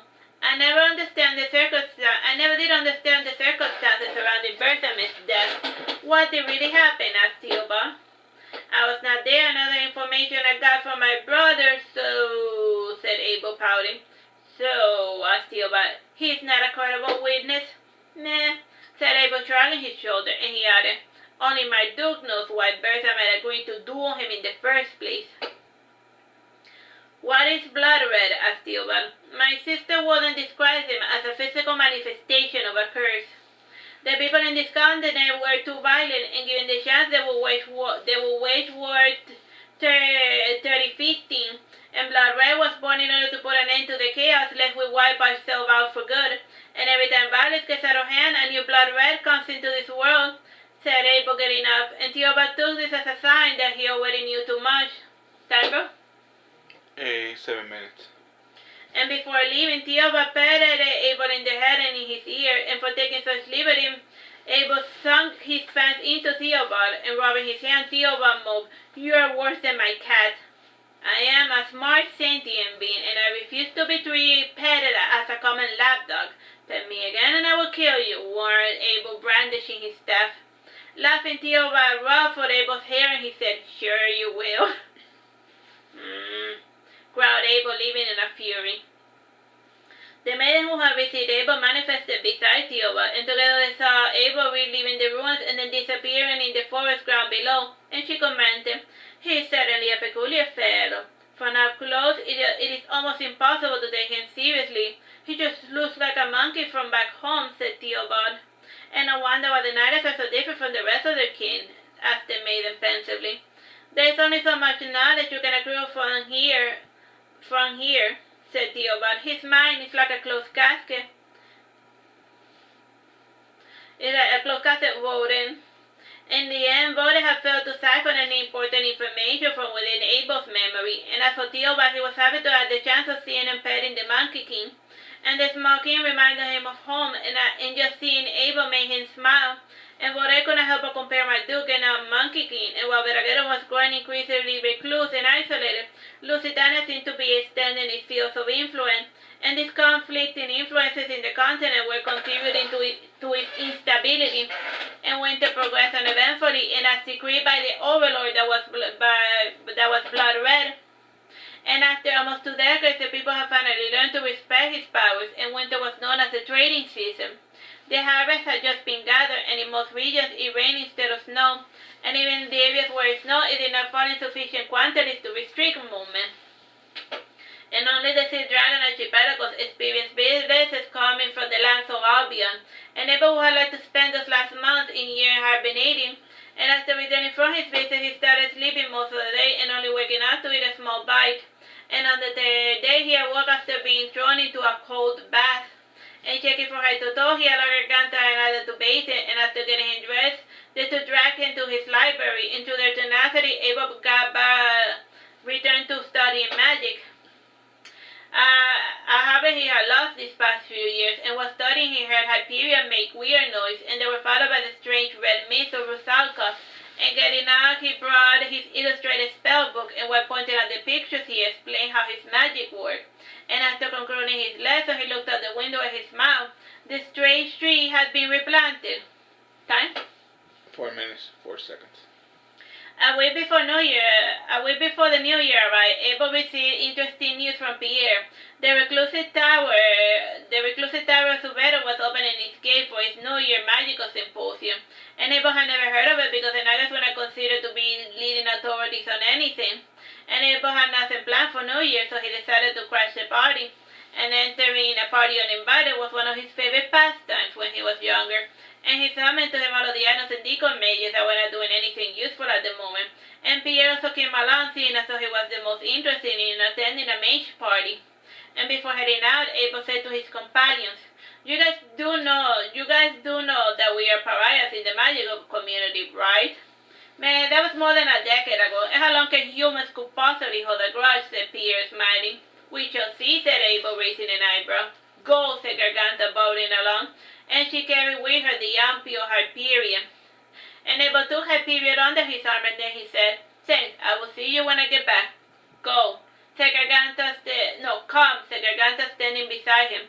And Abel gathered that she wanted to see the event as well, and it was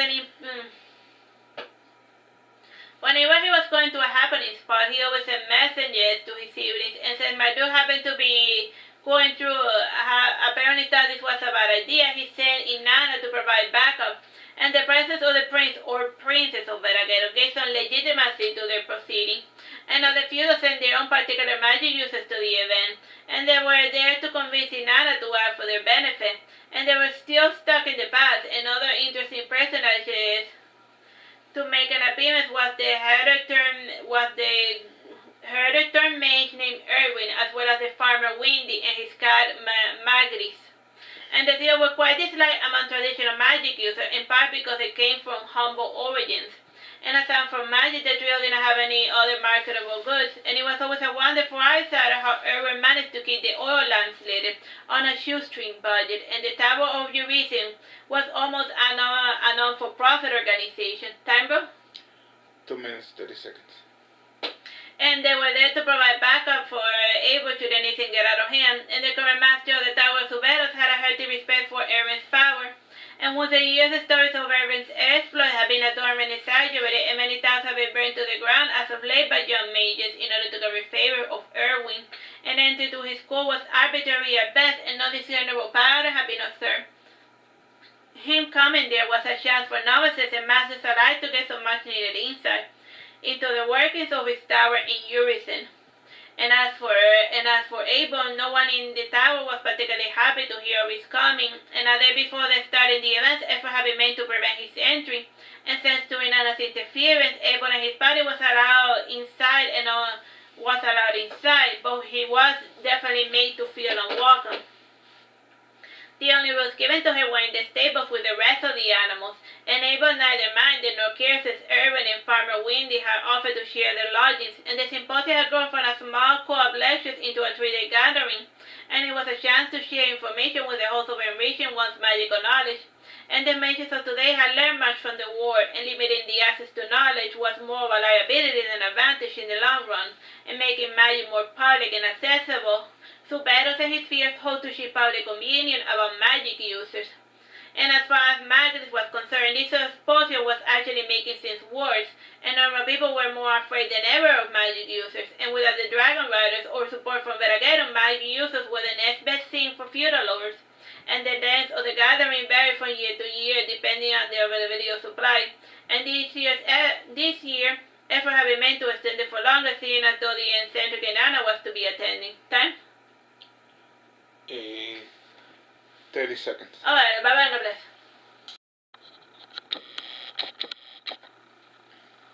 Hello, my name is Teresita, Blanco, sister, and we're reading SaturnastraMonkey King. This is chapter 16. The second night, but arrived in the tower, he was greeted by cold stares, and even Erwin did not show any positive disposition. Then again, he had developed a bit of an irate personality because of Lamina. And smiling, Abel saluted Irving by waving his staff, and Irving returned the salute without much enthusiasm. And one of the tower mages commented dourly, "Do behave yourself, monkey." "I will wash your tongue, peasant. You are speaking to a king after all," said Abel, huffing his chest and stepping tiptoe to make himself bigger, puffing himself up. The tower mage and his friends laughed, and used to a sort of a reaction. Abel the Monkey King and his party spread around to pick up whatever useful tidbit of information, and after an hour walking around, nothing of importance was being discussed. And it was a bit early, and the guests were still gathering around the tower, and the tower had not changed much since last he saw it. The libraries were spacious and dusty as ever, the necromancy lab was still tragically deserted, and the master chamber was crowded with demons. And the only difference was that a floor with a classroom had all the walls taken down to make a sort of overgrown lecture room. And with a podium, it reminded Abel one of those lecture theaters of the university. And the room was decorated with a golden hexagon pattern, and the interior of the hexagon had patterns and figures and letters decorated in red and blue with golden borders. And comfortable couches had been placed in the back towards the windows for lecturers.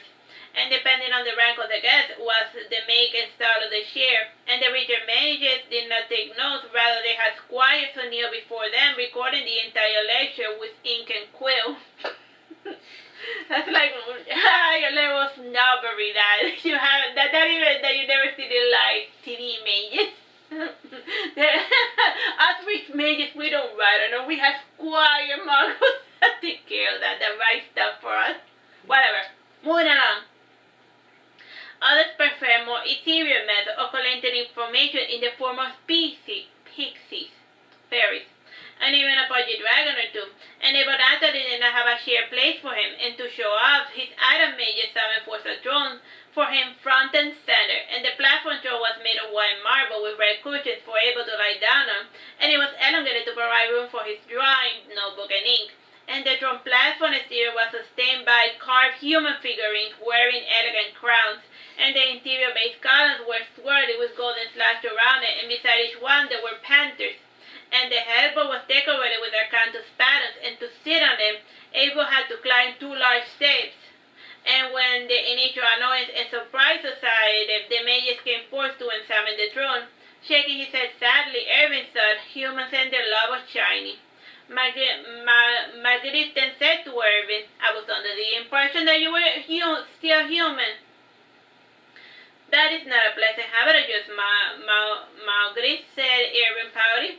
"It makes me smile," said Marguerite, rubbing his tail against Irving's long leg. Marguerite is a cat, but it's a magic cat, so, you know, he can do telepathy and stuff. For Gargantua, her throne was more of a rocking chair, and after sitting on it for a bit, she was fast asleep, with Hyperion resting on her lap. And the way she petted Hyperion, it reminded Irving of a cat, and Inanna was late, but that was to be expected, and by now the lecture hall was full, buzzing with noise. And in the audience there were the guest speakers of the day, and all in all, less than 40 had been willing to share their knowledge with the rest of the magical population. And Irving was set to speak later that night, and he had been a guest speaker at 2 previous events, and the room was slightly attended which he personally preferred. So like when the peasant mage was to like talk. That very few people actually bothered to like come here and talk because they'd be like, oh, he's just like a poor peasant mage. You know? He's too poor to know anything useful. Cause like people be just like that. And in the end, the mages decided to start the lecture without Inanna, and putting away the red cape, putting away the red carpet, the lectures drawn. And after 3 hours of copy and conversation, Abel was regretting coming here. And using his pillow, he settled down for a nice nap, and one of the lecturers came up and poked the Monkey King with his wand, and mockingly he said, "Is the lecture too intricate for your underdeveloped brain? If the monkey wishes to sleep, he should return to the barn." And sitting up, Abel the Monkey King said, "It will not kill you to send a resume or the information you wish to discuss." And in the end, Abel had the Iron Mages disintegrate the throne, and the people sitting behind him were grateful for this solace. And together with his companions, he took to wander in the halls, and the higher guards were mindful of his movements. And when he came into the kitchen, he heard the servants chattering and laughing, and those frying the chickens by the fireplace were quite merry indeed. And at the center of the lot was Inanna, calling on the servants that were making a mess of the dinner, with their constant drinking, singing, and laughing and rambling. And to Abel it seemed like a true symposium than the boring mess he had just witnessed upstairs.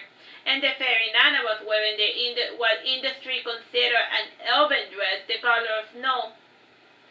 And it was decorated with blue oars made of azurite, and the smaller jets surrounding the oars were made of white jade. And the sleeves were tied at the top and loose halfway across the elbow. And the dress had a V cut at the neck and a large blue orb at the center, and the large crown she wore was made of stylized ivory flowers pressed against a flat Stephanite frame. Abel took a few minutes to admire Inanna's dress, and she always seemed to cause quite a strong impression whether she was dressing as a man or a woman. And in both cases, her bony frame and delicate psyche were visible, and giving a slight smile, Inanna beckoned and she said, "Come and join our little symposium." And taking her hand, she got up and she danced with Abel through the mess hall, bumping into those generally trying to get some work done. Both quick on their feet, they managed to avoid getting stained by the mess that humans call food. And the head cook eventually came back from his break and he yelled, "What is this mess? You two get out of here if you want to get fed." And standing behind Inanna, Abel said, "I watched that holly tone, sir, and we were just having fun, no harm done, and besides, if you make too much food, it would all go to waste." "Such events demand opulence," said the head cook, coming closer, and he made a motion to touch Inanna's shoulder to guide her out, but she grabbed a nearby spoon to brush his hand away. Pointing at him with a spoon, she said, "Whatever gave you the impression you had the right to touch me?" "I meant no insult by it, my lady," commented the cook, gritting his teeth. And opening the door, he said, "Please, please, after you." And Inanna left the kitchen, followed by Abel the Monkey King, and before the door closed behind her, she threw the spoon which struck the lady cleaning the floor. And not knowing the source of the strike, she proceeded to strike with her mop the nearest person to her, and says to the brandy and the black one, "Give the..." And she left the kitchen in quite a commotion, and after running up a couple of floors and made it to the library, and chuckling, Abel said, "What a mess. I amuse myself," she added. "It is worse for the staff, baking in the furnace all day long, and the mages could improve their equipment a bit with a bit of enchantment, but they choose not to." So like the mages could like enchant the kitchen to like make it more efficient for like the humans cooks, but they'd be like, "Meh, we're not gonna waste mana on that." Time, bro? 15 minutes. "Some things never change in the Tower of Subero," said Abel, shaking his head sadly. "And speaking of which, the guy has been expecting you for some time." "He knows where to find me," said Inanna, folding her arms. "No, not that Suberos, but the other one," explained Abel. "I know which one you meant, and I'm not stupid, cheat," said Inanna, gesticulating with her arms. And she did not do so out of anger, but to arbitrarily flap her sleeves. "I didn't mean anything by it. It is just that the old one, the new one, and the dead one, it just gets pretty confusing," commented Abel. "Yeah, there's several Suberus. It's like more of a name title, you know? There's the dead one, the new one, and the old one." "Why must they all sport the same name? Seems pretty foolhardy and confusing if you ask me," said Inanna, tracing the border of nearby table with her index finger. "Like most things in life," said Abel. And the pair continued to jabber in the library to the dismay of the journeymen and apprentices trying to learn, and a few made attempts to shut Inanna, but stopped as soon as they caught the eye of the ethereal beauty that was the princess. And she would lower her gaze and smirk a little with her rouged mouth whenever she caught one of those young apprentices gawking at her. It was at this point when Abel said, "Don't you have anything better to do?" "Unfortunately, no, and neither do you, and you are only happy if you are influencing the grand scheme of things." "No," asked Inanna, sitting by putting her arms on the armrest of the cushioned chair. And then, just as she was getting herself comfortable, she noticed the dust, and frowning, she said, wiping the dust on Abel's shoulder, "Filthy, filthy place." "It certainly wasn't like that back when Sivan ran the place," commented Abel, dusting his shoulder with the back of his hand. "Why must all scholarly types be so filthy? It only takes like a minute to dust off one's workstation," said Inanna. "Time, bro?" 30 minutes. And to prove her point, she went to the servants' quarter and brought out 2 dusters, and together with Abel, they gave a regular scrubbing to the library, and they even cleaned the top of the books and aerated the ones that had not been opened in centuries. And by dusk, Suberos had heard that Inanna was in the tower cleaning the place. And the demon that informed her of what she was up to, he asked the demon, "Where's the little princess? Has she gotten lost? Why is she not here like she promised?" "Well, he has been here for the last 2 hours, and he did attend what she thought was the symposium," said the demon. "Explain," said Suberus. "In this land, a symposium is a sort of drinking party where people chat and play games, and the only place that fits a description is sadly our kitchen," said the demon. "I wasn't asking you to explain her location. I was wondering why you called her a he," asked Suberus. Grinning, the demons answered, "Why don't you lift his skirt and find out? Away with you, demon. I haven't the patience for your lust of temptations," rebuked that Suberus. "Ah, you're no fun," said the demon, fading away. And after getting misdirection from his demonic companion, Suberus located Inanna and Monkey King dust in the library, and not knowing what to make of it, Suberus said, "We have servants to do that, my lady." "Could have fooled me," answered Inanna, gritting her teeth. And she jumped off the table, and she was standing up, and she then gingerly landed on the floor. And the soles of her shoes made a clanking sound which reminded Monkey King of a tap dancer's heel shoes, and upon closer inspection they seemed looked the part. And it wasn't too obvious because the stone floor was blanketed by carpets in many sections of the tower. So she came to the library with tap dancer shoes, because you know when the metal heels to make annoying loud sounds. But since the floor had a lot of carpets, it just didn't do anything. Time, bro? 11 minutes. "Not used to such haughty-tone," he said. "Mind your manners, girl." "Define manners," said Inanna. "The way people think you should act and behave," explained Abel. "What a bother," said Inanna, tapping her foot on the floor. "Forgive her. The princess has not been housebroken, as you may have noticed," said Abel, taking her arm and guiding her out of the library. "Her father spoils her soul." After she left, the demon came behind Suberus and whispered in his ear, "Forget the pretty lass. It is her time of the month." "Well, wait a minute. The last time we spoke, you implied that she was a boy," rebuked Suberus. "Meh, why should it matter if it is not as if you have any inclination to bet her. She is as pretty, to be sure, but not sensuous enough to arouse your darker instincts," commented the demon. "I wouldn't be so sure," said Suberus, looking Inanna walk away. He could not help but note her unappealing form, and he thought, remove the ornamentation, and all you are left with is a mop. It's like saying that she has a fancy dress and all that, but she's flat. all you're left with is a stick. With Inanna left the faint smile painted in the apprentice's lips, and they found the bizarre behavior of the princess and her little monkey companion quite amusing.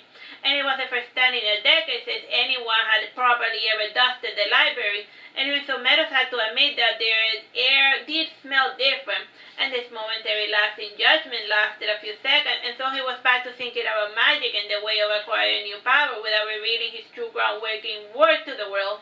And little did he realize that his effort to conceal his powers were futile, And while Marduke held the demon side, he was essentially the ruler of all primordial demons. And the native demons of Saturnastra also tended to obey him due to the sway he held over those ancient monstrosities. And they also acted independently in order to maintain the peace of the mind of their leader, and part of this role involved keeping an eye in the roaming Inanna.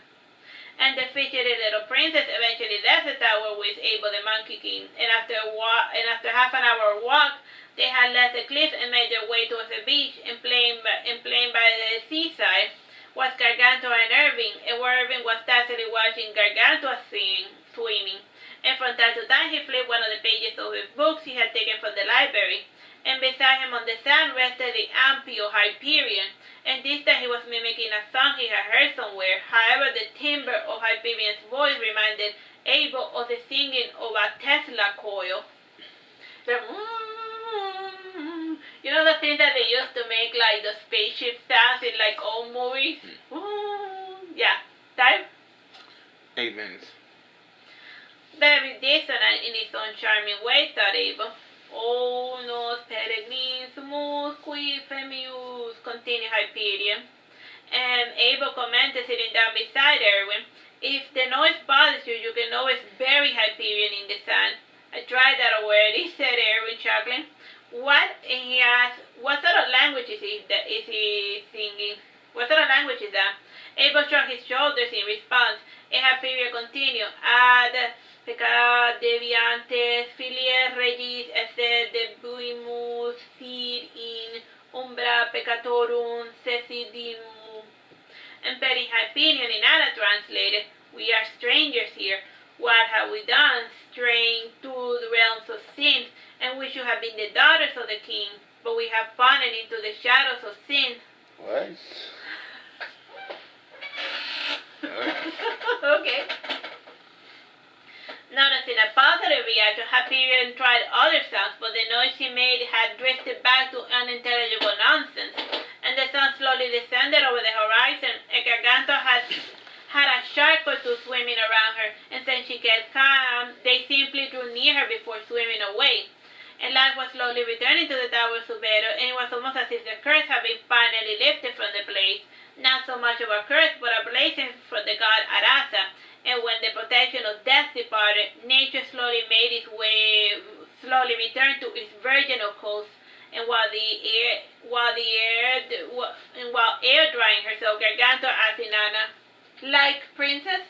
And Inanna powdered her lips while thinking, and once she finally understood what Gargantua was trying to say, Inanna nodded and said, aside from idle talk and political discussions, I am expected to manage my future husband's household and organize and perform charity ventures. It is really quite bothersome and trying, being a princess, and I feel that at this rate Veragena will cut off all ties from the world. Bad, said Gargantua. Time, bro? 6 minutes, 30 seconds. Wait, are you saying that it is bad for Veragena to isolate itself, or that it is not so bad, the direction that it is taking? Asked Erwin. Yes, said Gargantua. Seeing Gargantua being trembling a little made Abel summon up a warm red silk blanket. So he asked him, is it one or the other? And she just said yes. Just to be a troll. Gargantua gathered the blanket around her and she rested her head on her knee, and now in his eyes Abel said, Marduke was always like that. He pretended to care about welfare of every little thing, but he shunned away whenever things did not go the way he liked. And he hasn't the will to bring peace to the continent. You're wrong, said Inanna. My father does want peace, and he's doing everything he can to achieve it. Could afford me, whispered Abel, raising an eyebrow. And not desiring to argue with Inanna, he shifted his gaze towards the sunset, and he kept this and many other foreboding stars to himself, and the sun was already below the horizon, and its red embers making the clouds glow like searing cauldron, and he wished he could go back to those days before he became Abel the Monkey King. And Inanna drew her knees closer to her chest, and then she rested her head on her folded arms, and looking at Abel, she asked, have you still not decided on a name? Having a true name is a big decision that shouldn't be taken lightly, said Abel the Monkey King. Maybe you're just overthinking this again, commented Inanna. Why should that name really matter? Just stick to what everyone calls you, Abel the Monkey King.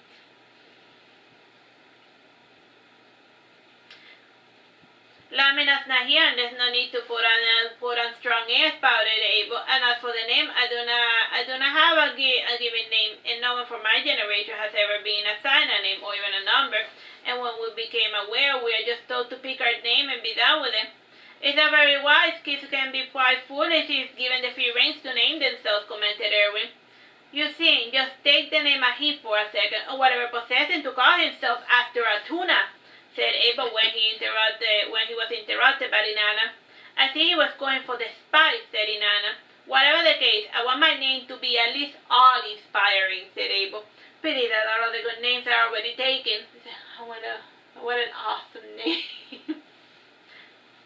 If I were you, I would just call it Quiz instead of for Abel, and that was the name given unto you by your Nage adopted mother, wasn't it? Said Inanna. I don't really like the name Abel. It sounds identical to Abel, Monkey King. How about this? If I knew you cannot think of a new name, then we will take the name Abel. Agreed, said Inanna, getting up and dusting her dress. Fine, said Abel without much enthusiasm. And then sun fell, and with it came the cool wind from the north, and with the tide rising, Abel and his companions made their way back to the tower, and when dinner came, Inanna was pitching a fit, and the bath in her room had a lead tub, and it had been replaced the previous older copper model, and not desiring to get dragged into an argument, Abel and his Naga mages went to Erwin's room, and they summoned their own dinner. And back in Lusitania, the full mages were scavenging and preparing the meals on demand, as soon as the birds sent notice, and the tower mages were never too keen on adopting these Naga habits. And it seemed like too much of a hassle seeing as though food could be dried and preserved. And as far as preservation, it was only applied to grainy products and certain fruits that could be pickled or processed into sausages or sweets. And it took less than 2 hours, but the food mages had the meals prepared for the Hydra mages to transport, and after tracing an intricate pattern on a plate, the cooked food finally manifested. Abel ate his tomato toast with sardines with gusto, and there was a bit of a fresh minty flavor in the mix and a thin slice of onion on top. And Abel removed the 2 onion slices and he gave them to Garganta, and she did not mind the onions, and she had a food that was going to go to waste. And for dessert, Abel ordered peta, a soft pale candy made of winter melon, and his pleasant meal was interrupted when Erwin came into the room, and staggering he made his way towards the washing room, and he emptied his stomach content in the dingy toilet. And at first he started with an nausea, but giving a proper look at the bathroom situation was enough to turn his stomach, and the smell alone was revolting. And as was the Naga habit, Abel and his companions stopped what they were doing, and they prepared a bath for the drunken Erwin. And they communally bathed and groomed him, and once he was clean as a whistle, they guided Erwin to the bed, and he was wrapped up in blankets. And once he was asleep, they returned to their meals. Time, bro? 1 minute, 30 seconds. I can't help but feel a little disappointed, whispered Erwin, munching on a blueberry. No, said Garganta. Humans are always fond of pointless gestures, and it is a lot easier and more rewarding to positively pretend to work for the common good than to actually do something meaningful, commented Abel. Alright, let's just leave it here. Bye-bye and God bless. Please run? Yeah. Hello, my name is Teresita, Blanco, dear sister, and today we're reading the final chapter of Saturnastra Monkey King. Again with the humans last year. It is so fashionable to throw rocks at the humans today, and I have seen people of all sorts of species, and they are just awful as the next individual. And we have not become so terribly rotten because our survival depends on our cooperation, and unlike the rest of the world, we cannot afford to turn on one another. Other than humans, my ancestors didn't have anything else to compare themselves to, said Abel. Also, since your humans had no other rival species, they started to compete with one another for resources, mused Pierre. Well, if you want to put it bluntly, yes.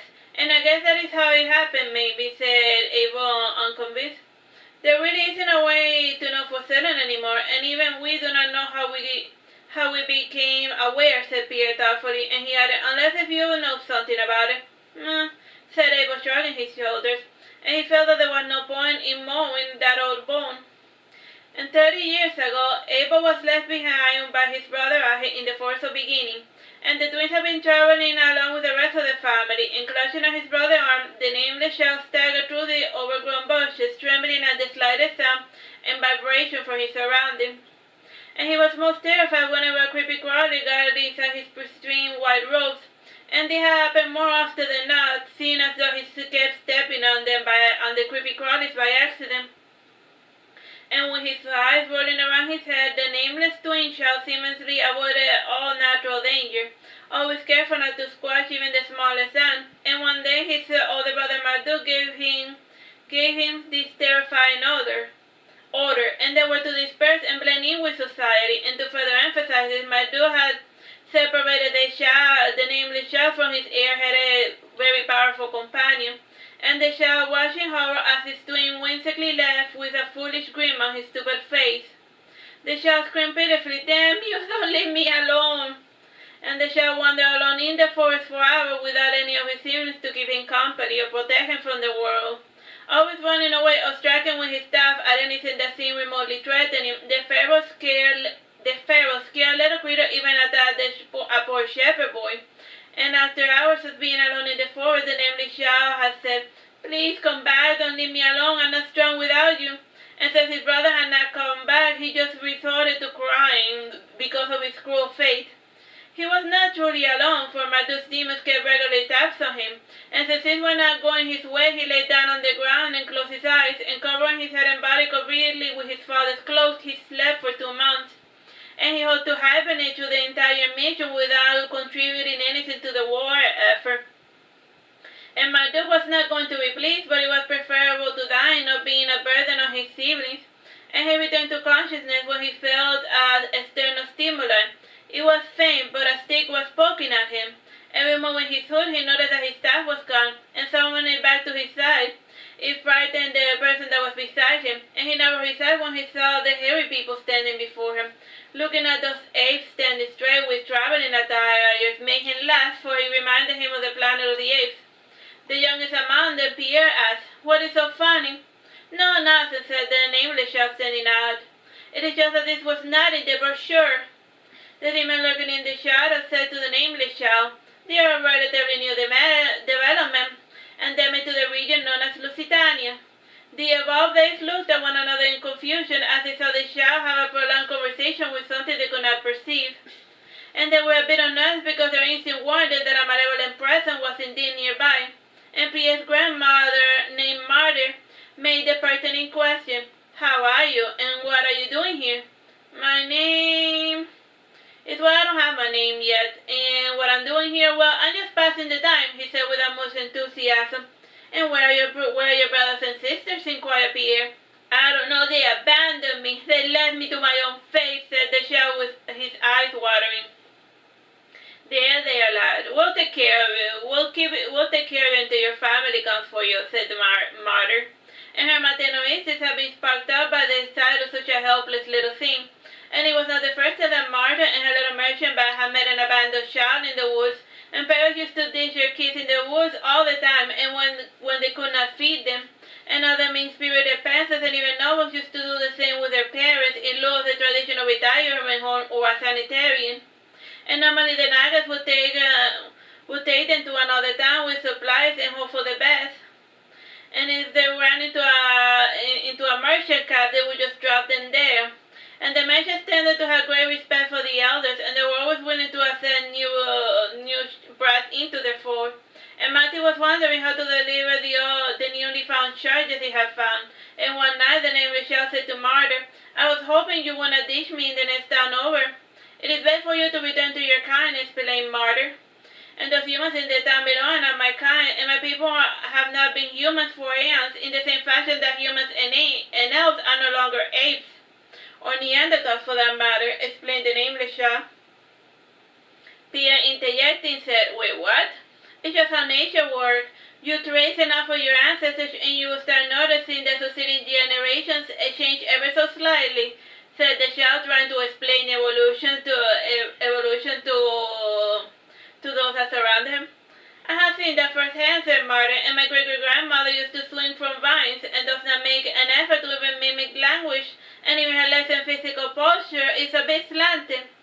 And this time it was an English child who exclaimed, "Wait, what? How is that possible? The process of evolution shouldn't happen so quick." And for the following days, the child was lost in meditation.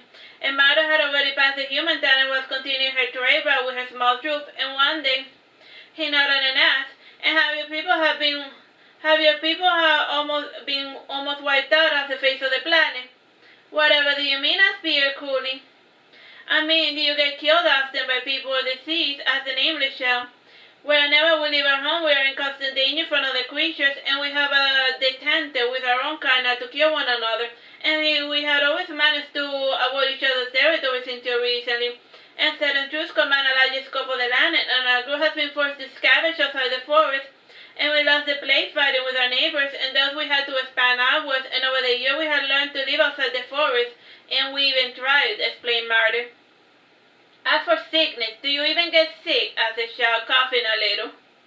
"My great-grandmother one time described a type of malady known as never sleep. And for a time, her people were unable to sleep for months, and during those days, Mima, that's what I used to call her, she said she was not able to extend her wrists, and her left foot had the same problem, and her mother used to see everything in bright colors after a while," said Marty. Again, the child was in deep contemplation for hours, and whenever he was thinking, he stopped coughing and cringing at every little thing. And the child asked, "Can I go live with you guys in the forest for a time?" And Marty's eyes darkened, and she said, "It is best you live with your own kind." "Man, I would prefer to take my chances in your forest, and I am helpless without my better half. And your people at least seem amicable," said the child without much enthusiasm. And a week passed, and the earth 1 year in the Lusitania Peninsula, and in an effort to help the child, she had tried to give him out to adoption in multiple homes. And it was at that moment that they realized that the truth behind what he meant when he said that his kind was no longer human, and all aspects of humanity clung to him, his looks, his eyes, and silver hair. However, there was truly something inhumane about him, and the normal humans could smell it, and they feared it. And the first issue that our humans pointed to was the nameless child's speech. And most did not know so much the look, but the manner in which the child spoke, and it was not normal for a 2-year-old looking brat to be so eloquent. And even the most precocious child lacked the understanding that the strange boy displayed. And the nameless child had pigmentation in his silver eyes, and hair were also cause of great concern, and the ex from Lusitania did not know this, but these were telltale signs of a silver dragon disguised as a human. And in spite of using a human form, most silver dragons tended to retain their trademark mane and eye color. So, like, if you see like a human that has silver hair and silver colored eyes, he's probably a dragon in disguise. Probably. Then humans were not going to take chances with a child that might be a dragon, and a very dangerous one at that. And the night before the party, a traveling dragon rider came out to the ape troop camping outside camp, and the rider usually wore clothing predominantly featuring dragon scales, and this one wore a tragedy mask and was covered from head to toe. And she offered Marta a basket filled with bananas, and Marta accepted the gift because her grandson Pierre liked bananas.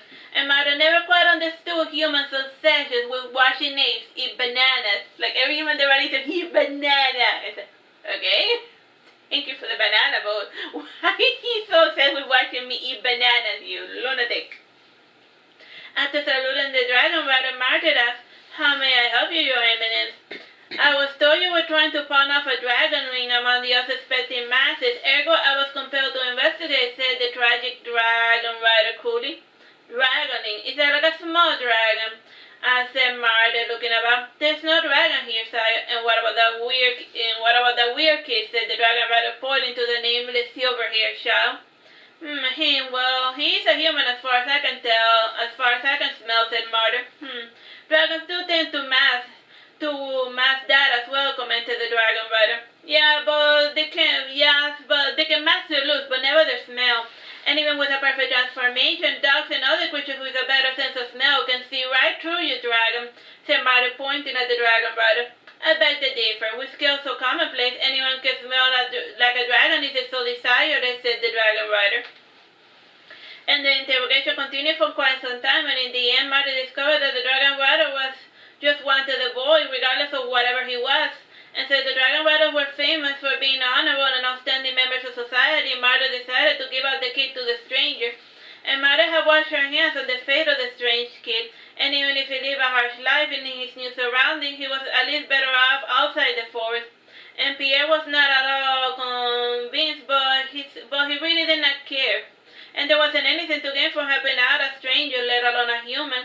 And he could never understand Marduke's adoration towards small children that were not of their own kin. And he naturally assumed it had something to do with just her maternal instincts acting up. And 2 days passed, and they had returned to a bit of the forest that was still part of their territory. In the outskirts, the troops had been constructing storehouses, and they would place inside whatever may be of value to the humans, and they would supplement their monotonous diet with whatever the food they could trade during their wanderings.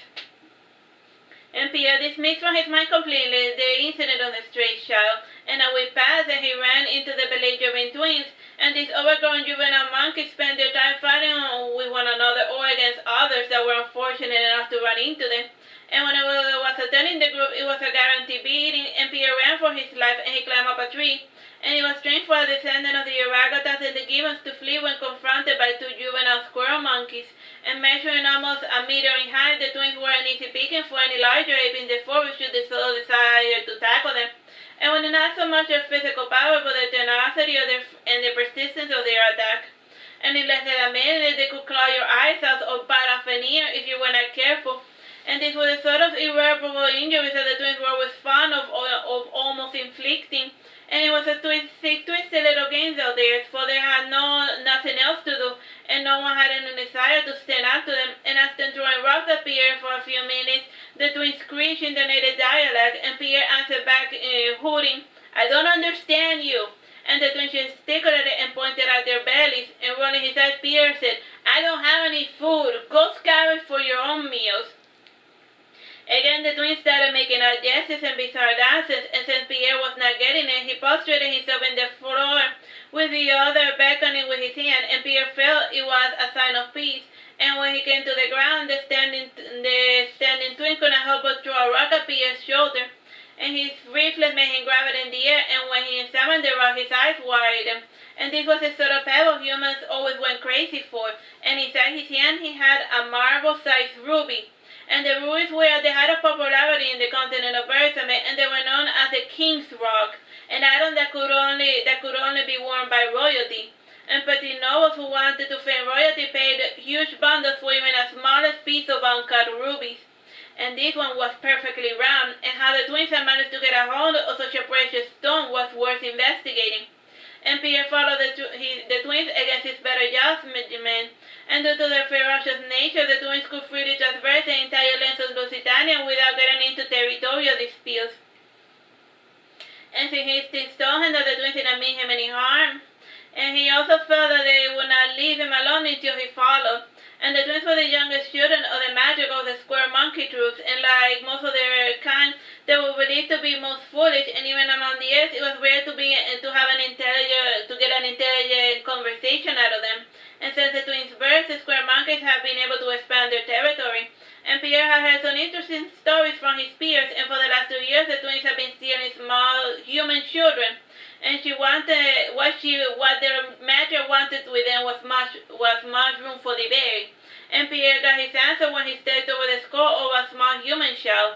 And noticeably different, Pierre was tempted to stay and examine the bones to get the nature of his death, and the twins shook their heads sadly.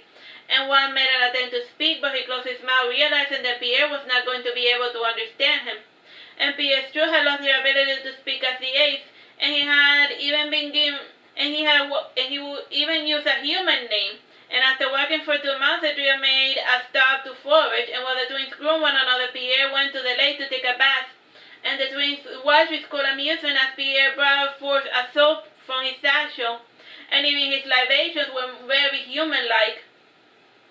And he ate a stale wheat bread with salted ham and a fresh cut fish, and Pierre cooked his meats as well, and the smoke that rose from the lumber made his eyes hurt a bit, and blinking twice, he had the sensation that his hands were melting like butter, and he quickly got up and put it out the fire, and he heard a faint sound, which grew more defined as he closed his eyes. were addition to them gedekenima den torrendum wise. Time, bro? It's 7 minutes 30 seconds. As his conscience felt fearful and excruciating pain, and he awoke a half hour later and had been taken to the river and had his hand thrown on the water, and as the gargling of it Pierre set up a noise, and the fire had been put out, and the twins gestured afterwards, taking a branch from a tree and pointing to the extinguished fire. And Pierre knew for a fact that the square monkeys were afraid of flame, and he had lighted up the campfire and attempted to have some sort of weapon against the twins should they desire to attack.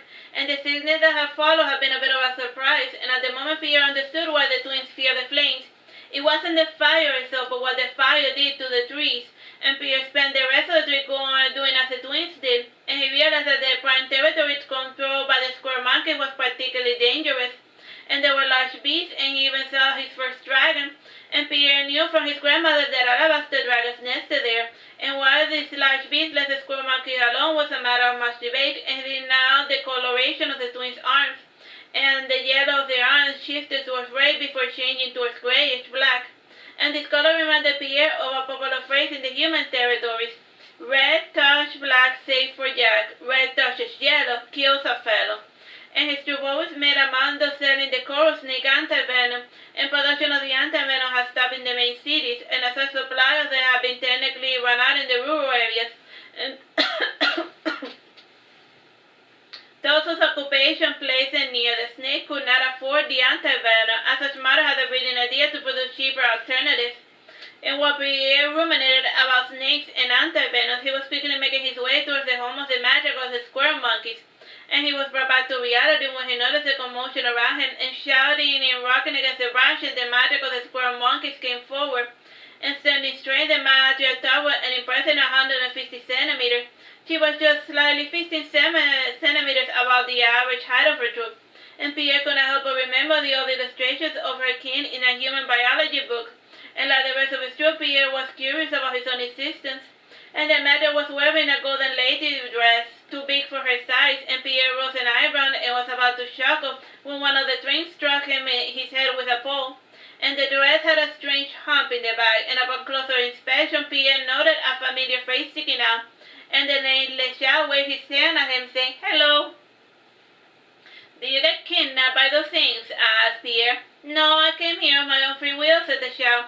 "And what does she want with you?" asked Pierre. "To feed and clothe me and teach me how to talk and go up vines, you know, the entire Tarzan experience," commented the child without much enthusiasm.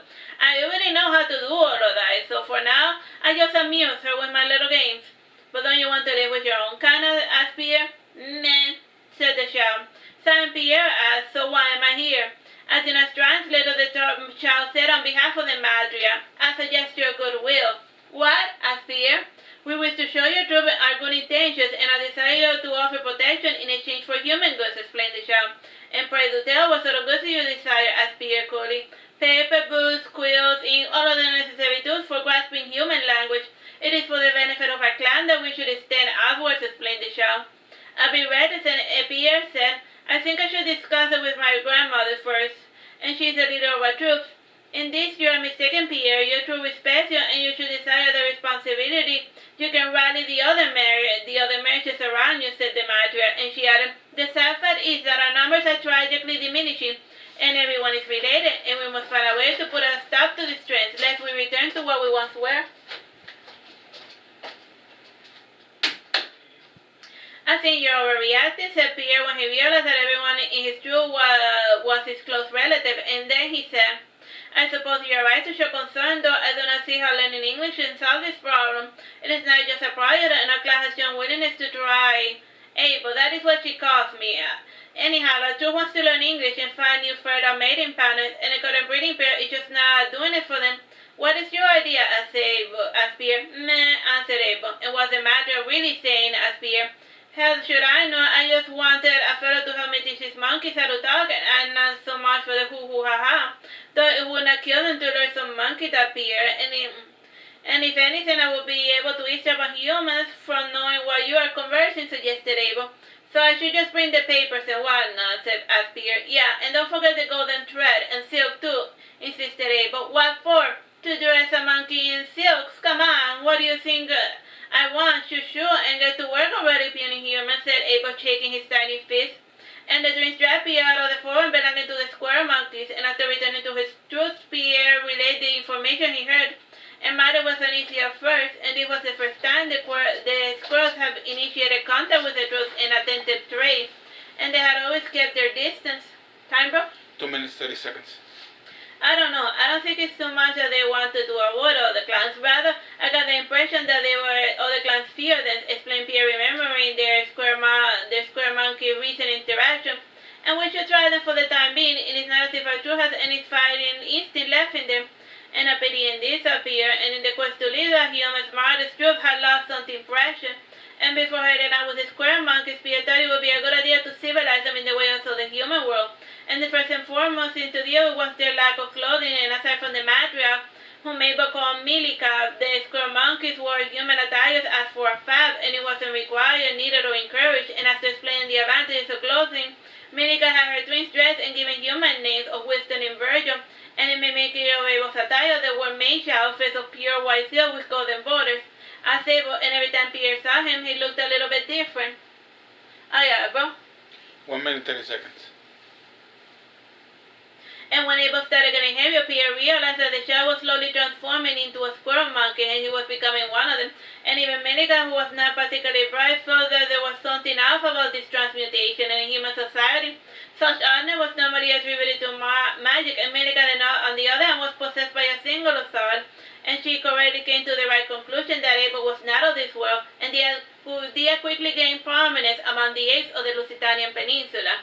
Alright, so here we're done with Saturnastra Monkey King. The last chapter was just explaining how he came to live among them. Bye bye and God bless.